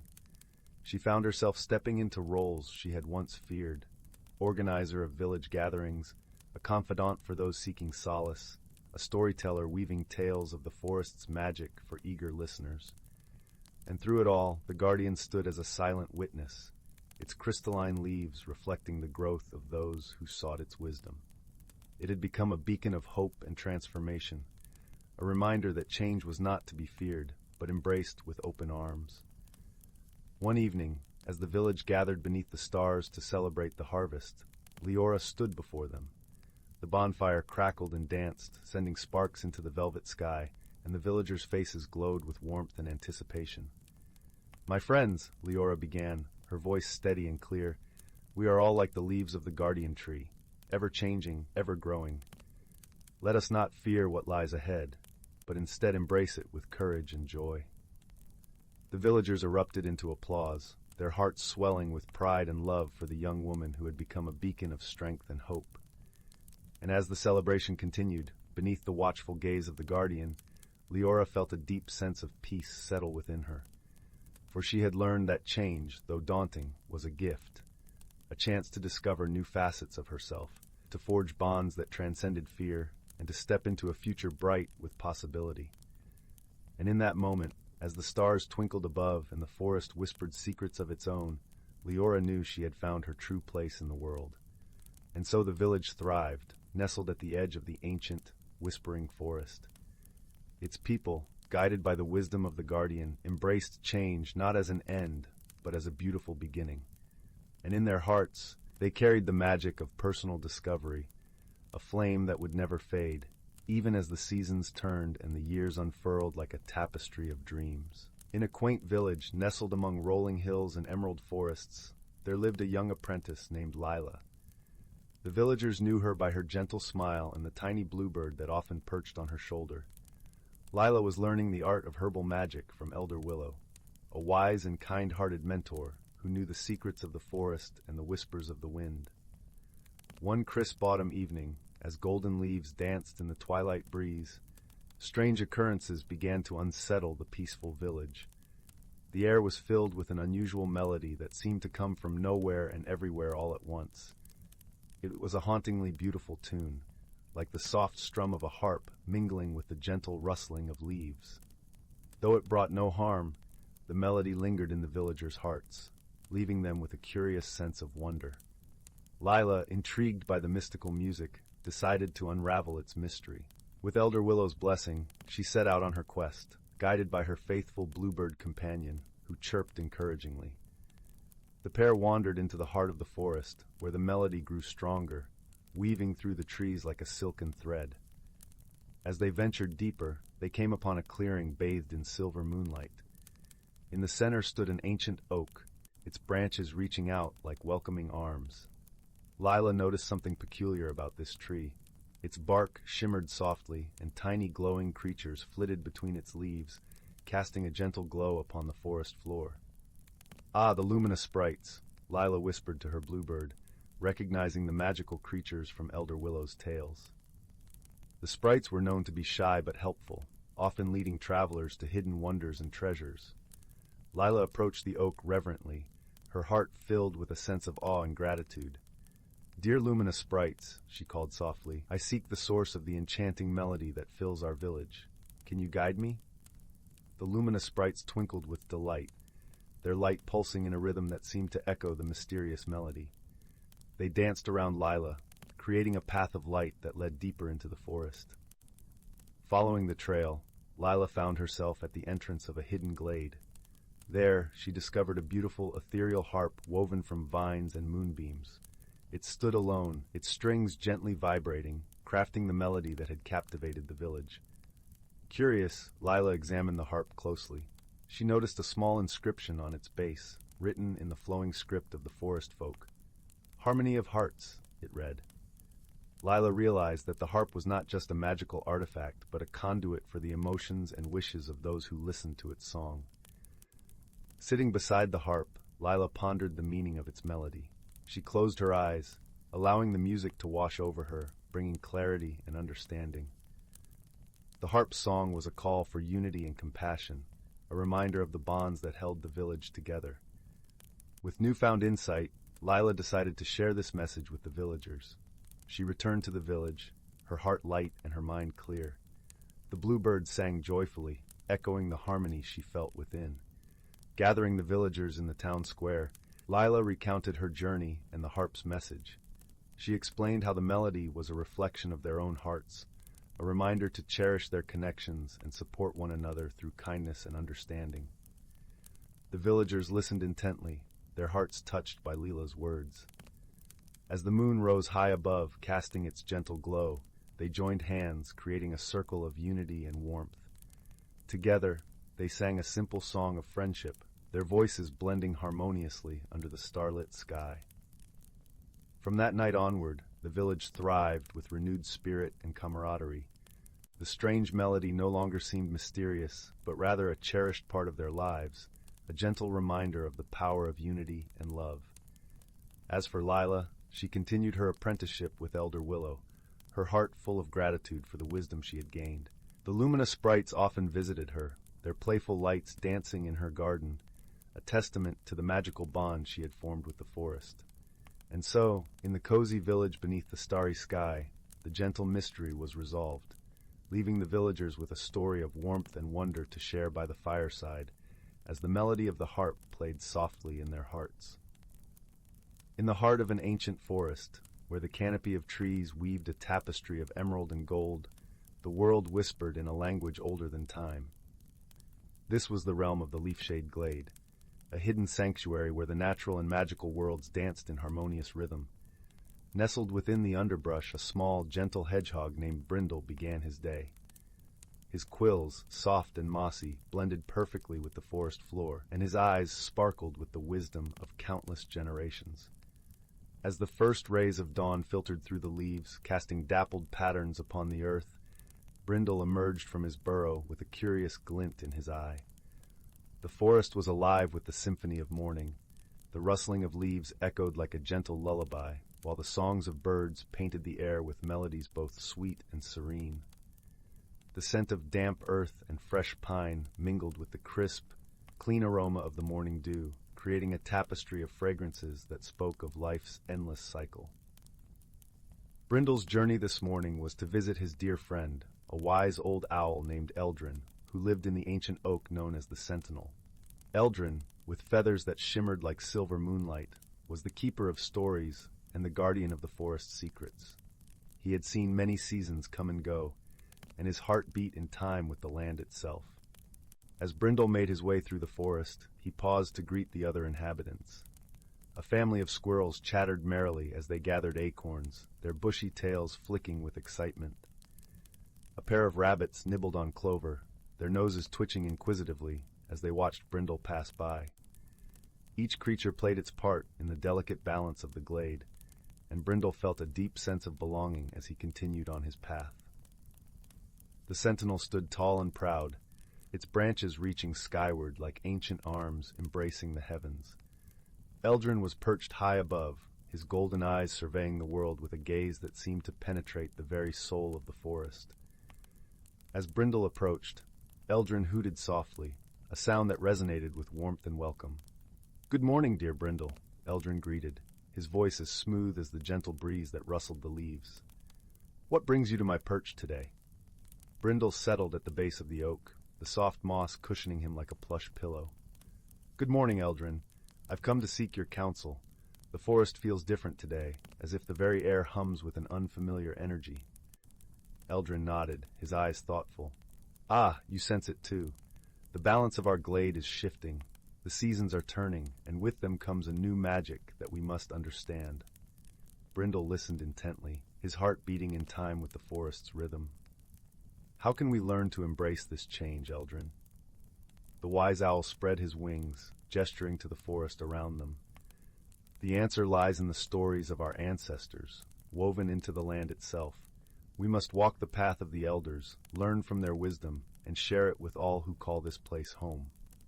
With Eldrin's words echoing in his heart, Brindle set off on a journey through the glade, guided by the ancient tales whispered by the trees.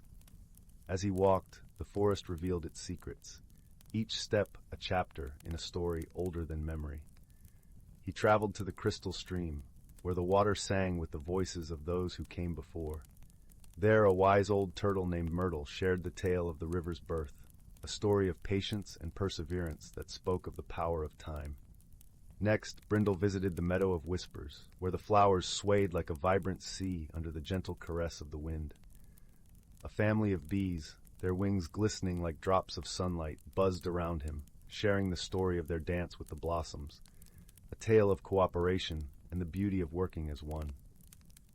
As the sun dipped below the horizon, painting the sky with hues of rose and lavender, Brindle returned to the Sentinel.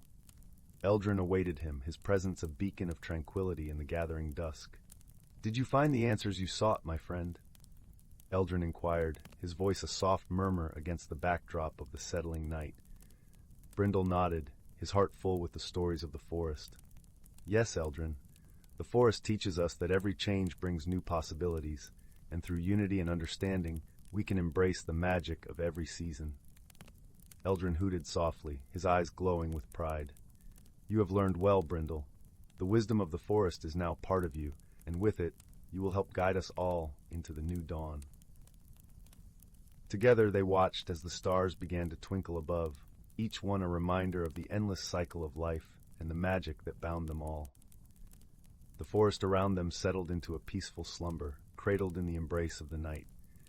And so, in the heart of the leaf-shade glade, where the boundaries between reality and magic blurred, Brindle and Eldrin found comfort in the harmony of their world, a world where every creature, every leaf, every whisper of the wind played its part in the symphony of life. And in that harmony, they knew that no matter how the seasons turned, the forest would always find its balance, guided by the wisdom of its gentle, kind-hearted guardians. In the serene village of Willowgrove, nestled amidst rolling green hills and surrounded by whispering woods, lived a gentle soul named Lyra. Lyra was known for her caring heart and love for nature, yet she often felt a whisper of unease deep within her, a longing for something she couldn't quite name. This feeling was like a tiny pebble in her shoe, persistent and urging her to change, though she feared the unknown. Lyra lived in a quaint, ivy-covered cottage at the edge of the forest. Her days were filled with the simple joys of tending her vibrant garden and listening to the melodies of the wind as it danced through the leaves. The villagers adored her for her kindness and often sought her wisdom, but Lyra secretly wondered if she was missing out on a greater adventure. One crisp autumn morning, as the golden sunlight poured through the canopy of trees, Lyra decided to wander deeper into the forest than ever before.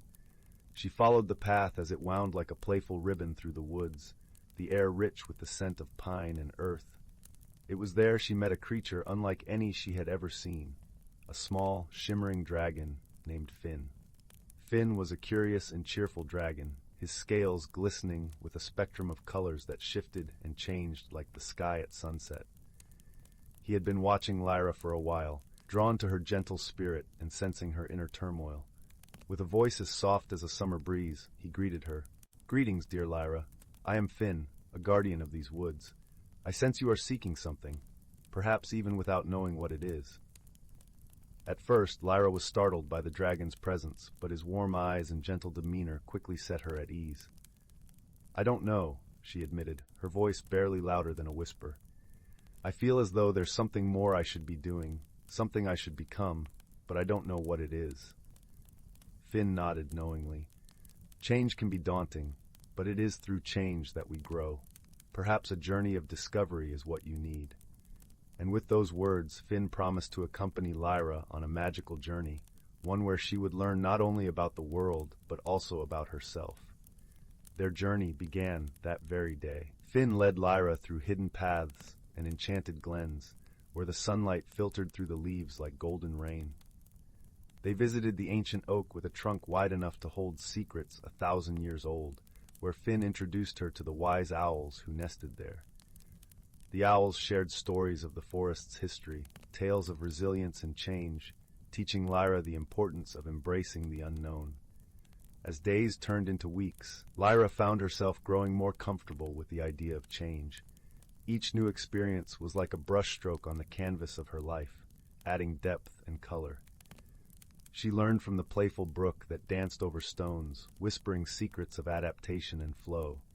She marveled at the caterpillars transforming into butterflies, their delicate wings a testament to the beauty of transformation. Throughout their travels, Lyra was never alone. Finn was a constant companion, always there to offer encouragement and wisdom. He taught her to see the magic in everyday moments, from the way the stars twinkled like diamonds in the night sky to the way the morning dew coated the world in a shimmering veil. One day, as they rested by a serene lake under the silver glow of the moon, Lyra turned to Finn, her voice brimming with newfound understanding. "I've learned so much, yet I feel there's still more within me waiting to grow." Finn smiled, his scales reflecting the moonlight like 1,000 tiny mirrors. "You've discovered that growth is a journey, not a destination. You've learned to trust in the process, to embrace the changes that come your way." With Finn's guidance, Lyra realized that the unease she once felt was not a burden but a gift, a call to explore, to learn, to grow. She understood that change was not something to fear, but something to welcome, for it brought with it the promise of new beginnings and endless possibilities. As their journey came to a close, Lyra returned to Willowgrove, her heart full of peace and her spirit alight with the knowledge she had gained. The village welcomed her back with open arms, and she shared her experiences with them, inspiring others to embark on their own journeys of self-discovery. Lyra's garden flourished more than ever, a testament to her inner growth. Each bloom told a story of courage and transformation, a reminder of the beauty that lies in embracing change. And though Finn returned to his home in the forest, his presence lingered in Lyra's heart, a gentle reminder of the magic of friendship and the power of personal growth. Under the starlit sky, Lyra sat by her garden, feeling the warm embrace of the universe. She had found what she was seeking, not something outside of herself, but the courage to grow, to change, and to become the best version of who she was meant to be. And so, with a heart full of gratitude and a soul full of peace, she drifted into a restful sleep, her dreams guided by the gentle whispers of the forest and the shimmering presence of her dear friend, Finn. In the heart of the whispering woods, where the gentle rustling of leaves sang lullabies to the moon, there was a small, unassuming glade that the villagers of Elderglen rarely traversed. It was a place of serene beauty, where the air was perpetually sweet with the scent of honeysuckle, and the ground was carpeted with soft moss that glimmered like emerald velvet under the sunlight. This glade was the gateway to a hidden world, known only to those with the purest of hearts and sharpest of eyes. One such heart belonged to a young girl named Leora. With hair that tumbled like cascades of sunlight and eyes as bright and curious as a robin's, Leora was the kind of child who saw magic in the mundane. She lived with her grandmother, a wise woman who spun tales of wonder by the fireside, her voice weaving threads of enchantment that captivated young Leora's imagination. It was from these tales that Leora learned of the Enchanted Glade, a place her grandmother described as a realm of endless possibilities, where the boundaries between reality and dreams blurred like the morning mist. One crisp autumn morning, when the world was painted in hues of amber and gold, Leora set off into the woods with a heart full of adventure. She followed the winding path, her feet crunching through a carpet of fallen leaves, until she reached the glade. There, the air was different, thicker, almost palpable, with the promise of secrets waiting to be unveiled. As she stepped into the clearing, the glade seemed to sigh, welcoming her into its embrace. In the center of the glade stood an ancient oak tree, its gnarled branches stretching toward the sky like the arms of an old guardian. Nestled in its roots was a peculiar object, a small, intricately carved wooden box.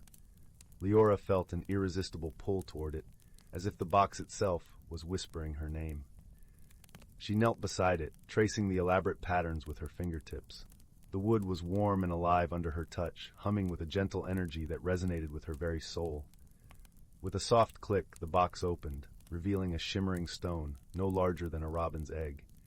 It pulsated with a faint, ethereal glow, casting delicate patterns of light across Leora's face. As she held it in her palm, she felt a rush of warmth and a sense of profound peace. It was as though the stone was a conduit, connecting her to the very heart of the forest. Leora knew, instinctively, that this was no ordinary stone.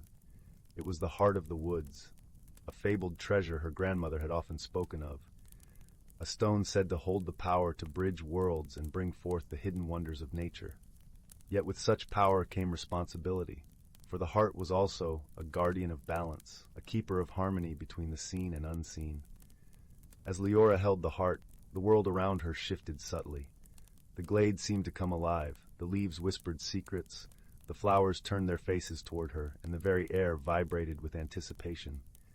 She realized that she was now a part of something greater, a guardian of the glade, entrusted with the care of its mysteries. Her first challenge came in the form of a shadow that crept into the forest, a blight that threatened to suffocate the vibrant life within. The trees began to wither, their leaves turning to ash, and the air grew heavy with sorrow. Leora, with the heart clutched to her chest, felt the forest's pain as if it were her own. Determined to save her beloved woods, Leora embarked on a journey to seek the source of the shadow. Guided by the whispers of the heart, she ventured deeper into the forest than ever before. The path was fraught with obstacles, tangled underbrush that snagged her clothes, murky bogs that threatened to swallow her whole. But Leora pressed on, her resolve as unyielding as the ancient trees. Along her journey, she encountered a curious creature, a fox with fur as silver as moonlight, and eyes that twinkled with mischief. His name was Reuven, and though he appeared sly, there was a kindness in his gaze that put Leora at ease. Reuven offered his aid, his nimble paws guiding her through the treacherous terrain. Together they formed an unlikely friendship, one forged in shared purpose and mutual respect. As they journeyed deeper into the heart of the forest, Leora learned to listen, not just with her ears, but with her heart. She discovered the language of the woods, the songs of the streams, and the stories etched into the bark of ancient trees. The heart revealed to her the interconnectedness of all things, the delicate web of life that bound every creature to the land they called home. It was this wisdom that led them to the source of the shadow, a dark, twisted entity born of imbalance and greed. It sought to consume the heart, to wield its power for its own ends, and in doing so threatened the very fabric of the forest. Leora understood then that true strength lay not in power, but in harmony. With Reuven by her side, she faced the entity, her heart filled with the light of the heart. She spoke not with words, but with the essence of the forest itself, extending a hand not in conflict, but in understanding. The shadow hesitated, its dark tendrils quivering in uncertainty. In that moment, Leora saw the truth. It was not a creature of malice, but of sorrow, born from the neglect and forgotten dreams of those who had once cherished the woods. She reached out with compassion, offering the shadow a place within the balance of the forest. Slowly the shadow began to dissolve, its darkness giving way to light. Where once there was despair, there was now hope, a new beginning woven into the tapestry of the glade. The forest breathed a sigh of relief, its life force restored, its harmony renewed. With the threat vanquished, Leora and Reuven returned to the glade, where the ancient oak stood proud and strong. The heart of the woods glowed warmly in Leora's hand, a testament to her courage and compassion. She knew that she was not just a guardian of the glade, but a part of its eternal story, a story of friendship that defied expectations, of wisdom that overcame adversity, and of a journey that transformed a young girl into a true caretaker of the earth. As the sun dipped below the horizon, painting the sky in shades of twilight, Leora nestled the heart back into its wooden box, returning it to the roots of the oak. She understood now that the heart was not hers to keep, but to protect and cherish, just as she cherished the friendships and lessons she had gained. With a heart full of gratitude, Leora and Reuven bid farewell to the glade, their bond stronger than ever. As they walked back through the whispering woods, the forest seemed to hum with contentment, its leaves whispering a gentle song of thanks. And so, under the watchful gaze of the moon, Leora returned home to her grandmother, who welcomed her with open arms and a knowing smile. Together, they sat by the crackling fire, the warmth enveloping them like a tender embrace. As Leora recounted her adventure, her grandmother listened with eyes that sparkled with pride and love. In the quiet of the night, as the stars twinkled like diamonds in the velvet sky, Leora drifted into a peaceful sleep, her dreams filled with the magic of the woods and the promise of new adventures yet to come.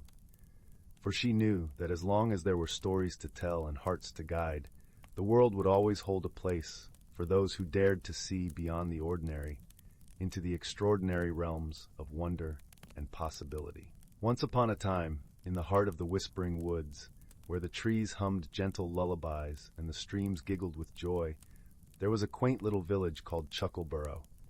The village was known far and wide for its peculiar inhabitants and their delightful quirks, each more charming than the last. In a cozy cottage with a roof made entirely of sunflower petals lived a sprightly gnome named Gimble. Gimble was known for his sparkling blue spectacles, which he wore even during moonlit nights, claiming they helped him see dreams better. He was a tinker of sorts, creating odd gadgets that made the villagers chuckle. His latest invention was a teapot that played a merry tune whenever it poured a cup of tea. Next door, in a house shaped like a giant mushroom, lived a plump, cheerful squirrel named Nibble. Nibble was no ordinary squirrel. He wore a tiny red vest and had a tail that seemed to have a mind of its own, often wagging to the rhythm of his laughter.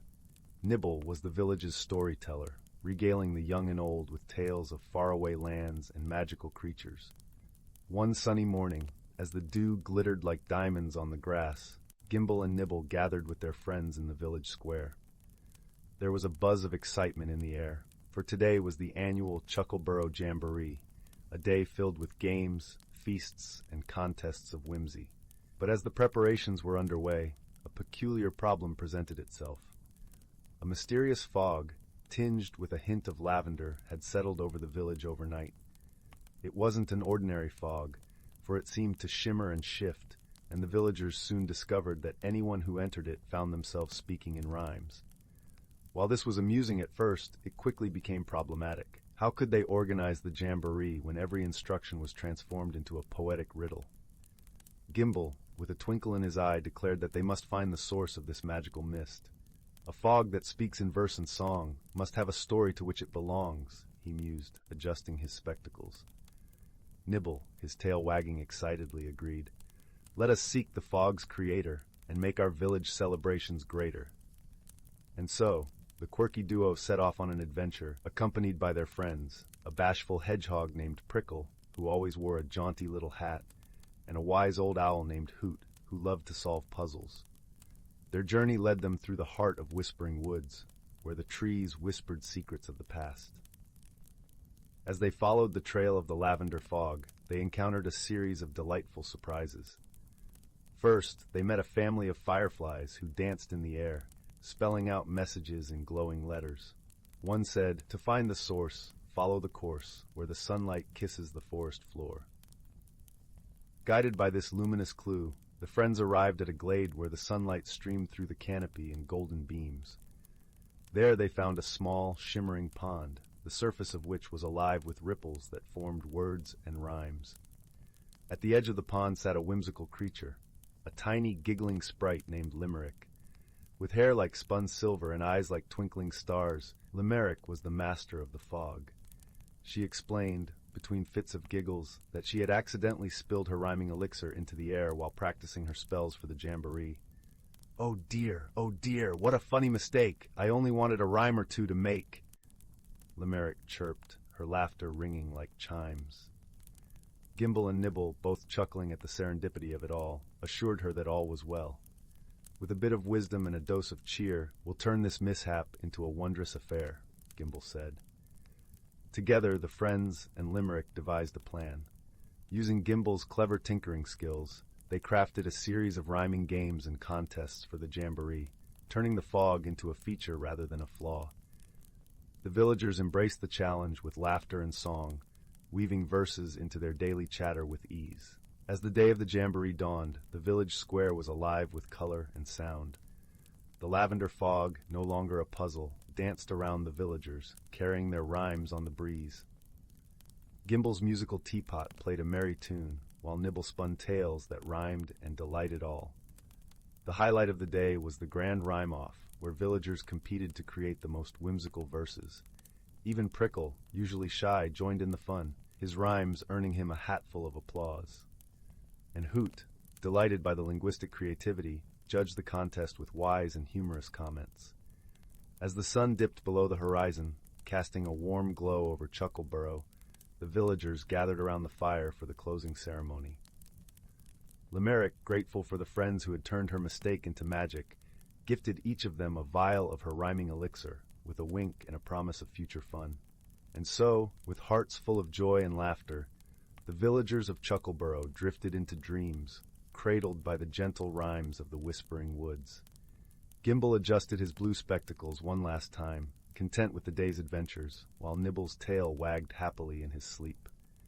For in Chuckleborough, even the quirkiest of problems could be solved with friendship, creativity, and a touch of whimsical magic.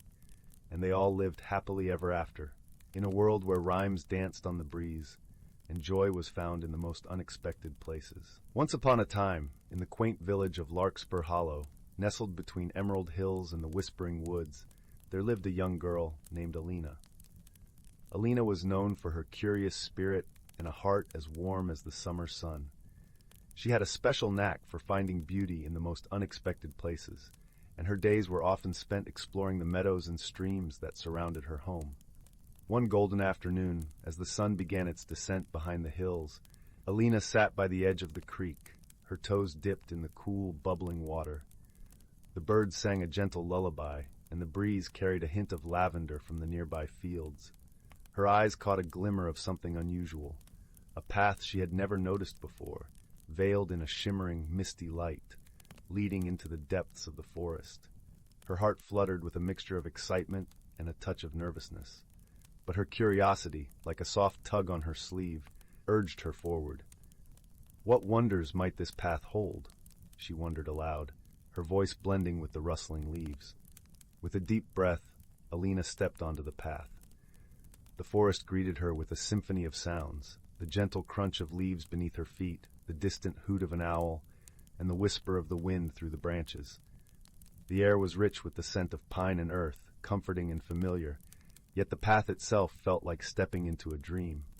As Alina ventured deeper, the forest transformed around her. The trees, tall and majestic, were draped in vines of glowing flowers, their petals softly illuminating the path. She marveled at their colors, soft pinks, blues, and purples that seemed to shimmer like the stars. It wasn't long before Alina encountered her first whimsical creature. A delicate, luminescent butterfly fluttered before her, its wings painted with colors more vibrant than any Alina had ever seen. It danced in the air, leading her forward with playful twirls and loops. Alina giggled, feeling as though she was part of some magical ballet. Further along, she came across a small clearing bathed in moonlight, where a group of tiny, twinkling beings were gathered. They were spritlings, their bodies glowing like fireflies, their laughter a melodic chorus. They waved to Alina, inviting her to join their circle as they twirled and spun, their joy infectious. With laughter bubbling in her chest, Alina danced with the spritlings, her worries melting away like morning mist. She discovered that courage wasn't just about facing fear. It was about embracing the unknown with an open heart. As the dance concluded, a gentle voice spoke from the shadows. It was old Willow, a wise, ancient tree with a face carved by time and the elements. "Dear Alina," it said, its voice like the rustle of leaves, "you have shown great courage by stepping into the unknown. Remember, the world is full of wonders waiting to be discovered by those who dare to seek them." The path continued to wind through the forest, leading Alina to a serene pond. The surface was as smooth as glass, reflecting the shimmering canopy above. As she knelt by the water's edge, a gentle ripple spread across the pond, and a graceful, silvery fish emerged, its scales glinting in the moonlight. The fish spoke in a voice as soft as the water's caress. "Brave traveler, your journey reminds us that with each step into the unknown, we uncover parts of ourselves we never knew existed." Feeling a sense of peace and understanding, Alina thanked the fish and continued on her way. The path eventually looped back to the village's edge, where the first glimmers of dawn painted the sky in hues of pink and gold. With a heart full of wonder and a mind alive with possibilities, Alina returned home, her spirit aglow with the magic of her adventure. She knew that, while the path had ended, her journey of exploration and courage was just beginning. And so, as the village of Larkspur Hollow awoke to a new day, Alina fell asleep with a smile, dreaming of the mysteries still waiting for her in the enchanting world beyond her doorstep. The gentle rustling of the leaves and the soft hum of the forest were her lullaby, promising more magical discoveries in the days to come. In the heart of an ancient forest, where towering trees whispered secrets to the skies and streams danced over smooth stones, lay a world hidden from the hurried eyes of humankind. Here, in the gentle embrace of nature, the creatures of the forest lived in harmonious balance, guided by the rhythms of the earth and the wisdom passed down through countless generations. The forest was alive with the gentle symphony of life.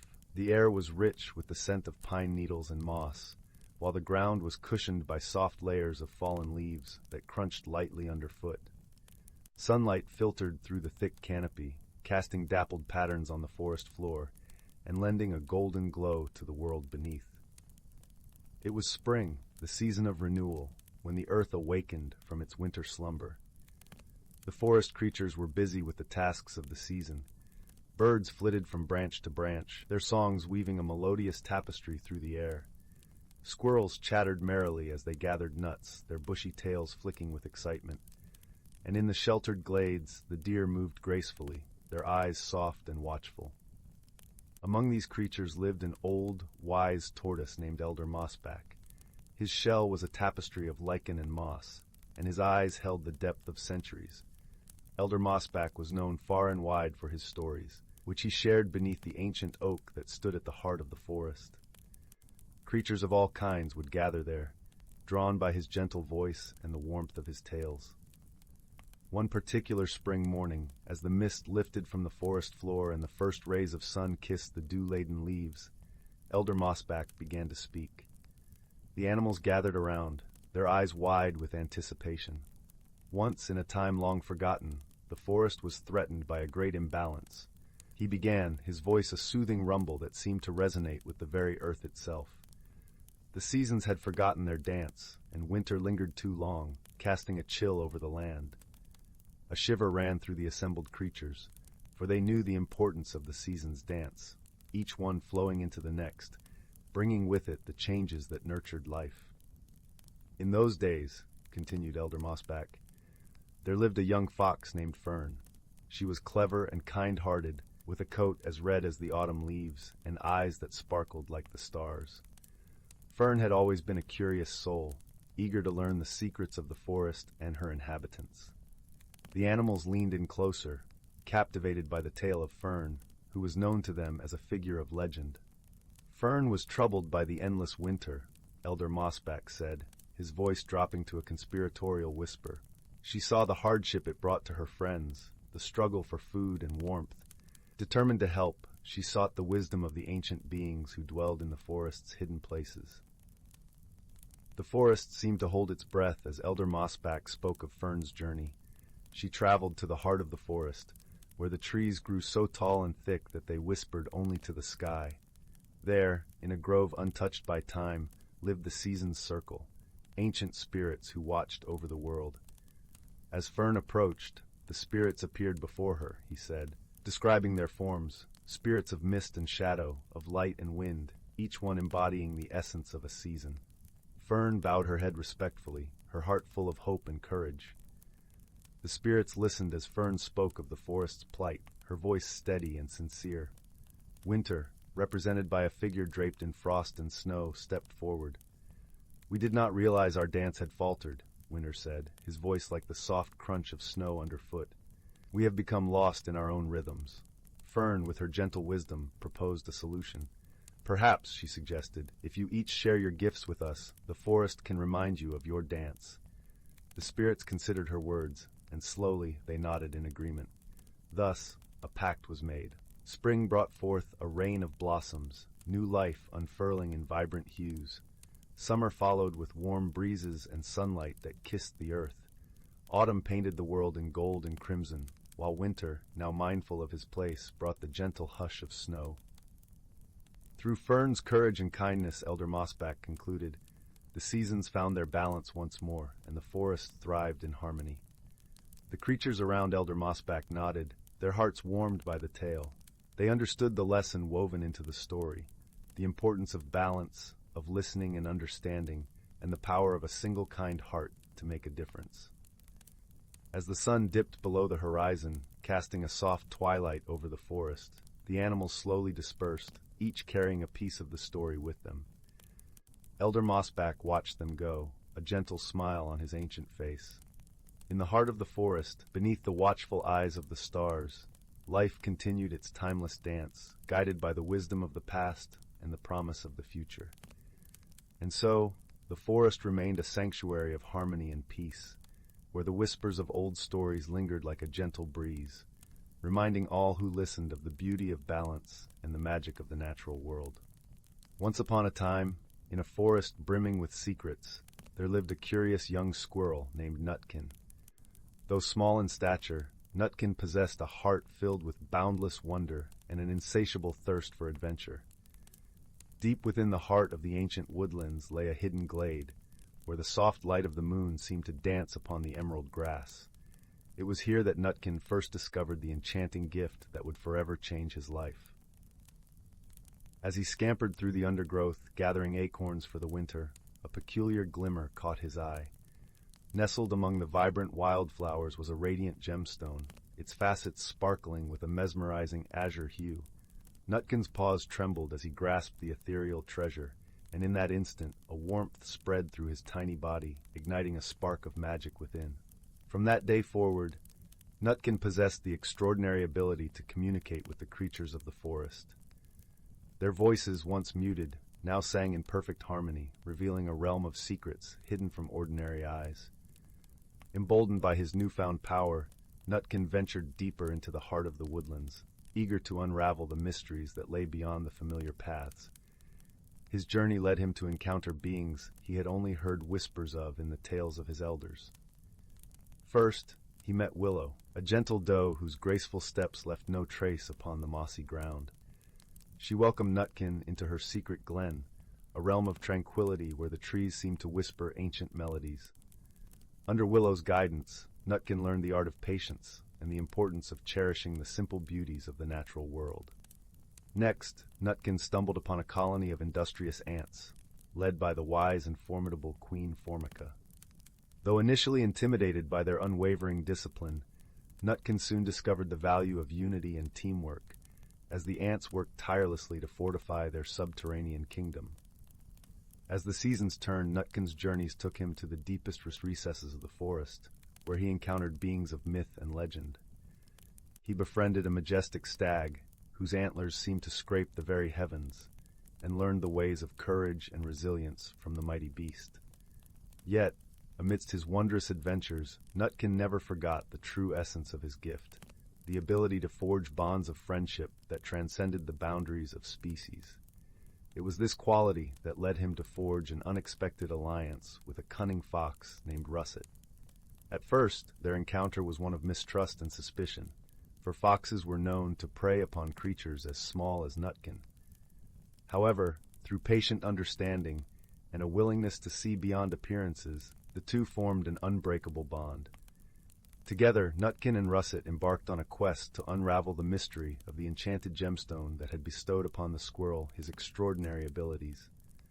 Their search led them to the heart of the forest, where an ancient oak stood as a silent sentinel, its branches cradling the whispers of ages past. It was here that they encountered the wise old owl, Gaia, whose piercing gaze seemed to penetrate the very depths of their souls. Gaia revealed that the gemstone was a remnant of a long-forgotten era, a time when the balance between the natural world and the realm of magic was in perfect harmony. Alas, the greed and disregard of humankind had severed this delicate equilibrium, and the gemstone's power had faded, scattered among the creatures of the forest. Nutkin's gift, Gaia explained, was a glimmer of hope, a chance to restore the balance and heal the rift between the two realms. Emboldened by this revelation, Nutkin and his companions embarked on a perilous quest, seeking out the remaining fragments of the gemstone's power. Their journey took them through treacherous terrain, from the icy peaks of the mountains to the depths of the sunless caves. Along the way, they faced formidable foes and overcame daunting challenges, their bond of friendship growing ever stronger with each obstacle they conquered. Nutkin learned the true meaning of bravery from Russet's unwavering loyalty, and the fox, in turn, discovered the beauty of compassion through the squirrel's gentle heart. At last, after a journey that tested the limits of their courage and endurance, they uncovered the final shard of the gemstone's power, hidden deep within the hollow of an ancient redwood. As the shards were reunited, a blinding radiance engulfed the forest, and the harmony between the natural and magical realms was restored. In that moment, Nutkin understood the true significance of his gift. It was a reminder that friendship, love, and understanding could transcend even the most formidable barriers.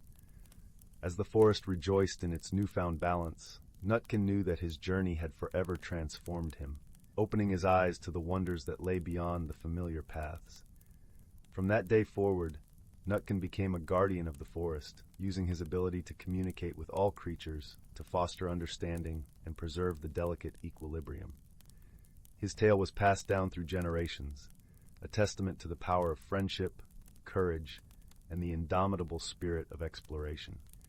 And so as the moon casts its silvery glow upon the ancient woodlands, the whispers of Nutkin's legacy echo through the rustling leaves, reminding all who listen that true magic lies not in gemstones or enchantments, but in the bonds we forge and the journeys that shape our souls. In the heart of the whispering woods, where the trees sang ancient lullabies and the streams hummed a gentle tune, a small village lay cradled within a verdant valley. The village was called Lumen's Hollow, named after the soft, ethereal glow that seemed to hang in the air like a constant twilight, casting everything in hues of lavender and gold. It was a place of simple joys, where laughter echoed through cobblestone streets and the scent of freshly baked bread wafted from every window. The people of Lumen's Hollow lived peacefully, tending to their gardens and weaving tales by the fireside. But what made this village truly remarkable was a secret known only to a few, a hidden world within the forest, a realm where the ordinary and the extraordinary danced in harmony. It was said that deep within the woods, past the ancient oak that stood like a sentinel, lay a portal to this enchanted world, guarded by creatures of light and shadow. In this village lived a young girl named Seraphine, with hair the color of moonlight and eyes as bright as the morning star. She was known for her boundless curiosity and a heart as open as the skies above. Seraphine often wandered the woods, her feet as familiar with the forest paths as a bird is with the wind. Her grandmother, wise and kind, often shared stories of the hidden world, tales spun from dreams and whispers, of creatures who spoke in riddles and streams that sang in harmony with the stars. One evening, as the sun dipped below the horizon and the sky donned its sapphire cloak, Seraphine sat by the fireside, her grandmother's voice weaving magic into the night. The old woman spoke of the prism stone, a magical object said to reside in the hidden world, capable of revealing one's true self and granting the deepest of desires. It was a tale Seraphine had heard many times, yet it never failed to stir a yearning deep within her soul. "Remember, dear heart," her grandmother would say, "the prism stone is not just a treasure to behold, but a journey to be lived. Those who seek it must do so with an open heart and a spirit willing to embrace the unknown." That night, as the village slumbered under a blanket of stars, Seraphine lay awake, the story echoing in her mind. Her heart thrummed with a quiet determination, a longing to discover the hidden world and witness the prism stone's magic for herself. And so, with the first light of dawn, Seraphine set out on her journey, her steps guided by the soft whispers of the forest. The path through the woods was dappled with sunlight, the air sweet with the scent of wildflowers. As she walked, Seraphine felt a gentle tug, an invisible thread pulling her towards the ancient oak, its branches stretching towards the sky like arms in eternal supplication. The tree stood tall and wise, its bark etched with runes that glimmered faintly in the morning light. With a heart full of hope and a mind open to possibilities, Seraphine placed her hand upon the tree. To her amazement, the runes began to glow, a soft luminescence that spread across the bark like ripples on a pond. The air shimmered, and with a whisper of wind, a portal opened before her, revealing a world bathed in iridescent light. Stepping through the portal was like entering a dream. The hidden world was a tapestry of colors and sounds, a symphony of nature's wonders. Trees with leaves of silver and gold swayed gently, their trunks adorned with blossoms that sang with the voices of 1,000 birds. Streams of crystal-clear water wound through the landscape, their surfaces dancing with rainbows. Seraphine wandered deeper into this enchanted realm, her senses alive with the beauty around her. It wasn't long before she encountered her first companion, a creature as curious as herself. It was a fox, its fur a vibrant red that shimmered in the light, its eyes a deep, knowing amber. The fox approached with a cautious grace, its tail flicking like a brush, painting the air with curiosity. "Hello," Seraphine greeted softly, kneeling to meet the fox's gaze. "I am Seraphine. I'm searching for the prism stone." The fox tilted its head, a gesture both thoughtful and inquisitive. "The prism stone," it replied, its voice a gentle rustle like leaves in the breeze. "A treasure sought by many, found by few. Why do you seek it, young wanderer?" Seraphine pondered the fox's question, her heart speaking before her mind. "I wish to understand myself, to see the world with new eyes, and to help my village with whatever wisdom I might gain." The fox regarded her for a moment, its eyes reflecting the forest's quiet wisdom. "Very well," it said finally. "I will guide you, but remember, the journey is as important as the destination." Together they ventured further into the hidden world, the forest unfolding like a story with every step. Along the way, they met other creatures, an owl with feathers of starlight, a rabbit with eyes like pools of moonlit water, and a deer whose antlers glimmered with the essence of twilight. Each joined their journey, drawn by Seraphine's pure heart and the promise of the adventure ahead. As they traveled, the companions shared stories and songs, each revealing a piece of the world's magic. The owl spoke of the stars and their ancient wisdom, the rabbit of the earth's gentle embrace, and the deer of the balance between light and shadow. Through their tales, Seraphine began to understand the interconnectedness of all things, the delicate threads that wove the fabric of life. Days passed in a harmonious cadence, the journey a dance of discovery and friendship. Yet as they neared the heart of the hidden world, the path grew more challenging. The forest thickened, shadows deepening, as if testing Seraphine's resolve. Doubt flickered within her like a candle in a storm, but her companion's presence was a steady flame, guiding her through the darkness. One evening, as the sun dipped low, painting the sky in shades of fire and amethyst, the group arrived at a glade, its center dominated by a pool of still, glassy water. In its depths lay the prism stone, a gem of indescribable beauty, its facets catching the light and refracting it into a spectrum of color that danced across the glade like a living rainbow. Seraphine approached the pool with reverence, her heart a symphony of hope and wonder. As she gazed into the water, she saw her reflection, the girl she was and the woman she was becoming. The prism stone glimmered beneath the surface, its light merging with her own, revealing not just her face, but her essence, her dreams, her fears, her boundless potential. In that moment of clarity, Seraphine understood the true magic of the prism stone. It was not a treasure to be possessed, but a mirror of the soul, a guide to self-discovery and transformation. She realized that the journey itself had granted her the wisdom she sought, the friendships she forged, a testament to the power of kindness and understanding. With a heart full of gratitude, Seraphine turned to her companions, her voice a soft melody of joy. "Thank you," she said, her eyes shining with the light of 1,000 stars. "Thank you for guiding me, for teaching me, for being my friends." The fox, the owl, the rabbit, and the deer gathered around her, their presence a comforting embrace. "You have found what you sought, young wanderer," the fox said, its voice a gentle caress. "Remember this journey, and carry its lessons with you always."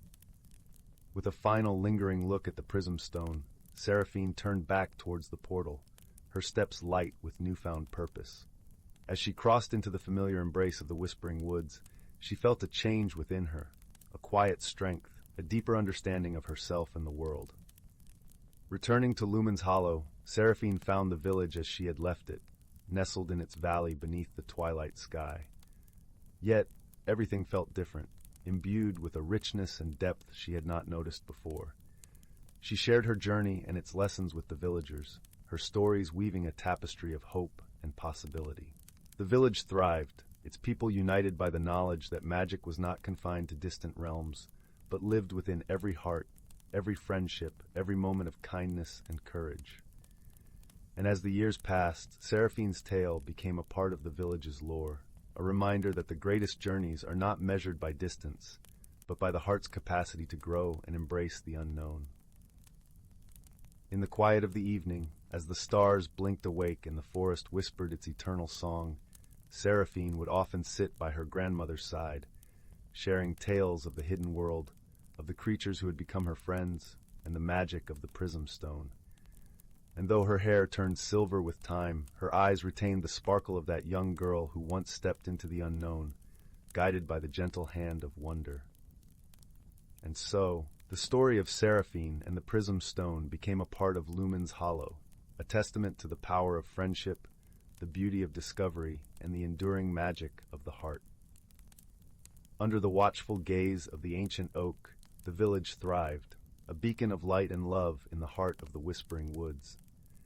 As the village slumbered, cradled in the embrace of the forest, the hidden world remained, a secret known to those with the heart to seek it, a reminder that within every ending lies the promise of a new beginning. And in that truth, the village found peace, nestled beneath a sky that sang with the light of 1,000 stars, each a promise of dreams yet to be discovered. Once upon a time, in a secluded glade nestled deep within an ancient forest, the first rays of dawn peeked through the canopy, casting a warm glow upon the dewy foliage. A gentle mist clung to the air, veiling the world in an ethereal haze. It was in this enchanted realm that the hidden lives of nature's creatures unfolded, intertwined with the rhythms of the seasons and the whispers of ancient wisdom. As the rising sun bathed the clearing in golden light, a family of deer emerged from the undergrowth, their graceful steps leaving delicate imprints on the mossy ground. The majestic stag, his antlers adorned with intricate carvings etched by time, led his herd to a crystalline stream where they quenched their thirst. Nearby, a pair of rabbits frolicked amid the wildflowers, their fluffy tails twitching in delight. Overhead, A kaleidoscope of butterflies danced among the branches, their gossamer wings catching the sunbeams like stained glass. A family of squirrels scampered along the boughs, gathering acorns and chattering merrily, their bushy tails swaying in rhythm with the gentle breeze. In a secluded hollow, a wise old owl perched atop a gnarled oak, her amber eyes the embodiment of ancient knowledge. She watched over the forest's denizens, her feathers ruffling as she imparted the timeless wisdom passed down through countless generations. "Listen to the whispers of the wind, my friends," she hooted, "for they carry the secrets of harmony and balance." As the seasons danced their eternal waltz, the forest transformed, cloaked in the vibrant hues of autumn or blanketed in the pristine white of winter. Yet, through it all, the creatures adapted, their lives intertwined with the ever-changing tapestry of nature. When the first buds of spring unfurled, a chorus of birdsong filled the air, heralding the arrival of new life.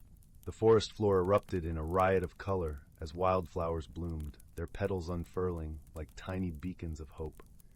Nearby, a family of foxes emerged from their den, their kits frolicking amid the daffodils, their russet coats shimmering in the gentle sunlight. As summer's warmth enveloped the forest, the air hummed with the buzz of busy bees, their golden bodies darting from blossom to blossom, gathering nectar to sustain their hives. In a sun-dappled glade, a herd of majestic elk grazed peacefully, their antlers silhouetted against the azure sky. Yet, even in this idyllic realm, the forces of nature held sway, reminding all of the delicate balance that bound them together. When the first rumbles of thunder echoed through the canopy, the creatures sought shelter, their instincts guiding them to safety. As the storm unleashed its fury, raindrops danced upon the forest floor, nourishing the thirsty earth and replenishing the streams. In the aftermath, a vibrant rainbow arched across the sky, its prismatic hues painting the forest in a kaleidoscope of color. It was then that the creatures emerged once more, their eyes alight with wonder at the magical display. For in this enchanted realm, the boundaries between reality and magic blurred, and the natural world was imbued with an enchantment that transcended the mundane. As dusk fell, the forest stilled, and the creatures settled in for the night, their slumbers guarded by the watchful eyes of the ancient owl. Her gaze swept over the peaceful glade, and a contented hoot escaped her beak. "Remember, my friends," she whispered into the velvet night, "the true magic lies in the harmony we share with the world around us." And so the hidden lives of nature's creatures unfolded, woven into the tapestry of the seasons, guided by the wisdom of ages past. In this enchanted forest where reality and magic intertwined, the delicate balance was cherished, for it was the essence of life itself. In the heart of a serene, undulating valley, where the whispering winds carried tales of old and the stars blinked knowingly from a vast, velvety sky, lay the quaint village of Bramble Hollow. Nestled among lush emerald hills and kissed by the gentle glow of twilight, the village was a place where dreams were nurtured and stories were cherished. The villagers of Bramble Hollow were a kind and gentle folk, each with their own unique talents and quirks. But perhaps the most intriguing among them was a young girl named Lila. Lila had a heart as vast as the sky and an imagination that soared even higher. Her days were spent exploring the winding forest trails, and her nights in the company of well-loved books and the comforting crackle of the hearth. One blustery autumn evening, as the leaves danced to an unseen melody, and the air was thick with the scent of earth and spice, Lila sat by her window, gazing out at the silvery moonlight that bathed the village. Her thoughts wandered to the tales of her grandmother, a wise woman who had once told her of hidden worlds and magical places, waiting just beyond the veil of the ordinary. It was in this moment of quiet contemplation that Lila's eyes caught a glimmer from the corner of her room. Curiosity piqued, she turned to find a small, intricately carved wooden box she had never seen before. The box was adorned with delicate patterns of leaves and vines, and in its center lay a single, luminous opal that seemed to pulse with a gentle, otherworldly light. With a tender touch, Lila lifted the lid, revealing a soft, shimmering fabric inside, a cloak unlike any she had ever seen. The cloak shimmered like stardust woven into a tapestry of twilight, its colors shifting and dancing with every movement. As her fingers brushed the fabric, a warmth spread through her, as if the cloak itself welcomed her touch. Determined to uncover the mystery of this magical garment, Lila wrapped the cloak around her shoulders. In an instant, a gentle breeze swept through the room, and Lila felt herself being drawn into a world that lay just beyond the edges of her reality. The room faded away, replaced by a vibrant forest, alive with colors and scents that defied description. The trees towered above her, their leaves whispering secrets in a language only the wind could understand. The ground beneath her feet was soft and welcoming, a carpet of moss and fallen leaves that cushioned her steps. As she ventured deeper into this enchanted realm, Lila encountered creatures of all shapes and sizes. A family of curious foxes with eyes like liquid amber, a chorus of birds whose songs wove the very fabric of the air, and a gentle deer with antlers that glistened like frost-kissed branches. Each creature greeted her with a nod or a song, as if acknowledging her as one of their own. It was here, amidst the symphony of the forest, that Lila met Finn, a sprightly squirrel with fur that shimmered like copper in the sun. Finn was a mischievous soul, forever darting between branches and leaves, his laughter like the tinkling of tiny bells. "Welcome, Lila," Finn chattered, his eyes twinkling with delight. "We've been waiting for you. The forest has a task for you, if you're willing to accept." "A task?" Lila asked, intrigued and eager to help. Finn nodded, his expression turning earnest. "The heart of our forest is in danger. Shadows have crept in, threatening to dim the light that nurtures our world. We need your help to find the source and restore the balance." Lila's heart swelled with a mix of trepidation and determination. She had always longed for an adventure, and here it was, unfolding before her, like the pages of a beloved story. With Finn as her guide, Lila set off into the depths of the forest, the magical cloak swirling around her with each step. They journeyed through sun-dappled glades and over babbling brooks, the air rich with the scent of pine and the earthy sweetness of the forest floor. As they traveled, Finn shared tales of the forest's history, of the ancient magic that flowed through its roots and branches, binding all creatures in a delicate harmony. But the further they ventured, the more apparent it became that something was amiss. The trees grew sparse, their leaves tinged with an unnatural pallor. The air grew still, heavy with an oppressive silence that weighed upon Lila's heart. It was in this desolate part of the forest that they encountered Eldon, a wise old owl with feathers as white as snow and eyes that held the wisdom of ages. Eldon perched upon a gnarled branch, his gaze steady and kind.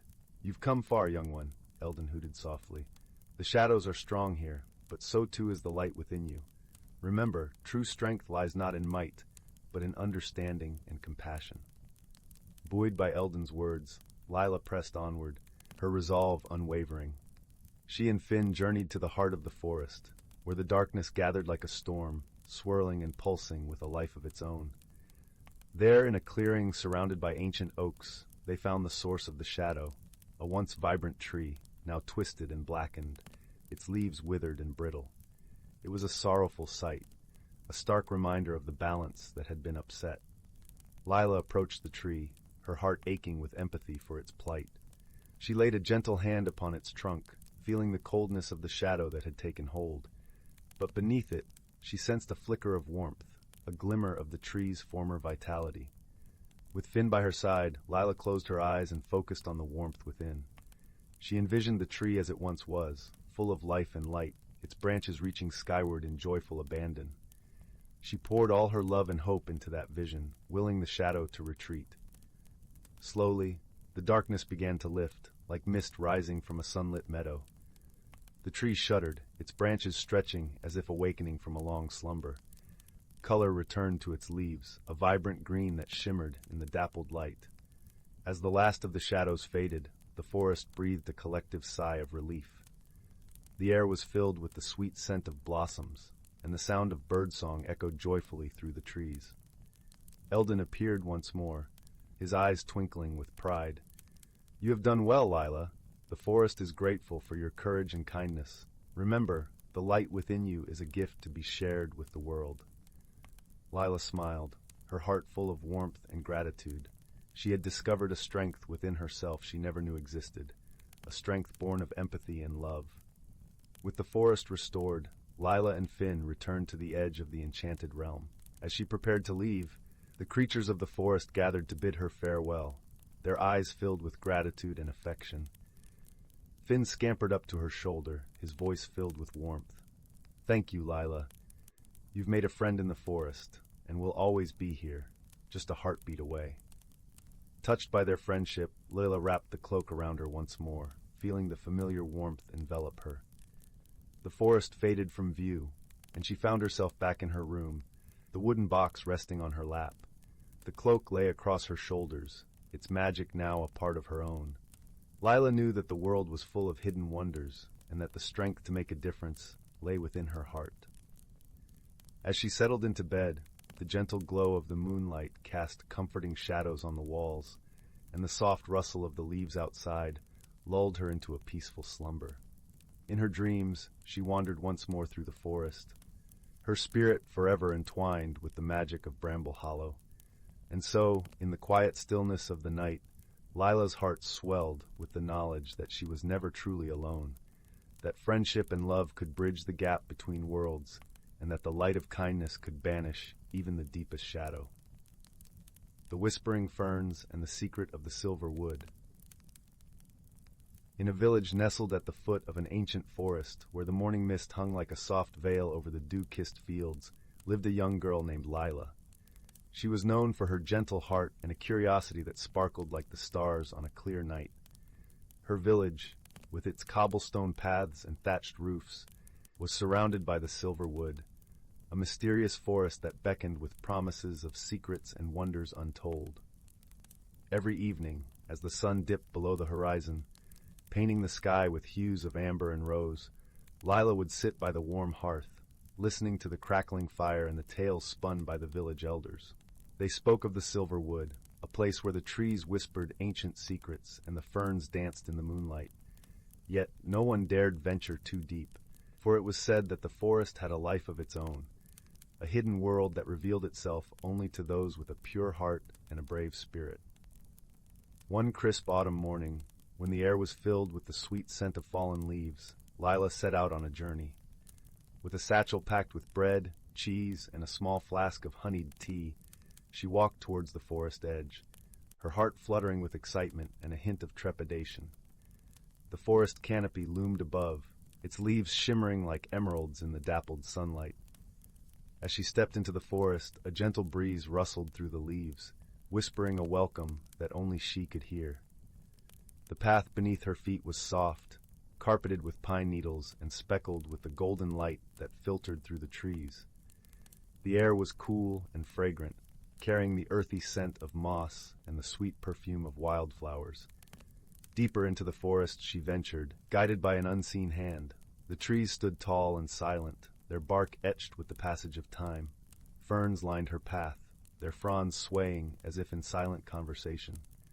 It was here, amidst the ferns, that Lila first sensed the magic, a gentle hum that resonated through the air, filling her with a warmth that chased away her fears. Hours passed unnoticed as Lila explored this enchanting world. She marveled at the brilliant tapestry of colors, the fiery reds and oranges of autumn leaves, the deep greens of the evergreens, and the soft blues of the sky peeking through the canopy. Each step carried her deeper into the heart of the forest, where the whispers grew louder, guiding her to a hidden glade. In the center of the glade stood an ancient oak, its gnarled branches stretching wide as if embracing the sky. At its base, nestled among the roots, lay a shimmering object, a mirror, framed with delicate silver filigree, glinting in the dappled sunlight. The mirror seemed to pulse with a life of its own, its surface smooth and inviting. Lila knelt before the mirror, her reflection gazing back at her with wide, curious eyes. As she touched its cool surface, a gentle ripple spread across the glass, transforming her reflection into a scene of breathtaking beauty, a hidden world within the silver wood. Here, the trees were alive with luminescent creatures, their wings glistening like jewels. Flowers bloomed in a kaleidoscope of colors, and streams of crystal-clear water sang as they wound their way through the forest. Entranced, Lila watched as the scene shifted, revealing a pathway lined with glowing lanterns, leading to a grand hall carved from the living rock. It was a place of gathering, where creatures of the forest came together in harmony. But the most remarkable sight was the great oak, a tree of such majesty and wisdom that its very presence seemed to command the respect of all who beheld it. As the vision faded, Lila understood that the mirror was a gateway, a bridge between her world and the hidden realm of the silver wood. But it was also a key that could unlock the secrets of the forest and reveal its wonders to those who dared to believe. Driven by a newfound sense of purpose, Lila rose to her feet, her heart aglow with the promise of adventure. She knew that her journey had only just begun, and that the challenges ahead would test her courage and resolve. Yet she also knew that she would not be alone. The forest itself would be her guide, its whispers her compass. As she turned to leave the glade, the mirror shimmered one last time, casting a soft light that enveloped her in a warm embrace. It was a promise that the forest would always be there, waiting for her return. With the sun setting behind the treetops, casting long shadows across the forest floor, Lila retraced her steps, her heart light and her spirit renewed. The path led her back to the village, where the hearth fire glowed warmly in the gathering dusk. That night, as she lay in bed, the soft rustle of leaves outside her window lulled her to sleep. The whispers of the forest, like a gentle lullaby, promised dreams filled with wonder and the promise of new beginnings. In the days that followed, Lila returned to the forest time and again, each visit uncovering new mysteries and deepening her bond with the hidden world. She learned to listen to the whispers, to understand their secrets, and to see the magic in the everyday. Through her journeys, she discovered that the heart of the forest lay not in its hidden treasures or ancient secrets, but in the connections she forged with its inhabitants. She befriended the creatures of the forest, learning their stories and sharing her own. Together, they wove a tapestry of friendship and understanding that transcended the boundaries of their worlds. In time, Lila came to realize that the true magic of the silver wood was not in the mirror or the hidden realm it revealed, but in the way it transformed her, fostering a spirit of wonder and a heart open to the beauty and mystery of the world around her. And so, with each passing season, Lila's journey continued. A journey of discovery and growth, guided by the gentle whispers of the forest and the enduring light of friendship. As the years went by, the village at the foot of the silver wood became a place of wonder and inspiration, where the stories of the forest were passed down from generation to generation, a testament to the enduring magic of the natural world. And Lila, her hair now silvered with age, would often sit by the hearth, sharing her tales with the children gathered around her. Her eyes still sparkled with the same curiosity and kindness that had led her on that first journey into the forest, and her heart remained forever intertwined with the silver wood and the secrets it held. In the end, it was not the mirror or the hidden world that defined her story, but the journey itself, a journey of transformation, friendship, and the enduring magic of believing in the impossible. As the fire crackled softly in the hearth and the stars shimmered in the night sky, Lila's voice would carry through the quiet of the evening, weaving tales of wonder and adventure, of hidden worlds and the bonds of friendship that transcended time and distance. And though the stories would change with each telling, one truth remained constant. The magic of the silver wood was alive in every heart that dared to dream, and every soul that dared to listen. In the quiet moments, when the world seemed to hold its breath, the whispers of the forest could still be heard, a gentle reminder that the magic of the natural world was ever present, waiting to be discovered by those with the courage to seek it. And so the story of Lila and the silver wood lived on, a timeless tale of wonder and enchantment, forever etched in the hearts and minds of those who believed in the magic of the world around them. In the heart of the lush, emerald-green woods, where the golden sunbeams filtered through the canopy like threads of silk, there lay a small village named Willow Glen. It was a place where time seemed to stand still, wrapped in the gentle embrace of nature's beauty and serenity. The villagers there lived simple, harmonious lives, tending to their gardens and sharing stories by the fireplace. Among the villagers was a young girl named Lila, known for her kind heart and curious spirit. Lila had a way of seeing the world that others often overlooked, finding magic in the mundane and joy in simplicity. Her days were filled with exploration, as she wandered the woods, collecting wildflowers and listening to the whispers of the wind. One day, while following a particularly curious-looking butterfly with wings the color of a late afternoon sky, Lila stumbled upon something extraordinary. Nestled beneath the roots of an ancient oak tree was a small, intricately carved wooden box. It was adorned with swirling patterns, reminiscent of the dancing leaves in autumn. As she carefully picked it up, she noticed it felt warm to the touch and seemed to hum with a life of its own. Lila's heart raced with excitement as she opened the box. Inside was a shimmering, iridescent stone, unlike anything she had ever seen. It glowed softly, casting a gentle light that danced in her eyes. As she held it, a comforting warmth spread through her, as if the stone itself was whispering secrets of forgotten times. Intrigued by her discovery, Lila hurried back to the village to show her best friend, Finn. Finn was a gentle soul with a mind as sharp as a fox's and a heart as vast as the ocean. Together they had shared countless adventures, each one more thrilling than the last. "Lila, where have you been?" Finn called out as she approached, his eyes lighting up with curiosity. "Finn, you won't believe what I found!" Lila exclaimed, holding out the stone for him to see. As Finn took the stone in his hands, his eyes widened in awe. "It's beautiful, Lila. But what is it?" he asked, turning the stone over to admire its luminescent surface. "I don't know," Lila admitted, "but I think it's special. It feels alive." The two friends sat beneath the shade of a willow tree, discussing the stone's origins and pondering its purpose. As they spoke, the stone seemed to pulse softly, as if responding to their words. It was then that Finn noticed something remarkable. "Lila, look!" he said, pointing to the ground. As they watched, the grass around them began to shimmer with the same iridescent glow as the stone, forming a delicate pathway leading deeper into the woods. With hearts full of wonder and a sense of adventure, Lila and Finn decided to follow the glowing path. It twisted and turned through the forest, leading them to places they had never seen before.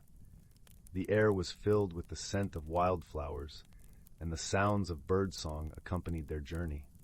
As they walked, they noticed that the path seemed to guide them through a hidden world, one that existed just beyond the veil of the ordinary. Trees with leaves of silver and flowers that sang in the breeze surrounded them, and they marveled at the beauty of it all. Eventually, the path led them to a clearing bathed in golden light. In the center stood a magnificent tree, its branches stretching toward the heavens, adorned with blossoms that glowed like stars.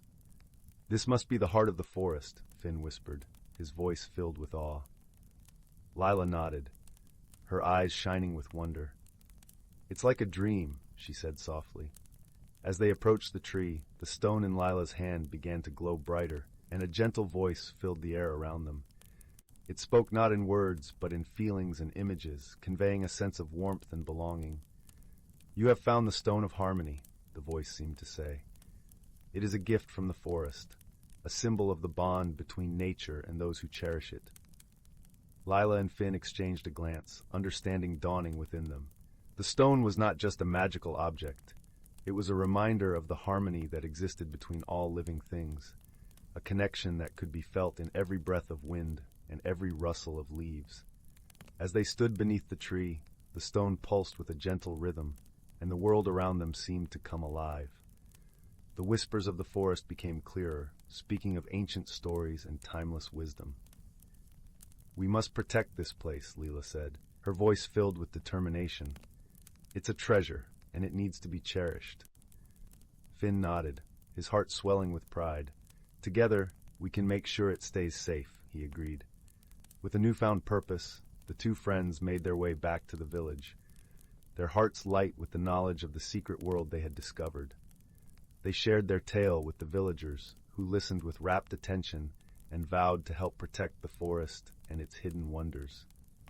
As the days turned into weeks, Lila and Finn continued to visit the clearing, tending to the tree and learning from the wisdom of the forest. They discovered that the stone had the power to heal and to bring peace, and they used it to help those in need, spreading kindness and harmony throughout the village. Through their actions, the forest thrived, and the bond between the villagers and the natural world grew stronger. Lila and Finn's friendship blossomed, their shared adventures bringing them closer than ever. In the heart of Willow Glen, where the sun cast its warm embrace over the land, the village flourished, a testament to the power of harmony and the beauty of friendship. And in the depths of the forest, beneath the shade of the ancient tree, the stone of harmony continued to glow, a beacon of hope and peace for all who dared to dream. As the years passed, Lila and Finn grew older, their lives rich with the memories of their adventures and the joy of the world they had helped to protect. And though they eventually passed the Stone of Harmony on to the next generation, its magic remained, a timeless reminder of the bonds that connected them all. And so, in the quiet moments as dusk settled over the village, the whispers of the forest could still be heard, telling tales of a young girl and her friend who had found the heart of the world and learned that true magic lay not in the stone itself, but in the love and friendship that it inspired. The end. Once upon a time, in a galaxy teeming with countless stars and planets, there existed a quaint little world known as Luminara, where the skies were forever brushed with hues of lavender and the rivers shimmered like liquid silver under the twin moons. Luminara was a planet of peace, where its inhabitants, the gentle lumens, lived in harmony with the lush landscapes, tending to the bioluminescent flora that glowed softly through the night. In a small village nestled between the rolling hills of Luminara, there lived a lumen named Taro. Taro was known for his kind heart and gentle spirit, always finding joy in the simple act of nurturing the glowing gardens that illuminated his village. His silvery skin glistened like the dewdrops that adorned the leaves each morning, and his eyes sparkled with the warmth of 1,000 suns. One starry evening, as Taro tended to the radiant flowers in his garden, a strange, metallic sound echoed through the skies. Looking up, Taro saw a small spaceship, unlike any he had seen before, descending through the lavender clouds. It landed with a soft thud in the clearing just beyond the village. Curiosity twinkling in his eyes, Taro made his way to the clearing, where he found a peculiar being emerging from the spaceship. This newcomer was unlike any creature of Luminara. With scales that shimmered like the night sky and eyes that glowed with a soft, ethereal light, the being looked around with a mixture of confusion and awe. It was a traveler from a distant planet called Etheria, where the skies were perpetually dark and the stars themselves were said to be alive. The Etherian introduced itself as Nira, its voice a gentle melody that resonated deep within Taro's heart. But where Taro saw an opportunity for friendship, the villagers saw an intruder, and their usual warmth was replaced by caution and misunderstanding. They whispered among themselves, wary of the newcomer who seemed so different from them. Sensing the unease, Nira felt a pang of loneliness, a feeling that was all too familiar. Back on Etheria, Nira had often felt out of place among its own kind, who were more interested in the mysteries of the cosmos than in forming bonds of friendship.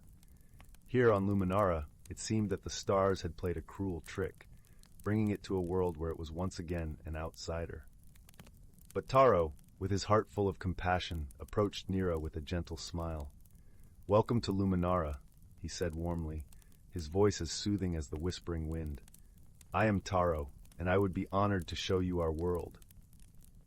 Nira nodded, grateful for the kindness in Taro's eyes, and together they walked through the village, with Taro pointing out the wonders of Luminara, the glowing flora, the crystal-clear streams, and the vibrant creatures that roamed the land. As they wandered, Taro shared stories of the Lumens' traditions and the history of their peaceful planet. Despite the initial misunderstandings, Taro and Nira found themselves drawn to one another's company, discovering a shared love for the beauty of the universe. As days turned into weeks, they spent their time exploring the hidden corners of Luminara, each adventure bringing them closer together. One day, while venturing into the heart of the luminescent forest, Taro and Nira stumbled upon an ancient tree, its branches reaching high into the sky, adorned with blossoms that glowed with a gentle, golden light. It was said that this tree held the wisdom of the ages, and those who sat beneath its boughs could hear the whispers of time itself. Feeling a sense of reverence, Taro and Nira sat beneath the tree, and as they listened to the soft rustling of leaves, they shared their deepest hopes and fears. Taro spoke of his dream to one day plant a garden so magnificent that it would light up the entire village, while Nira shared its longing to find a place where it truly belonged. In that moment, beneath the ancient tree, they realized that despite their differences, they were kindred spirits, both searching for a place in the universe where they could be themselves. They understood that friendship was not about being the same, but about accepting and celebrating each other's uniqueness. Soon after, a challenge arose that would test the strength of their newfound friendship. A powerful storm swept across Luminara, threatening to destroy the village and the glowing gardens that Taro cherished. The villagers, caught in the storm's fury, struggled to protect their homes and livelihoods. Seeing the fear in the villagers' eyes, Nira knew it had to help. Drawing upon the celestial energy of its home planet, Nira conjured a protective barrier around the village, using its own strength to shield the lumens from the storm's wrath. But the effort was draining, and Nira's light began to flicker and fade. Without hesitation, Taro rushed to Nira's side, offering words of encouragement and support. "You are not alone, my friend," he whispered, taking Nira's hands in his own. "Together, we can weather any storm." With Taro's unwavering faith and the villagers' newfound trust, Nira found the strength to hold the barrier until the storm passed. When the skies finally cleared, the villagers emerged from their homes, grateful for Nira's selfless act of bravery. The storm had brought them closer, and the villagers, realizing their previous misunderstanding, welcomed Nira with open arms, embracing it as one of their own. Taro's garden, though battered by the storm, was saved, and as he replanted the glowing flowers, Nira was there by his side, their shared laughter echoing through the rolling hills. In the days that followed, Taro's dream came to life. Together with Nira and the villagers, they planted a garden so radiant that it lit up the entire village, a symbol of unity and friendship that shone brightly under the twin moons of Luminara. As the two friends sat beneath the ancient tree once more, surrounded by the blossoms of their labor, they knew that their bond was unbreakable, forged in the fires of challenge and strengthened by the light of understanding. And though their journey had begun with misunderstanding and uncertainty, it had blossomed into a friendship that transcended the stars. In the gentle glow of the garden, Taro and Nira found what they had been searching for all along, a place where they truly belonged, not defined by where they came from, but by the love and acceptance they shared. And so, under the watchful eyes of the universe, they knew they would never be alone again. And thus, the tale of Taro and Nira became a cherished story on Luminara, a reminder that true friendship knows no bounds, and that even the most unlikely companions can find harmony in the most unexpected of places. In the quaint village of Willowbrook, nestled amidst rolling hills and flourishing meadows, there was a peculiar legend whispered among its inhabitants. It spoke of the enchanted lantern, a magical object that had the power to illuminate hidden paths and reveal truths unseen. It was said to be tucked away in the heart of the mystic woods, a lush and verdant forest that bordered the village, where old oaks and whispering pines guarded secrets untold. The villagers often spoke of the lantern with both awe and caution, for it was believed that only those pure of heart could unveil its mysteries. Among the listeners was a young boy named Finn, whose eyes sparkled with an insatiable curiosity. Finn was known for his gentle nature and boundless imagination. He loved exploring the woods with his best friend, a clever raccoon named Pip, who often perched on his shoulder or scurried alongside him. One crisp autumn afternoon, as golden leaves cascaded from the trees like gentle rain, Finn found himself drawn to the edge of the mystic woods. The air was crisp and filled with the scent of pine and earth. He and Pip had heard the legend many times over crackling fires and beneath starlit skies, but that day the call of adventure was too strong to resist. "Pip," Finn murmured, his breath a soft cloud in the cool air, "what if we find the enchanted lantern? What wonders could we discover?" Pip twitched his nose and chirped in agreement, his tiny paws patting Finn's shoulder as if to say, "Let's go! Let's see!" With a heart full of hope and wonder, Finn stepped into the mystic woods, the leaves crunching softly beneath his feet. The forest was alive with the sounds of nature, the rustling of leaves, the distant call of a songbird, and the gentle babble of a hidden brook. Sunlight filtered through the canopy, casting dappled patterns on the forest floor, creating a tapestry of light and shadow that seemed to dance with every breeze. As they ventured deeper, The world around them seemed to shift. The forest was more than just trees and trails. It was a living, breathing entity that wrapped them in its embrace. The path wound its way through towering ferns and beneath ancient trees whose branches reached out like welcoming arms. The deeper they went, the more Finn felt a change within himself. A sense of belonging, a connection to something greater than he had ever known. "Do you feel it, Pip?" Finn whispered, his voice a soft echo in the stillness. Pip nodded, his eyes wide with wonder as they peered into the depths of the forest, where shadows played and light danced. Hours passed like minutes as they wandered, until they came upon a clearing bathed in a gentle golden glow. In the center stood an old stone pedestal, and upon it rested the enchanted lantern. Its glass was etched with intricate patterns that seemed to shift and shimmer, reflecting the colors of the forest around it. Finn approached with reverence, his heart pounding with a mix of excitement and trepidation. He reached out a tentative hand, and as his fingers brushed the cool metal, a warm light blossomed from within the lantern, casting a soft radiance that filled the clearing.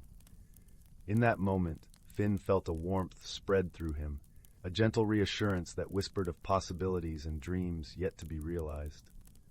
The world seemed to hold its breath, and the forest hushed as if in anticipation. Pip chirped softly, his eyes reflecting the light of the lantern as he watched his friend with unwavering trust. With the lantern in hand, Finn turned to the path ahead, which now glowed with a luminescent trail that beckoned them onward. It was a path that wove through the heart of the forest, revealing vistas of breathtaking beauty, hidden groves where flowers bloomed in riotous colors, and crystal-clear streams that sang as they danced over stones. As they walked, the lantern's light revealed more than just the path. It illuminated memories and dreams, hopes and fears, all woven together in the tapestry of Finn's heart. He saw moments of kindness and courage, laughter shared with friends, and the quiet strength that came from knowing he was never truly alone. The journey was not without its challenges, but Finn faced them with a newfound wisdom and the steadfast companionship of Pip. They crossed rickety bridges that swayed over deep chasms, clambered over rocky outcrops that tested their resolve, and weathered sudden storms that sought to turn them back. Yet through it all, the lantern's light never wavered, guiding them with unwavering certainty. As they ventured further, they discovered a hidden world within the forest, a place where the magic of nature thrived in harmony.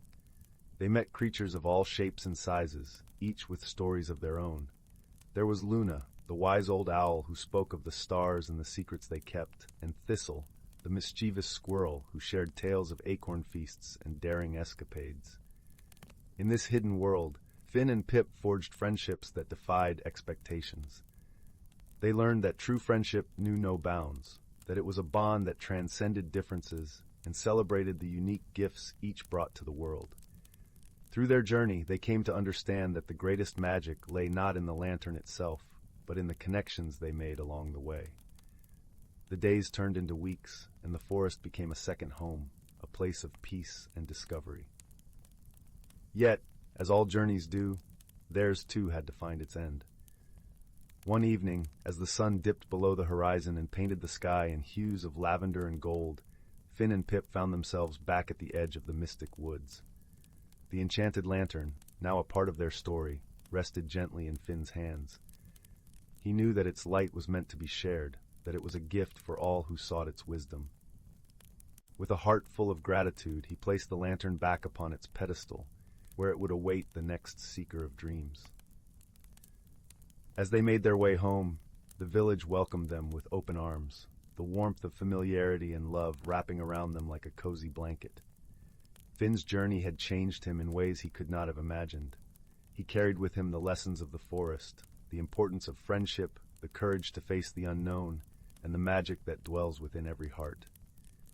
And so, with Pip by his side, Finn returned to the world he knew, forever changed by the journey he had taken. The enchanted lantern remained in the heart of the mystic woods, a beacon of hope and wonder, its light waiting to guide those with the courage to seek it. In the quiet of the night, beneath a sky strewn with stars, Finn and Pip lay in the warmth of their home, knowing that the magic of their adventure would live on in their hearts and in the stories they would share.